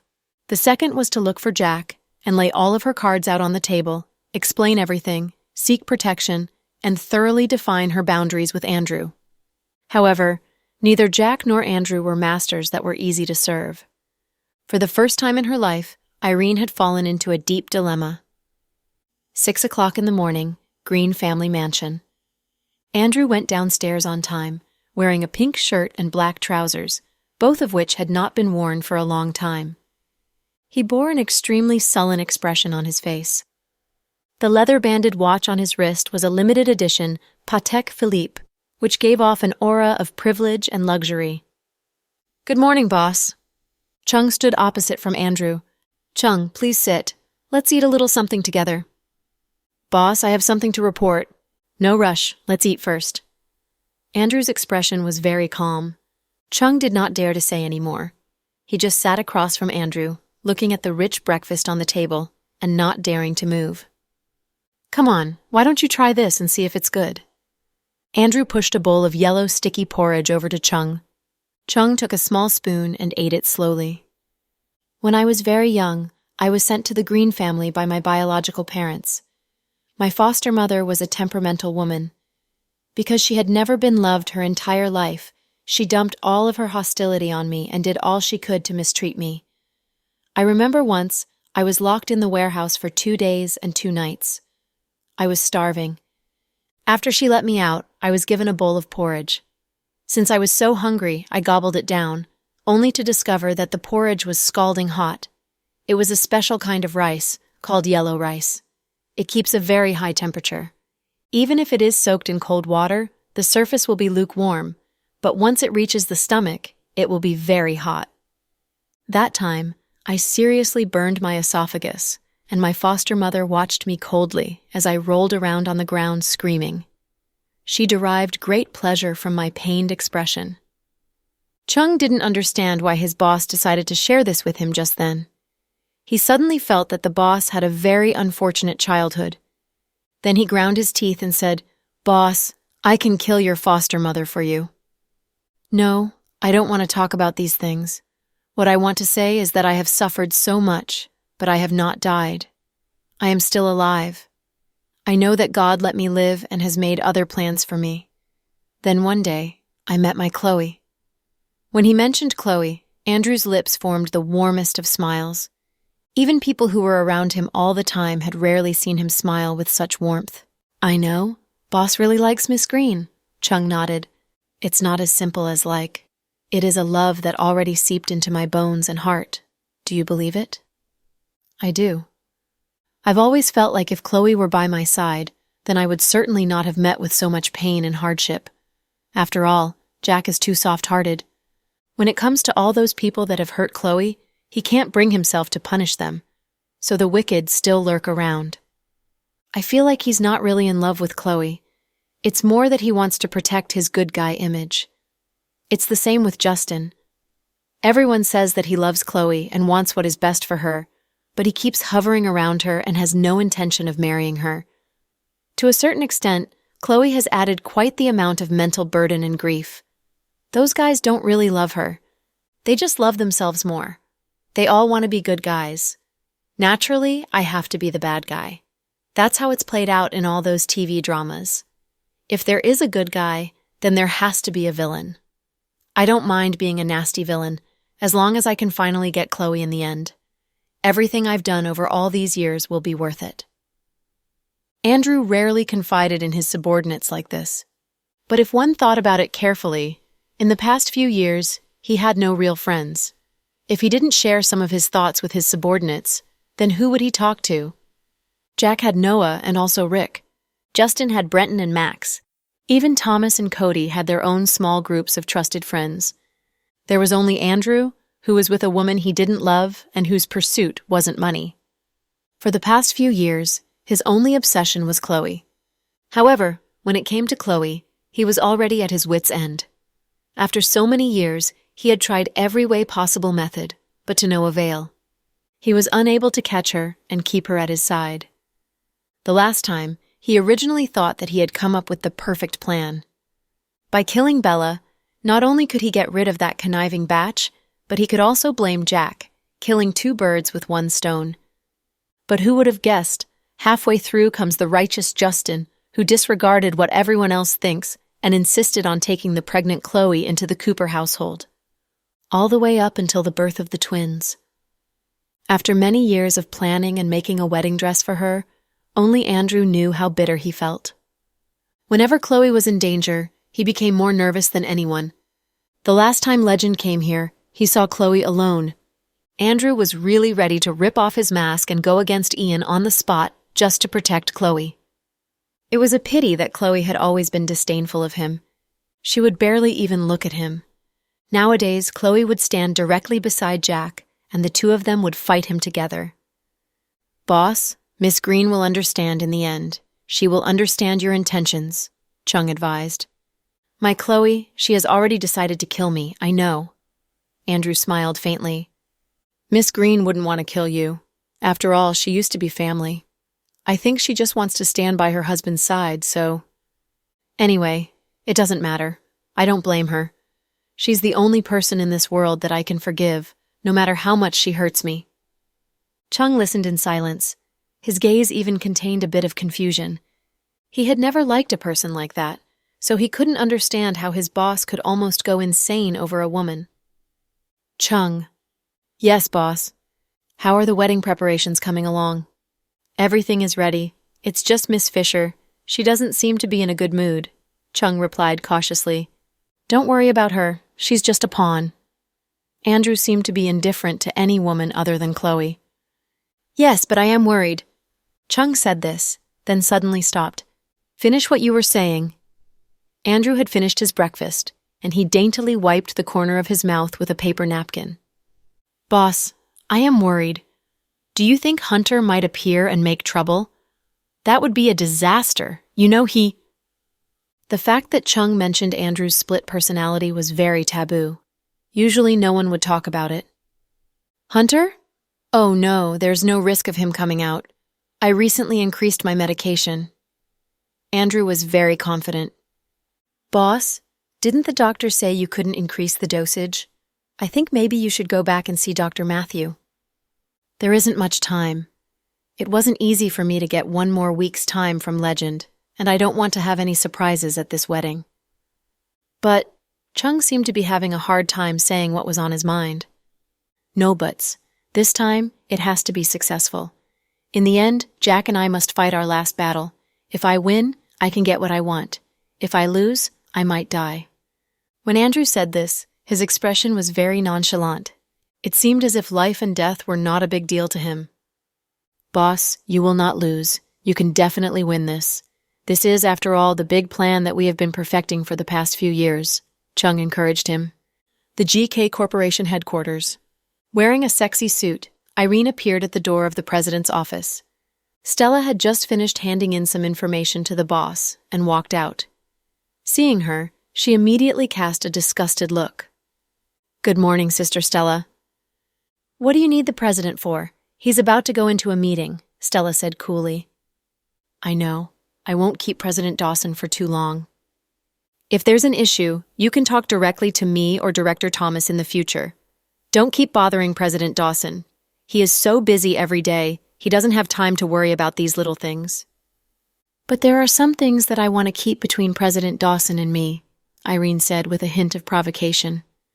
"Irene, how you managed to get into this company, you know yourself very well. You have to learn how to be grateful. how to appreciate the opportunities you're given. Don't do things that will humiliate yourself. You are a woman in your 20s, still unmarried. Don't give people a reason to talk about you behind your back. That's not good. I hope you can make your parents proud. Hey, Sister Stella, doesn't our company only manage employees' work issues? Since when did it begin educating us about moral behavior? You? Stella was speechless. Moreover, even if that were the case, doesn't that apply to you too? You are also an unmarried woman who doesn't know how to behave herself. Where do you get off educating me? I respect you and I'm willing to give you face, but don't take the respect for granted. I'm not that easy to push around. Irene, you can't just talk to me like that. No matter what, I'm still your superior. Stella was so angry she was having chest pains. She did not expect Irene to be so arrogant, especially while they were still standing at the door of President Dawson's office. Superior? You? Ha! I'm very sorry. I only have one superior, and that's President Dawson. Some people don't know better than to always flatter themselves. You're just some woman that's seeing the president's brother-in-law, and you're trying to make yourself out to be some big deal. With this, Irene did not wait for Stella to answer. She knocked on the door to Jack's office and walked straight inside. Stella remained standing at the door with a sour expression on her face. For the first time, she felt that Irene wasn't a good person and was very difficult to deal with because she had no shame whatsoever. President Dawson. As soon as she stepped inside, Irene's face bore a completely different expression. The furious scowl and sarcastic tone of voice that she had aimed at Stella were completely gone, replaced instead with a smiling face. What is it? Jack lowered his head without looking at her anymore. I have a few things I need to say to you. Speak. President Dawson, could you please listen carefully to me? What I'm about to say is very important. Irene spoke to Jack in a direct manner so that he would see her as relevant because she was very important. Unexpectedly, Jack did not give her face, but instead a cold reply. Just say what you have to say, and I'll read my documents. Don't waste time. All right then, President Dawson. It's like this. I've decided that I want to tell you something about Andrew's 5-year plan. Andrew's 5-year plan? Hearing this, Jack looked up subconsciously. That right. 5 years ago, when he found me, Andrew made me imitate Chloe, then deliberately appear, approach you, and confuse you. All of this was just to pave the way for his 5-year plan. What 5-year plan? Jack asked. It's a little awkward to explain. As you know, Andrew is very suspicious. He is not very trusting of others with the exception of his blue-eyed boy, Chung. So? Jack raised his eyebrows. So, I don't know too many details about the 5-year plan. I just know that he might try to use any means possible to have you taken out, then take that opportunity to capture Chloe. That's it. Because Andrew has always said that he likes your wife, Chloe. Irene said. You actually know quite a bit, Jack said coldly. Not at all. I know that he has a warehouse at the Gold Wharf port. There are a lot of weapons inside since he had previously established a relationship with the customs authorities, so no one ever checks. I've never been there, and I don't know how many there are. One time, I accidentally heard one of his subordinates make mention of it, but as far as I know, it's probably a very large arsenal. I don't know if there will be explosives or anything like that, so you have to be careful. I'm really curious. Why do you suddenly feel the need to share all this with me? Jack looked at Irene and asked expressionlessly. I am not afraid of your mocking. I already have nowhere else to turn. Although I appreciate that you've arranged for the bodyguards to protect me, Andrew's men have already figured out that I'm a traitor. And? So, I decided that since this is the case, I would come and tell you what I know. Then, I could only hope that you would send more people to protect me. I'm really afraid that Andrew will retaliate. He has always been very cruel to traitors. I have saved your daughters, so I hope that now you can protect me. After Irene finished, President Dawson then understood. This woman was aware that she was in a dangerous situation, so she told Jack all of Andrew's dirty secrets. In exchange, she hoped that Jack would protect her. It was also true that, by making it clear that she was joining Jack's side, this was the real betrayal. Protect you? Of course, I have been sending people to protect you all along, otherwise you would have been killed by Andrew's men that very day. Isn't that true? I know. What I mean is, Andrew and Ruoxi's wedding is also fake. It's a smokescreen. It is estimated that he is moving fast, so President Dawson, you have to quickly find a way to counterattack. The sooner you get rid of him early, the sooner I will also be safe. You don't need to counsel me on what to do, Jack said. Realizing that Jack was unhappy, Irene began to explain. President Dawson, I'm not trying to tell you what you should do. It's just that since I've worked under Andrew for the past few years, I still know quite a bit about how they operate, so I wanted to help you take him out. But the information you've given me isn't of much value. As far as I know, the warehouse at Gold Wharf Port is to divert attention. The weapons haven't been stored there for a long time. I'm actually very interested in the 5-year plan. It's just unfortunate that you know so little about it, Jack said slowly. Let me think. Oh, right. Here's something that might be useful to you. The person that Andrew trusts the most is Chung. He definitely knows more. Since Chung is his confidant, if I capture him, I may not be able to get anything out of him. But I know that Chung adopted a little girl from an orphanage. I'm not sure if it was someone's illegitimate daughter. He adores that child. He visits her every month, and he has also been saving money in a fund for her. Supposing that Andrew doesn't know about this, you can capture the child and use her to threaten him, and he'll tell you anything. As long as Chung spills the beans, dealing with Andrew won't be a problem. Disaster should not befall family members. I never involve the innocent, especially children. Jack's eyes gave off a chilly air. Irene was only in her early 20s. How could she be so callous as to ask Jack to go and kidnap someone's children? A woman like that, and with a face that resembled Chloe's, was truly a disgrace. But if we do it this way, our odds of success are much greater. All right, why don't you head down now? You said it yourself, I probably know everything now. I'll have someone check it out. Jack wasn't especially pleased over Irene's loyalty. Instead, he felt even more indifferent towards her. When Irene walked out of the office, she felt slightly ill at ease. Was she doing the right thing? That evening, when Irene slept in the staff dormitory, she began to have nightmares. She dreamt that Andrew grabbed a dagger and swung it at her face. Since I gave you this face, then I have the right to take it back. No, Big Brother Green, please don't, I beg you. I don't want to go back to the way I looked before. I want to be Chloe. Be Chloe? How could a woman like you possibly be Chloe? Saying this, Andrew swung downwards and blood splattered everywhere. Ah! Irene was so scared that she woke up from her sleep. She reached out and touched her forehead, sweating. She gasped heavily with her mouth agape. Originally, there had been a female employee who would share the room with her. Unfortunately, in the past few days, female employees had returned to their hometowns, so she was away on annual leave. Alone in such an empty room, Irene actually felt terrified. She took out her cell phone and looked at the time. It was 1:30 in the morning. She pulled out some tissue from her headboard and wiped her face, then got out of the bed and walked towards the living room. Just as she was about to open the refrigerator, she heard a sound coming from the window. Who's there? She turned back in horror, but no one answered her. Help! Help! Bodyguards! Where are the bodyguards? Irene yelled as she opened the door to the room. She frantically sounded the alarm, and it let out a piercing noise, alerting the security guards of the dormitory. Several security guards went upstairs to investigate, which awakened all the employees around them. Miss Irene, there's no one here. You must have been hearing things, said the security guard. Impossible. There was definitely somebody outside my window. But you live on the 18th floor. How could someone be outside unless it was a ghost? The security guard looked helpless. Some people must spend their time doing a lot of unethical things for them to get this scared.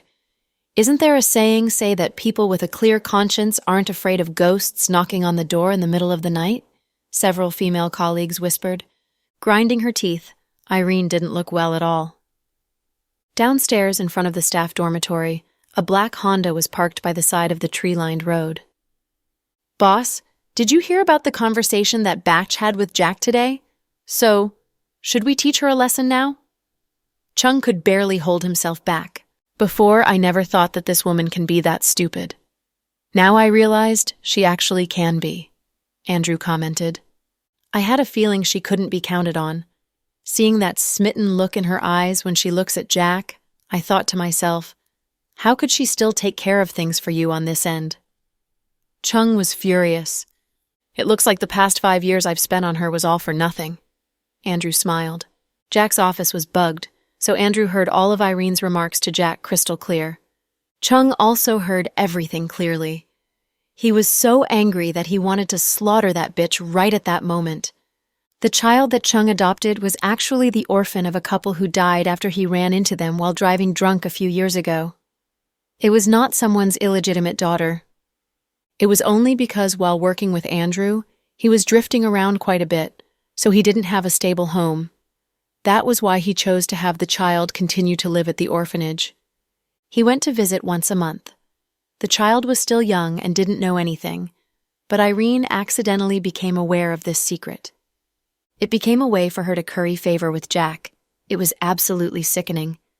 Chung never specifically brought up the adoption of the child to Andrew, but he wasn't hiding anything from his boss.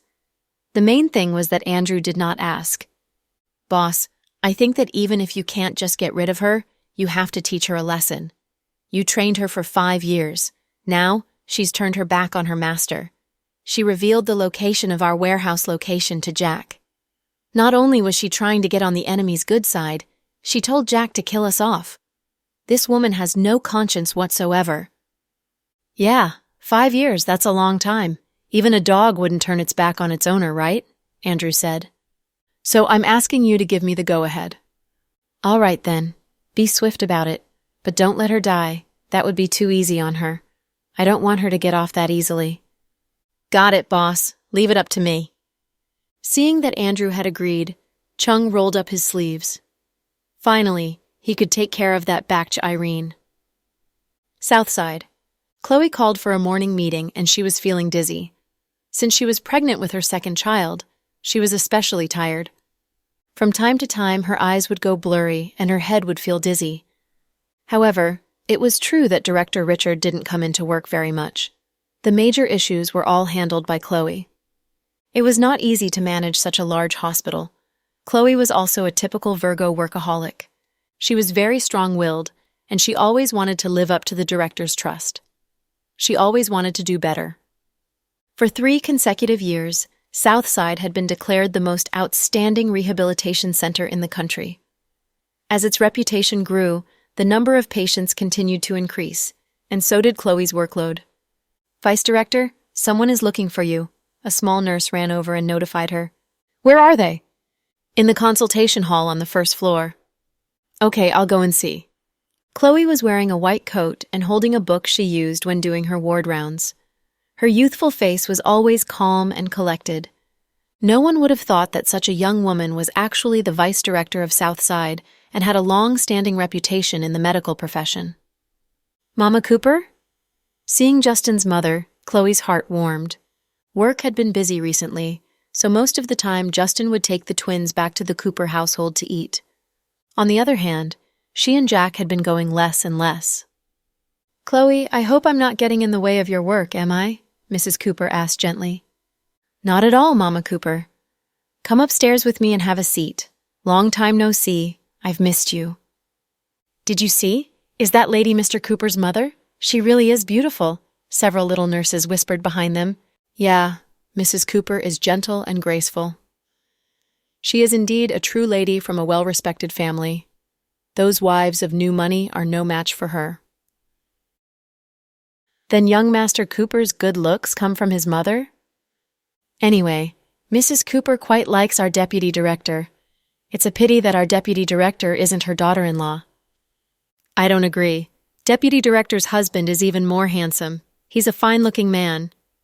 Oh, our deputy director is so lucky. She's an excellent example for us grassroots. She was born in an ordinary family and didn't go to a prestigious school. Most importantly, she doesn't even have the looks that could tempt a man to commit a crime, but so many excellent men fell head over heels in love with her. In conclusion, women must be classy. Men will eventually get bored with a piece of eye candy, right? Look at those women who work in the nightclubs. Each of them has slim legs, A tiny waist, a bubble butt, an internet celebrity's face, great body proportions, and a cooing voice. What becomes of them? They still end up as playthings of wealthy men, right? Exactly. In ancient times, the most beautiful girls were mostly famous prostitutes in brothels. The daughters and the mistresses of the big families all stayed at home. They were classy and smart. Our deputy director is really smart and low-key. If I were a man, I'd like her too. The young nurses gossiped about Chloe with gusto. In the lounge room next to the conference room upstairs, Chloe poured a glass of boiled water for Mrs. Cooper. "Mama Cooper, have some water, please." "Thank you. Chloe, come and sit down." Patting on the empty chair next to her, Mrs. Cooper said, "I haven't seen you for a long time. I had dinner at your home when the kids came back safe, but we had a lot of people around us last time, and I didn't get a chance to talk to you. You're busy with your work, so I had to come to the hospital to see you." "Justin told me that you went to Capital City?" "Yeah, his grandfather didn't feel well and needed to stay in Capital City's Army Hospital for observation. Mr. Cooper and I were worried and flew over to see him." "Is Grandpa Cooper sick? Is it serious?" "He's okay. Just the old problems due to the old age, such as high blood sugar and high blood pressure, etc." "Grandpa Cooper is stubborn. In fact, at his age, he should have retired and enjoyed his life a long time ago," said Chloe. "He wants to retire and enjoy life, but he can't stay idle. Wifeless and childless, our Justin disappoints us. His grandpa gets bored whenever he comes back and can't stay long." Hearing the mention of Justin, Chloe looked uncomfortable and didn't want to join the topic. "By the way, Chloe, I heard from Justin that you are expecting soon again." "Yeah." "How long has it been now?" Mrs. Cooper was delighted. "Only a couple of months. It doesn't show yet." Chloe beamed. "Whoa, but you still work so hard. You should stay home and rest. How can you work?" "I'm not that fragile. Well, it's quite busy in the hospital and I don't feel any discomfort. Anyway, I'm not in labor yet." "You're stubborn. Oh, this is for you. It's A-class bird's nest from Malaysia. You must take more tonics with your second pregnancy." Mrs. Cooper placed the gift box in Chloe's hands. "Thank you, Mama Cooper." Chloe felt warm inside. "Chloe, I want Justin to attend a television dating show." Hearing Mrs. Cooper's words, Chloe almost choked. "Huh?" "Chloe, you look surprised." Seeing Chloe's reaction, Mrs. Cooper said with a smile, "Ahem, Mama Cooper, dating show? Isn't that a bit desperate?" "I'm at the end of my wits. Imperial Star has lots of actresses, but Justin doesn't spare them a glance. He finds faults in every girl I arrange for him to date. He's not young anymore. You're younger than Justin but already have 2 kids. If I continue to allow him to run free, I'm afraid his father and I will never have a grandson in our lifetime." "Mama Cooper, the dating show. Isn't it a bit too much?" "It's fine. I'm close to the head of the TV station. They happen to be doing a high-end dating show featuring single elite men and women from all walks of life. There will be 12 people in 6 groups. They will play games and do a summer camp. During the process, it's easy to fall in love. It's much better than traditional arranged dating, which is stiff and uncomfortable. Our Justin is a celebrity, and I checked the list of the women guests of the show and found they are either returnees after getting high education overseas, scientists, or even militants. They are all outstanding women." Will Justin agree to it?" "That's why I came to see you." You want me to persuade him to do it? But I'm afraid he won't listen to me." Chloe always thought it was immoral to force Justin to do something he didn't like. You don't have to persuade him. When the time is right, you can bring it up casually and see how he reacts to this idea. "I don't think he will agree to it." Chloe knew Justin. He was arrogant and wouldn't participate in such reality shows, even though it was quite in lately. He didn't need money or fame and was quite busy with his own company. How could he have the time to play games with those women participants? "Please have a try. It's better than doing nothing." "Okay, when I see him, I'll bring it up." Chloe found it very difficult to decline Mrs. Cooper's request. "I knew you'd help me. Thank you, Chloe." "Mama Cooper, then what's the name of the show? When is it going to shoot?" "It seems to be called To Be With You. The TV station told me that it will begin shooting when the final participants are decided. They will shoot it locally in places like hot springs or resorts. They will go camping in the mountain and try local delicacies. It's a good show, and even I'm intrigued by it. It said one of the women participants is an Olympic gymnastic champion. Oh yeah, that young girl is very pretty and has a fine figure and an open personality. I wish Justin could be paired with her. Ahem, we have to persuade Justin to attend it first. Chloe thought Mrs. Cooper's idea was a bit far-fetched. Her thoughts had wandered even to a gymnastic sportswoman. Okay, it's settled then. Keep me informed. I'll do my best, Mama Cooper. Chloe nodded with a smile. After Mrs. Cooper left, Chloe inhaled deeply. She'd take her time with Justin about this dating show thing. Otherwise, the great Mr. Cooper would trash her mercilessly. It was 8 in the evening. Irene attended a business dinner party with an invitation card the company gave to her. She had thought it was an important event and showed Jack's good opinion of her. So, she took care to dress and wore a peacock blue boat-neck strapless evening dress to show off her sexy collarbones. But when she arrived, she found Jack wasn't there at all, and only a few executives of the company were present. During the dinner, she got up and went to the washing room. Coming out of the stall, she was washing her hands when someone covered her mouth, grabbed her hair, and dragged her to the side. Help! Help! Irene realized she couldn't make a sound no matter how hard she tried. Her mouth was clenched tightly by a hand. Then she smelled a strange scent that turned her mind blank. She lost all consciousness. She woke up when cold water was splashed onto her face. When she came to, she found she was bound tightly onto a round cement column. She was in a pitch-black, deserted factory. "Batch, I finally got you." Hearing the voice, Irene looked up immediately and saw Chung sitting right in front of her. Behind him stood 4 of his subordinates. Seeing Chung, Irene's mind blanked out because she knew this man hated her guts. "Big brother Chung," she began weakly. "Shut up. Who's your brother? Shameless traitor. All my life I hate traitors the most," Chung cursed scornfully. "Big brother Chung, this is a misunderstanding. I'm not a traitor." Irene tried to talk herself out of the trouble. "Misunderstanding? Well, well. Now listen to this." Chung tapped his cell phone and played a short audio clip. Hearing her own voice, Irene was dumbstruck. It was the secret conversation she and Jack had in the office. But how did Chung get this clip? Did Jack give it to him? For one moment, Irene was confused. "You didn't know that our boss had planted bugs in Jack's office and even his home long ago? The boss and I heard every word when you swore loyalty to Jack." "Big brother Chung, it's not what it looks like. Listen to me. I did it on purpose so I could gain Jack's trust. I didn't betray Brother Green. I'm still on your side." Irene thought fast and tried to find an excuse for herself.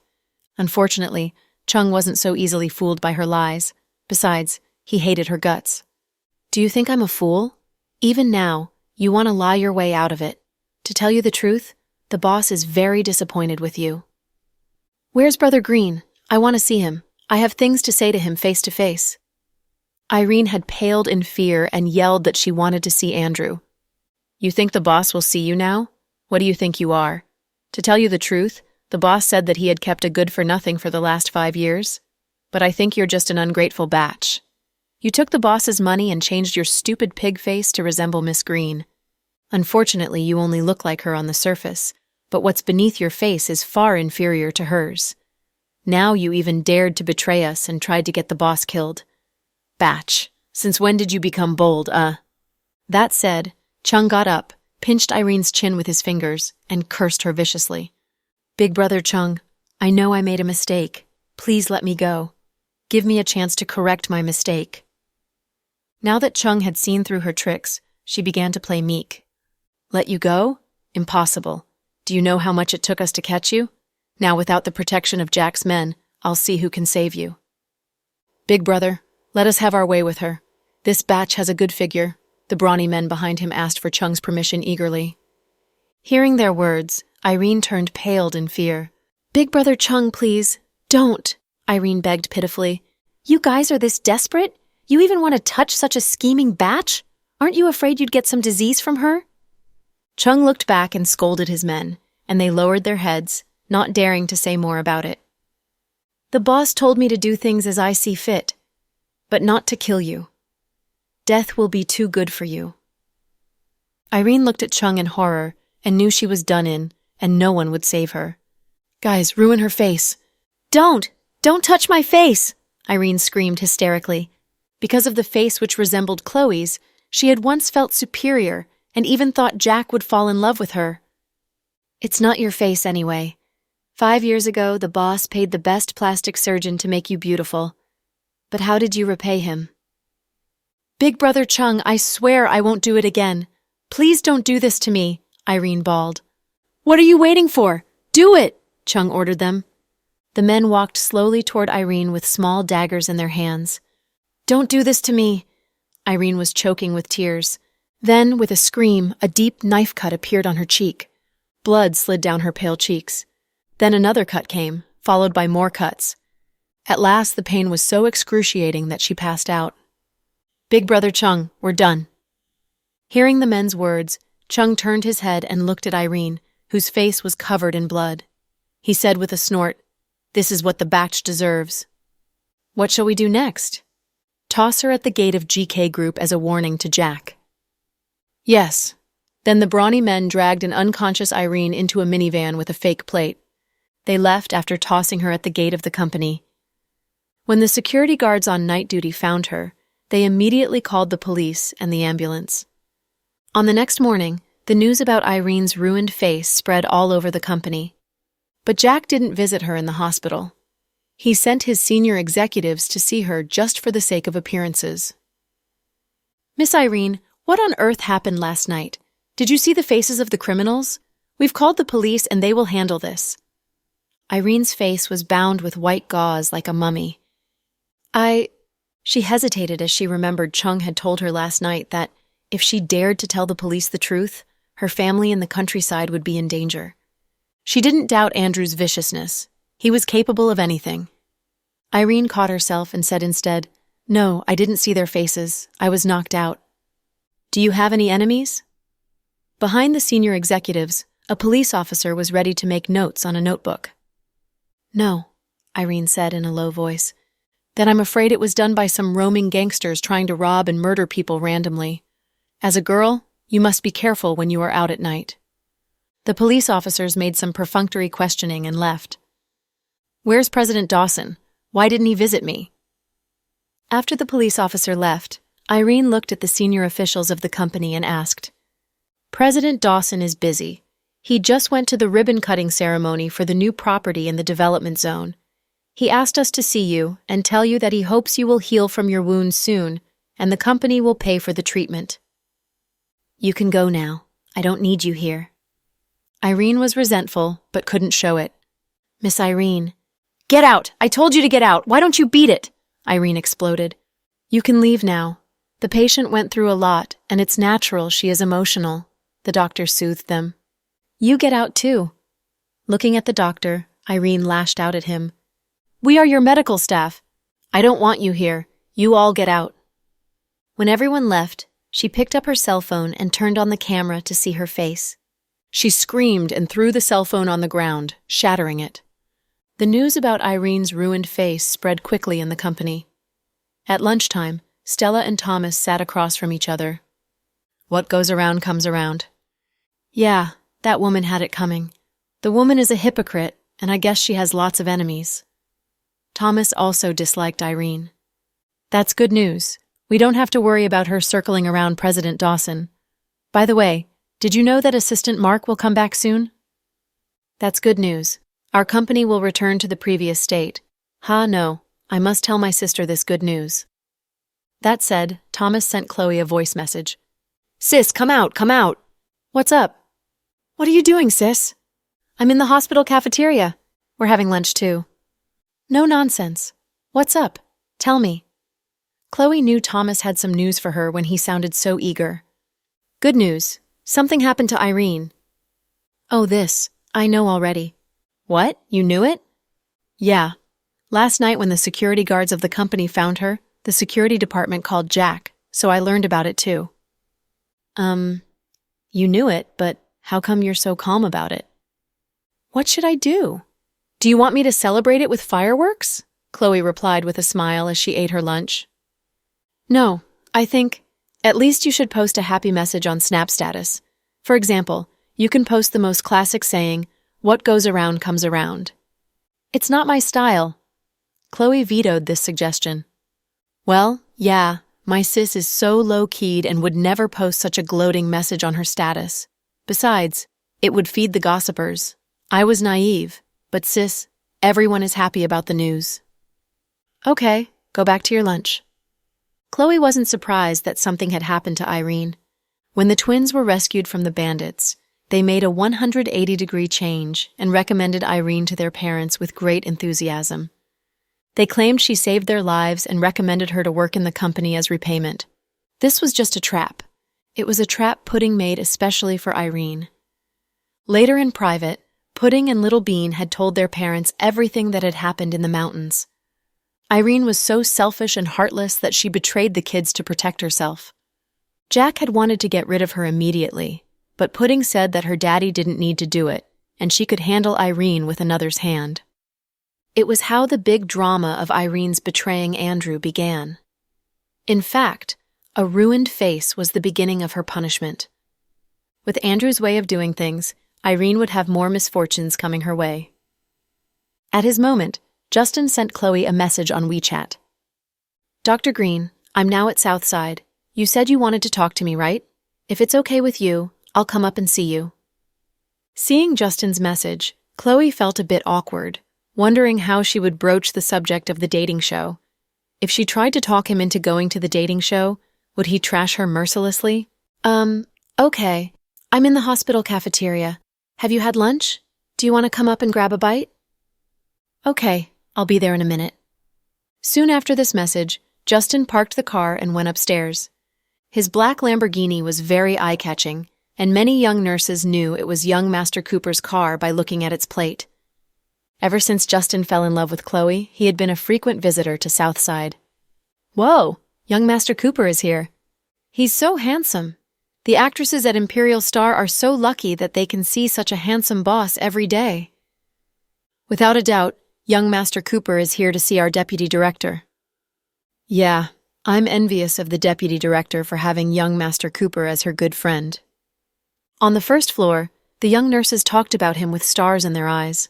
Some bold ones even walked over and informed him, "Young Master Cooper, our deputy director is in the hospital cafeteria." I know. Justin nodded with a smile and continued walking. The hospital cafeteria was open from 11 a.m. to 1 p.m., a full 2 hours. Many hospital staff had lunch here. Sometimes the patients would buy prepaid cards to have meals here as well. Chloe always came in the last wave because the cafeteria was less crowded at this hour, and she could find a seat. Although there weren't many people in the cafeteria, Justin still caused a stir when he walked in. Justin liked to wear casual Versace in plain and clean colors, such as white. Dressed in a white short-sleeved shirt and beige slacks, he had his Lamborghini key and black iPhone 7 Plus in his hands, a standard image of a tall and handsome rich guy. Here, Chloe raised her hand and called out to Justin. Justin walked directly to her. What's on today's menu? There are more than a dozen dishes. What would you like to eat? Chloe asked with a smile. Justin glanced at Chloe's platter. Stir-fried pork with black fungus, yellow croakers stewed with fermented soybean, stir-fried broccoli, and braised spare ribs in brown sauce. Nice. I'll take yours. Justin slid Chloe's platter to himself. Hey, I've begun eating. Chloe meant, aren't you bothered that it's my leftovers? What? You didn't catch chicken flu, right? Justin glanced at her and retorted. Fine. Well, you're a scoundrel and can make a retort sound so dignified. Resigned, Chloe smiled and got up to buy another platter of food with her prepaid card. She brought lots of rice back, knowing Justin had a big appetite. What do you think? Is the food better? Chloe asked. Delicious. Very good. Justin was full of praises. Oh, by the way, are you busy with your work lately? I am. Didn't Little Bean and Pudding tell you that our company signed a big Dynasty Palace drama? Other than our own actors, we invited some A-list idols and celebrities to join the drama. This is a big production, and I've been busy running this thing. By the way, I invited Pudding and Little Bean to be our guest actresses. Huh? What roles can they play? Chloe was dumbstruck. They can play the little princesses of a royal prince. I never heard of a dynasty royal prince who had twins. Chloe had read lots of books, including Records of the Great Historian, and didn't remember any records about twins. It doesn't matter. No one cares if it's true or not, so long as the plot and performance are good. But you would change the records of history, Chloe retorted. So what? We can set the story in a fictional background instead of the dynasty. Okay, you win. Anyway, I must let Pudding and Little Bean enjoy themselves. Yesterday, I took the 2 kids for tryouts. They are super good. You can't imagine how cute they were after putting on the makeup. Justin seemed to be in a good mood and continued telling Chloe the things that were happening in his company. Seeing how busy Justin was, Chloe wondered if it was a good time to bring up the dating show. But, remembering Mrs. Cooper's request, she decided to give it a try. What do you think of reality shows? Reality shows? They are quite in. Many celebrities even forego TV series and movies for shows. It's said an A-list male star joined a reality show last year for $48 million. It's easy money. Justin commented as the boss of a movie and television production company. Then did you ever think of going to a reality show yourself? Chloe continued to test the waters. Me? Justin froze. Haha, are you kidding? Those are for celebrities. I'm the boss of a company, why should I do that? I don't want fans or stardom anyway. No. I watched a parent and child program the year before last and saw the boss of a movie and television company take his son to the show. I think it's interesting. You can try it and give yourself some new experiences. Forget it. Do you know why they call them reality shows? Because they are just shows and not real. So don't take them seriously. Some TV stations make celebrities pretend to be couples just to get attention. Some hype the pink news of the stars and even use kids as publicity stunts. They are so disgusting that they would do anything for ratings and money. Besides, the reality shows all have scripts, and everything is done according to the scripts. There's a dating show lately, and I don't know if you watched it or not. They got an A-list female star and a C-list male star to pretend to be lovers, but they received little attention. Shortly afterward, the female star declared her marriage to another male star. That was a total failure. I think they are disgusting, really. I don't even encourage my staff to participate in reality shows because their acting skills will go rusty if they attend too many such shows. The essence of being an actor or actress is acting, not sitting there as eye candy. The audience wants to be immersed in TV series and doesn't want to be brought out of the story by poor acting skills. Do you understand me? President Cooper, you're right. I learned a lot. Chloe was dumbfounded. She had never Justin give such a long lecture about his field, and his expression was super cute. Well, forgive me for my lapse. I always give such lectures to my staff. Don't take it to heart. No, it was just an idea. How come you brought up reality shows all of a sudden? You even know the details of them. Do you plan on getting Jack to take the kids to some parent and child reality show? Justin laughed. Of course not. You know Mr. Dawson. Do you think he'd agree to do that? Chloe immediately shook her head. Are you planning to ask me to take the twins to a parent and child show? Haha, no, don't overthink it. Chloe burst into laughter at Justin's wild imagination. Then what's the thing you wanted to talk to me about? Justin finished eating and dabbed his lips with a napkin. I wanted to ask if you are seeing someone lately, Chloe said with an awkward smile. No, what? You want to introduce someone to me? No. Why did you ask then? To show my concern. If you care for me, divorce Jack and marry me. Ha, I'm kidding. I know. That's all you wanted to say to me? That's all. Seeing Justin's dislike of reality shows, Chloe decided not to bring up the topic, knowing he would refuse anyway. Okay, I just got a free meal from Dr. Green. You're welcome to have free meals here with me anytime. Chloe smiled. Fine, you go back to your work. I will get going now. Okay. By the way, I just remembered something. Justin walked a few steps and then turned his head as he remembered something. Speak. In 3 days, Brenny's mother Evelyn's case will be heard, right? Yes. Will you and Jack attend the trial? Justin asked. No. One of my surgeries is scheduled 3 days later. Besides, Jack said I don't need to go, and he won't go either. Then it seems Jack has arranged everything. Otherwise, I'd help you get rid of that scum. It's not necessary. Mr. Dawson has arranged it. Okay, I'm sure Jack has everything under control. Justin nodded and left with his car key in his hand. They just had lunch together, and Chloe didn't talk about the things she had planned to say.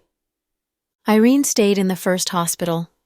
Ever since she was delivered to the hospital, no one but people from the company visited her. She didn't have any friends, and looked especially lonely at this time. It was the afternoon when the twins came to the first hospital with their chauffeur and bodyguard.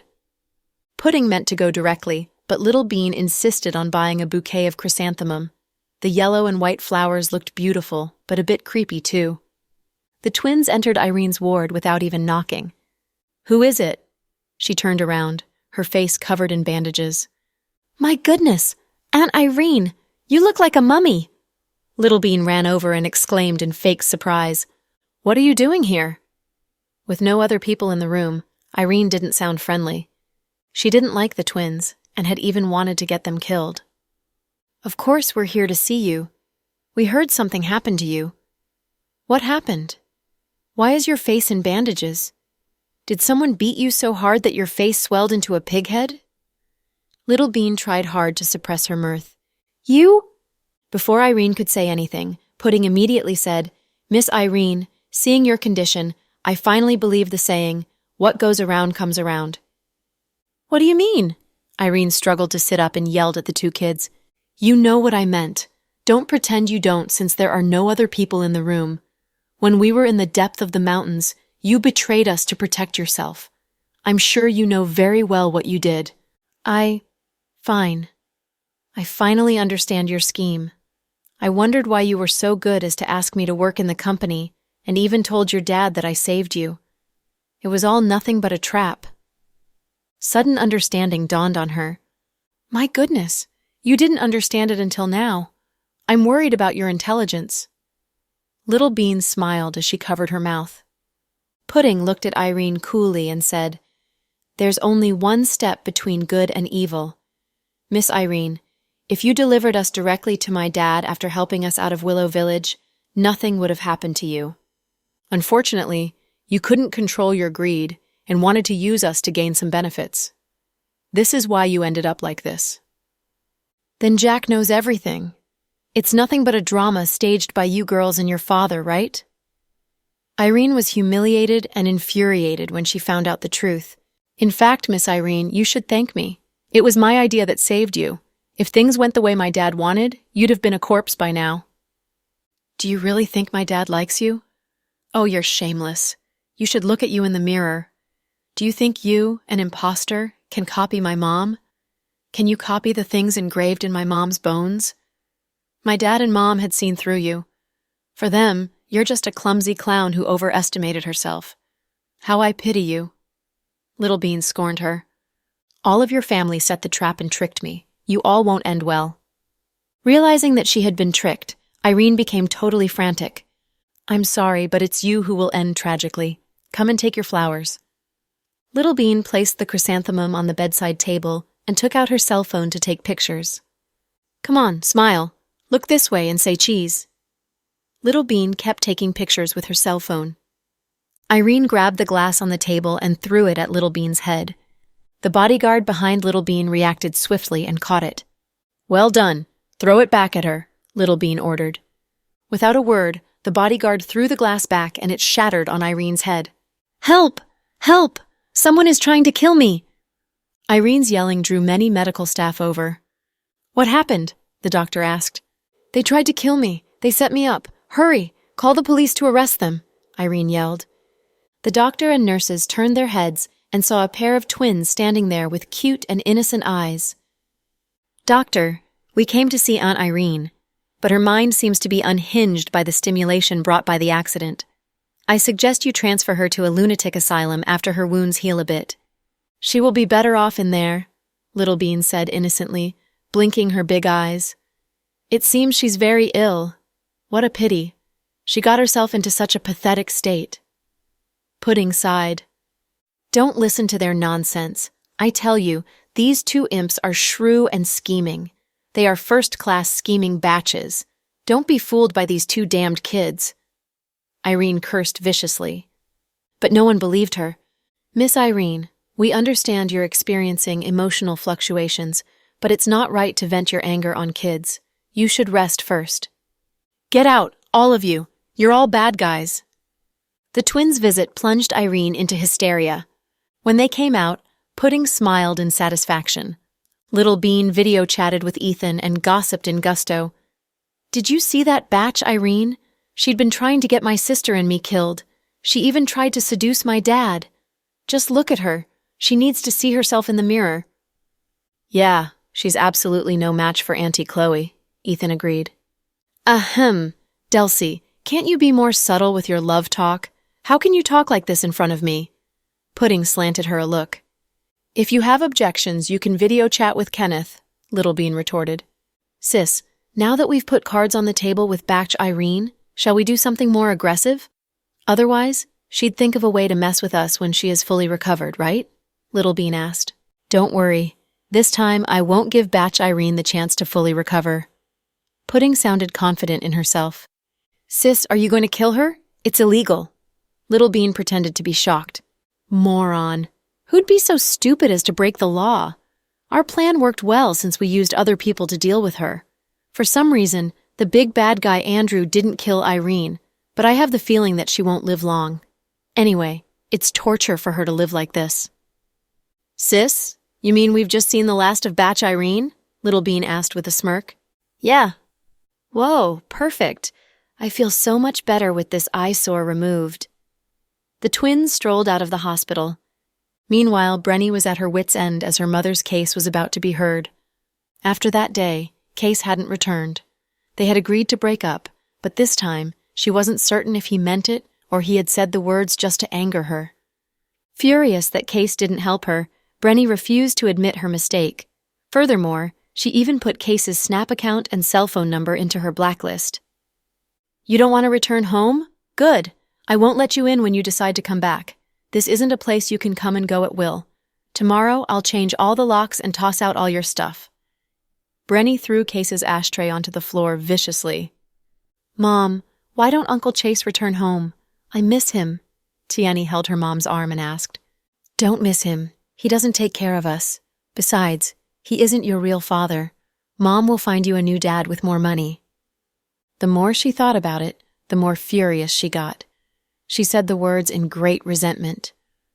No, I like Uncle Chase. Uncle Chase is good to Tiani and buys snacks and Barbie girls for Tiani. You're a just kid. A little bribery can buy your heart. Tiani, I tell you, your Uncle Chase won't come back. He abandoned us. He's a coward who left your grandmother to fend for herself. I despise this man and won't live with him anymore. Don't mention his name in front of me. Then, Brenny grabbed her daughter and went downstairs.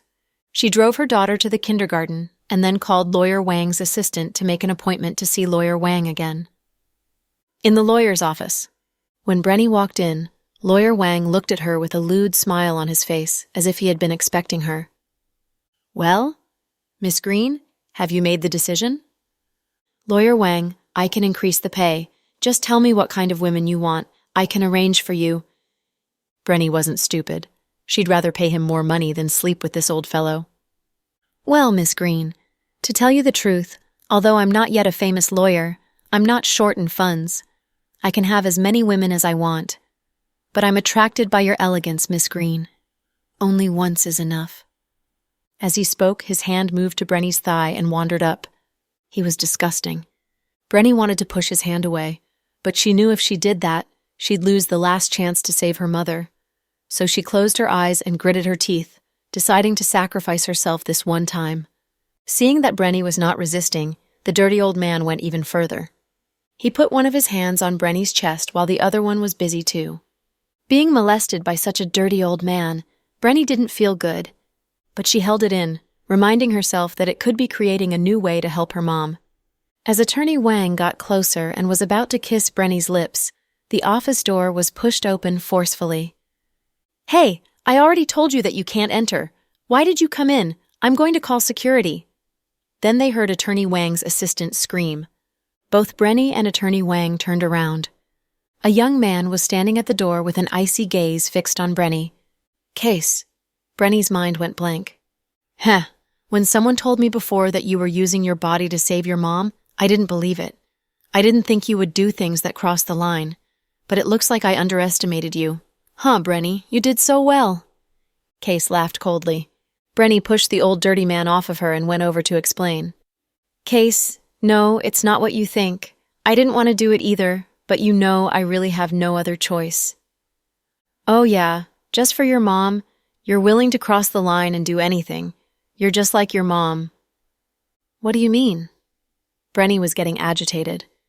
What I mean is that you should be more honest about yourself. I really regret being together with you for so long and even believing that you were a nice girl who valued herself.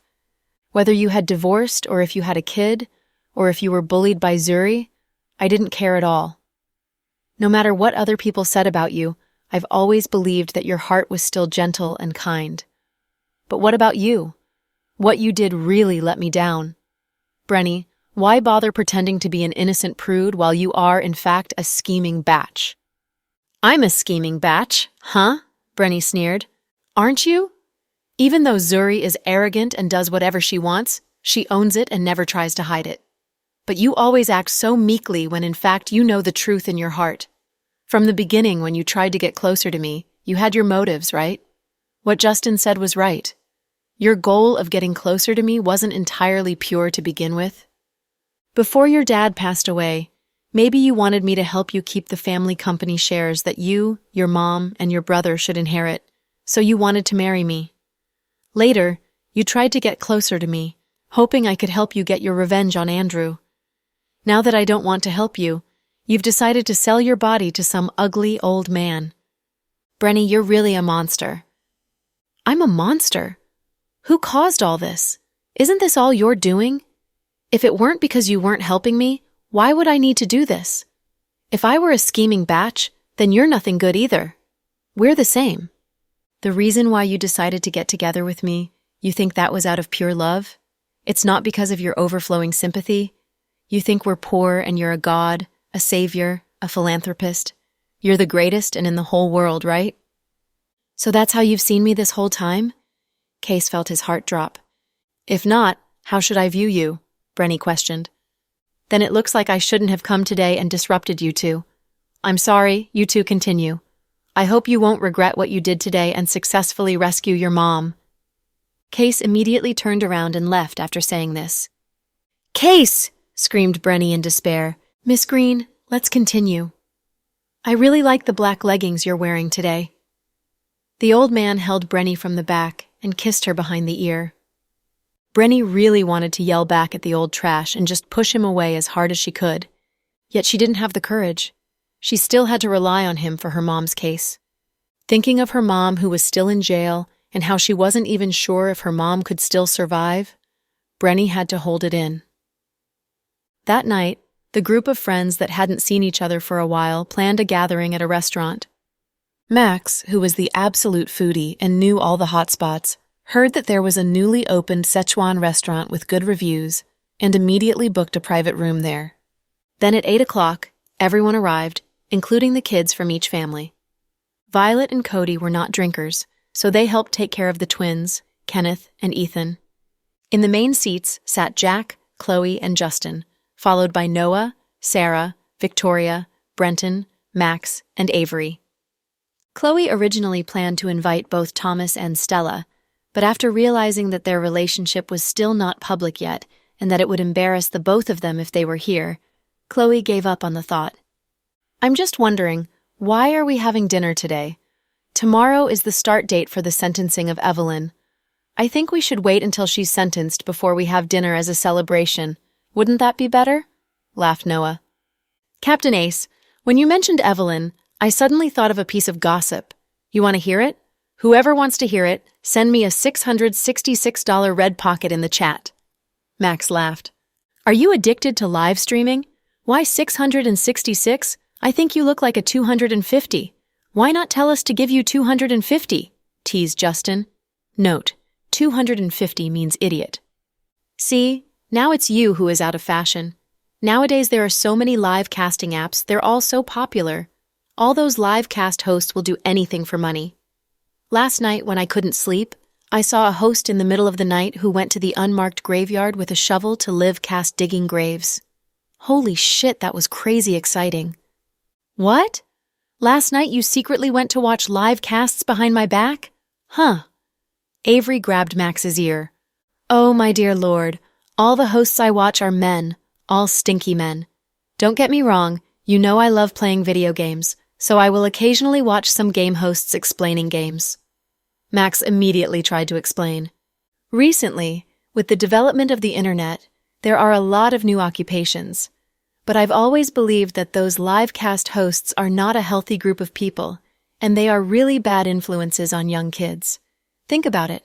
A lot of those female hosts, they dress really sexily and show off their charms. What they say all the time are either buddy, no big deal, or thanks, my oppa, and they make more than $100K a month from all that. What do you think those who take the bus or subway to work and are exhausted from being overworked think? If everyone quits their job to become a streamer, then society will be a mess.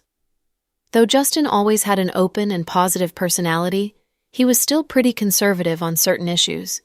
He looked a little aggravated on discussing streamers. Mr. Cooper, then, that's what you're missing out on. You need to follow the trend. Even though you're the boss of an entertainment company, your thoughts are really outdated, said Max. I may be outdated, but I'm happy about that. Justin stared at Max. Ha! I'm not going to keep arguing with you. I trust what my sister-in-law says. Sis, what do you think of this? Max tossed the question to Chloe. I think you guys got sidetracked. Why are you talking about live cast hosts now? Didn't you just say that Evelyn will be sentenced tomorrow and that you have some gossip to share with us? Chloe looked serious. Haha, we all got distracted by Mr. Cruz. We got sidetracked so much. If it wasn't because of our smart Chloe, later he'll start talking about stars. Victoria laughed with her mouth covered. Right, after all, my sister-in-law is the smart one. So do you guys really want to hear it? I actually do know some big secrets. Max pretended to be very mysterious. With your mouth? We don't even have to ask. You'll just spit everything out anyways, laughed Justin. At this time, the waitress knocked on the door and came in to serve the food. Hey, the food is here. Good timing. Let's eat and chat. Little bean and pudding. I ordered small portions for you guys separately. Am I being thoughtful enough? Max raised his voice and asked the twins who were playing off to the side. Yes, it's pretty good, said Little Bean with a thumbs up. Come over and call me uncle. Max beckoned with his finger. Don't even think about it. Just one meal and you want us to call you uncle? You're not a grown-up at all, said Little Bean. He's still a kid, so don't stoop to the same level as him. Let's continue playing, said Pudding with a mature tone, while playing with Kenneth. Max was speechless. Haha, this time it's you who looks dumb. Avery couldn't help laughing. You think the two babies in my family are this easy to fool? Chloe laughed as well. Are you sure you're not asking to lose by trying to outsmart them? Sarah joked. All right, fine. I lost. Just pretend I didn't say all that. Let's continue the topic we were talking about before. Friends, this is huge news. You'll all be surprised when you hear it. Max intentionally tried to arouse everyone's curiosity. You ordered so much food, Mr. Cruz. You're really paying a lot tonight. Brenton huckled at the variety of dishes on the table. What the? Are you guys going to listen to me or not? Max looked helpless. Seeing that no one was cooperating with him, Max looked towards Jack. Brother, come on. You have the most authority. Help me out. Just ask me. Max couldn't do anything but resort to Jack, who had been silent most of the time. Jack reading some important reports from the company on his phone, but he was also paying attention to what Max said and clearly heard every single word. So what is the big gossip you've heard? Jack asked unexpectedly. Really? My cousin actually helped you out? That's rare. Avery patted Max on the shoulder. Max immediately got excited and did the ancient kung fu salute with palm to fist. Thank you, brother. Friends, here's what happened. Isn't the hearing of Evelyn's case approaching? Yeah then? Asked Noah. Brenny has been looking for lawyers recently, but most lawyers don't want to accept this case because they don't want to go against us. Stop the useless part, move on to the critical part. Victoria laughed while reaching out for some food. Don't worry, sis-in-law Blake. Here's the most important part. So Brenny made a deal in private with a lawyer. Not only did she need to pay $1 million as the attorney fee, but she also needed to have sex with him. Haha. Really? This sounds impossible. $1 million makes sense, but I don't think having sex makes sense. Besides, would she dare do it? Would Mr. Chase let her do that? Victoria shook her head. Sis-in-law Blake, here's something you don't know.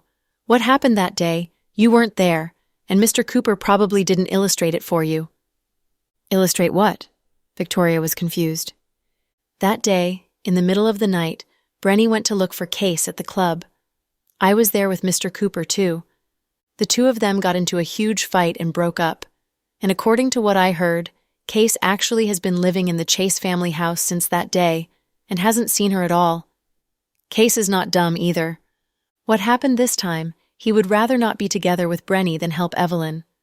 After all, he can't afford to offend neither Mr. Cooper or my big brother-in-law, right? Really? Then Brenny really sacrificed a lot. But what I'm more curious about is which law firm dared to accept this case. Sarah couldn't help but ask. Well, you guys don't know him. He's a notorious pervert, a C-list lawyer even in our city. I truly don't know who hooked Brenny up with this guy. He's over 50 years old with a bald head and a pockmarked face. Heck, I don't know how Brenny could bear to have sex with such a guy. Max looked disgusted. I guess she's desperate. After all, Case doesn't want to help her. She's on her own, Noah analyzed. She came to me twice asking for help, but I refused, said Chloe. Sis-in-law, don't fall for that batch's lies, said Max. I refused her. I'm not stupid. After all, I'll never forgive Evelyn for the harm she did to my babies. She's very sly and kneeled to my sister-in-law because she knows my sister-in-law is soft-hearted. Avery pursed her lips in disdain. I'm not Saint Teresa. It's useless to kneel to me. My little Bean almost got a concussion because of her and that man. She deserves to be punished. I won't sit back and watch while Brenny gets her mother out of the prison on medical parole with the excuse of health issues. You're right. Bad people must be punished. Sarah spread out her hands. Brenny had a set of good cards but ruined her chances of winning with poor skills, huh? Max commented. Do you think she had a set of good cards? I don't think so. Her mother was a homewrecker who passed her immoral values to her son and daughter, getting her son killed and her daughter in big trouble. She didn't have good cards, Breton commented. Following this logic, can we say my sister-in-law has achieved a sweeping victory with a set of bad cards? Avery joked. You're wrong. Avery, our sister-in-law's cards were not bad. Her IQ left us in the dust from the very beginning. She's destined to achieve big things, Max flattered. It's a waste of my IQ that I didn't become a terrorist and make bombs, right? Chloe said self-mockingly. Ha ha. Now that you mentioned bombs, I must congratulate you on the bombs you made that day when we arrested them. The bombs were awesome. After I returned to the police station, that platoon leader named called me. He hoped you could teach the troops about chemistry and medication. They are very useful skills for the Special Force soldiers when they do field tasks. Huh? Seriously? I didn't know about that. Chloe looked nonplussed. Of course you didn't. Noah called me about it, but I rejected the suggestion. Jack butted in quietly. Yeah, your husband turned it down for you. Noah chuckled. Why did you do it, honey? The armed police sent out a large force to help us arrest them. We owe it to them. Chloe pursed her lips. I don't think so. I donated lots of supplies to the troops stationed at that place in the name of the company. Besides, Jack continued after a pause, I've never seen a pregnant woman who'd teach troops in the depths of the mountains how to make bombs instead of staying home and keeping the baby safe. Pregnant woman? Who? The guys who didn't know about Chloe's pregnancy looked puzzled. Among her friends, only Victoria and Justin knew about it. Damn, my Chloe, are you pregnant again? Sarah was elated. It's me. Chloe pursed her lips somewhat bashfully. Next, everyone erupted with excitement. Noah. Whoa, this is the third one. As far as numbers go, they are already in the lead. Brenton. If the baby is a boy, then you'll have a son and 2 daughters. The family will be complete. Victoria. Even if it is still a girl, it'll still be awesome because you guys have good genes. All three of them will be gorgeous. Avery. Then I'll be an aunt again. Ha, I'm so happy. Wait, do our parents know about this? Chloe. Yeah, I haven't told them yet. I didn't want to tell them right away because there are so many of them, and they all have big mouths. I don't want to let too many people know that I am pregnant. Sarah. Right, especially that big bad guy, Andrew. Violet. Big sister Chloe, why don't you apply for leave then? You have a huge workload at the hospital, and that's not good for the baby. Cody. Sis, you should resign soon. You are just a vice director. Just let someone else do it. Chloe. I am not that spoiled, okay? Besides, I had to stick it out for several years before I could become vice director. It was not easy. Max. Sis-in-law, if you have a son this time, you have to celebrate with a big dinner. When the time comes, I will milk the two of you accordingly. You should spend at least $18,800 per table. Chloe. Holy, $18,800 per table? Does it have to be that expensive? Max.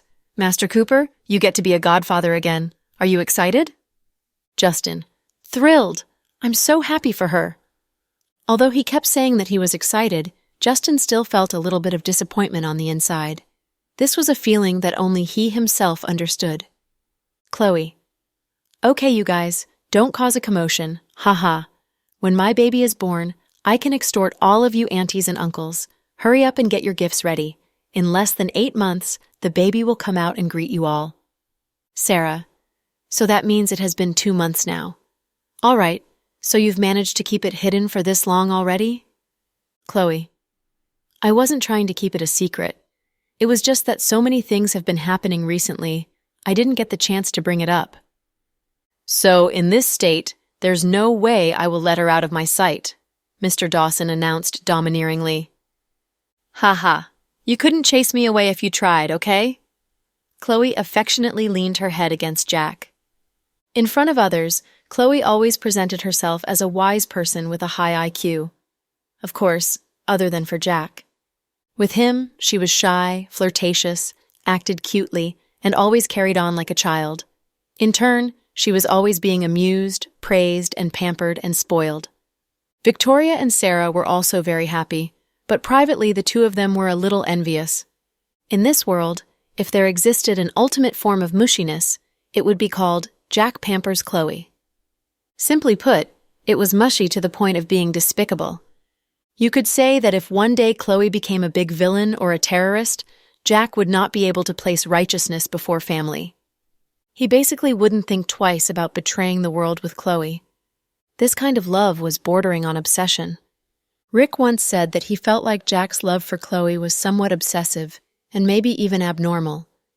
But even if this was the case, this kind of love could only be found and not demanded. There weren't many women in the world who would receive it. Chloe was indeed one of the lucky ones. Max. You guys are making all the bachelors envious, humph. Fortunately, I'm not a bachelor.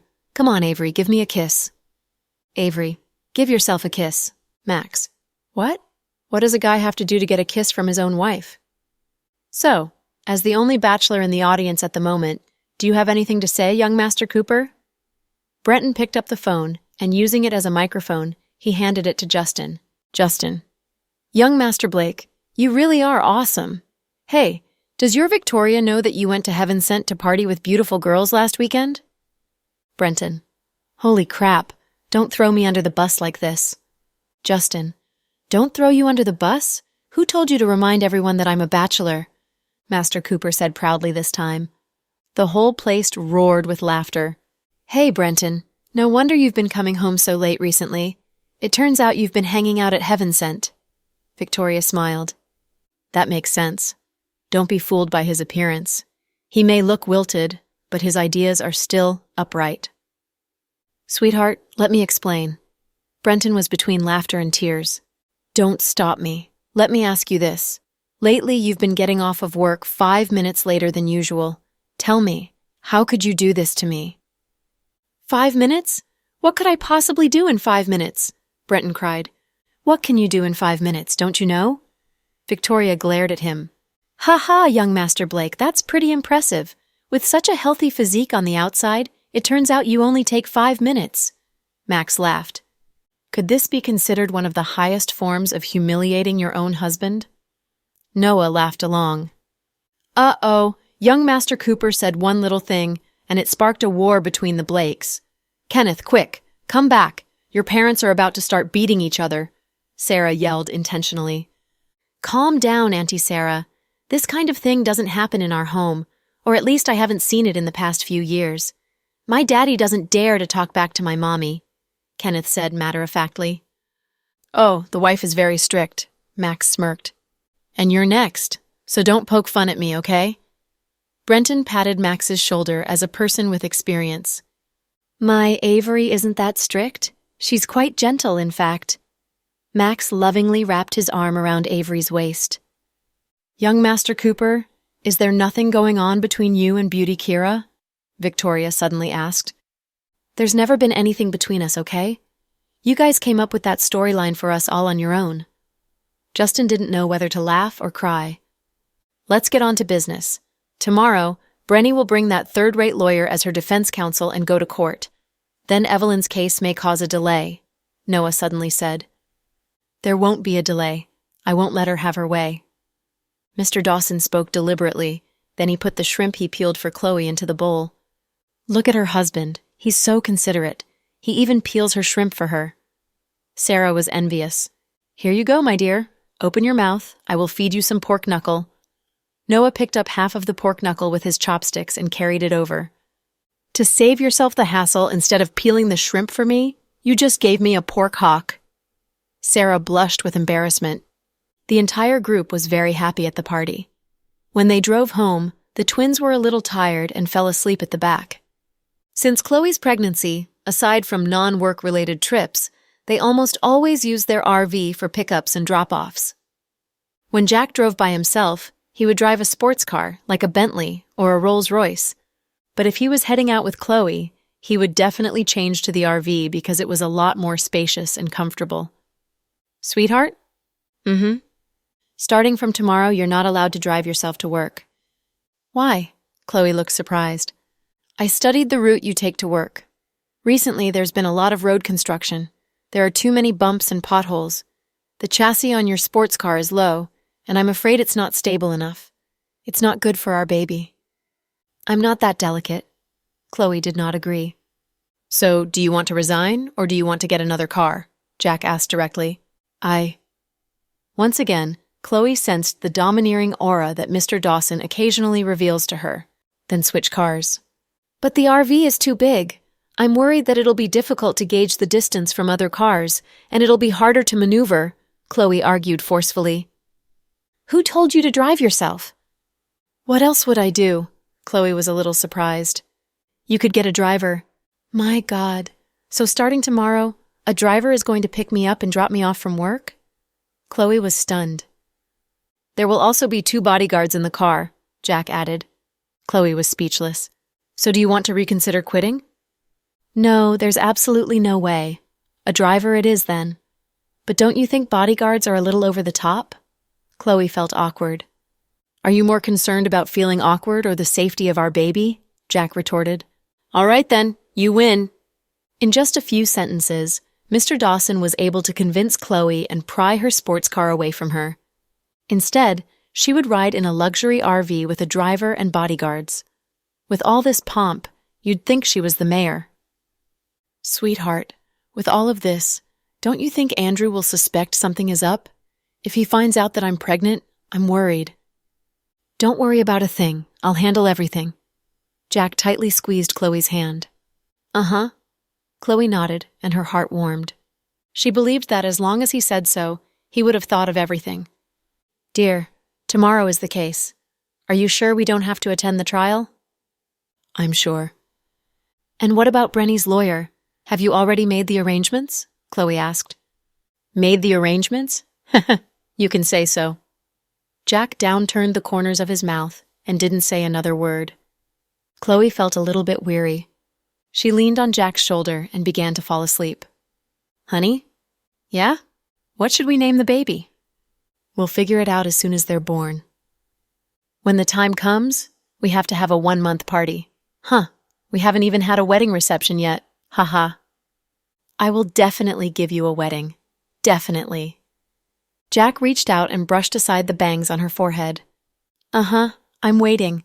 I'm waiting for that day, no matter how late. Even if I'm 60 years old, I want to tell the whole world that I'm your wife. Chloe was really drowsy. As soon as she said this, she drifted off to sleep. You won't have to wait until you're 60 years old, Chloe. As soon as we take care of Andrew, we will have a wedding. I'll drape the entire city in red silk to let everyone know that I, Jack, have taken Chloe as my bride. Jack spoke softly so that he wouldn't wake her up. It was a pity that Chloe was sleeping so soundly that she couldn't hear him. Daddy, you wait until Mommy is already asleep before you express your feelings. That's no good. Pudding had woken up at some point, and she leaned over from the back seat. Eavesdropping on Daddy, that's no good either. I wasn't eavesdropping, I was outright listening. Daddy, when Mommy was pregnant with us last time, you didn't keep her company. This time you have to really protect her, Pudding said. Definitely. Jack nodded, gently squeezing his wife's hand. Actually, Mommy doesn't have it easy. Everyone thinks that because she is intelligent, she's not afraid. The fact is, she's very fragile and not as strong as everyone thinks. Of course, in my eyes, your Mommy will always be a little girl, just like the first time I saw her. Jack smiled warmly. No wonder they say that the best love is when you spoil her as a child, and she worships you like a hero, Pudding exclaimed. Late night, First Hospital Cosmetic Surgery Ward. Irene suddenly awoke from her sleep. At this time, she realized that there was a dark shadow standing just outside the entrance. Who is it? Who's there? Irene was starting to freak out. No one spoke, and the shadow was slowly getting closer. Help! Before she could say any more, the shadow darted towards her. Then, it slid its hand over her mouth to cover it. Trying to see amid the moonlight coming from outside, Irene slowly raised her head. Then, her pupils enlarged.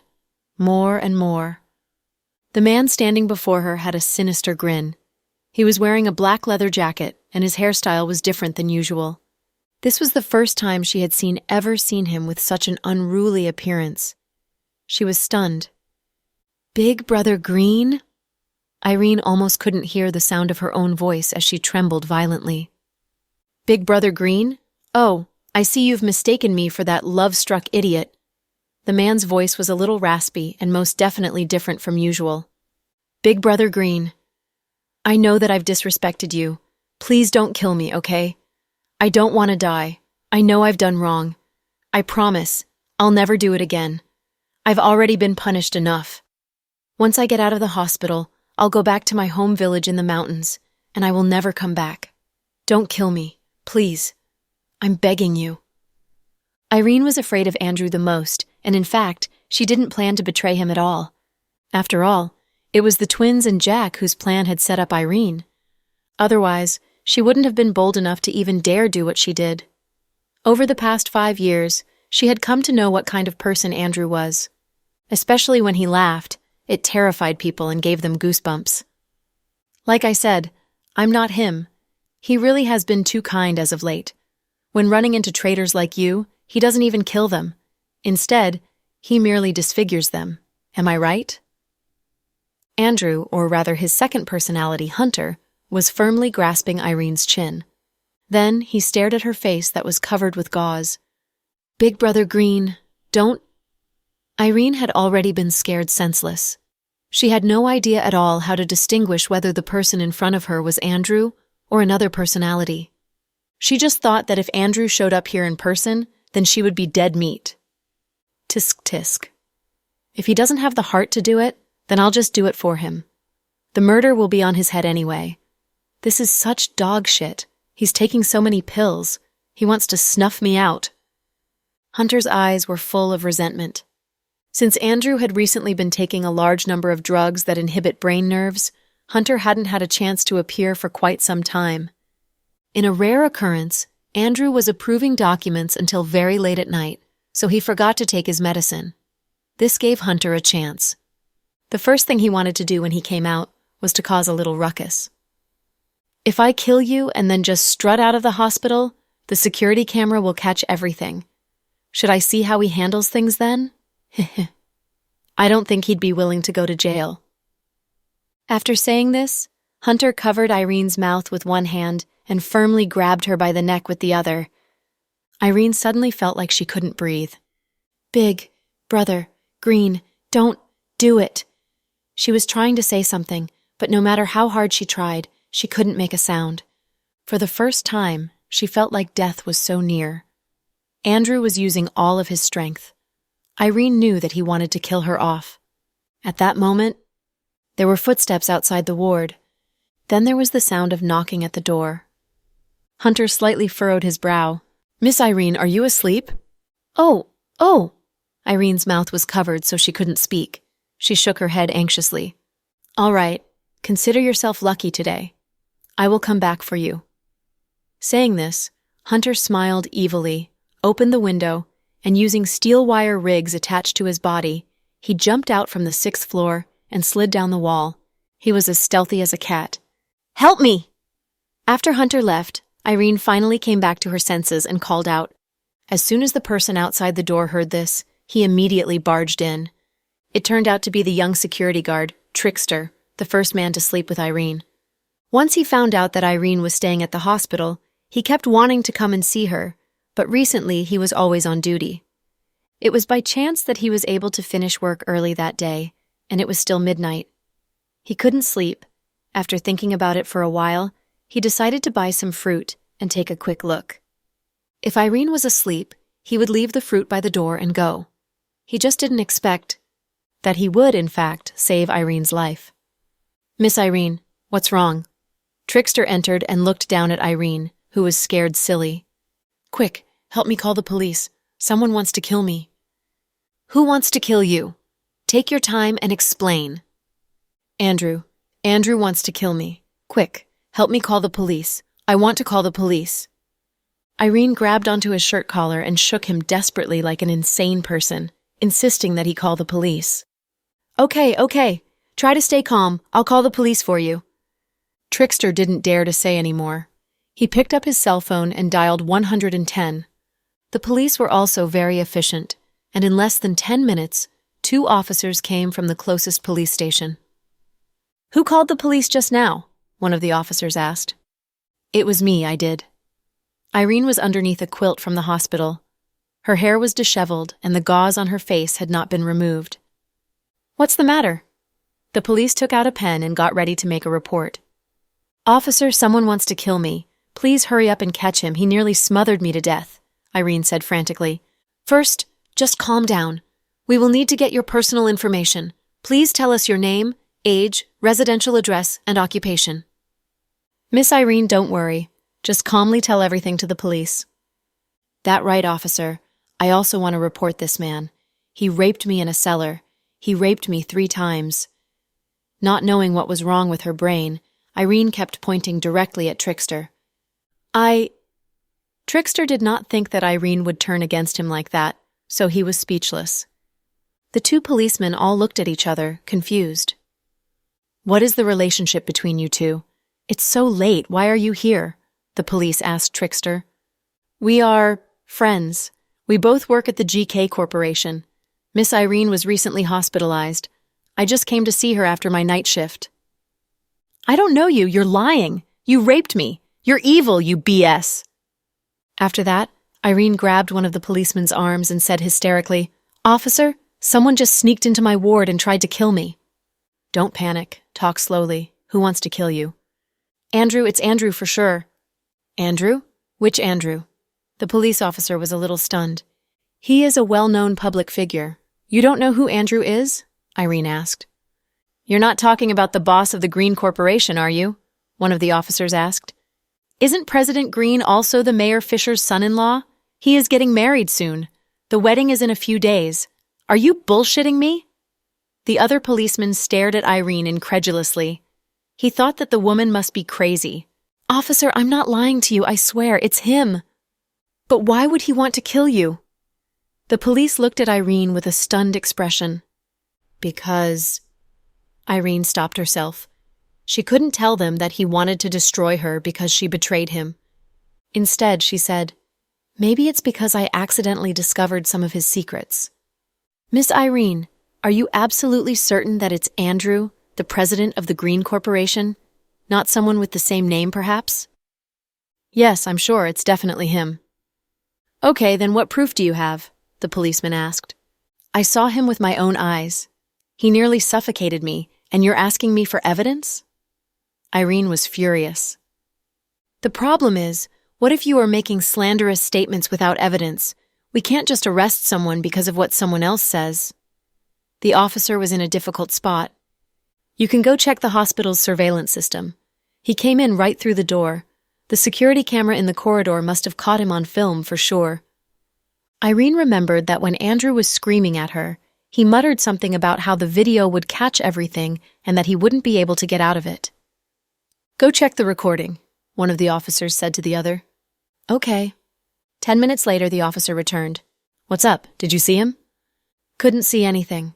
The hospital video network was broken, so it was being fixed today.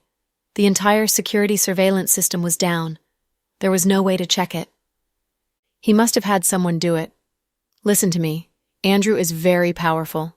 Ruoxi is the daughter of the mayor, so he can do whatever he wants in this city. You must believe me, officer. Miss Irene, like we just said, you have no supporting evidence. How are we supposed to help you? You can ask the president of our corporation, Mr. Jack Dawson. He knows a lot about Andrew's secrets. If those things were to be exposed, it would be enough to get Andrew death sentenced. Why don't you call Mr. Dawson? President Dawson? At this hour? I don't think it's appropriate, one of the officers said hesitatingly. That's right. I heard that President Dawson is good friends with the director of the Municipal Public Security Bureau. If we bother him at midnight, we'll get in trouble, won't we? The other one replied. No, you won't. President Dawson is the boss of our corporation. He would definitely stand up for his employees. Irene was going to give up. Miss Irene, how about this? It's already very late. Why don't you go and rest, and tomorrow we'll file a report for you, okay? No. If you guys leave, I will call the media and say that the police are not doing what they should, taking the money from our taxpayers, but not willing to do things for us and covering up for the bigwigs. I will expose you, corrupt policemen. Irene had gone nuts, and she was attacking everyone she set her eyes on. Has this friend of yours ever had a history of mental illness? The police ignored Irene and asked Trickster, who was standing off to the side. I'm not too sure about that. I haven't known her for very long. We are all new employees at GK. Trickster did not dare answer. I don't have a mental illness. Everything I'm saying is true. It really is Andrew. You guys need to go and arrest him. What do we do about this? The two police officers didn't know what to do. Or, how about we call our director and ask him to contact the security bureau, then have that bureau contact President Dawson? After all, it is one of his company's employees, right? One officer proposed to the other. I guess that's the only option. The two police officers were afraid the woman would continue the nonsense with the press. If they made the department look bad, they'll probably get in trouble as well. One of the officers stayed in the room to comfort Irene, while the other one went out and reported the situation to their police station director through the phone. The police station director then called Noah, and finally, while fearing for his own life, Noah called Jack at such an ungodly hour. At the very least, the incident was settled. Half an hour later, the police officer returned back to the ward. What did they say? The officer gave Irene a glance and continued. President Dawson said, yes, the two of them work for his company, but he's not sure what she's talking about with the whole schemes that Andrew is planning. President Dawson was not familiar with Andrew, so he has no idea what she's saying. What? How's that possible? That's what Jack said? Irene was dumbstruck. Correct. President Dawson also said, What else did he say? The other officer asked. He had said that Miss Irene and the security guard might be in a relationship, as opposed to what she's been claiming. According to the other employees within the company, Miss Irene can get emotional sometimes, and recommended us to take her to a psychiatric ward for testing. Jack, I hate you. Irene lost her last hope. Jack was no longer protecting her. Not only that, he was essentially adding salt to injury at this point. I also received a statement for something else, other police officer said. What is it? Miss Irene has stated that President Green wanted to kill her because he came into her room and tried strangling her. But during that time period, President Green has an alibi. The reporters also captured it. He has been with Mr. Cooey, the CEO of Angels Donation Organization, the not-for-profit. They were at the Hilton Hotel the entire time. So, he never showed up here, and Miss Irene has been making up stories this whole time. The police officer glared at Miss Irene with disdain. Not only did he and his partner waste the majority of the night on this crazy woman, they had also been yelled at by their station director. No, no, no, no, how could this be? It's not like that, don't believe them. They're all in on this. I saw it with my own eyes. Irene panicked. Miss Irene, I recommend you watch your words. You, a regular citizen, with no prestigious background or title, why would these important individuals put on a show just for you? Not only do I think you are emotionally unstable, you're also experiencing paranoia and delusion. Come on, let's go. We got played by this psycho. Not only that, the station director had already scolded us. As the officer finished speaking, they both turned on their heels and left. Wait, don't leave! Listen to me! Irene yelled after them, hoping they would turn around. Good job, Irene. I can't believe you told the police that I forced into you and made up the entire story that someone is trying to strangle you. You are definitely unstable. At this time, even Trickster was beginning to despise Irene. What the hell do you know, you dumbass? The situation is very complicated, Irene yelled. Regardless of how complicated the situation is, they're not as complex as your heart. Trickster glared at her in disdain and continued. I'm so confused. You came from the countryside as well. Why are you so scheming? You want all this and that, but why don't you take a look at yourself? Why would people with prestigious titles care about you? Whether it be President Green or President Dawson, those are the people that are unattainable by you. I will have my revenge, and I will never let them go. I will kill all of them. Irene sat on the hospital bed and howled in despair. Just based on how you're now, who can you kill? I'm not an irresponsible man. We slept together, and I hold myself accountable. Even though your face is ruined, I don't mind. If you are willing, you can quit and come with me. We can go back to my home, and I will sell my house in the city. We can take all the money President Dawson gave us and build a 3-story mansion at the foot of the mountains.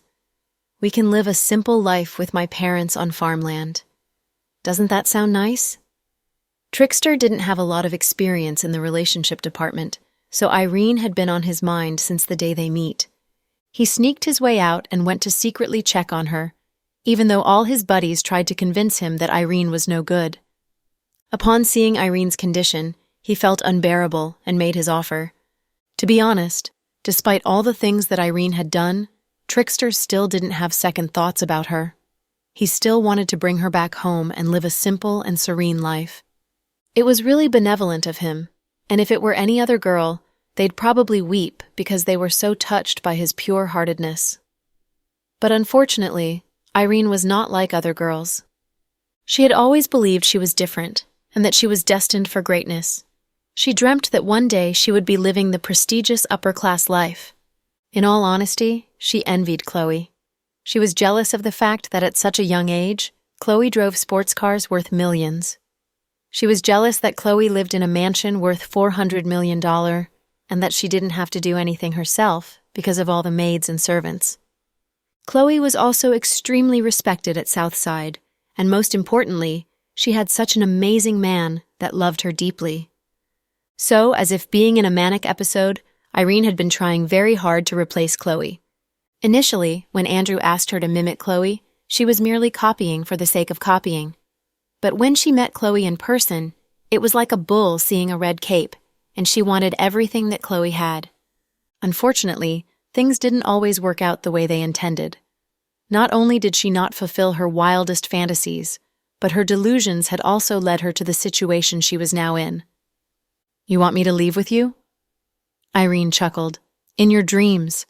I wouldn't go with you even if my life depended on it. Don't try to act like a saint now. You're nothing more than a disgusting rapist.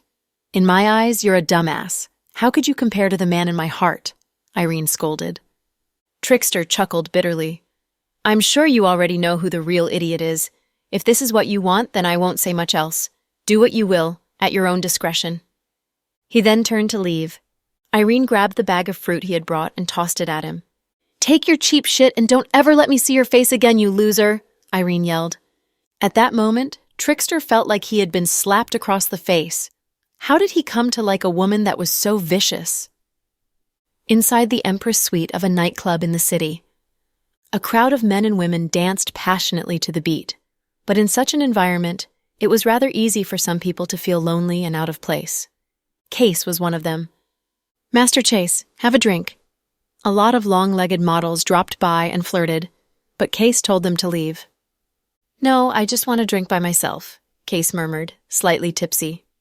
At this time, a wealthy acquaintance walked over with a phone in his hand and threw his arm around Case's shoulder. Mr. Chase, look, the woman you've been supporting is sleeping over at that disgusting lawyer's place again. She went in an hour ago, and the lights are turned off. It almost looks like she doesn't want to leave. Has nothing to do with me. We've broken up, Case said sadly, his heart aching as the words came out of his mouth. I know.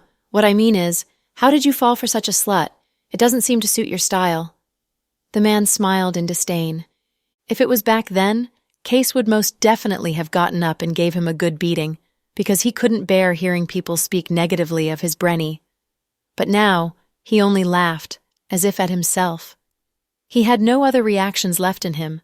Perhaps he had been hurt enough when he found out that she was willing to climb onto that old man's bed to save her degenerate mother. Maybe I was blind. Case laughed some more at himself. The man sighed. This is not that big of a deal, but it looks pretty bad. I heard she's been with this lawyer before you guys even broke up. If that was the case, didn't she deliberately cuckold you? Mr. Chase, we've known each other for quite some time now, and you know, my family is pretty clear on rules. Black is black and white is white. Just give me the words. I will avenge you. How does that sound? No need. Case shook his head. Why not? Aren't you mad? I think at the very least we should break their legs. If others hear about her cheating on you, it would be so embarrassing, the man said with a hint of excitement in his eyes. It was clear he was trying to fan a burning flame. Fortunately, Case was never someone that acted out of impulse. The past is the past. Now that it's over, we're basically strangers. What's the point of doing this? There's no point. After finished speaking, he emptied the cup of alcohol in front of him. Seeing there will likely not be any action going on, the man smacked lips and joined the crowd not far from them to dance with young models, leaving his phone on the table. Case lifted his head and briefly saw the photo on the man's phone. It was a shot taken secretly without Brenny's acknowledgement. On the photo, she wore a pair of black pantyhose. Her hair was curled and had been dyed a shade lighter. She looked much prettier, but had lost a sense of simplicity. In replacement, she looked more flirtatious and coquettish. She was no longer the Brenny that he used to know. The Brenny that he knew would shyly call him Case, make amazing dishes, and wash his clothes even when she was on her menstrual cycle. She would wear cartoonish pajamas and watch One Piece while lying in his arms. The woman in the photo looked more like a demon. Case felt his heart throbbing again. He took out his phone and updated his status. While walking down the wrong path, remember to look back. While loving the wrong person, remember to let go. Case couldn't remember where he had seen the saying, but, at the moment in time, it was like an antidote for him. Yes, he will take it as a love that was not meant to be. The woman that he thought was his true love now had become a passerby. It wasn't because he didn't love her anymore, but more in the sense that he could no longer continue. Perhaps he was too naive. Just a month ago, he was still contemplating how to bring up the topic of marriage to his family. It saddened him that Brenny's parents weren't around, so he wanted to officially welcome her to his family through a grand wedding. At the thought of the situation now, Case couldn't help but smile bitterly. The comments were gathering on his phone. He looked at the screen coldly as the irrelevant individuals were replying one after another. However, Max's comment caught his eye. You're a typical case of someone that refuses to shed tears till the coffin is in the ground. Don't be so stubborn and insist on your ideas. You don't need to hit the wall before turning back. Case replied, I've shed my tears now and have begun heading back. Then it's not too late. None of these things will matter in the long run. 10 years down the road, we'd be laughing about it while having a drink. F it, Max replied. Thanks for the comforting words, brother, Case replied back. The batch's court date is tomorrow. You are not going, right? Max continued.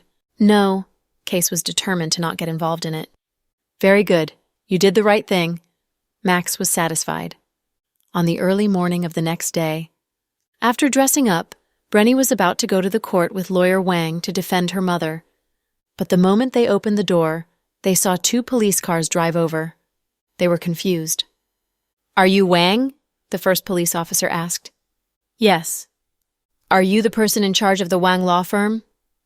Yes, I am. What can I do for you, officer? Lawyer Wang looked puzzled. We received a report that accuses you of sexually assaulting an underage girl. You must go with us for further investigation. This is the arrest warrant. What? Are you sure you aren't getting the wrong guy? The bald lawyer's expression changed drastically in fear. You know very well if you did it or not.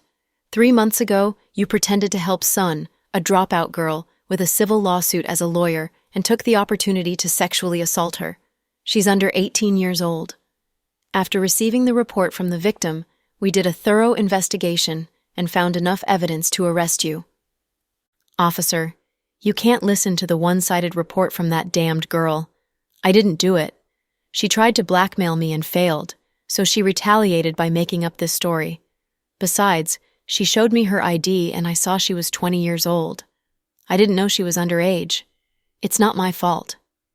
The lecherous old goat tried to find excuses for himself. Lawyer Wang, calm down.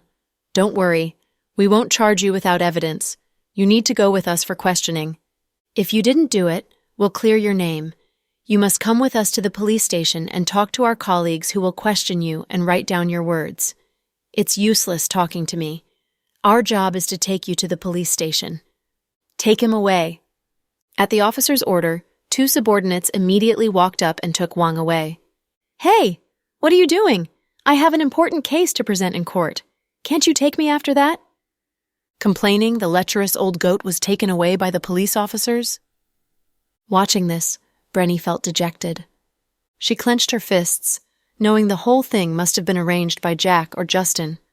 Otherwise, the lawyer wouldn't have been arrested on his way to the court at this kind of critical moment. They didn't even give her time to come up with Plan B. She had risked everything and slept with the lecherous old goat several times to persuade him to go to court. But at the final moment, he was arrested. Fuck! I'm furious! She took out her cell phone and called her fair-weather friends for help. Brenny, I asked around for you. No one dares to take your mom's case. It's said that someone even warned people to stay away from your mom's case, or they will face severe consequences. You can't blame these people for looking out for themselves, but I think you can try to defend your mom yourself. After all, you're familiar with the documents and understand the key points. If nothing else works, you can try defending your mom by yourself and see if you can get a lighter penalty for her. If you try and succeed, your great efforts and the time that you have put in the case won't go to waste. Can I defend her? Brenny was confused. Why not? The problem right now is that no one wants to help you. Give it a try. This is your last resort, someone suggested. Okay. Resigned, Brenny drove to the court all by herself. As parents of the twins, Jack and Chloe were the plaintiff's relatives and wouldn't appear in the court, which the media had reported long ago. When Brenny appeared at the entrance of the courtroom all by herself, she was immediately surrounded by a large group of reporters. Miss Green, we heard you've done a lot for today's case. Is it true? Miss Green, do you think you'll win in the court? What's the best result you're hoping for? It's said that no lawyer in the city dares to take this case, but lawyer Wang took it. Where's he? The rumor says that you've broken up with the president of the Chase Corporation. Is it true?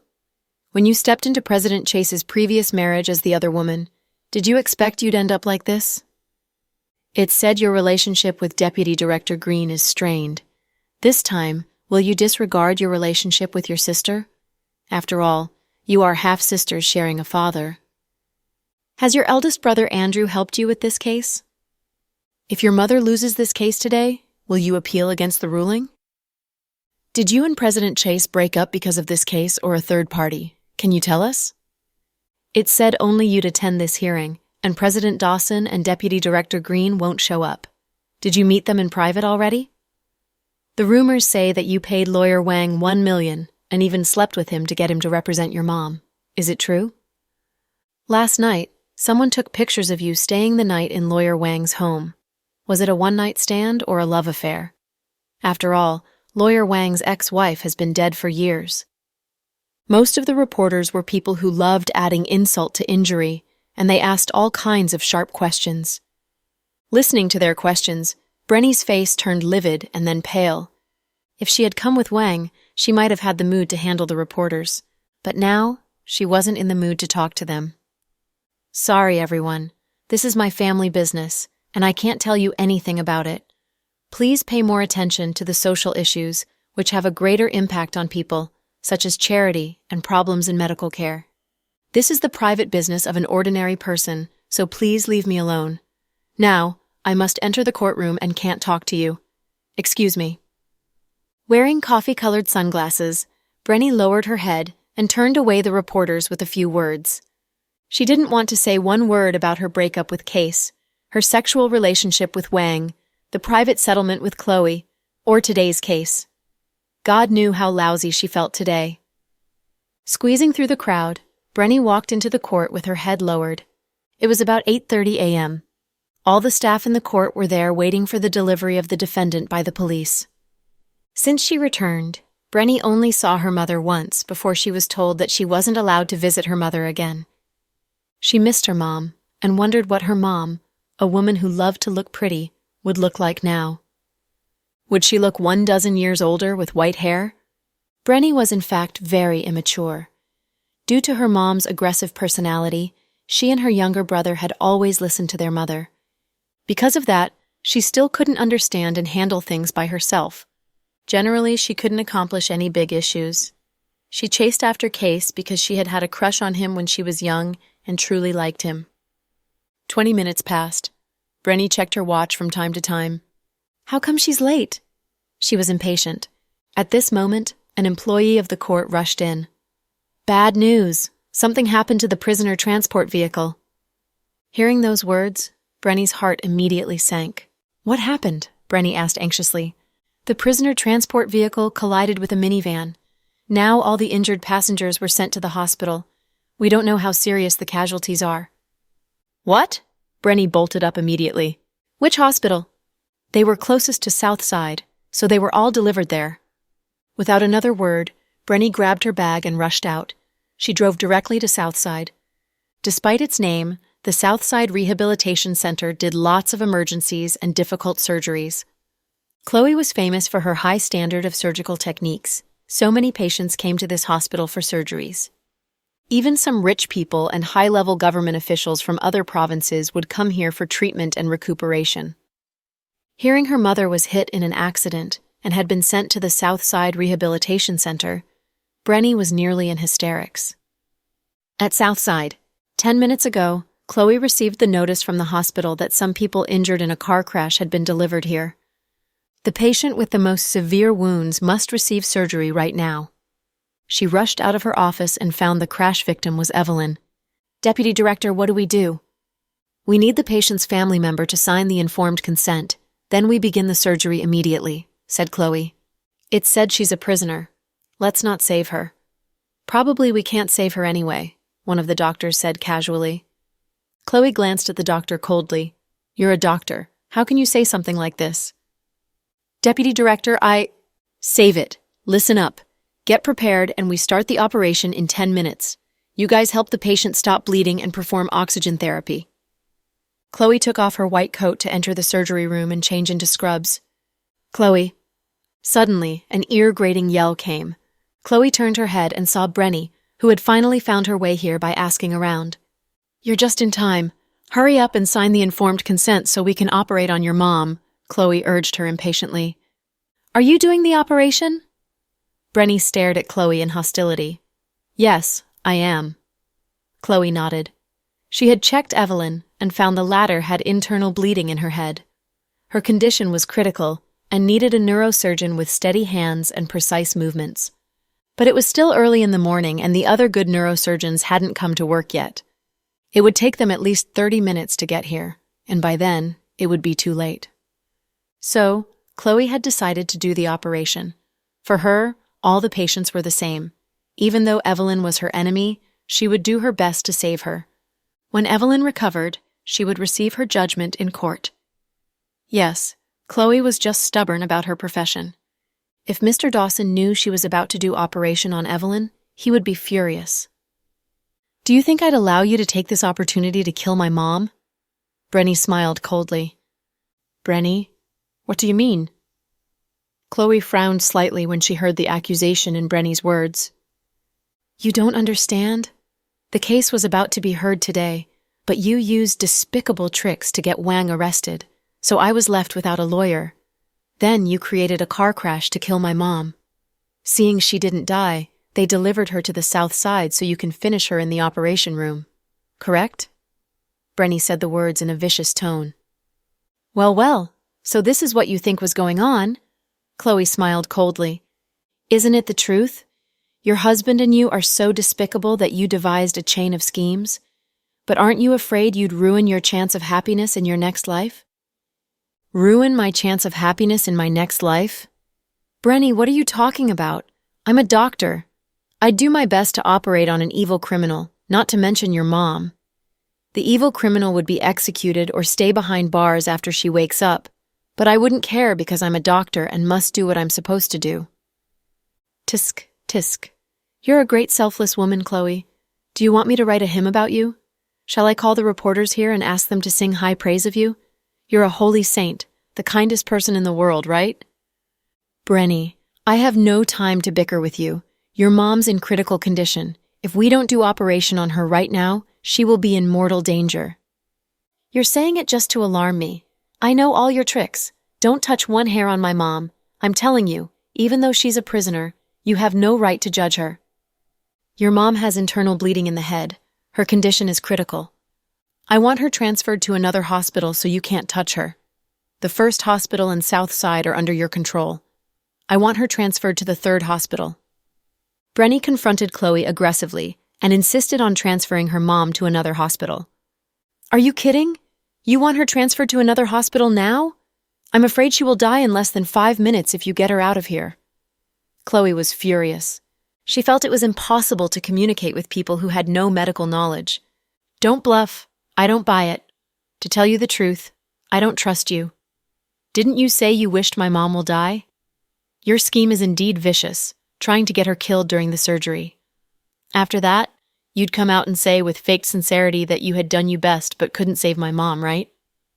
"I wouldn't do that," Chloe said earnestly. Indeed, this thought had never crossed her mind. Chloe didn't have time to think anything else when she faced a patient in critical condition. "Stop talking and push my mom out this moment. I want her transferred to another hospital and will settle the accounts with you later," Brenny yelled at the entrance. "Your mom can't be transferred in this condition. She will be in mortal danger if you move her," Chloe warned her again. "It's none of your business. Stop talking and take her out or I'll call the police." "Deputy Director, let them go. This woman is ignorant and ungrateful. She's asking for it and it's not our fault." The surgical assistant standing beside Chloe comforted her in whispers. Chloe couldn't bear to watch a person who could be saved to die like this. "Didn't you hear me, Chloe? Do you want me to call the reporters and expose the dirty sheets of your hospital? You're a damn stupid batch who's ignorant and ungrateful. Hurry and get out with your mom. Our deputy director is kind enough to operate on her, but you're ungrateful and keep sprouting insults. How stupid can you be? Get out now." One male doctor couldn't bear it anymore and cursed Brenny with insults. "See? This is how doctors in Southside behave themselves. So low." Brenny felt even more superior. "Deputy Director, we can't do it. If we do and fail, we'll get all the blame. Release the patient to her." Even the head nurse urged Chloe to give up. "Brenny, I hope you won't feel regret if your mom dies because of this. I've warned you about it." Gritting her teeth in fury, Chloe looked at Brenny. "I don't need your warning. Release her."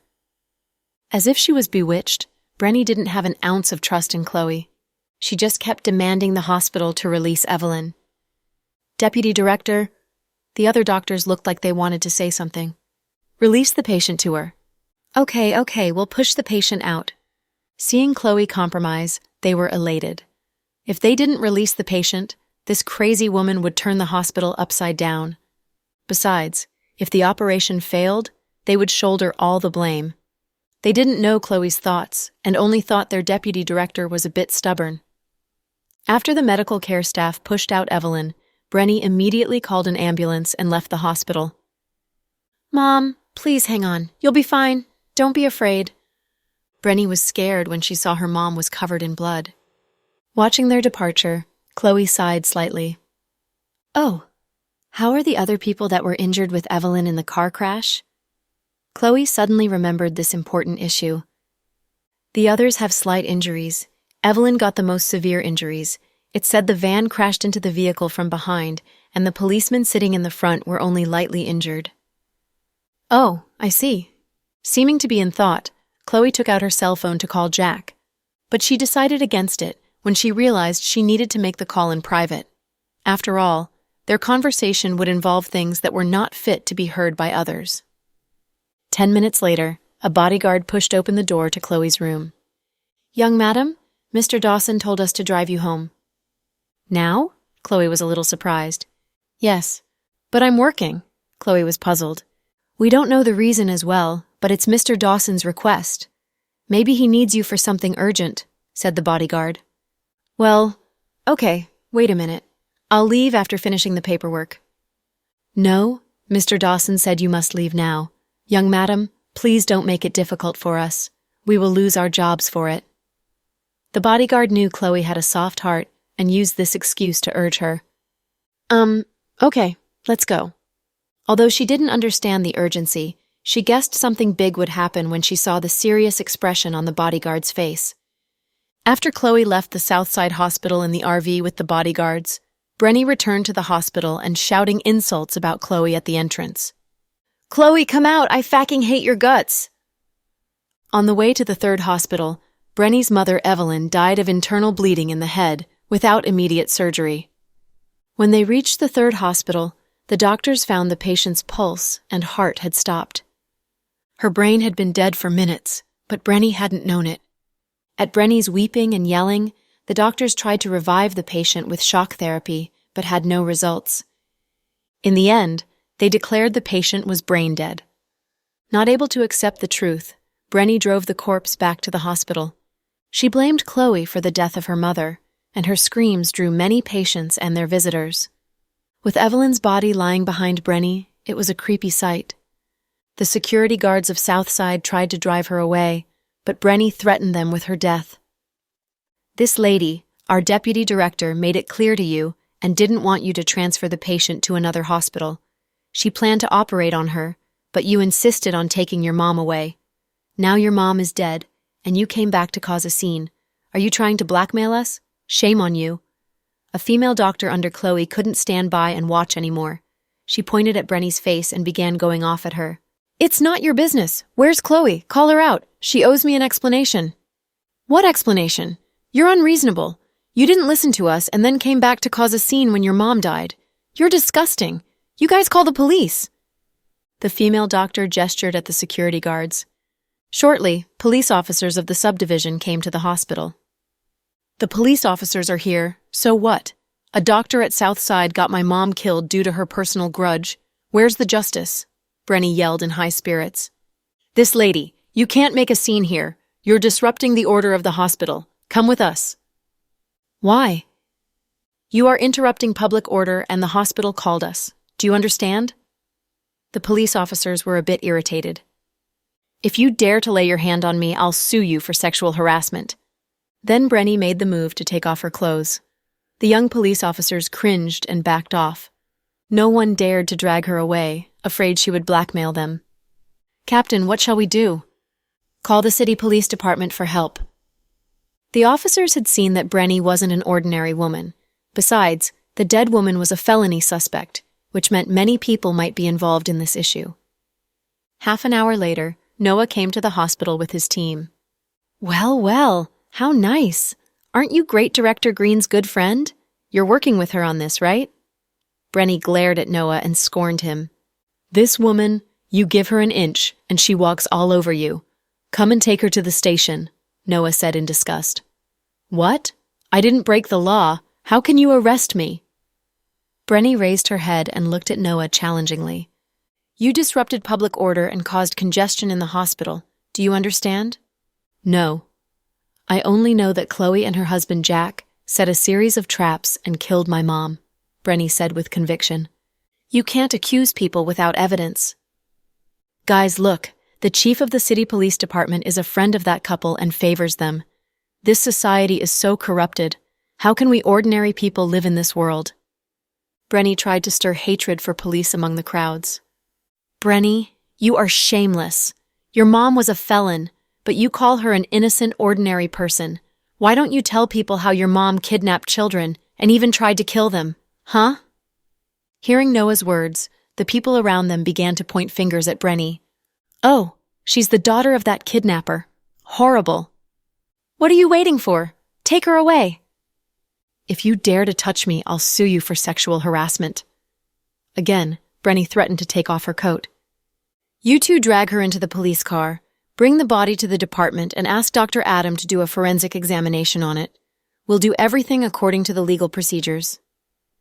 At his order, 2 female police officers walked out from behind. They walked up, grabbed Brenny's arms, and dragged her into a police car. They also took Evelyn's body with them to do an examination. This drama finally came to an end. At this moment, in Ah-Jin's ramen. Honey, you sent for me so urgently just to eat noodles with you? The bodyguards and the chauffeur ushered Chloe into Ah-Jin's ramen behind the second middle school. Dressed in a short-sleeved black shirt, Jack sat in the restaurant with 2 bowls of ramen on the desk before him. Obviously, he had been waiting for her.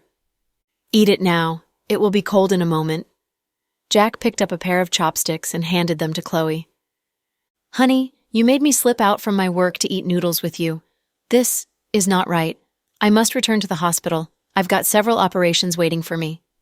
Chloe didn't know whether she should cry or laugh. Sit down first. Jack waved his hand and said with great tenderness. Okay. Chloe knew Jack wasn't a man who did things on a whim, and he would never interfere with her work without a good reason. So, she took the chair opposite Jack obediently. Eat the noodles. Please, we'll talk after we finish the noodles, Jack soothed her. Okay. Looking at the steaming ramen, Chloe lowered her head and began eating with great enjoyment. While she ate, Jack kept picking up the beef slices in his bowl and putting them into Chloe's. Eat some more. You've been working hard lately. Hey, aren't you afraid I'd become as fat as a pig? Chloe chuckled. No, I'd be happy if you become as fat as a pig. There would be fewer guys loving you, Mr. Dawson said in a low voice. Chloe didn't catch the words. Huh? What did you say, honey? Can you be louder? Nothing. Enjoy your noodles. The husband and wife sat in Ah-Jin's ramen cozily and ate the warm ramen. Finishing the last bite, Chloe dabbed at her lips with satisfaction and took a swig of soda. Honey, can we talk now? Evelyn was sent to your hospital after the crash, right? Yeah. Oh, I was about to ask you about Evelyn. Was the crash an accident or something you arranged? Chloe asked suddenly. If I tell you the car crash was arranged by me, will you dislike me? Jack looked at Chloe and asked earnestly. Chloe was silent. To tell the truth, she had never thought of this, and thus didn't know how to answer when Jack brought it up all of a sudden. It's hard to answer? No. I just have never thought about it.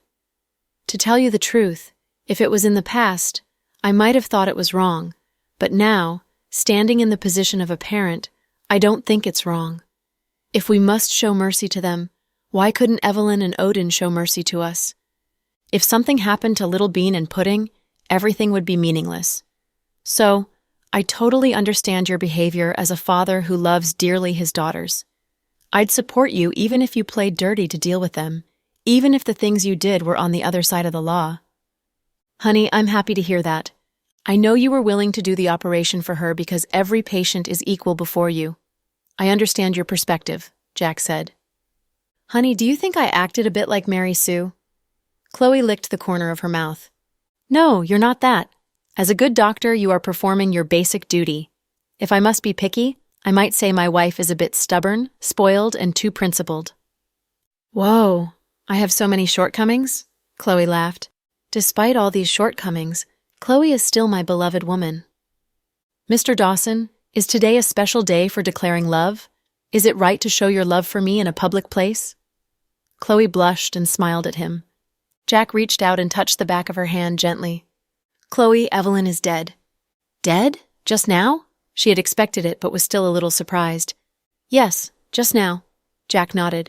So, you sent people to get me because you were afraid Brenny would return to the hospital and cause trouble for me, right? Chloe suddenly understood why her husband did this. Right. Brenny has lost her mind. I heard that she took Evelyn's body to Southside and caused a scene. If you were there, things would get out of control. Besides, you are pregnant and can't get into a fight or see a dead body. I was afraid it would disturb you emotionally. Oh, that. Don't worry. I'm a doctor, not a little girl. I see lots of bodies each day and feel nothing about them. But Brenny is indeed hysterical. She has entered a zone of her own and blames us for all the unfortunate things that have happened to her. She doesn't remember what harm and damage that she, her mother, and her younger brother have done to us. In a way, she's miserable. I don't care if she's miserable or not. I only care about you and our kids. To stay away from the conflict, I hope you can take a week off so you can rest at home and stay with our kids. Do you agree? Take leave now? Chloe felt torn. After all, the workload at Southside was great each day, and it wasn't a good time for her to take a leave of absence. However, seeing Jack's big, warm hand on the back of her hand, Chloe's attitude softened. She wasn't an iron woman who would discard her family for her career. Chloe thought her biggest happiness came from her husband and their kids. Women, no matter how strong they were, would eventually return to the family. Even though she knew it wasn't good for the hospital, she nodded obediently. Okay, honey, I'll call Director Richard and ask for 1 week off. I'll return after the worst passes. Good girl. Thumbs up for you. Jack smiled from the bottom of his heart, just like a little boy. He pinched Chloe's nose tip gently and lovingly. After noodles, they returned to South Hill Manor. The twins were eating fresh fruits in the living room. Crossing her leg, Little Bean was eating strawberries and video chatting with Ethan at the same time. She didn't greet her parents. Where are Grandpa and Grandma? They went fishing at an agritainment resort and said they would spend the night there, Pudding said. Where's Auntie? Chloe asked. Auntie won't be back until 11 p.m. I think if she continued to hang out with Uncle Cruz, she'd be swallowed by him. If that happens, she wouldn't come back for the night. Mom, you'd better not hold high hopes for Auntie, Little Bean interrupted. Mom, you're early today. Pudding checked the time on her cell phone and found her mom had come home earlier than usual. Right. From now on, your mommy is taking a 1-week leave and will keep you company at home. Are you serious? Little Bean cocked her head to show her disbelief. Did I ever lie to you? Chloe chuckled in exasperation. You did the right thing. You should have done it long ago. I'm telling you. Although we know you are doing it for the sake of the little brother or sister in your tummy, we are still happy to see you take a leave, Pudding said sincerely. Aren't you overreacting a bit? Chloe was embarrassed. Of course we're not. The odds of seeing Mommy taking a week off is the same as the odds of seeing a meteorite shower. No, a tornado. No, let me think. Little Bean was excited. Stop it. If you continue like this, you'd say the end of the world. Your mom is just taking a leave for 1 week. Now tell me where you'd like to go now that I've time. Taking off her coat, Chloe walked over, sat down between the twins, and took them into her arms as her heart filled with joy. Whoa, nice! Let me think. How about an 11-day trip to Germany, France, Italy, and Switzerland? Little Bean turned her head to Chloe and asked in excitement, Please, your mom only has 1 week. How can you mention Germany, France, Italy, and Switzerland? Chloe was exasperated. Let's go to the U.S. I didn't tour all the places during our last trip. This time we can go to Seattle in Florida, Little Bean suggested. No, it takes a long time to fly there and back.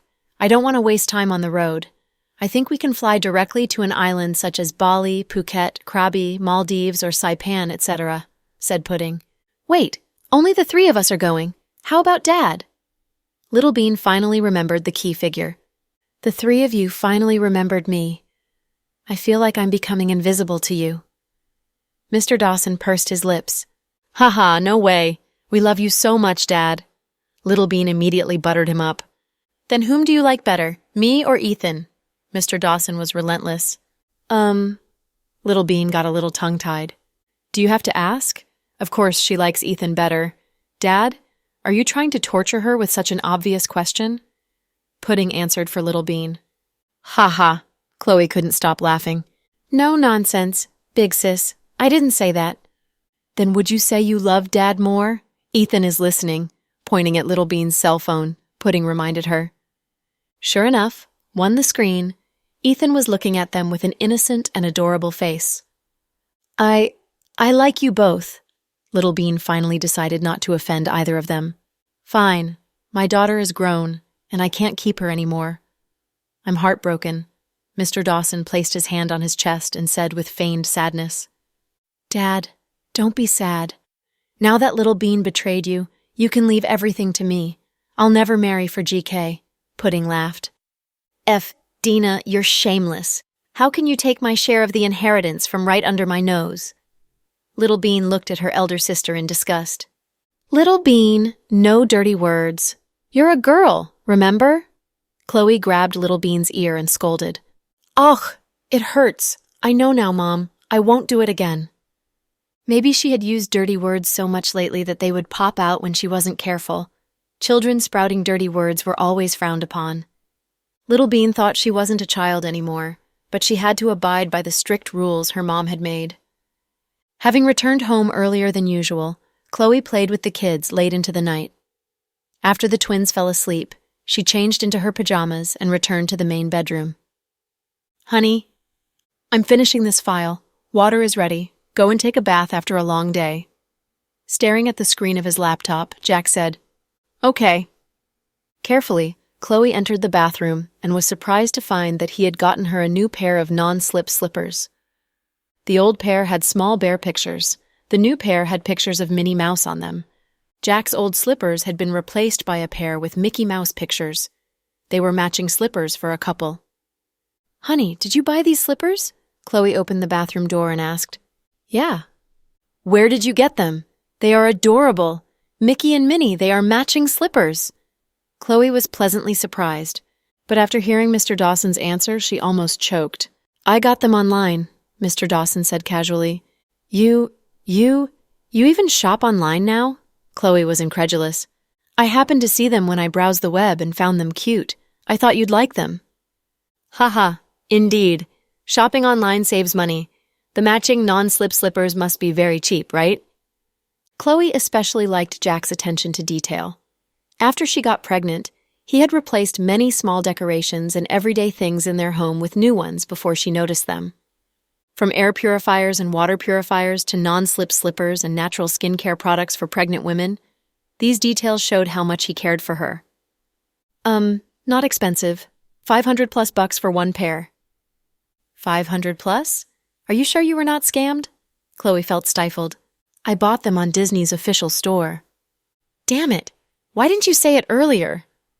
Pouting, Chloe closed the bathroom door in a huff. The big bubble bathtub was ready with water. Chloe touched the water and found it was the right temperature. More touching was that there were many rose petals floating in the tub water. Meanwhile, she noticed that the previous essence oils had been replaced by pure, natural, handmade soaps of a luxurious brand. It was obvious that Mr. Dawson had spent lots of time and thoughts on it. A woman might not like a man even if he was handsome, rich, or powerful, but she certainly would like a man who poured his heart into their relationship. No one could resist such wholehearted love. In the past years, Jack had done everything for her with love, including the time when they were dating, newly married, and since their reunion after years apart. Even a stone would be warmed by his love. Relaxed, Chloe soaked in the bath and listened to the light music. Jack was reading files on his laptop in the main bedroom when Chloe's cell phone beeped. Jack picked it up and saw it was a confirmation message from Snap. Brenny was trying to add Chloe on Snap. He pressed the button Add, and before Brenny could speak, he quickly blacklisted her. With this way, she couldn't add Chloe again. Then he changed the setting on Chloe's Snap so no one could find her Snap ID through searching. In this way, Brenny couldn't add Chloe with other people's Snap accounts or a new Snap account. Sure enough, when Brenny recorded a long audio message and tried to send it to Chloe, she found her message was rejected by Chloe. Blacklisted me? You're good. Heh. Brenny sneered. She knew Evelyn's car crash was arranged by someone. She had lost her mind and could do nothing but find Chloe and curse her. In the afternoon, Noah took her away and kept her in the police department for a few hours before letting her go. But they kept the body in the police department. Brenny went to Southside again and found the hospital was being guarded with more security. She couldn't even get into the lobby. Then she searched for Chloe's car and found it wasn't in the parking lot. Her pent-up anger with nowhere to vent frustrated her even more. She tried to add Chloe on Snap, but was blacklisted. Afraid she'd call and harass Chloe, Jack reset Chloe's cell phone so that only callers on the contact list could reach her. All the calls and messages from other callers would be rejected. After countless tries, Brenny gained nothing. In a daze, she went into a nightclub and got drunk. Then she called Case. After a long time, Case finally answered. "Hello?" His voice was hoarse. "My mom is dead." Brenny only said 4 words. After a moment of silence, Case slowly said, "My condolences." "Heh, you're all happy now that she's dead, eh? I spent so much energy and effort, but I still couldn't save her." "I'm not happy. You need to know that I never take pleasure in others' misfortunes. I just wanted to tell you that there's too much going on with that situation," Case corrected her. "It's all too late now. She's dead. She's dead because of you guys," Brenny said with emotional instability. "Why are you still like this even now? I really don't have anything more to say," Case said, and then hung up before Brenny could respond. "Case!" Before she could finish her sentence, she heard the beeping sound from the dial tone. "F him! He actually hung up on me!" Brenny was furious. She called multiple times, but Case would not pick up. Brenny had lost her ability to think clearly and rationally right now, so whatever Case said, she would not listen. When Chloe finished her shower, it was almost 11 p.m. She climbed onto the bed with Jack, and they cuddled together. Jack might have been overworked recently, so he fell asleep quickly, but Chloe felt bored. She picked up her phone and started reading news and scrolling through Weibo and forums. Suddenly, she received a message from a stranger. Chloe clicked on the message, and the look on her face changed immediately. "You sure spent a lot of effort to avoid me. You blocked me on Snap and my caller ID. Chloe, are you a coward?" When Chloe saw this message, instead of asking who the person was, she checked her blacklist on Snap. She found Brenny on there, so she immediately realized what had happened. She did not block Brenny, so it must have been Jack that did it for her. He also blocked her number. However, he didn't expect Brenny to register another Weibo account to disturb Chloe. "I didn't try to avoid you, nor do I need to." "Why not? You killed my mother. You intentionally got a drunk driver to kill her. You weren't afraid to involve the innocent. If this were exposed, everyone would know you and your husband are just pretending to be nice and charitable. You aren't a white-robed angel. It's all fake. You're a disgusting person, Chloe." "Brenny, I know that you're in a bad mood because your mother just died, but can't you stop slandering others? You also don't have any proof that my husband found someone to kill your mother, right? Even if you had proof, so what? Your mother deserved to die. Your mother had hurt me since I was a child. She also bullied my mother and my little brother. Our lives were completely different from you, your mother, and your little brother's. Now that your life isn't as easy as before, your natural reaction is to blame other people. Why don't you blame that you didn't know how to reincarnate into a better life? Why don't you blame your evil mother that made you and your brother take the wrong path? How bitter are you? Why can't you accept that others can have a better life than you?" Chloe was an eloquent person, but she'd rather not speak so much when it was unnecessary. Now that their relationship was so tensed, she felt no need to hold back and care about Brenny's feelings. Brenny wanted to rebut but didn't know what to say. "Brenny, You need to know that God knows. He's fair. He knows how much good and bad things a person has done in one's life. Your mother ending up like that is nothing peculiar. I just don't know why you can't live a happy life with Case, instead insisting on choosing this path. Are you even human anymore? Why don't you think for your daughter? Chloe criticized. Stop lecturing me. You're my enemy now. I won't listen to you, you got that? I never told you to listen to me. All I wanted to say is that you're someone's mother. You should think more about the future of you and your child, rather than being stubborn. You're so stupid. Yes, I was stupid to believe you. I was stupid enough to risk my own safety to save your children. Please, give me a break. Who was the person that captured them in the first place? Wasn't it Liam? Chloe thought that Brenny's thoughts were completely different from hers, and they couldn't communicate with each other. I don't care. My mother's dead now. I won't let you people live a happy life. Fine. Do whatever you can. I've never been afraid of you. It's so sad that Case fell for a woman like you. Not only did you destroy your own happiness, but you also destroyed his. People are very real nowadays. He was able to not mind that you were divorced and had a child with another man. Not many men could treat both you and your daughter so well. It's such a pity that you threw all that happiness away. I don't need you to criticize what I did. Shut the F up. Who do you think you are? Brenny was mad. I won't say any more because you're nobody to me. If you want to go against me, then come at me. I've never been scared of you. Chloe was pregnant, so her emotions were not that stable either. That was why she argued intensely with Brenny on Weibo. You could tell that her emotions fluctuated rapidly by how hard she typed. In the end, Chloe exited Weibo, turned off her phone, and went to bed. Starting tomorrow, Chloe was going on maternity leave. Brenny threw her phone in her purse and continued gulping down shots. Finally, she was so drunk that she lied on the table with her head exploding. Huh? Isn't that Case's little mistress? Someone recognized Brenny. Yeah, I've seen her a couple of times with Mr. Chase, but I've heard rumors that they broke up. Oh? Is it because of that case? Yeah, probably, but she does have a good body for a mother. Ha! The group of men left after some gossip. Then, another man that overheard their conversation boldly came up to Brenny and flirted, Hey, beauty, want a drink? Sure, let's have a drink. Pour it full. Brenny was already very drunk, but she pushed her glass over and the man poured her a glass full of wine.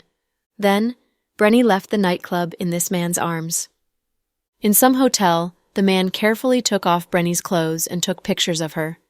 Then, he mailed them to Case's office the next day. Those pictures were very inappropriate. When Case saw them, his face was livid. Suddenly, his phone rang. Hello? President Chase, did you see the pictures? Who is it? You don't need to know who I am. I just wanted to see if you want your girl's photo with me from last night published. If this is leaked to the public, you'll probably lose face too, eh? After all, it doesn't feel nice to be cheated on. What do you want? Simple. $5 million in cash wired to my account, and I'll give you the original copies of these photos, the man said, and laughed evilly into the voice modulator. You wish. I broke up with her. I don't care what you do. Case angrily hung up. However, after he hung up, he felt bad for her, so he called his assistant in. Ang, can you come in for a bit? Hi, President Chase. His male assistant knocked. Go investigate carefully the number that just called right now. Okay.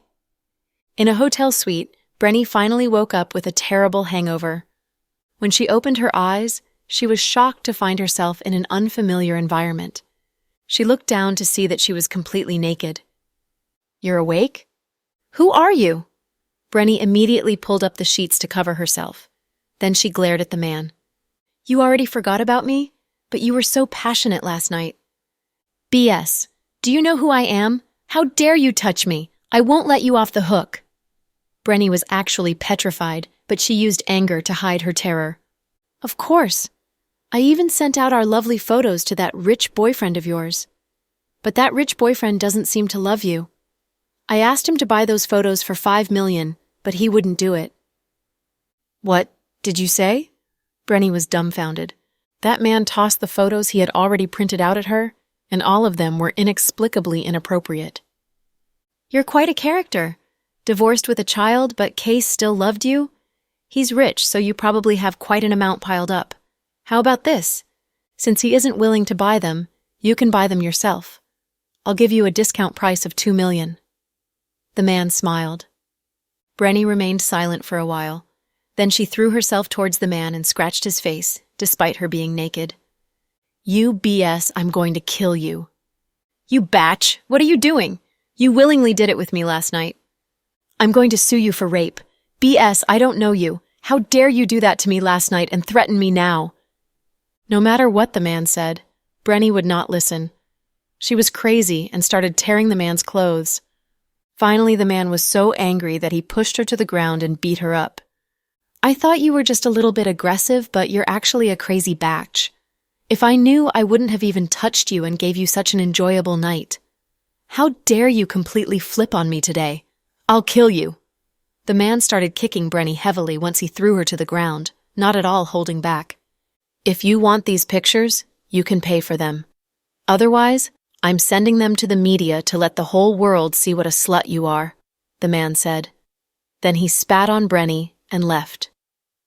Brenny laid on the floor sobbing. She regretted drinking so much last night. Why did she go to such a messy place?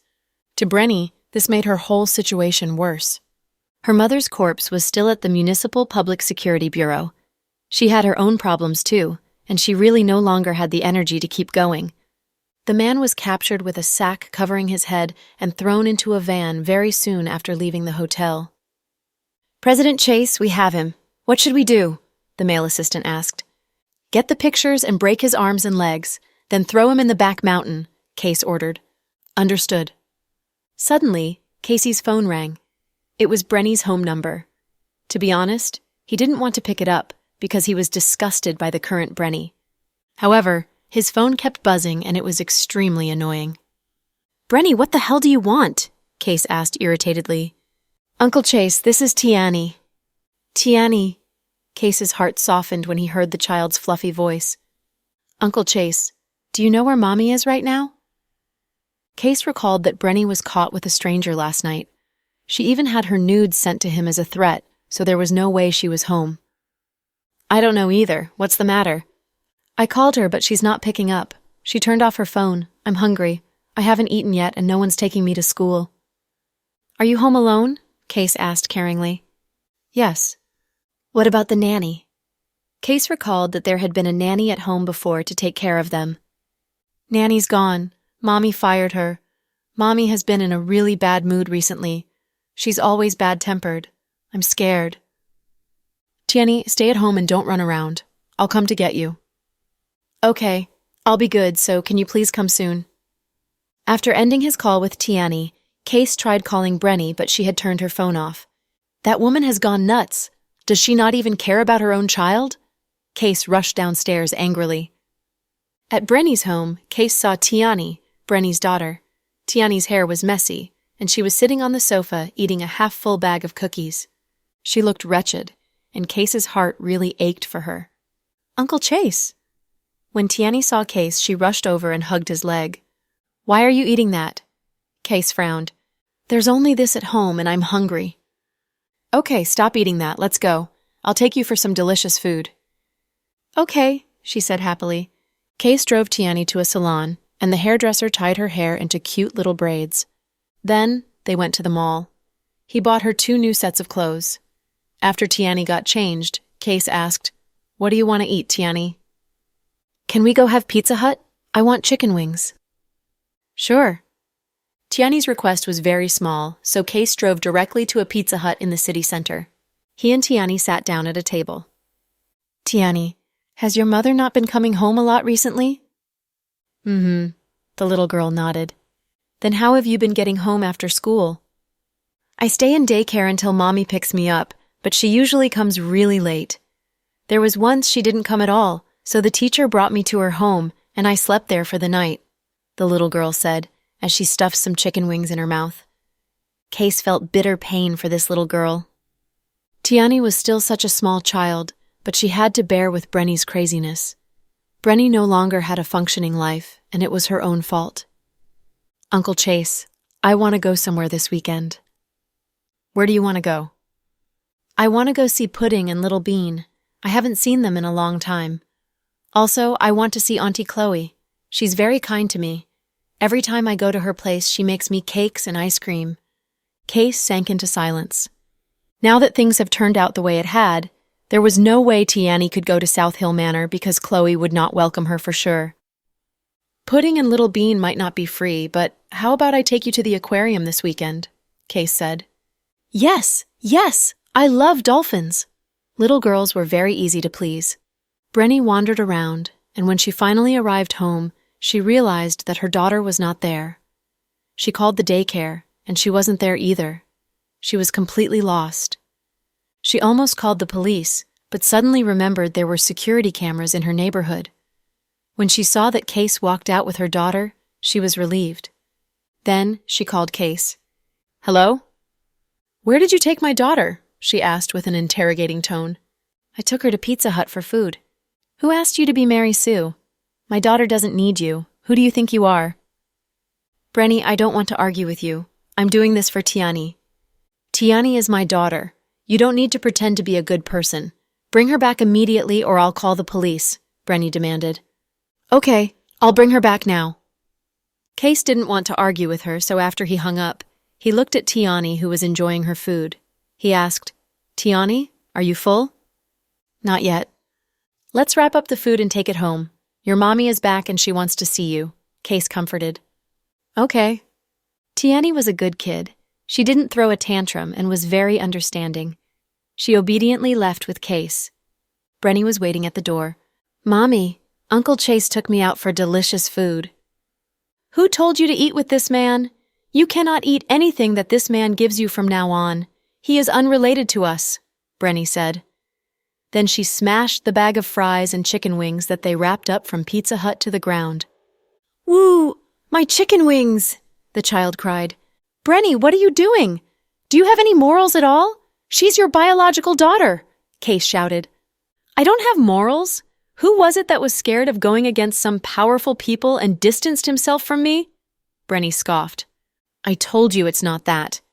If your mother was innocent, I would have helped her till the end. I wasn't afraid of going against Jack and Justin.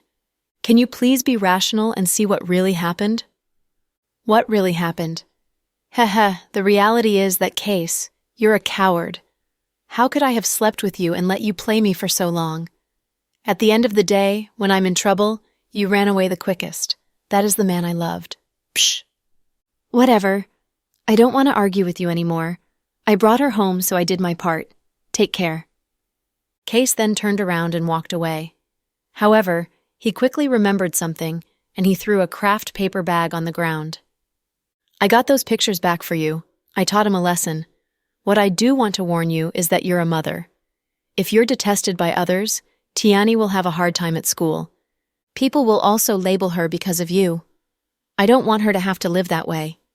For Tiani, this is the last time I'll help you. I hope you'd think before taking action. As a woman, as a mother, be more cautious.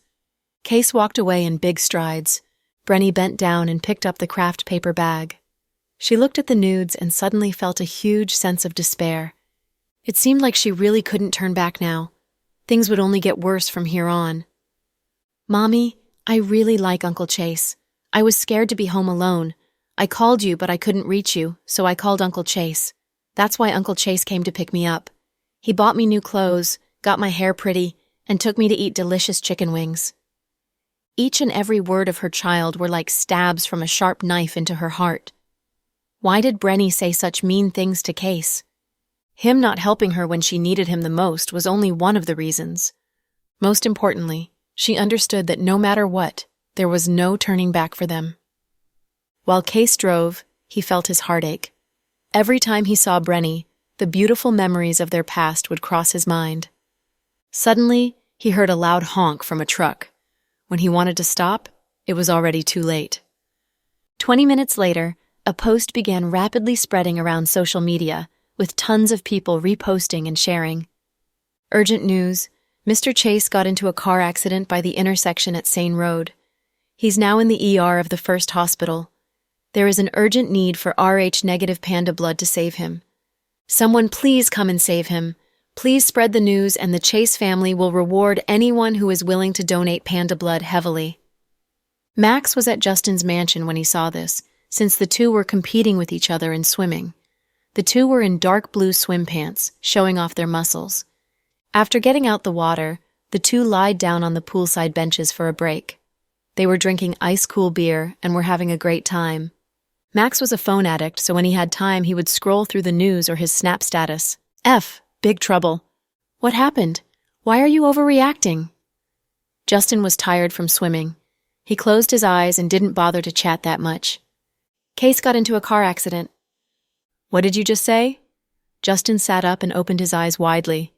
Yeah, Victoria and the others are reposting. Such big news can't be fake.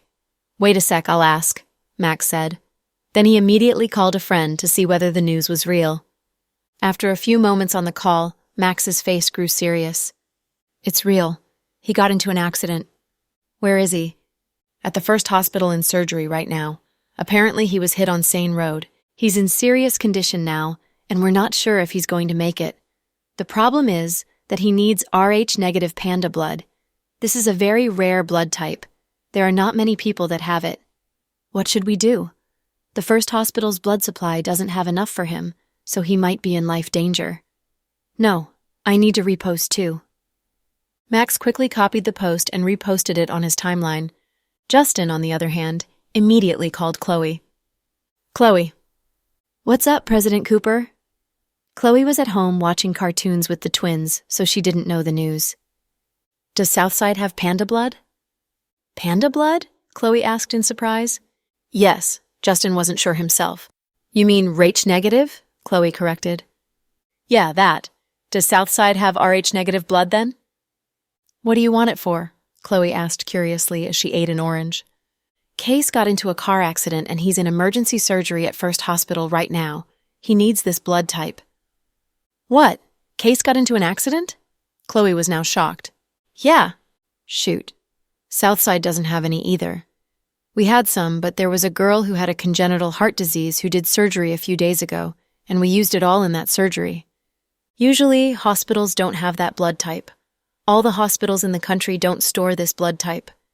Usually, we need to depend on donations, so the only thing we can do is to contact the media and have people donate. Okay, I understand.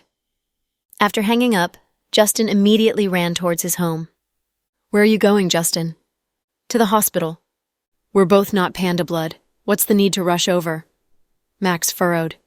We still need to go. It's better than just sitting here. Then, Justin drove his black Lamborghini to First Hospital. Outside the emergency room, there were Case's family and friends. The small hallway barely fit the tens of people there. Mr. Cooper is here, someone shouted in the crowd, and everyone looked over. President Cooper, are you panda blood? One of Case's family members asked. Case's family thought Justin came to donate blood, so he rushed over and grabbed Justin by the arm. No. Justin raised his hand and rubbed his nose. He looked a bit embarrassed. When Case's family heard that Justin wasn't here to donate blood, they all looked disappointed. What can we do now? Someone, please save my son! Case's mother cried hysterically. She cried so much that she almost fainted. Two younger women were supporting her. Suddenly, Justin got a snap message from Chloe. Chloe. Justin, where are you? Justin. First Hospital. Chloe. How is young Master Chase? Justin. He's still in surgery and it's not looking that great. Looks like he really needs panda blood. Chloe. Your call was too sudden and I forgot that my little brother Cody has panda blood. Justin. What? Cody is? That's great. Chloe. So I wanted to ask you to see if anyone donated. If not, I'll ask Cody. Justin. Hurry and ask. If no one comes soon, his family is going to die from shock. Chloe. Okay, I'll call you in a bit. Justin. Okay. 3 minutes later, Chloe sent another snap message to Justin. Chloe. Bad news. Cody's not in the city. Violet said he's in Seoul with friends. Even if he rushes back now, it'd be 5 hours later. Justin. 5 hours. He won't make it. Chloe. What can we do? I'm anxious too. Justin. Don't worry. There will be a way. The city's big and we can pay a lot. Someone will come and donate. Don't worry. Chloe. Okay. Let me know if there are any updates. Justin. Okay. After messaging Chloe, Justin looked up and saw that there was some commotion amongst the crowd. Suddenly, someone shouted, "Zuri's here!"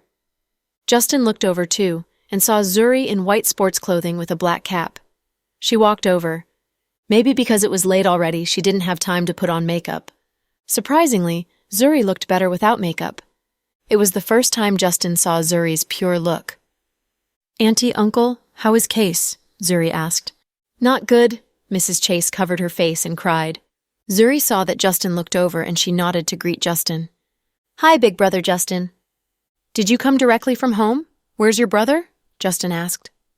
"I didn't come from home. I was with my friends at a hot spring. I saw the news on my Moments, so I rushed over." "Zuri, thank you for coming to see Case now. Our family has wronged you," Mrs. Chase said. Back then, everyone knew that Case and Zuri divorced because Brenny came into the picture. Although Zuri's temper was bad, she did not do anything awfully wrong. That was why the Blake and Chase family became very estranged because of the divorce. Case's parents felt that they mistreated Zuri. After all, their son had divorced a rich girl and forced her to carry on the title as a divorced woman. "Auntie, this isn't the time to talk about these things. Show me to the doctor. I'll donate blood." "Donate blood?" Mrs. Chase asked in shock. "Auntie, I'm panda blood, just like Case," Zuri said with a smile. When she said these, everyone looked at her in shock. "Zuri, you—" Mrs. Chase was speechless due to astonishment. Zuri had dated Case for a long time before getting married, but no one knew that Zuri had Rh-negative blood. Even Justin was dumbfounded. No way! I never heard that old Blake has Rh-negative blood." Max was also stupefied. Zuri and Brenton were blood-related siblings, but Brenton didn't have Rh-negative blood. "Who said all the family members must share the same blood type? You don't know shit!" Justin glanced at Max in disdain. "You're wrong. It's not I don't know shit. It's I know shit," Max smirked. Zuri's timely arrival saved the day. Everyone heaved a sigh of relief. "Who's the donor? Please come with me." "Doctor, how much blood do you need? I've brought a friend with me." Zuri pulled a fashionably dressed pretty girl out from behind her. "It depends. You two come in." "Okay." Swiftly, Zuri and her friend changed clothes and went in for blood drawing. Everyone finally calmed down. "Alas, I'm surprised by the turn of events. Zuri came to donate blood. I thought she'd never see Case again," Max gossiped in a low voice. Despite her bad temper and foul language, Zuri truly loves Mr. Chase. Otherwise, she wouldn't have done so many things for him in the past years. They are divorced, but as the saying goes, 1 night of marriage, 100 days of bliss. No woman will be so heartless as to watch her ex die without doing anything. "Of course, Brenny is an exception," Justin said. I get angry whenever her name is mentioned. I'm sure she has something to do with Mr. Chase's car crash. I heard he got into the car crash after coming out of her home. I'm sure that Batch said something that unsettled him. After all, he's always a steady driver and didn't drink. There's no other reason why he got in a car crash. If he dies, I think we should make that slut Brenny pay for it. Brenny is indeed a... Forget it. I don't want to talk about her.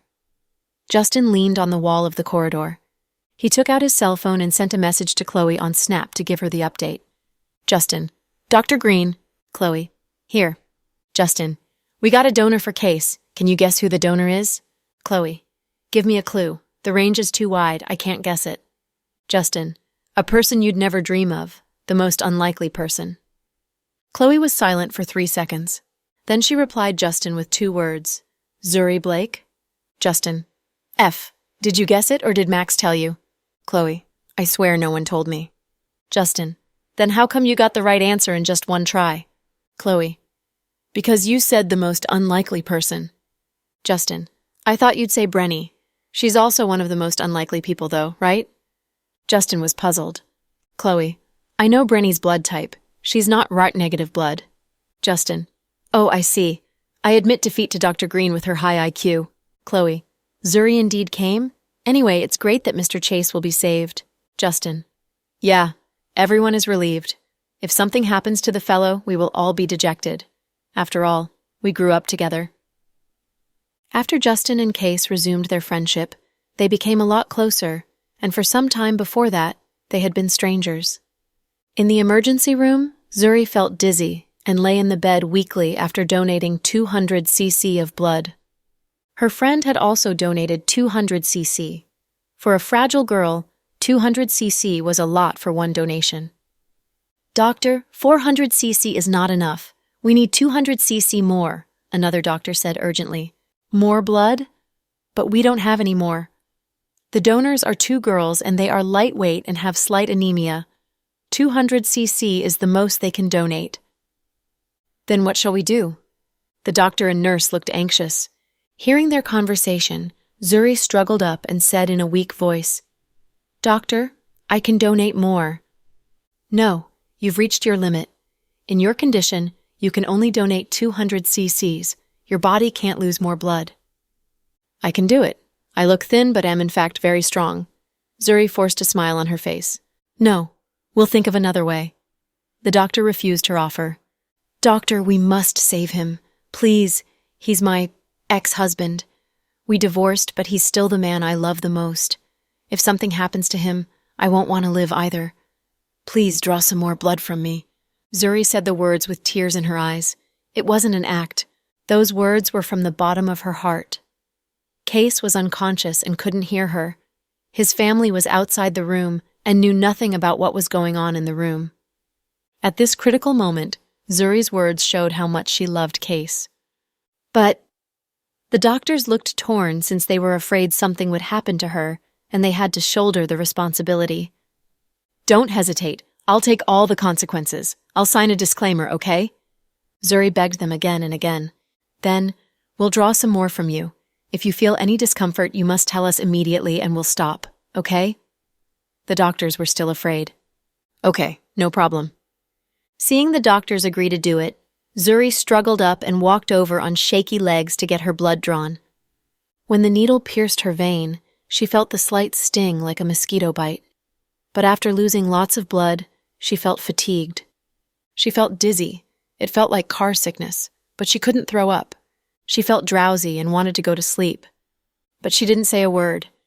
In the end, she was able to control herself until the doctor drew out another 200 cc blood from her. "You're so brave. When your ex-husband wakes up, he will be touched." The doctors praised Zuri. "I don't want his gratitude. I only hope he will be better, just like before." Zuri pulled down her sleeve carefully. The moment she stood up, she blacked out and fell to the ground. "Oh, this lady?" Scared, the doctors hurried over and helped Zuri to the bed. They measured her blood pressure and checked on her. "She's fine, but due to the big loss of blood, she needs lots of sleep to recover," said the doctor. "Push her out of the room so the family members outside the room can take care of her. Let's resume the operation." "Okay." When the 2 nurses pushed Zuri out of the room, all the people waiting outside swarmed in. After all, people are selfish. The family members of Chase asked, "How is my son?" "The patient is safe now," the doctor said. Every member of the Chase family sighed in relief. "You must thank this lady. With her weak condition, she reached her limit by donating 200 cc. But she managed to donate another 200 cc after she learned that we needed more blood. Due to the blood loss, she passed out. She sacrificed a lot. Take good care of her." When the doctor finished talking, everyone fell silent. No one had imagined that Zuri, the arrogant young mistress of the Blake family, would risk her life for another. How deep was her love for Case that made her risk her life and endure so much pain to save his life? Zuri is a hero," Max said. "Old Blake would get furious if he learns about this.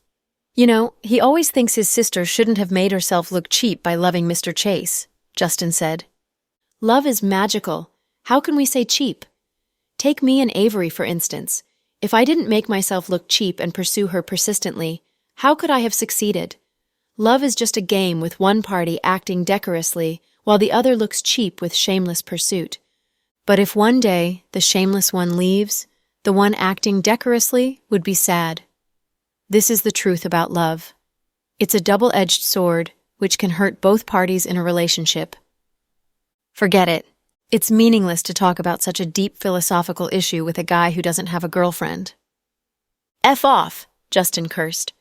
Mrs. Chase followed the nurses when they pushed Zuri into the ward next to the emergency room. "Nurse, when will she wake up?" Mrs. Chase asked. "It's hard to say.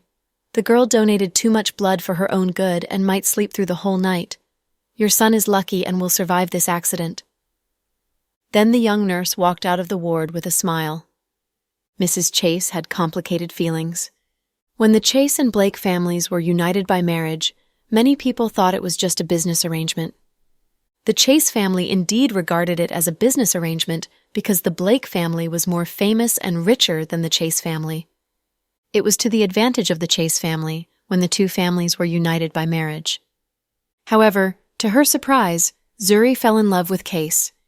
Due to her deep love, Zuri was afraid to lose it, which was why she had felt so insecure. It was why she watched Case so closely and didn't give him any personal space. When Brenny used some dirty tricks to break them up, their marriage came to an end. Case had disliked Zuri so much that he didn't want to look at her. It took a long time for Zuri to stop harassing him.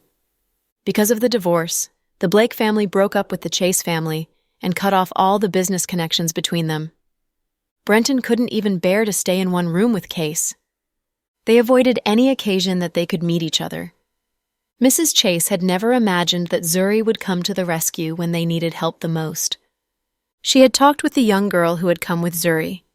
They had been enjoying hot spring in the county. When Zuri heard about the car crash, she immediately got dressed and dashed back. Bringing her friend, who also had Rh-negative blood, she raced on the highway at 90 miles per hour. After they entered the city, they ran all the red lights as they raced to the hospital. As the young girl said, Zuri was crazy. Justin felt Brenton should be informed of the whole thing, so he called the latter and gave him a briefing. In less than 20 minutes, Brenton and Victoria arrived. "President Blake, young Master Blake." Many people greeted Brenton. "Hello, Big Brother Blake, sis-in-law." "Young Master Blake, here you are." Max waved at him from the distance. Brenton walked directly to Justin. "Justin, where's Zuri?" Brenton's face looked cold. "In that ward. She's asleep," Justin said. Without a word, Brenton walked directly toward the ward. "Brenton, you came—" Mrs. Chase looked embarrassed. "I'm here to bring my sister back." Brenton didn't look friendly. "She passed out. It's not a good time for her to leave. She needs rest." "Do you take her as a human blood bag? How many times do you want to take advantage of my silly sister, huh? In the whole world, your Chase family are the most scheming people. You take people from the Blake family as morons, right?" Brenton demanded. "Brenton, I know how you feel.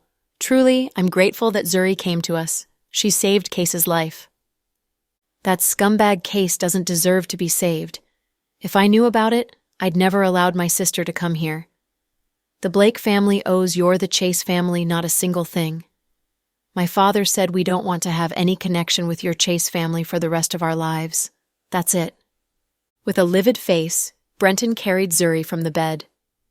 "Victoria, pull out the infusion tube." Brenton turned his head and looked at his wife. "Honey, maybe we should wait until Zuri wakes up."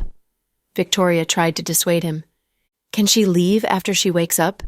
Are you sure she'd not do more blood donations and die of blood exhaustion?" Brenton asked in a cold voice. Victoria had been married to Brenton for years, and their son Kenneth was now several years old. They had always been fond of each other, even though the love between them wasn't as strong and earth-shaking as the love between Jack and Chloe.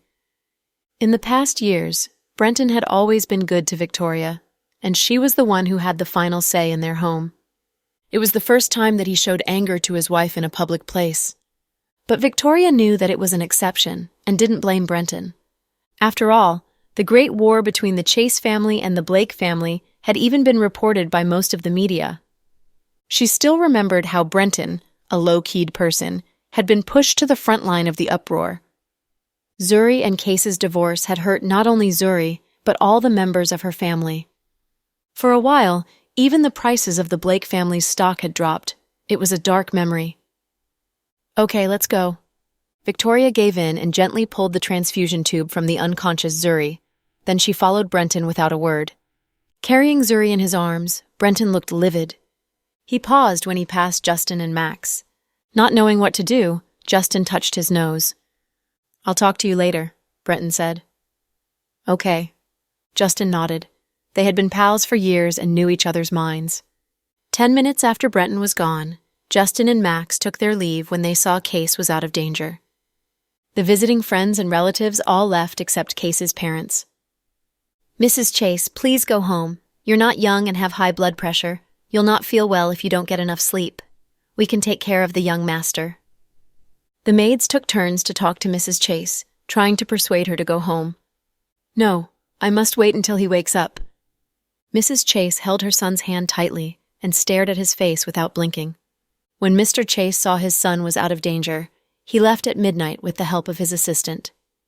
When Justin got home, Little Bean sent him an invitation to video chat. Hello, Little Bean, what's up? Justin smiled. Can't I talk to you when nothing's up? Of course you can. What's going on? You don't sound right. Did your sister beat you? Justin asked with a chuckle. Humph. Do you think I'm that weak? Look at her weight, and you'll know she's no match for me, Little Bean bragged. What are you doing? Justin asked. My mom told me to contact you. Maybe she misses you. Little Bean began spouting nonsense. Get out. Stop talking nonsense. Justin blushed. At this moment, Chloe took over the video chat. Wearing a simple and reserved long dress with half sleeves and pictures of English letters, she looked like a gentle breeze. Are you home? How did things go at the hospital? Victoria told me that Mr. Blake lost his temper, asked Chloe in a soft voice. Yeah, I've never seen him so angry in the many years that I've known him. Once I kicked his crotch by accident when we were still little, but he didn't look as furious as today. It was scary, Justin said exaggeratingly. Chloe had sweat popping on her brow. Can we have a normal chat, young Master Cooper? Of course. So what happened? Zuri donated 400 cc's of blood and saved the day. I didn't expect that wild girl would risk her life for a man. Zuri? She donated 400 cc's with her fragile physique? Chloe was surprised. Chloe remembered Zuri was quite thin. The daughters of the big families all had diet meals each day to keep a nice figure, just like the movie stars did. Do you really think the people who posted pictures of delicious food would eat it? If you do, you're sadly mistaken. They post the pictures just because the food looks good. It was unbelievable that Zuri donated 400 cc's of blood with her fragile physique. Even a man in his prime would feel dizzy after donating 400 cc blood. Some would say that the blood would replenish itself after the donation. It was not that it was gone forever. But it takes time for the platelets to make blood. No one can replenish all the lost blood in one instant. It's not a game. It was why Chloe was astonished. Yeah, the doctor kept praising the young girl. Indeed, Zuri lost her consciousness and had to get nutrients transfusion in the ward next to the emergency room. Mr. Blake got the news from someone and barged in with a furious look. After railing at Mrs. Chase, he carried Zuri out before she woke up. I can imagine the scene. It's indeed horrible. Mr. Blake is such an elegant gentleman, but he must look very scary when he loses it, right? Chloe said. Extremely scary. Even I shivered. Get out, Chloe scolded him with a laugh. Have you eaten? Justin asked. Do you know what time it is now, bro? What meal are you talking about? Chloe couldn't help chuckling. You're pregnant, right? Don't pregnant women have big appetites? I think you can eat 2 basins of food for 1 meal, correct? Do you think I'm a pig? 2 basins for 1 meal? I'm in the early stage of my pregnancy. I sometimes vomit at certain smells. How can I keep the food down? It's miraculous that another life will be born. At the thought that Chloe would give birth to another baby, Justin exclaimed. 4 years ago, Chloe had been a totally different person. At that time, Chloe had just lost Jack and felt like dying. She even had prenatal depression and wanted to kill herself. She had looked depressed each day. But now, she was surrounded by her daughters, husband, and other family members. She was at the top of the world, and Justin felt happy for her, despite the sense of loss at the bottom of his heart. Great Dr. Green, what gift do you want for your second pregnancy? Since Mr. Cooper is so generous, you can give my baby Imperial Star. When he grows up, he can date any female star he wants. Ha! You sound as if you are sure it's a boy. Justin also laughed. Would you give him the gift if it's a boy? Sure, If it's a boy, I'll give him that. It's just a company. No big dealy, young Master Cooper boasted. Whoa, handsome Cooper, we all heard it. We'll remember your promise for Mom and our little brother. You can't go back on your words. Little Bean stuck out her head from behind Chloe and stuck out her tongue at Justin. You girls and your mom were sent by God to make me go broke, right? Justin didn't know whether he should cry or laugh. At this moment, they heard the door opening. Honey, come here. I have something to show you, Jack said to Chloe. Oh, okay. Chloe looked back at Justin. I've got to hang up. I'm curious what your husband wants to show you, Justin asked shamelessly. Curiosity killed the cat, Chloe answered without mercy. Okay, my brain is exhausted when I talk to you. Go to bed early, pregnant Dr. Green. Bye. Ending the video chat, Chloe stood up and walked out. Mom, be careful. Dad will spank you if he saw you flirt with handsome Cooper, Little Bean said earnestly. It's fine. I'll tell Dad that you helped me video chat with Justin. Chloe laughed. Mom, that's not nice. I can't believe you'd betray me. Little Bean rolled her eyes. We don't need to betray you. We can just sell you. Sold by pounds, you will sell for the highest price among all of us, Pudding interrupted. Dina, you scorned me again. Little Bean glared at her elder sister. Yeah, you're bullied. Will you go and get comfort from your Ethan? Pudding mocked her. No, this time I'll change my strategy. I'll pour my heart out to your Kenneth so he can see what an evil sister you are. He won't be charmed by you anymore. That said, Little Bean turned and ran downstairs, leaving a confused Pudding standing at the entrance of the room on the second floor. In the main bedroom. Honey, what do you want to show me? Chloe walked over and hugged Jack's neck. Look at this. Jack handed her a black card with a golden frame. Curiously, Chloe opened the card and saw one word on it. Invitation. She looked further down and saw a pre-wedding photo of Andrew and Ruoxy. Andrew still wore that vague and creepy smile. However, Ruoxy lost her usual happy smile and looked stiff in the picture holding Andrew's arm. Her smile looked weird, as if it was forced. There was a line of small words under the photo. We've finally decided to end our marathon dating by entering the fairy tale castle of marriage. We'll spend our lives together in fair weather and in foul. We invite our relatives and friends to witness this happy moment and bless our marriage. The wedding of Mr. Andrew Green and Miss Ruoxy Fisher will be held tomorrow in the Peony Hall of Green Lake 7-Star Hotel. Mr. Jack Dawson and Miss Chloe Green are invited to witness this happy occasion. Holding the invitation in her hand, Chloe smiled coldly. Well, what is he up to? He's getting married. Again. Jack reached out his hands and held Chloe's waist.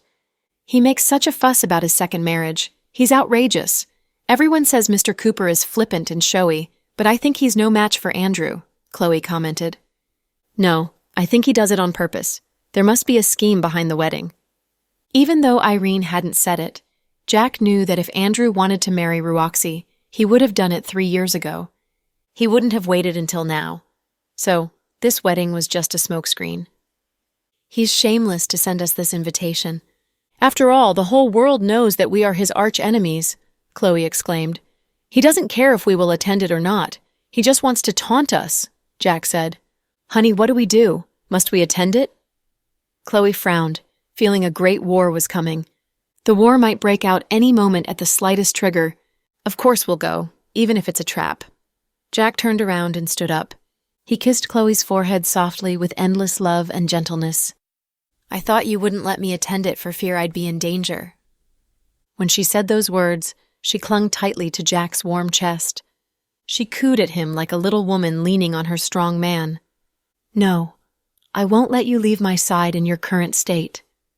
Jack placed his hand on the back of her head and said softly, Then we have to delay the trip with the kids? Chloe pouted.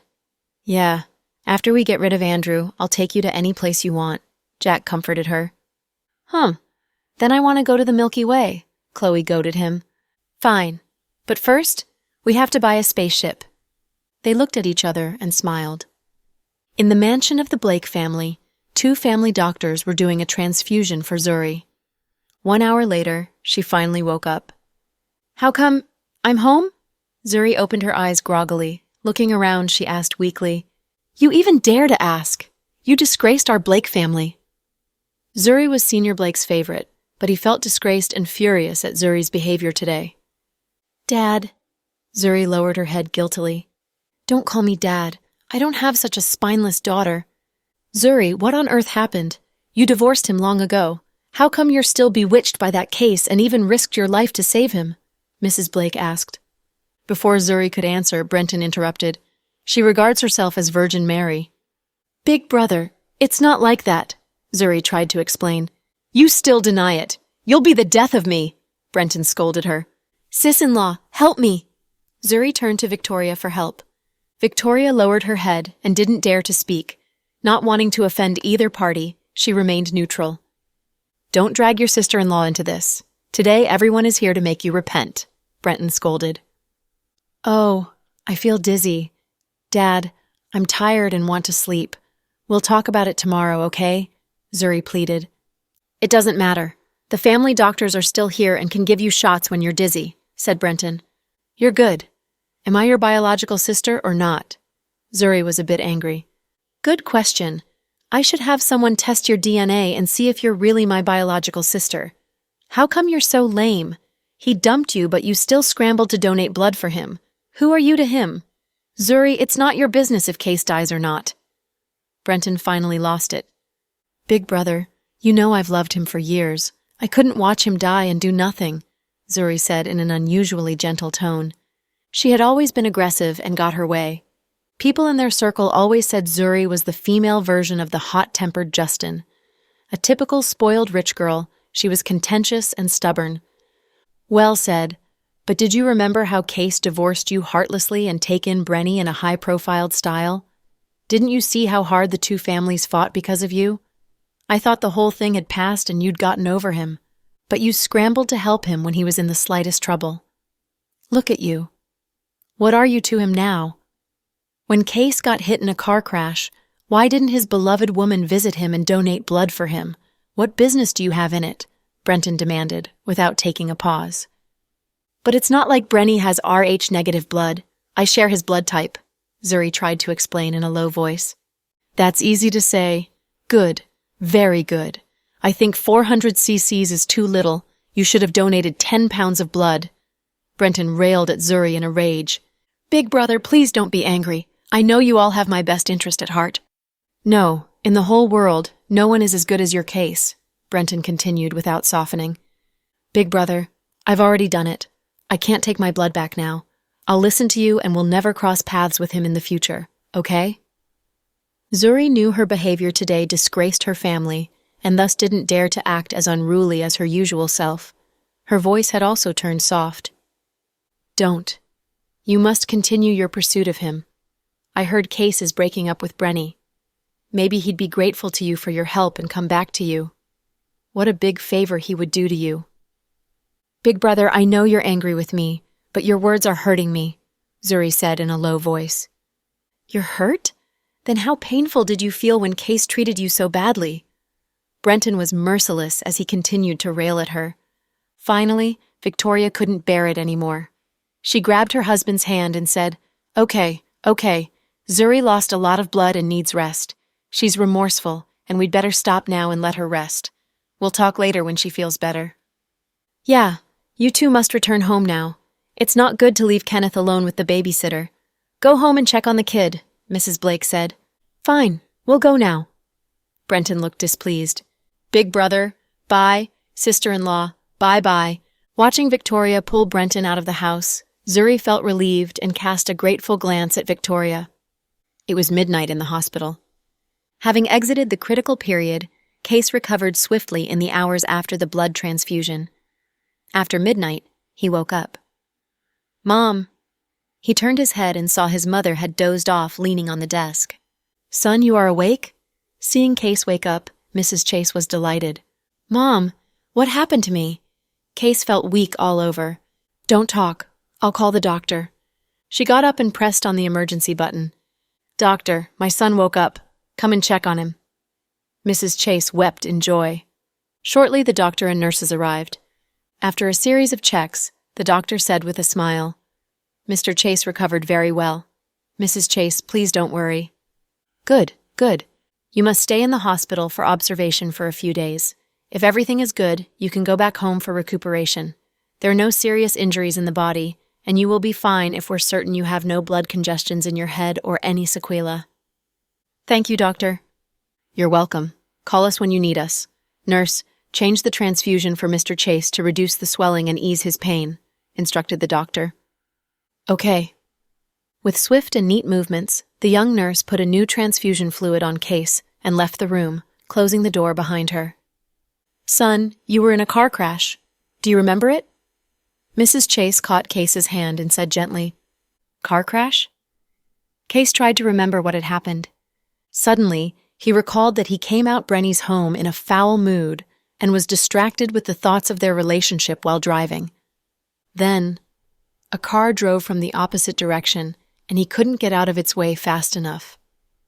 Mom, what happened to the driver in the other car? Case asked with difficulty. The other driver is fine except for some scratches. You got serious injuries. Silly boy, you almost... Mrs. Chase burst into tears again. She took out a small handkerchief from her purse and wiped at her tears. Mom, don't cry. I'm fine now. Do you know how dangerous your condition was? When you were little, I always told you to cross the streets with caution and don't get yourself hurt. After you grew up, I always told you to drive safe because your blood type is very rare.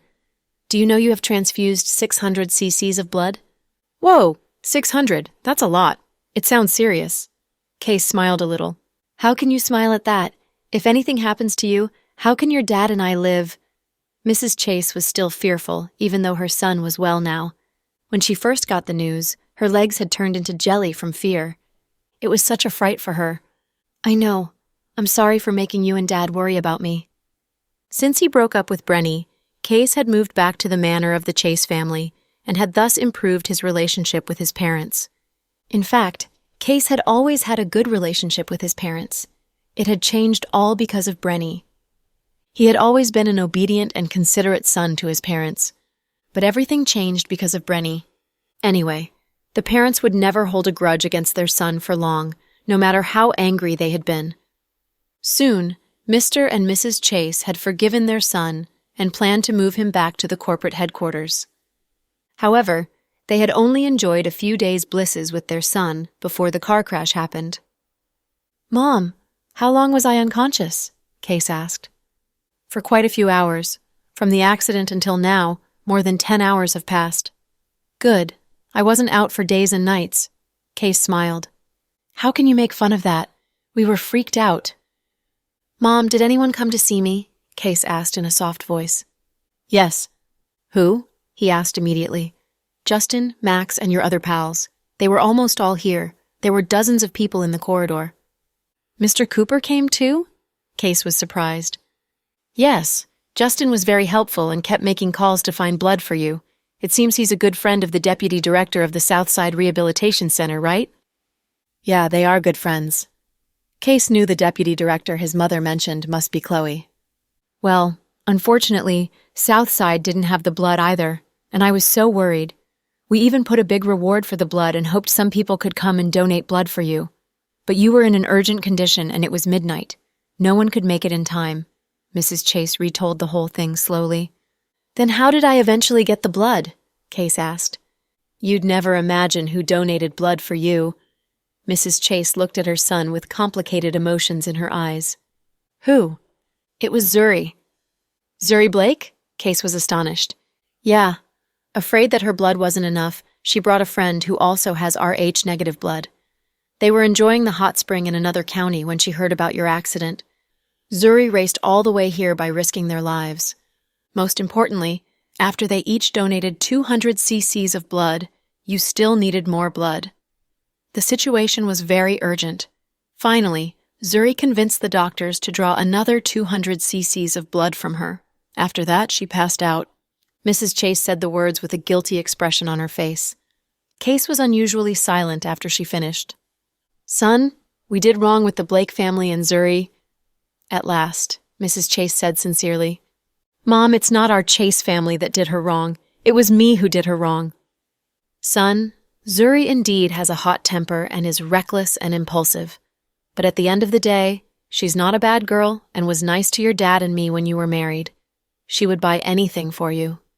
This time she even— Mom, how is she now? She was resting in the next ward. Really? Help me up. I want to see her. Hearing Zuri was in the next room, Case wanted to get up immediately.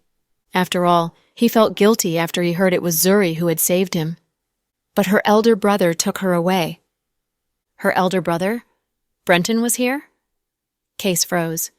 Yeah, Brenton is still angry with us and the encounter wasn't pleasant. He carried Zuri home before Zuri woke up. I was embarrassed. I understand. Mom, I'm sorry to have caused so much trouble for you and Dad. Don't say that. If not for that woman, Brenny didn't come, right? When Case asked who had come and seen him, he had wanted to know if Brenny had visited him.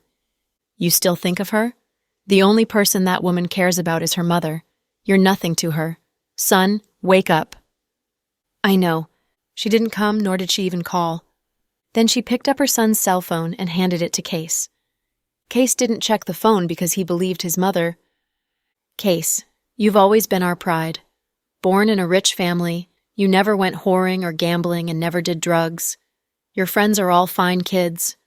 After you went to school, you were an excellent student with good grades and even got part-time jobs and won grants when you studied overseas. I thought your life would continue smoothly just like that, but— Mrs. Chase sighed slightly. Case put his hand on his mother's wrinkled hand and comforted her. Mom, no one can spend their life without any bumps on the road. It's in fact a good thing to encounter some difficulties. I wasn't rebellious when I was young, but have made you and Dad worry about me after I became a man. But still, it's not too late to correct my mistakes. I hope I won't hurt you ever again. Don't be silly. You're our son and our pride forever. Mom, look, your eyes are red. I'm fine now that I woke up, and there are nursing workers here to take care of me. You must go home and rest. No, I want to stay here with you. Mrs. Chase insisted to stay. Mom, you have high blood pressure. If you stay here, I can't sleep well. Both you and I can't have proper rest. Well, okay, I'll go home. Go to sleep now. Hearing his words, Mrs. Chase finally gave in and left the hospital with the chauffeur and the caretaker. She left an experienced maid to take care of Case. Young master, are you hungry? I can cook you some porridge. The doctor said you can only eat liquid food for the first few days. It's okay, Auntie, I'm not hungry. I just want to lie down for a bit. In fact, Case had complicated feelings inside. He thought of his car crash, Brenny, and Zuri. The past events flashed across his mind one by one. Mrs. Chase was walking out of the hospital building when she bumped into Brenny. What are you doing here? Mrs. Chase demanded in a fierce voice.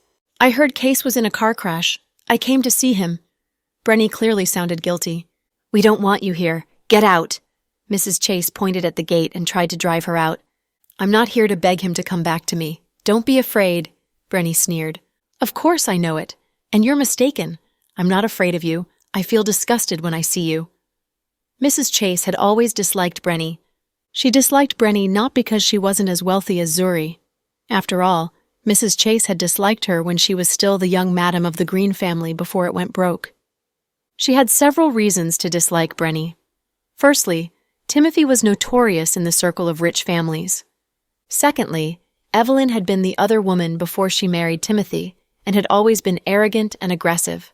She had been the common enemy of the madams of wealthy families due to her identity of being a mistress. Thirdly, Evelyn's son and daughter had been unruly and notorious since they were kids. So, Mrs. Chase had always disapproved of her son's relationship with Brenny. She had been shocked when her son left home for this woman. Then he had ended up like this. I know you dislike me, but I didn't come to see you. Brenny wasn't friendly to Mrs. Chase. My son doesn't want to see you either.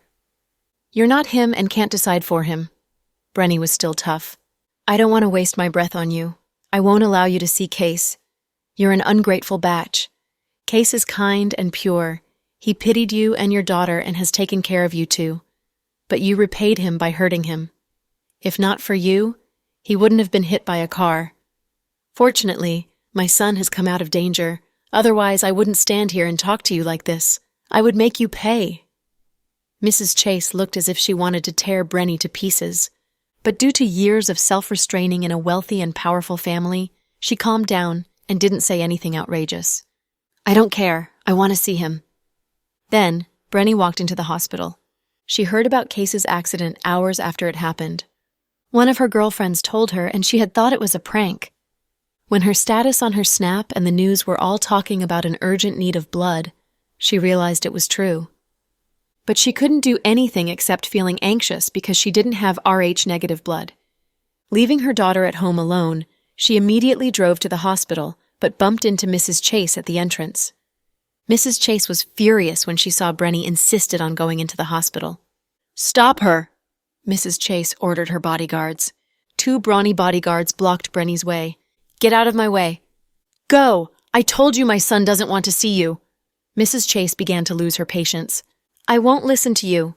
You're nobody to me, and you have no right to mind my business." Brenny got tougher. Mrs. Chase finally lost it. She walked over and slapped Brenny on the face hard. "You hit me?" Brenny looked at Mrs. Chase in fury. "You deserve more than a beating. You hurt my son so much. I should kill you. But killing you would dirty my hands. Case was so good to you.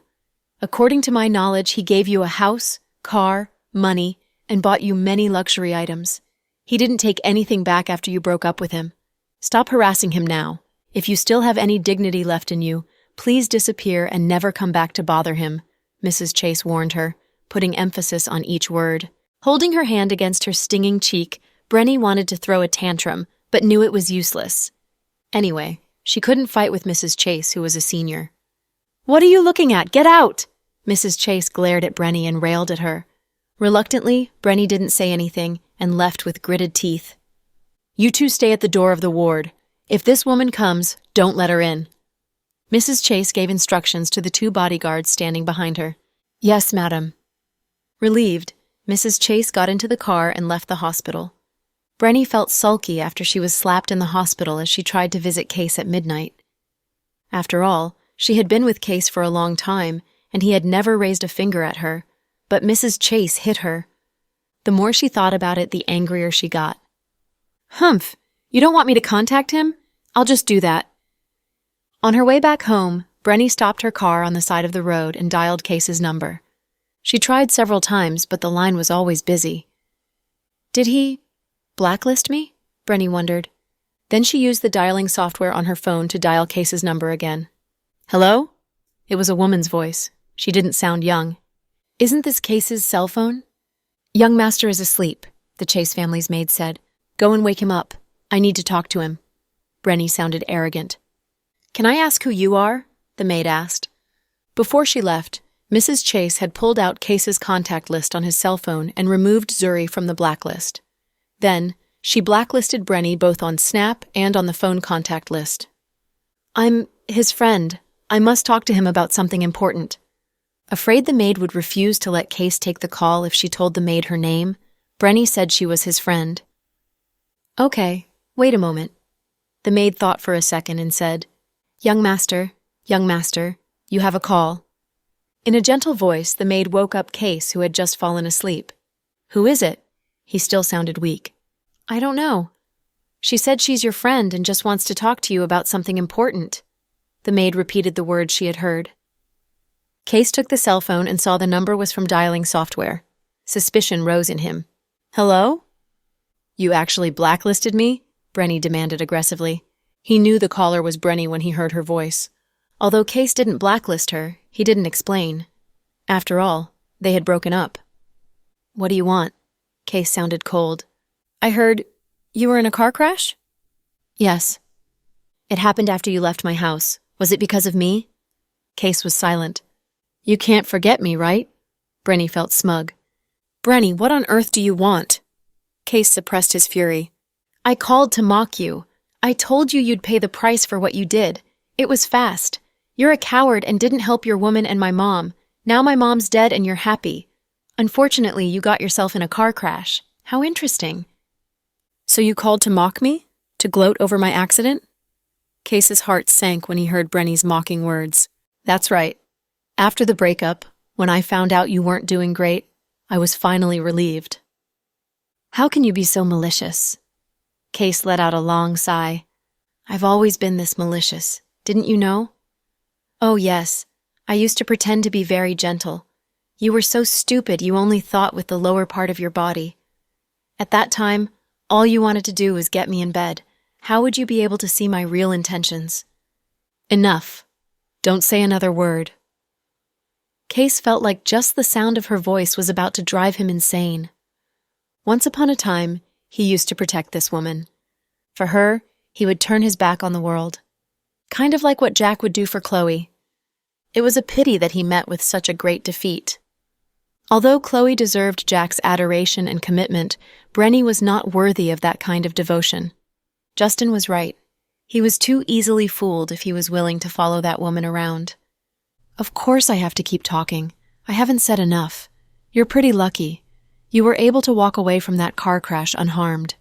I heard that Zuri was the one that gave you that blood transfusion. What about it? What are you trying to say? Case asked coldly. Congratulations. Your ex-wife is back again. Just like a dog that was abandoned by its family, you just have to look back, and she will still be waiting there. She doesn't care about the way you hurt and betrayed her in the past. Look, this woman is better for you. I certainly couldn't do that. If I were Zuri, I wouldn't be able to stand it. After all, you divorced her for me, and you've been sleeping with me for so long. But since Zuri still hasn't given up, then that's fine. Brenny, look at yourself in the mirror. You're a living example of a bitter, mean woman. Case was holding his temper. It was the first time he had said such harsh words. It was harder for her to bear than if he were to just swear directly at her. It was the same as if a man who once loved you one day decided to use the sharpest and meanest words to describe you. It didn't matter if you had broken up, it would still be difficult to hear. That's right, I'm just a skank, Brenny said deliberately. If you were just trying to mock me and make fun of me, then you've succeeded. No, there's more. I just want to say that you, young Master Chase, will always be brilliant. But here's the thing. You have been played by me, a divorced woman with a child. You and your ex-wife combined are not even as smart as me. Yes, Brenny is the smartest person in the entire world, Case scoffed. I hate you, Case. Brenny was very emotional. When she said this, her voice began to quiver. However, Case didn't feel like listening any longer. So then hate me, that's fine. Love or hate, I really don't care anymore. With this, Case hung up the phone.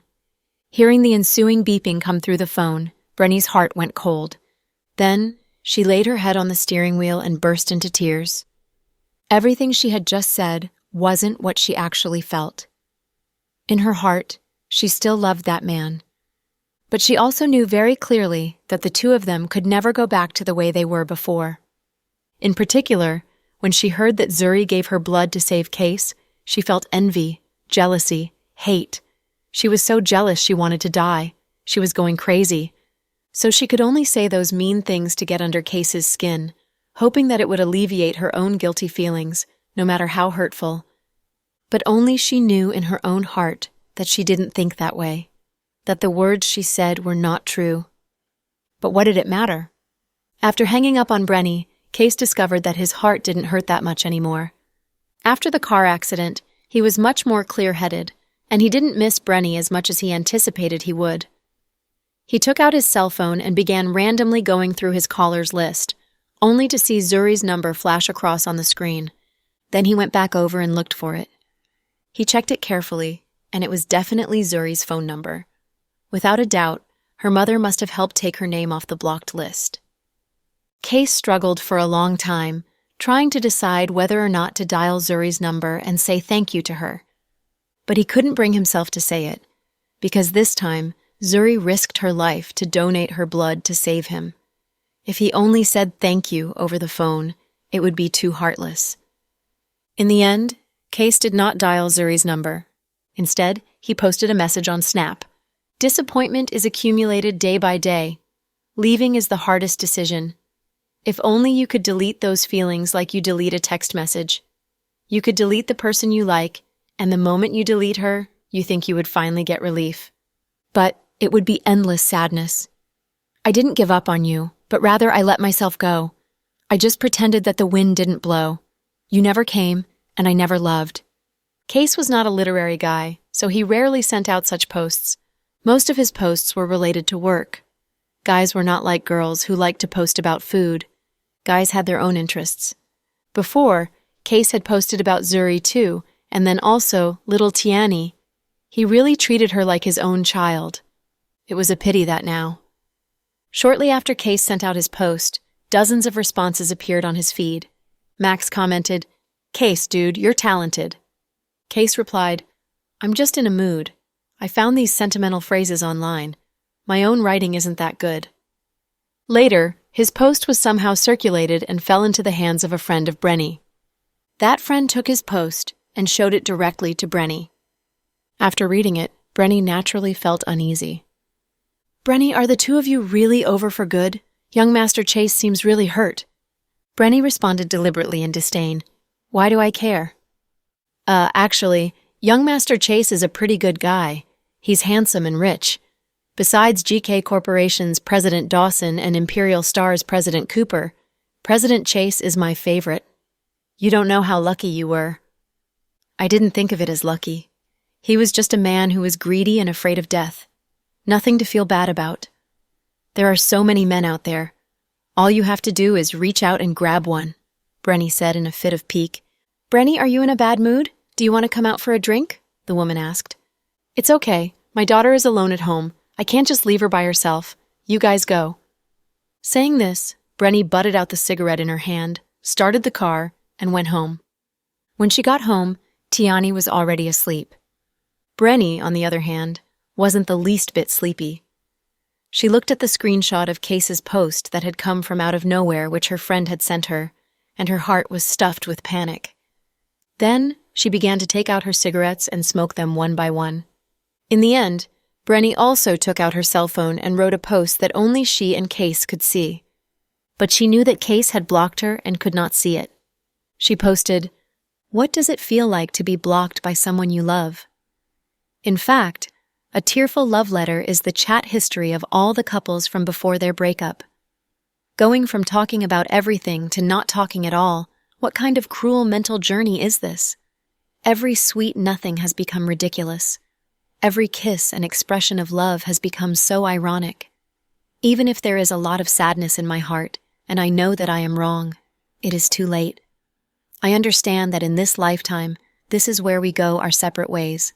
This is all the two of us can do. Never again will we have the chance to say, "I love you," this simple phrase.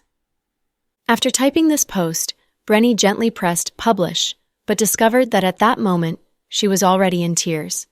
In fact, she wasn't at peace. Love was a double-edged sword. Case was heartbroken, and she wasn't doing so great herself. "Mom, why are you crying?" Tiani had woken up without her knowing, and she was quietly whispering to her mother. "I wasn't crying. Mommy's just hungry." She said this to her child as a white lie. "Mommy, wait here. I have something you can eat." Saying this, the child, who was wearing a thin set of pajamas, rolled onto the floor and ran out of the room. She went to the cupboard in the living room, took out a bag of cookies, and then also got a glass of water. "Here, Mommy, eat up." "Where did this come from?" "The kindergarten teacher bought it for me because she knew that you haven't been at home much, and she was worried that I'd be hungry." Tiani looked at Brenny with sweet and innocent eyes. She really didn't know anything. "Tiani, I'm sorry. Mommy has let you down." Brenny felt guilty, and she scooped her child up into her arms. "Mommy, don't cry. You're going to be hungry. Eat it all." The child thought that the reason her mother was crying was that she was hungry. "Mommy isn't doing a good job of taking care of you, and she didn't save your grandma. Mommy is useless, and she can't do anything right." Says who? Mommy isn't useless. Uncle Chase says that Mommy is the gentlest, most caring person in the world, Tiani repeated ad verbatim. Brenny experienced a little jolt, then her shoulders stiffened and she asked, "When was this? When did he say that?" "A long time ago, before Uncle Chase was angry with Mommy. He said that it was almost Mommy's birthday, and he wanted to talk to me about preparing a surprise. He secretly asked me what flavor of birthday cake you would like." A child's words come straight from the mind without much filter. It was for that same reason that sometimes they hurt so easily. Brenny became a little flustered. At that time, the kidnapping case hadn't occurred yet, and Brenny and Case were still making plans for the wedding. Also, it was almost Brenny's birthday. Case was carrying Tiani on his back and was also apparently talking about birthday plans with her. But now, to be honest, when she heard about Case's car accident, she was nearly scared to death. Thank goodness he was okay in the end. Since the two of them had lived together for so long, their feelings for each other ran very deep. Seeing the ways things had turned out recently, it was something that neither of them could have anticipated at the very beginning. Hearing the child's words suddenly made Brenny's heart feel an enormous amount of pain. The tears burst forth even more strongly. "Mommy, why are you still crying? Do the cookies not taste good? Next time I'll tell my teacher to buy a different flavor." "It's not that. Mommy is just a little sad." Brenny leaned on her daughter's shoulder and cried until both eyes were blurry. "Mommy, do you miss Uncle Chase?" "Yes," Brenny nodded. "I miss Uncle Chase too. He was very good to me. I feel like Uncle Chase was just like a daddy to me." It was not easy for a child to say such a thing. Brenny was silent again, her face still covered with tears. The next day at dawn, 6 o'clock. Zuri wore a white tracksuit, a black baseball cap, and a pair of sunglasses to the hospital. She stopped her fire-red Ferrari at the hospital entrance and entered while holding a thermos in her hand. "Young Madam Blake." 2 security guards saw Zuri and greeted her. "Is he awake?" "Not yet. I heard that the young master hasn't been sleeping well, so he wakes up quite late." "Okay then. Can you two help me bring this to him?" "It would probably be better if you brought it in yourself." Security guards didn't like to act on behalf of others. "I have something else I need to do. You guys can just bring it in for me." "Oh, right. Don't tell him it's from me. Just say it's from his mother." With this, after handing over the thermos, Zuri turned and ran for fear that others would see. When Case woke up, the maid was scooping porridge out of the thermos. "Young master, why don't you eat something? This congee smells wonderful." "Is it from my mom, this early?" Case asked curiously. Seeing the maid stutter, Case became even more curious.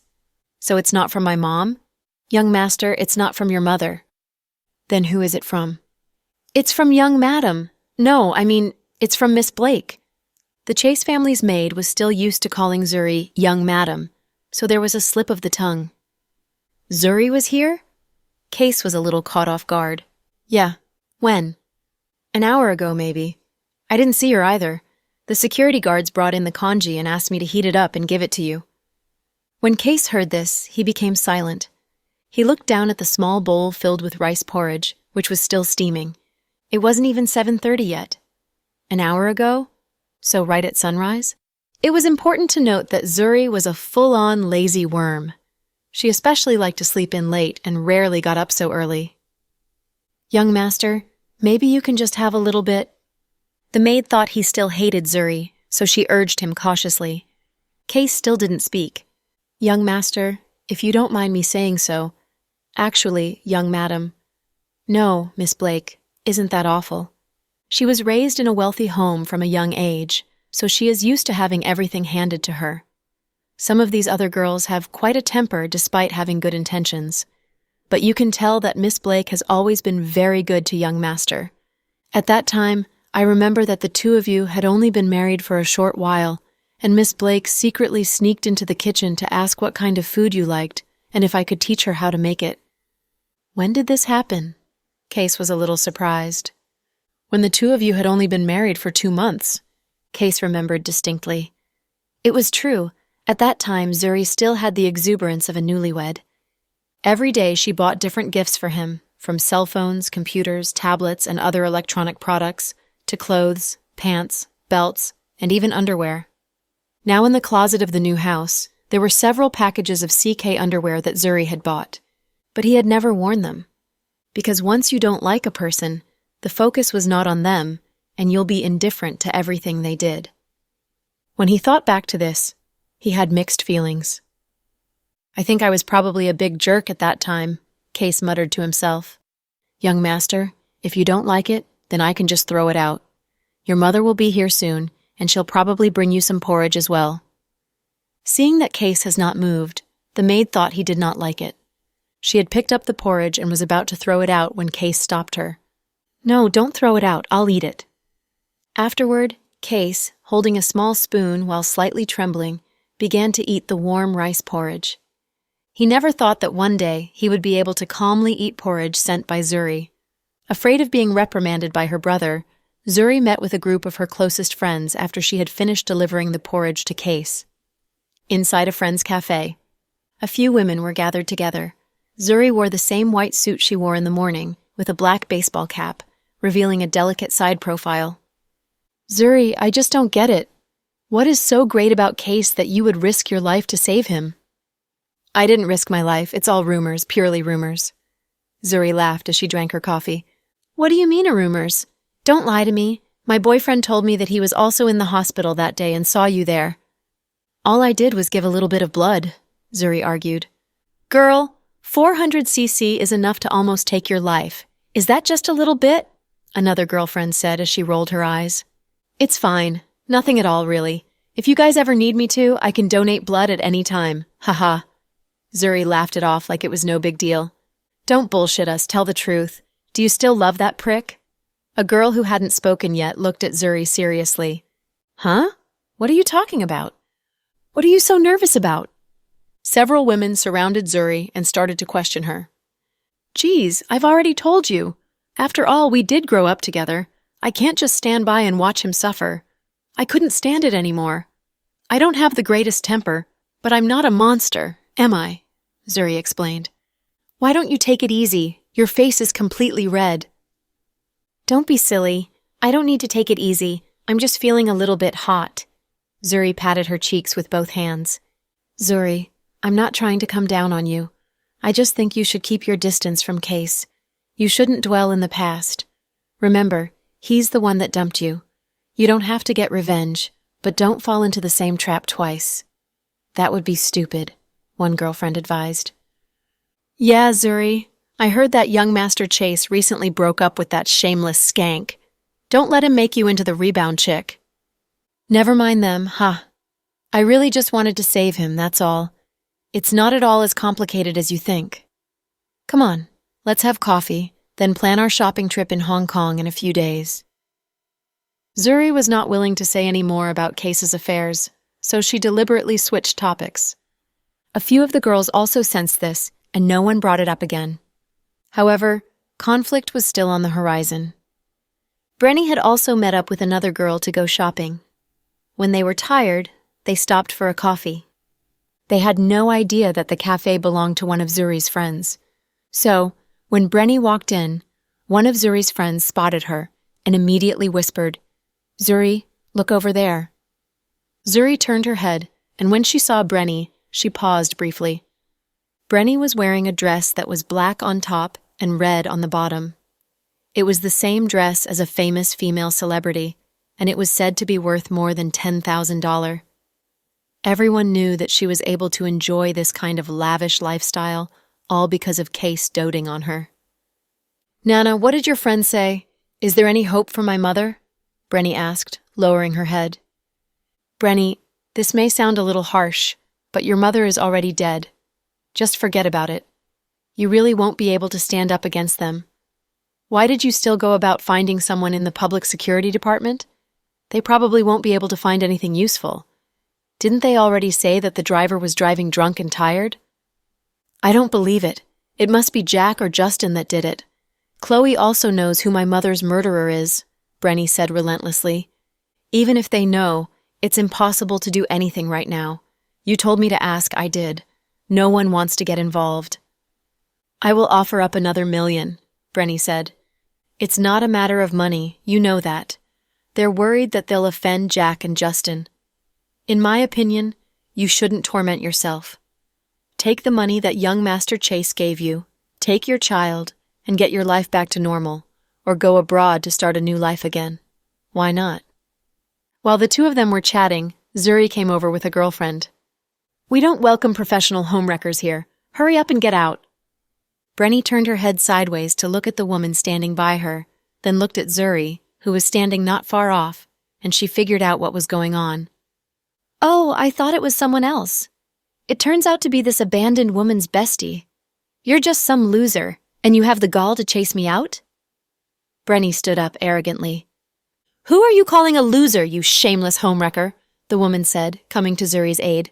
"What is it? Am I mistaken? I heard that last night someone decided to forget about the past and shamelessly ran over to donate blood. That's so heroic. So what? Did Case not praise you for your valiant efforts? Did he not show you his appreciation?" Brenny looked at Zuri maliciously.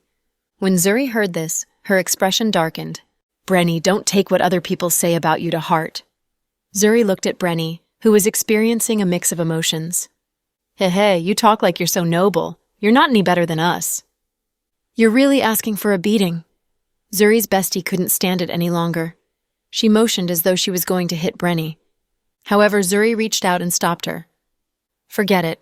We don't want to stoop to their level. My mom always said, if one day you run into a big batch, don't argue with them. You have to acknowledge their point of view, compliment them, and encourage them to become the best batch they can be." When Zuri said this, the two of them burst into laughter. "Who are you calling a batch?" "You're so sensitive. If you want to take everything as a personal attack, that's not my fault." Zuri smiled. "If this is how rich young ladies treat people, what can you do?" Brenny smirked. "Wrong. This is how I treat rabid dogs, not people." With this, Zuri turned and walked away, followed by several of her friends. Brenny's face went from green to white. "It looks like the rumors aren't groundless," Brenny's friend Nana said. "What rumors?" Brenny looked at her friend with confusion. "I heard from some friends that Case is getting back together with Zuri." "Who said that?" Brenny looked very upset. "Who else?" "It's obvious. When Case got into the car accident, Zuri donated blood to save his life. Naturally, Case would feel grateful, and the Chase and Blake families might also reconcile as well." "Dream on. I won't let them succeed. If I can't be happy, then neither can they," Brenny said indignantly. Inside her luxury sedan, Zuri was sitting in the driver's seat, and her bestie was sitting shotgun. "My goodness, your temper has improved over the past 2 years. If this was before, and that batch Brenny was being that arrogant, you would have slapped her silly." "Uh-huh. If it were before, it would have been quite possible." Zuri smiled and fastened her seatbelt. "So what's going on now? Have you become a Buddhist? You can't hurt living beings anymore?" her friend asked. "It's not that. I just don't see the need. Why should women be fighting with one another? It's tough for everyone, really.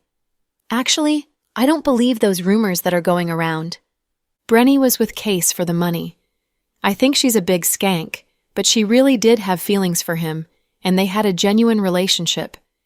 I don't think either of them wanted things to turn out this way." "Wow, listen to you. You really have become more kind-hearted." "It is not about being kind-hearted. I've just learned to think about problems from a different perspective.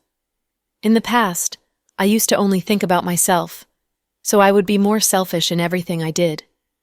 Even if it were my own parents, I wouldn't bother to consider their feelings. After the divorce, I let the dust settle for quite a while. I slowly started to figure some things out. Case isn't some big ladies' man. Coming from a rich family, there were few scandals. These past few years, aside from me, he's only been with one other woman, and that's Brenny. For that reason, I can't bring myself to think that he's all that terrible. Maybe if I didn't insist on getting so involved and have my dad enter into a business merger with Uncle Chase, then go force Case, maybe he would have married Brenny a long time ago, and not me." "Wow, your realm of thought has become so profound now." Her friend was a little surprised. "Actually, I thought about it this way. I've had a much easier time as well. When I let them go, I also let go of myself. Brenny has gone through so much recently. Her dad is gone, her brother also died tragically, and now she has all of that going on with her mother. There are so many negative things happening around her, so she must be having a hard time. But she brought all that on herself. You shouldn't pity someone like that, Zuri. I think you should take advantage of this opportunity to win back Case," her friend said. "Win him back? Heh, that's so out of the question. Case, he already hates me to the core, He's even blocked me on Snap. I don't think there's any chance for us. My brother said it best. Fruit that must be twisted off the branch will never be sweet. Don't be silly. It may not be sweet, but all we have to do is twist it off the branch. It doesn't matter if it's sweet or not, it's yours. Haha, that's one way to put it. Hilarious. After her divorce, Zuri and her friends often traveled to different destinations around the world. She also opened a creative interior decorating company that incorporated environmentally friendly materials in high-end design, making a small name for itself in this city. Zuri had actually returned from studying overseas and had won design awards abroad. It was just that she was so young at the time, and all she could think about was romance. That was why she ended up wasting her time. Nowadays, after the divorce, she had become more open-minded. After putting down all of her previous grudges, she started to do her own thing. Over the past few years, she had also been a lot more cheerful, and her temper had changed a lot. So when she was embarrassed by Brenny that day, Zuri was not especially bothered by it. She just played it down, then went for a nice meal, and then swimming with her good friends.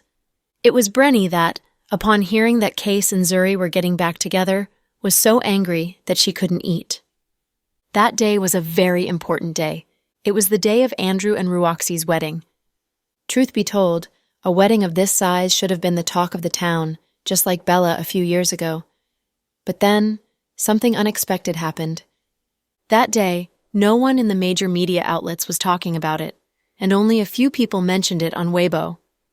On Snap, someone posted a photo of the wedding in their circle of friends. The decor was very simple, just like a typical wedding, and there was no extravagant procession of luxury cars. There was no expensive wedding dress, and Ruoxi's father, Mayor Fisher, didn't attend. Only a few celebrities from the business world were present. Jack and Chloe entered hand in hand, but there were no media to take pictures. Chloe wasn't used to it. "Sweetheart, why does it feel like this wedding is a little bit strange?" Chloe said in a low voice as she took Jack's arm. "Uh-huh. It doesn't really feel like a wedding. More like a funeral, really," Jack said. "Ha, don't talk like that, okay? You'll scare the baby." "Is the baby who'll be scared, or is it the mother?" Jack teased deliberately. "Both of us," Chloe said as she instinctively rubbed her belly. "Just relax, don't worry. Even if Andrew tries any sudden moves, it won't matter. My people are already ready and in place." Jack had already arranged to have men placed inside and outside the wedding, just in case Andrew tried to play any tricks. Before, Irene had also said that Andrew wanted to enact some scheme at the wedding, something about a shocking plan. Therefore, Jack naturally didn't dare to take her warning lightly. The wedding was not too shabby, and it had everything it was supposed to. The only thing was that it was too low-key. Even now, with someone of Andrew's stature, it shouldn't have been this quiet. Moreover, it was Mayor Fisher's daughter's first marriage, but he didn't even show up. Instead, there were very few guests. The entire situation was very strange. From far away, Chloe saw Ruoxi wearing a white wedding dress and holding hands with Andrew. She was holding a glass of champagne and was greeting the arriving guests. "Chloe, what are you looking at?" Jack saw that the look in his wife's eyes was a little off. "The dress that Ruoxi is wearing." With this, Chloe was suddenly speechless. "What's up with Ruoxi's wedding dress? Is there something wrong with it?" Jack knew that Chloe was very keen on little details, so tiny clues like these didn't get past her. "Her wedding dress? It looks a little familiar." "You've seen it? Which big-name label was it custom made by?" asked Jack. "No, it's not that. I just feel like I've seen it somewhere, but I can't put my finger on where. Never mind, let me think about it." Chloe wasn't sure if it was because she was pregnant again, or if it was for some other reason. Her memory wasn't super sharp, but she was absolutely certain that she had seen that dress before. What made it different from other wedding dresses was that Ruoxi's dress didn't drag along the floor, nor did it have a train. It was like an evening gown falling just below her feet. Also, there was a single layered veil, and the waist was cinched with a bow on each side. In the middle of each bow, there was a black diamond as a finishing touch, which made the dress look very elegant and classy. The veil was also very special, as it only covered half of the face. It was a half-moon shape, like the hats that some female Hollywood stars liked to wear in the 1990s. There was one classic photo of Audrey Hepburn in which she wore this style. Chloe felt like the dress was so familiar, but she just couldn't remember from where. Andrew had a grin on his face, and Ruoxy was also smiling, but... "Sweetheart, look at Ruoxy," Chloe reminded Jack. "I see it now." "Did you discover something off?" "Ruoxy's smile looks worse than if she were crying," Jack observed calmly. Chloe nodded lightly. "You're right. She doesn't look very happy. But how could that be? Miss Fisher has always had her heart set on Andrew. Unlike Bella, who was forced to be with Andrew, Ruoxy is different. The whole world knows that she was obsessed with Andrew for several years. Now that she is marrying him, she should be happy." "So something is definitely wrong here. There must be a conspiracy," Jack said. "Well, in short, we have to be careful. Maybe tonight Andrew will try to pull something." Chloe also felt that tonight was destined to be an unusual night. Even the ambiance at the wedding was so strange. "Hey, my little sister, Chloe." The instant that Andrew saw Chloe, his smile became even gentler. Chloe didn't speak and just kept holding Jack's hand tightly. "Congratulations, President Green." Jack handed him a red envelope and symbolically gave his blessing. "Thank you, President Dawson." Andrew took the red envelope unceremoniously, did not open it, and placed it directly in Ruoxy's hand. Ruoxy was obviously a little scared. When she received the red envelope, her hand was still shaking slightly. Chloe could not get past this scene. "Miss Fisher, are you feeling okay? You don't look so great," Chloe said deliberately. "Not at all, I'm fine. But your complexion looks off. I'm a doctor, so I can tell these things. Why don't you go back to the dressing room and I'll examine you?" Chloe pressed. "No, there's no need, I'm fine," Ruoxy said, as if trying to hide her feelings. "Chloe, is this an occupational hazard? Do you have to examine my bride at all costs? If you have nothing to do, maybe you can examine me. What do you think?" Andrew raised his eyebrows in a flirtatious manner. Jack immediately stepped in front of Chloe, blocking Andrew's view on Chloe. He directly replied, "President Green, we're here to celebrate the newlyweds. If she's ill, then she should get treated early. We ought not to hinder the wedding festivities." Mr. Dawson also had a sharp tongue. When Chloe heard this, she nearly laughed aloud. "President Dawson, you needn't burden yourself with this worry. Just take good care of my little sister, Chloe. Otherwise, if you lose her one day, you will be sorry." Saying this, Andrew glanced meaningfully at Chloe. That look contained an air of naked aggression. Chloe precariously stepped back and hid behind Mr. Dawson. "Not to worry. When I was in kindergarten, my teacher reminded me that you must always keep your valuable possessions close to you in order to protect them. Chloe is very valuable to me, hence I will make sure to keep her close by my side." Mr. Dawson wasn't one to profess his love all the time. However, whenever he did, it was enough to make you melt. When Chloe heard this, she was extremely touched. "Heh, you really do know how to smooth talk. Now I see why my little sister is so taken with you," Andrew said. "Wrong. I don't smooth talk her. I dote on her. Chloe is very intelligent. She's not the kind of woman that would fall for a witty line. These past few years, she knows better than I do how much I've done for her." "All right. I hope you keep her in your sights and protect her then, heh." Andrew laughed superficially. At this time, a clamor of voices came from the crowd. Startled, Jack and Chloe turned around to look. Justin had arrived, and he was wearing a casual black suit, looking very handsome. It was just that the style was very strange. Most notably, Handsome Cooper had pinned a small white flower to his lapel. That, "President Green, congratulations on your nuptials," Justin smiled as he walked over. "President Cooper, you're dressed more like you're attending a funeral than a wedding," Andrew said outright. "Haha, I'm sorry. It's a coincidence, really. In the morning, a friend's grandfather passed away.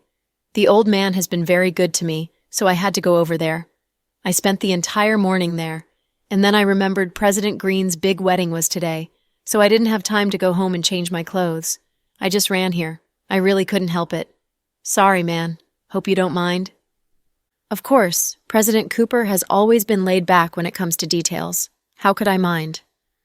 "That's good then. Hey, You know what's even more embarrassing?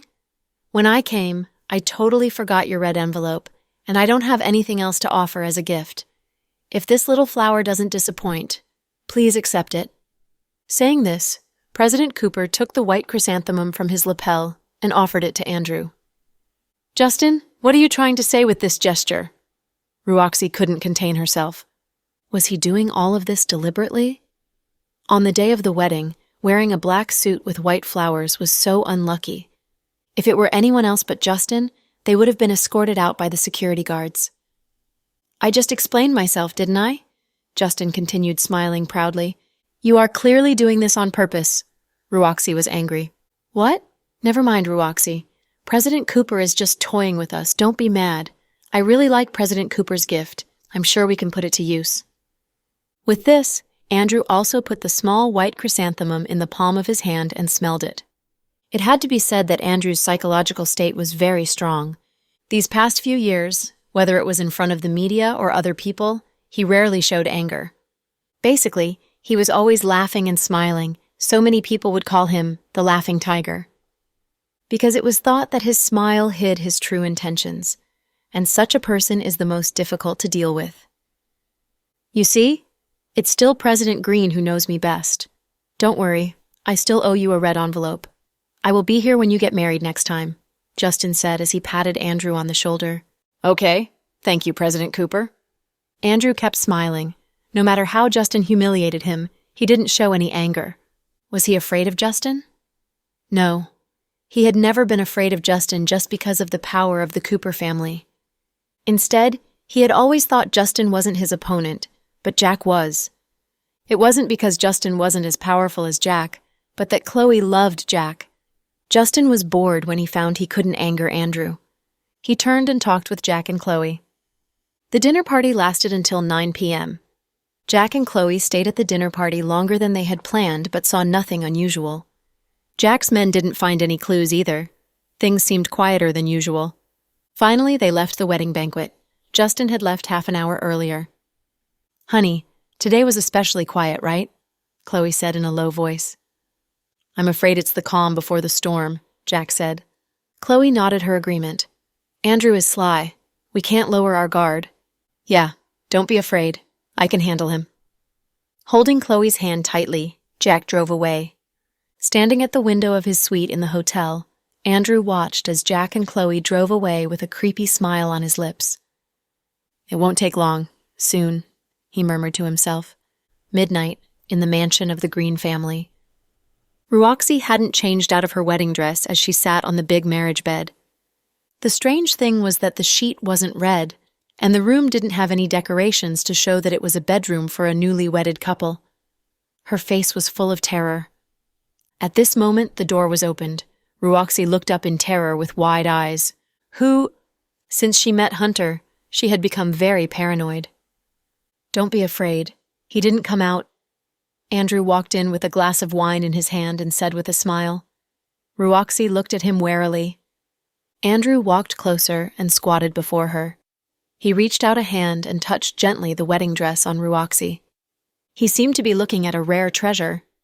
"Don't worry, I won't touch you," he said. Ruoxi's eyes were full of alarm and fear because she didn't know what the man wanted. "Do you know why I insisted that you wear this wedding dress?" Ruoxi shook her head but didn't speak. "Do you know what this wedding dress means?" Andrew continued to ask. Ruoxi shook her head again. The day before the wedding, Andrew had sent her this wedding dress and ordered her to wear it.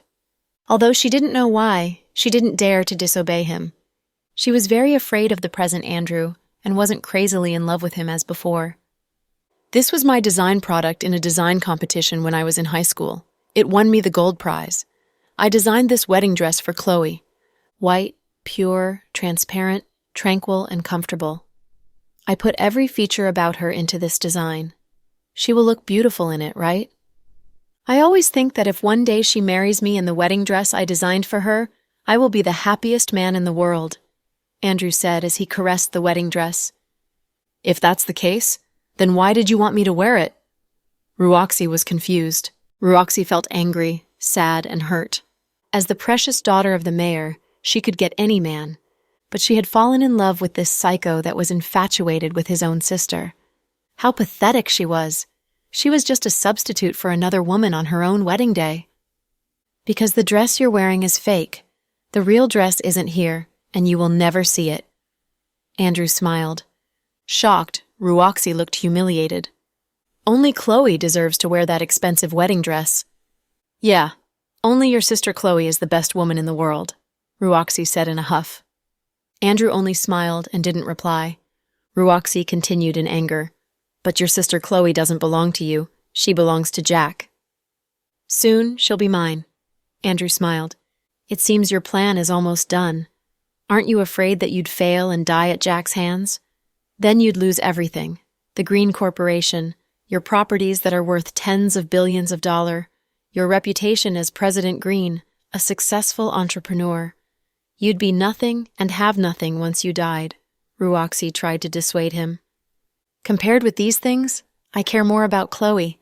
If I don't get her, I have nothing. Andrew, you're mad. You're completely mad. In so many years, you put all your thoughts and tried all the schemes just for one woman. I'd do anything for Chloe. Ruoxi really had no reply to that. Andrew's crazy infatuation with Chloe went beyond her imagination.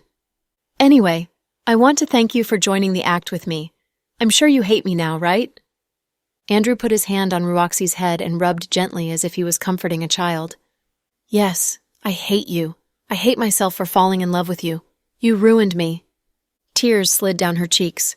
Good girl. Don't cry. It will end very soon. Soon, I'll leave this place with my sister Chloe and we'll never come back. We'll go to a place that only the two of us can stay.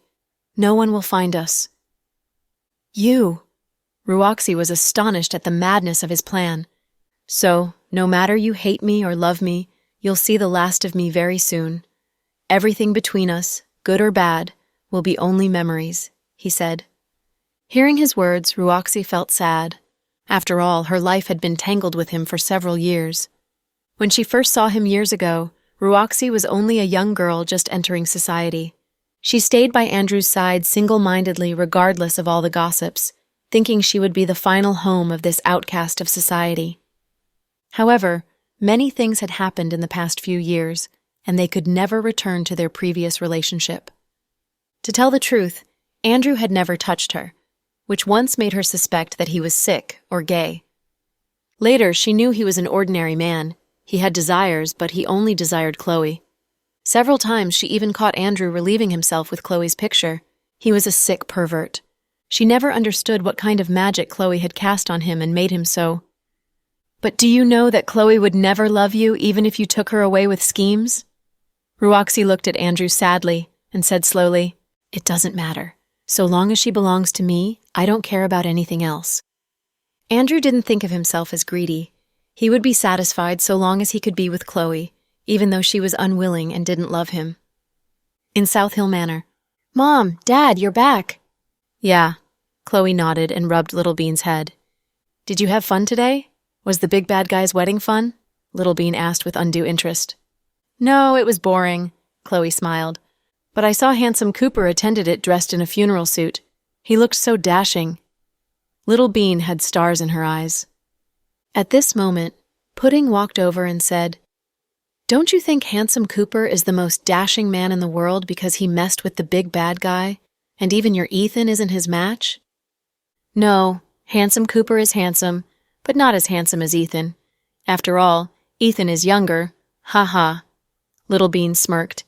At this moment, Pudding took out her cell phone and said to the screen, Handsome Cooper, did you hear her? I told you she prefers her boyfriend to you.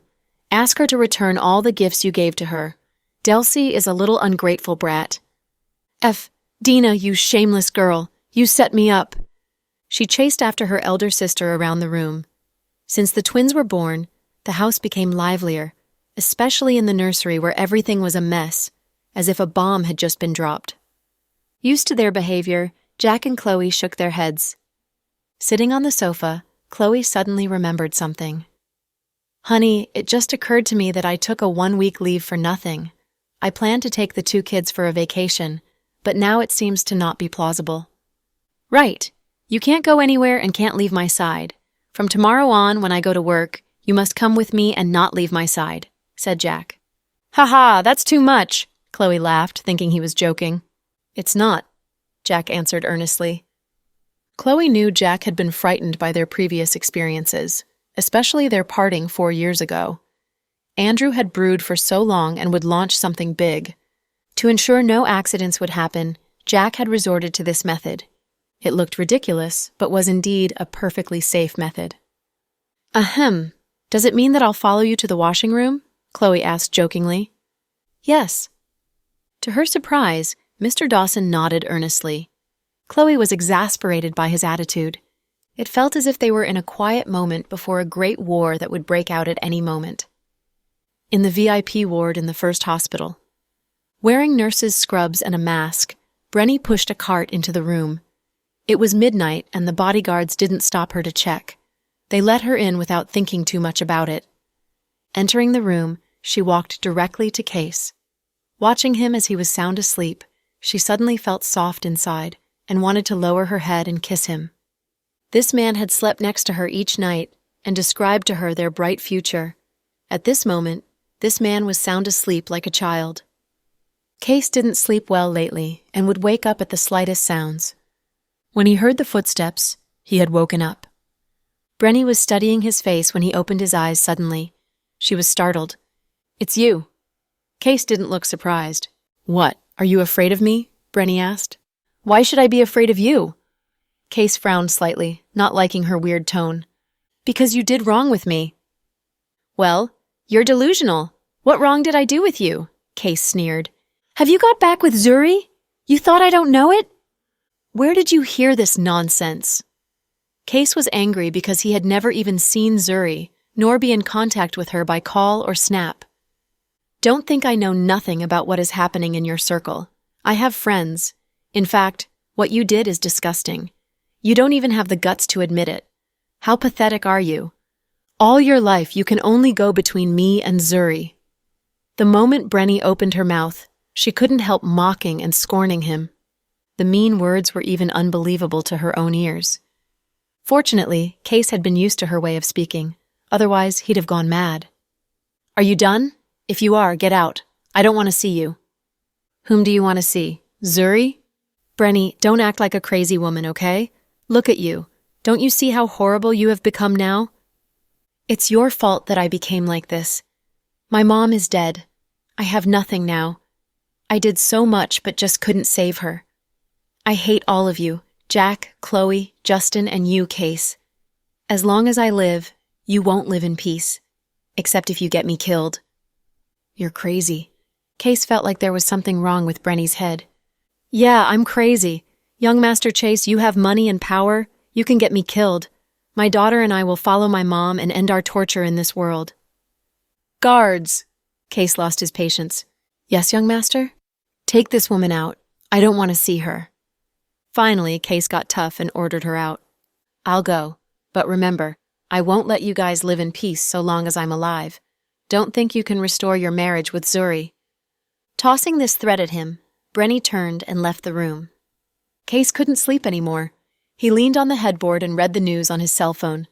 Gossips, entertainment, social news, military, and education. He killed the long hours in the night with reading. In the early morning of the next day, Zuri came to deliver porridge in secret at the usual time. Miss Blake, you come so early again? Hi, give the porridge to your young master. Tell him to eat as much as he can. I put herb medicine in the porridge and it will help heal his wounds. Zuri gave detailed instructions to the bodyguard. She put the pot in his hand and was about to leave when a familiar voice came from behind her. Zuri, he said. Zuri didn't remember how long it had been since the last time that Case had called her by this name. When they got divorced, he had called her Zuri in impatience. Hearing the familiar but also unfamiliar greeting, Zuri felt like crying. Stopping, she turned around slowly and saw Case leaning on the doorframe wearing a hospital gown.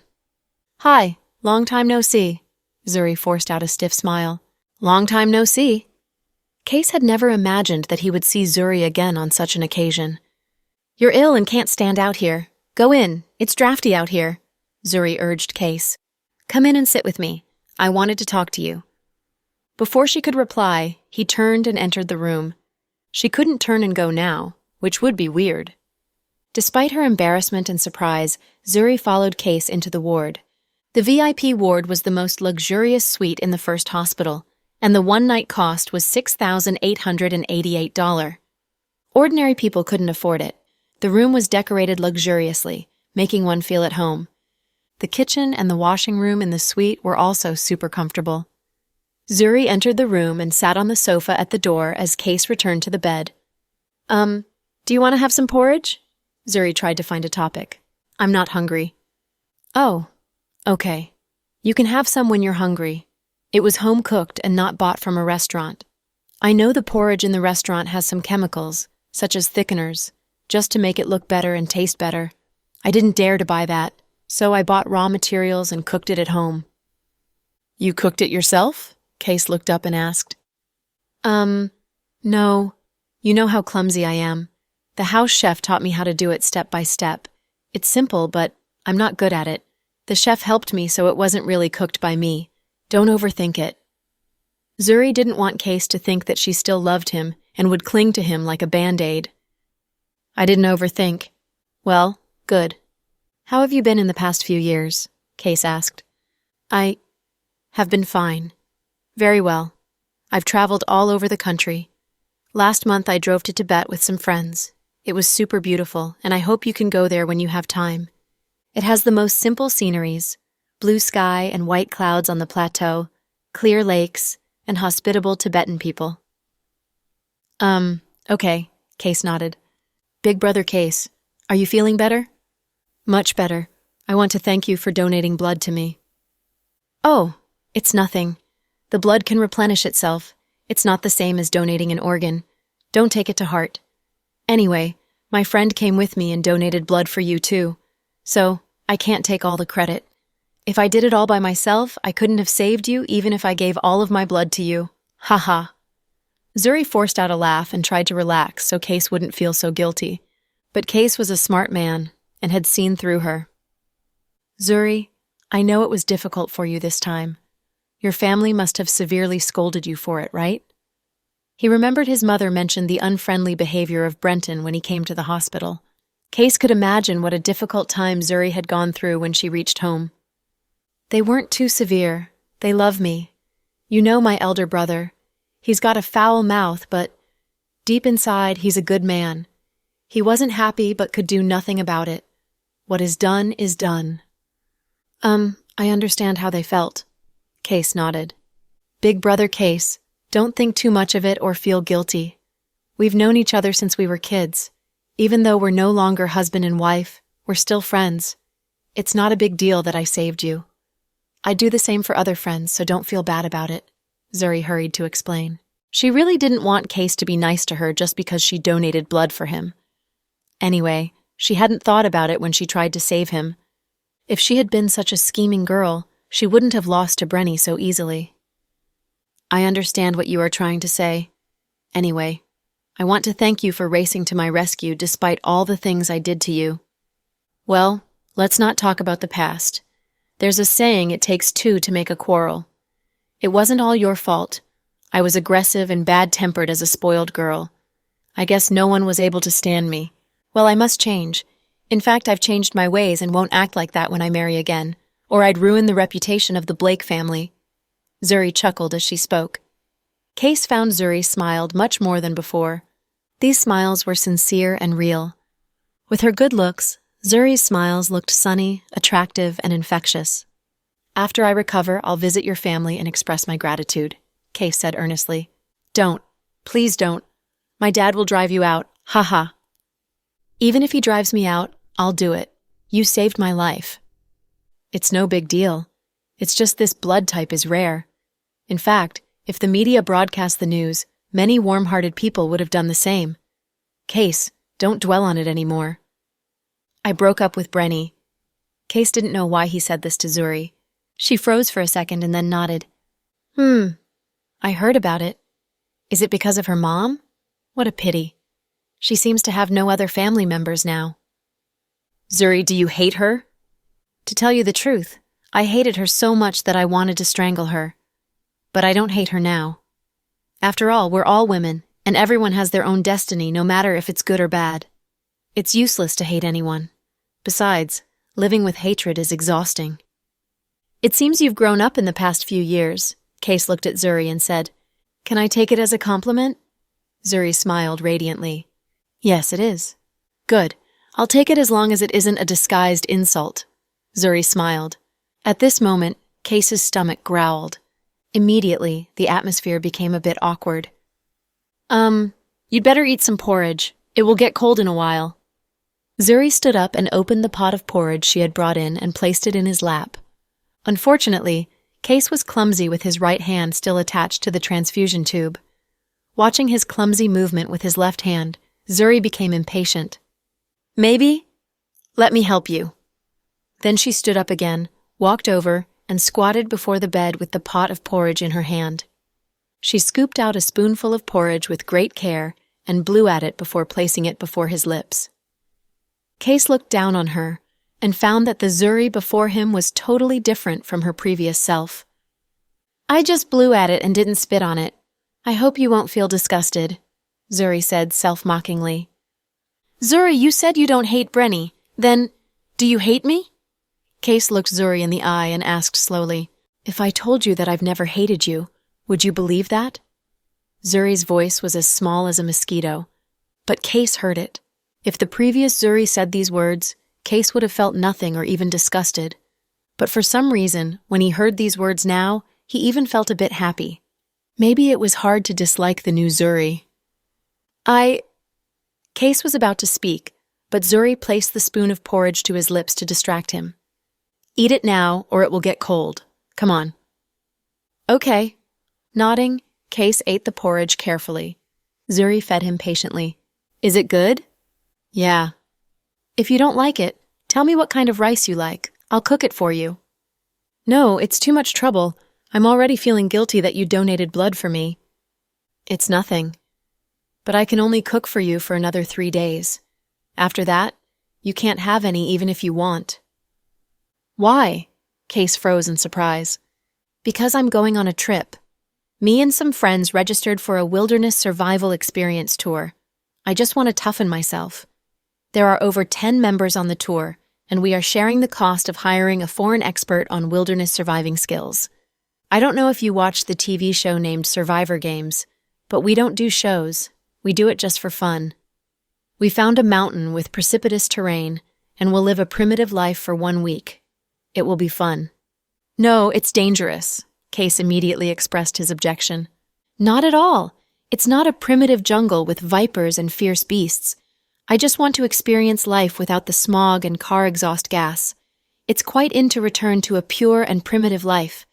Besides, I have more than 10 teammates and a highly experienced expert. It will be safe." "Zuri, I still think it's dangerous." "No. Even if the worst happens, we can call for a rescue with our phones." "Ha! One of my friends will live stream the whole trip all over the city from her cell phone. We will bring mobile Wi-Fi. It's super cool." Seeing Zuri insisting on going, Case couldn't say more about it. "Remember to get in touch with your family and don't do any risky stuff. Take good care of yourself." "Okay, I will. Don't worry. By the way, Case, when will you be released from the hospital?" "The doctor said I have to stay here for at least 1 week. I'll set off in 3 days. I'll have my cook deliver the porridge in the remaining 4 days. How about that?" "It's not necessary. My mom will do it." "Okay. I always admired Aunt's cooking skills."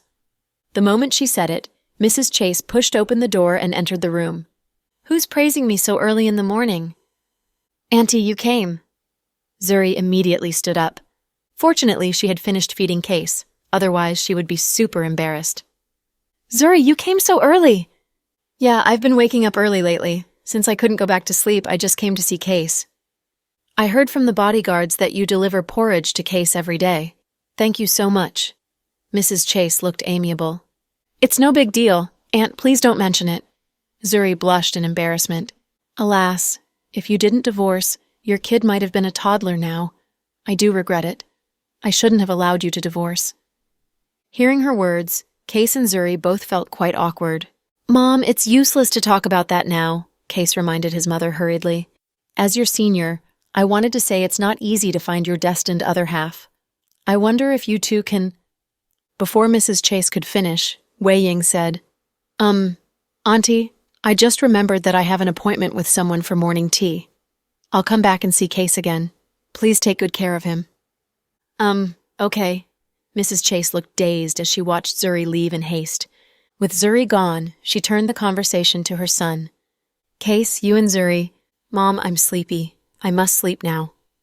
Case lied back and covered his face with the sheet. Well, this boy is indeed. At the gate of the city police department, Noah had just returned from patrol with his team in police cars. He liked working as a policeman as it gave him a sense of purpose. Even though he was the chief of the city police department, he still went on patrol with his team occasionally. His mission was to keep the residents of the city safe. The moment his car stopped at the gate, a large group of people swarmed up and surrounded Noah. Hi, Chief Ace. It's said there's something behind the death of the suspect, Evelyn. Is it true? Chief Ace, according to the daughter of the dead woman, the suspect was murdered instead of dying in an ordinary car crash, and the city police department in your charge has covered it up and kept the corpse from her daughter due to your special relationship with the murderer. Is it true? Noah's face darkened. Chief Ace, some people on the internet forums pointed out that the mastermind of the murder is Mr. Dawson. As a close friend of Mr. Dawson, were you involved in it as well? Chief Ace, what do you think of Brenny's lawsuit against the city police department on behalf of her mother? Your father was a police officer and he had always valued justice. Do you hold the same belief as he did? Noah was tired from the patrol and was about to go home after taking a shower and changing into clean clothes. He was caught off guard by the confusing questions from the reporters. Wait, what are you doing here? I don't understand what your purpose is. Noah felt a headache coming. Chief Ace, since you insist on playing dumb, I'll speak for you, okay? A woman walked out from the rear of the crowd. She was Brenny. Wearing a red long dress and heavy makeup, she looked very seductive.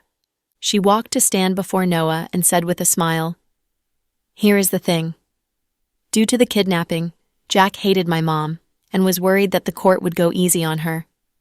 After all, my mom was just an accessory in the crime and had been used by the principal culprit. Now that the principal culprit is dead, the powerful and wealthy President Dawson hired some people to kill my mom and disguised it as a car crash. The police department grabbed my mom's body without my permission and did the forensics. They kept the body in the police department and didn't let me see it. All these things made me suspect there was some secret deal between Chief Ace and Jack Dawson. They must be responsible for my mom's death. As an ordinary resident, I have nowhere to turn for help and had to ask the media to expose them. People will see what kind of public servants that we taxpayers are paying for. These public servants do nothing for the people but collude with wealthy entrepreneurs. Chief Ace, after you did such a big favor for Jack, he'll at least give you a Ferrari, right? Hearing her words, Noah became livid with fury. Brenny, what nonsense are you talking about? Noah had never expected that Brenny would drag him through the dirt. You know very well if it's nonsense or not, Chief Ace. You can't do anything you want just because you're the chief of the police department, right? I didn't do anything wrong. You must be responsible for what you are saying. You're slandering me and insulting the profession of police. Noah was furious. He had brought Evelyn's body to the city police department to find out the cause of death. He didn't let Brenny see the body because the latter would just take the body to South Side and cause a scene. He had shown her mercy by not detaining her. However, this woman paid him back by slandering him. Noah was obviously furious. Chief Ace, can you explain the whole thing to us? Some reporters who loved scandals immediately swarmed up. There's nothing to explain. What the woman said isn't true. Then, Noah turned and left in a huff. Behind him, his subordinates stopped the crowd from following him. When he got home in the evening, he talked about it during the supper with Sarah. Ethan heard their conversation and told Little Bean when he was video chatting with her. The conversation between the two kids was hilarious and dramatic. Ethan, Little Bean, something big happened. Little Bean, what big thing? Come on and tell me. Ethan, My dad was wrongly accused, and some reporters blocked his way at the gate. Little Bean. Really? Could it be that your dad had an affair? Ethan. What are you thinking about? How can my dad have an affair? My mom is so fierce. If my dad has an affair, she would kill him. Little Bean. Haha, you're right. Ethan. Don't laugh. I'm being serious right now. Little Bean. Okay, go ahead. Ethan. I think this time my dad was slandered because of your dad. Little Bean. Why drag my dad into it? My dad can't take the blame. Ethan. No, listen to me. That mad woman's mom died, and she said my dad and your dad had worked together and killed her. Ethan was young, and his logical thinking wasn't as good as that of the twins. He only had a vague idea of the whole thing. Little Bean. You mean Brenny? Ethan. Yeah, that's the bad woman. She called the reporters and slandered my dad. He came back and kept talking about it with my mom, saying it has a very bad impact on his reputation. Little Bean. Indeed. My dad made my mom stay home because he was afraid that that woman would harass my mom. Ethan. See? Even a woman as tough as Aunt Chloe is afraid of her. What should my dad do? Little Bean. Wrong. My mom isn't afraid of her. That woman is unreasonable, and no one knows what she would do. Since my mom is pregnant, my dad is afraid for her safety. You know nothing. Little Bean gave him a dirty look. Ethan. I meant that your dad is indeed who started this whole thing. My dad got hurt because of him. Little Bean. They are pals and should share bliss and misfortune together. Ethan. No, that's for the past. Things have changed. I think I want compensation for it. Little Bean. Ethan, do you want to die? You even dare to ask for compensation from me? Little Bean's attitude changed immediately. She wished she could rush over and punch Ethan right at that moment. Pudding was enjoying the conversation. It was as good as a Hollywood blockbuster. Ethan.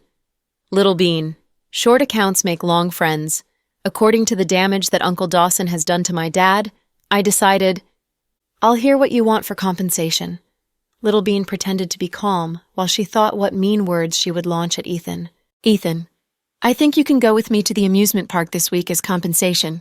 Do you agree? Little Bean. That's all? Ethan. Can you treat me to ice cream? I want the kind that your cook makes. I have to tell you she makes the best desserts in the world. Little Bean. Anything else? Ethan. Of course. Can you stay with me for one day this weekend? Finally, this week I don't have taekwondo, piano, calligraphy, or culture classes, and don't need to visit Grandpa and Grandma since they have gone to their hometown to see relatives. So, I'm free all day. Little Bean. So you just want me to play with you for one day? Ethan. Yep. Little Bean. Ethan, you have a small appetite. Little Bean looked at him in disdain. At this moment, Pudding walked over and looked at Ethan on the screen. You're so lame. I thought you'd blackmail her for lots of money, Pudding said. Ethan. How could I dare? Little Bean would beat me into a pulp. Little Bean smirked. Ethan, you know me. Don't mention money to me. It will hurt our relationship. Ethan. But each time you came to our house, you took away the toys. I spent lots of money on them. Your family is so wealthy. Why don't you buy the toys yourself? Little Bean. I told you they are part of your betrothal gifts. From now on, you give me some toys each year until I'm 25 years old and I'll marry you. Pudding. Ethan, I suggest you change your marriage candidate. Otherwise, she will cost you lots of money. The money you spent on the toys will probably buy you dozens of wives from Vietnam. Why do you want her? Little Bean. Get out. Dina, don't mess with me. Ethan. Don't fight and listen to me. Do you agree with the arrangement for this weekend? Little Bean. Yes, no problem. I'll ask our chauffeur to drive me over. Ethan. Really? Awesome. Little Bean. Sis, you don't need to come with me. You'll be the third wheel. Pudding. Don't worry. I wouldn't go even if you begged. Only 3-year-old kids like to play in the amusement park. Little Bean. I'm a 3-year-old. Pudding. Wrong. You're 3.5. Little Bean. Ethan, I have a condition. Ethan. What condition? Little Bean. That set of Batman toys. Ethan. No. Little Bean. So stingy. Humph. Ethan. My Batman set is limited edition. My grandpa asked someone to buy them from a very distant place. I only have one set. Little Bean. Ethan, you don't love me. Little Bean. You are such a miser that you don't even give me the toys. I guess you won't be good for me in the future. Humph. I'll go and play with Lay. I met him during one dinner party. Ethan. Wait, don't go. Little Bean. Why not? You don't really love me. You don't even let me have your Batman toys. Ethan. It's not that I won't let you have them. It's just...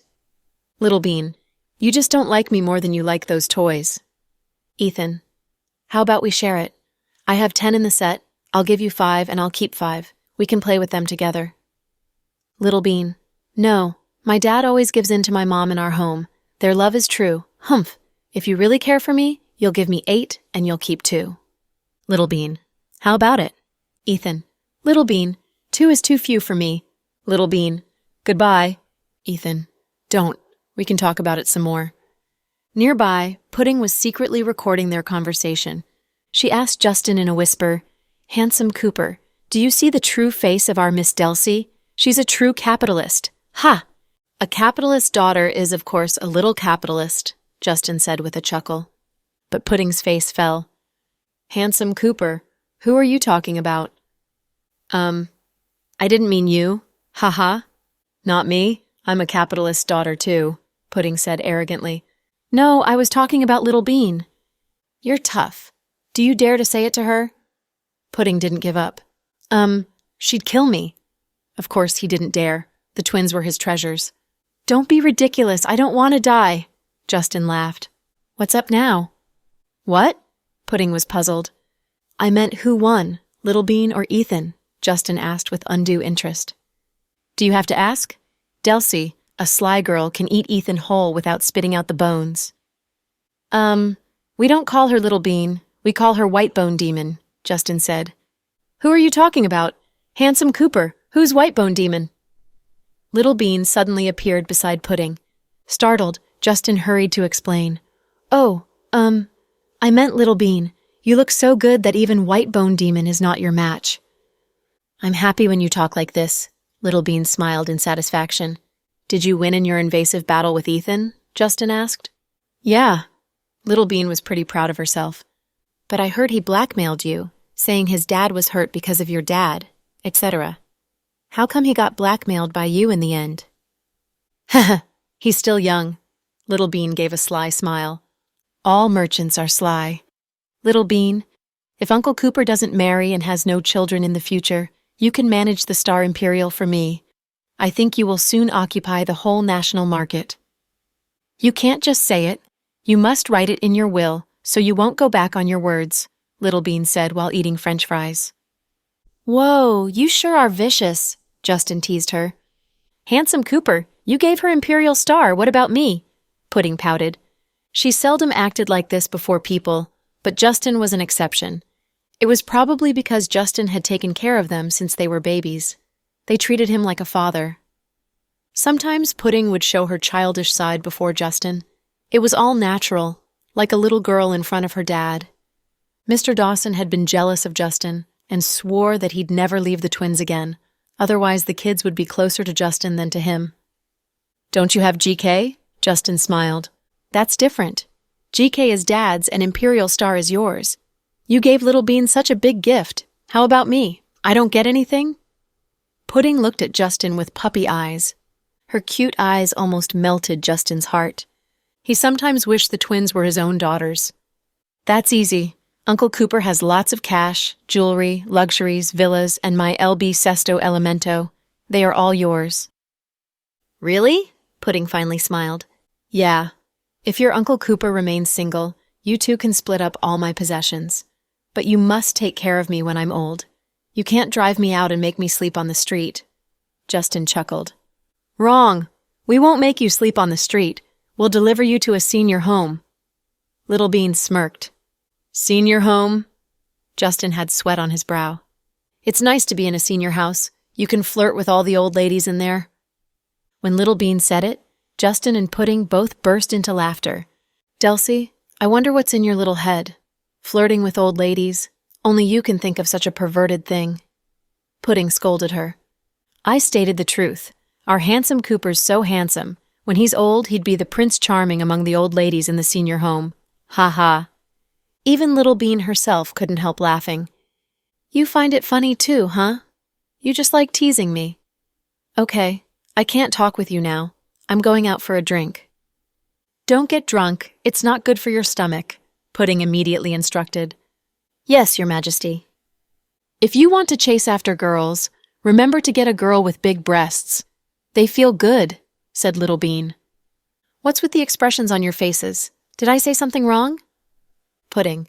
Delcy, your mouth is getting even fouler. I'll tell Vice Director Green on you. Little Bean. Holy crap, if you do that, Mom is going to kill me. Pudding. That's good. Then I'd be the only daughter and wouldn't need to share things with anyone. Little Bean. You're really an evil sister. Pudding. Thanks for the compliment. Little Bean. You're welcome. But I must give you a friendly reminder. Even if you got rid of me, the baby in Mom's belly will compete with you, and you won't be the only daughter. Your situation will still be precarious. Pudding. So? Little Bean. So you better join forces with me and we'll deal with the baby together. Pudding. I knew you'd say that. Justin. You two are vicious. Anyone who dares to mess with you will certainly die. Pudding. You're right. Little Bean. Pal, you poked my kokoro. Justin. Don't watch those nonsensical internet jokes and pick up useless internet slang. Pudding. Okay, but you'd better keep your end of the bargain before criticizing us. Justin. What do you mean? Justin looked puzzled. Little Ban. You're a perpetual bachelor, so you have no right to lecture us. Get a wife as soon as possible. Grandma Cooper is waiting to get her grandson. Justin. Now let's talk about the next topic, the postnatal care of mother pigs. The twins burst into laughter. Justin. Okay, can't chit-chat with you now. I really gotta go for the drinks. You two go to bed early. Pudding. Bye, Handsome Cooper. Little Bean. Be careful with your driving, Handsome Cooper. Love you. Kiss. Their parting words showed two totally different personalities of the twins. Pudding was obviously sedate and wise. Little Bean was obviously an ass-kisser and an excellent sweet-talker. It was midnight in the main bedroom in South Hill Manor. Chloe suddenly woke up with a start. She was drenched in sweat. Come back, baby. Honey, did you have a nightmare? Jack immediately held Chloe's shoulders. Huh? Was it a dream? Chloe was still dazed. Jack immediately turned on the bedside lamp, and the warm light flooded the room. Chloe finally came back to reality. Huh. Chloe heaved out a long breath. Jack pulled out several pieces of tissue and wiped the sweat off of her face gently. Honey, I just had a very bad dream. Chloe sounded very weak. Take it easy. Look at you. You're drenched in sweat. Knowing she was frightened, Jack held her shoulders tightly. Honey, I dreamed about the baby in my belly. Chloe leaned her head on Jack's shoulder and said slowly, what happened? Jack said in a very soft voice. I dreamed that I was holding him in my arms and bad guys were chasing after us. I ran and ran. Chloe's eyes looked frightened as she said those words. Don't be afraid. Tell me about it slowly. He said, Mom, you run. I'll stop them for you. Then? I didn't want to leave him behind, and he pushed me. In the end, I saw he fell down a cliff with the bad guys. Chloe was still scared. It's just a dream. It's not real. Jack comforted her gently. Honey. Yeah? I have a bad feeling. What is it? I feel the baby and I will be in danger, Chloe said in a panic. Pregnant women are always paranoid. You're a doctor and know the symptoms. You had a nightmare because your brain has been under great pressure, and you have been worrying about too many things. The pressure caused the dream. It's not real. Don't be silly. But don't you think the quietness of Andrew is a little creepy? Chloe asked worriedly. It's indeed unusual. Irene told us Andrew's wedding was just a conspiracy. We thought he would do something big on his wedding day, but nothing has happened. It's not like him. Yes, it's indeed weird. But no matter what schemes Andrew plays, I won't let anything happen to you. I told you I'd never leave your side. Tomorrow, you can stay home with the kids. Our home is now guarded so heavily that even a troop can't break in without half an hour of intense firepower, not to mention the scum Andrew. Or you can go to the company with me. So long as we stick together, he doesn't have a chance. Okay, maybe I overthought it. I trust you, Mr. Dawson. She smiled and snuggled in his arms. After she got pregnant, she had been paranoid. Maybe she had been overthinking or had really felt something would happen. She didn't sleep well. Jack comforted her for a long time before she could fall asleep again. Long after she fell asleep, Jack rose from the bed slowly. He got off the bed and took out a white pill bottle from the secret compartment at the bottom of the drawers. He took out some unknown pills from the bottle and swallowed them. It was midnight in the old mansion of the Green family. "Boss, why haven't we made a move yet?" Chung was impatient. "Be patient. But if we wait any longer, we'll miss the best opportunity." "No, you're wrong. The best opportunity has yet to come." Andrew smiled meaningfully. "I thought you'd do it on the wedding night." "I won't alarm them. Jack must be ready to fight, so I have to lower their guard first." "But we don't have time." Chung knew that his boss had asked one more week from Legend. Otherwise, he would have moved before now. "I know what I'm doing." Andrew smiled but didn't tell him the details of his plan. Chung was curious but didn't dare to ask. It was 6 a.m. After Andrew went to his corporation, Chung slipped to a corner, glanced around. He made sure no one was watching him, and then made a phone call. "Hello?" I asked him, but he didn't tell me the details. But I think he will make a move soon because Legend isn't giving him much time. Thanks for tuning in to the Cool Audio Podcast.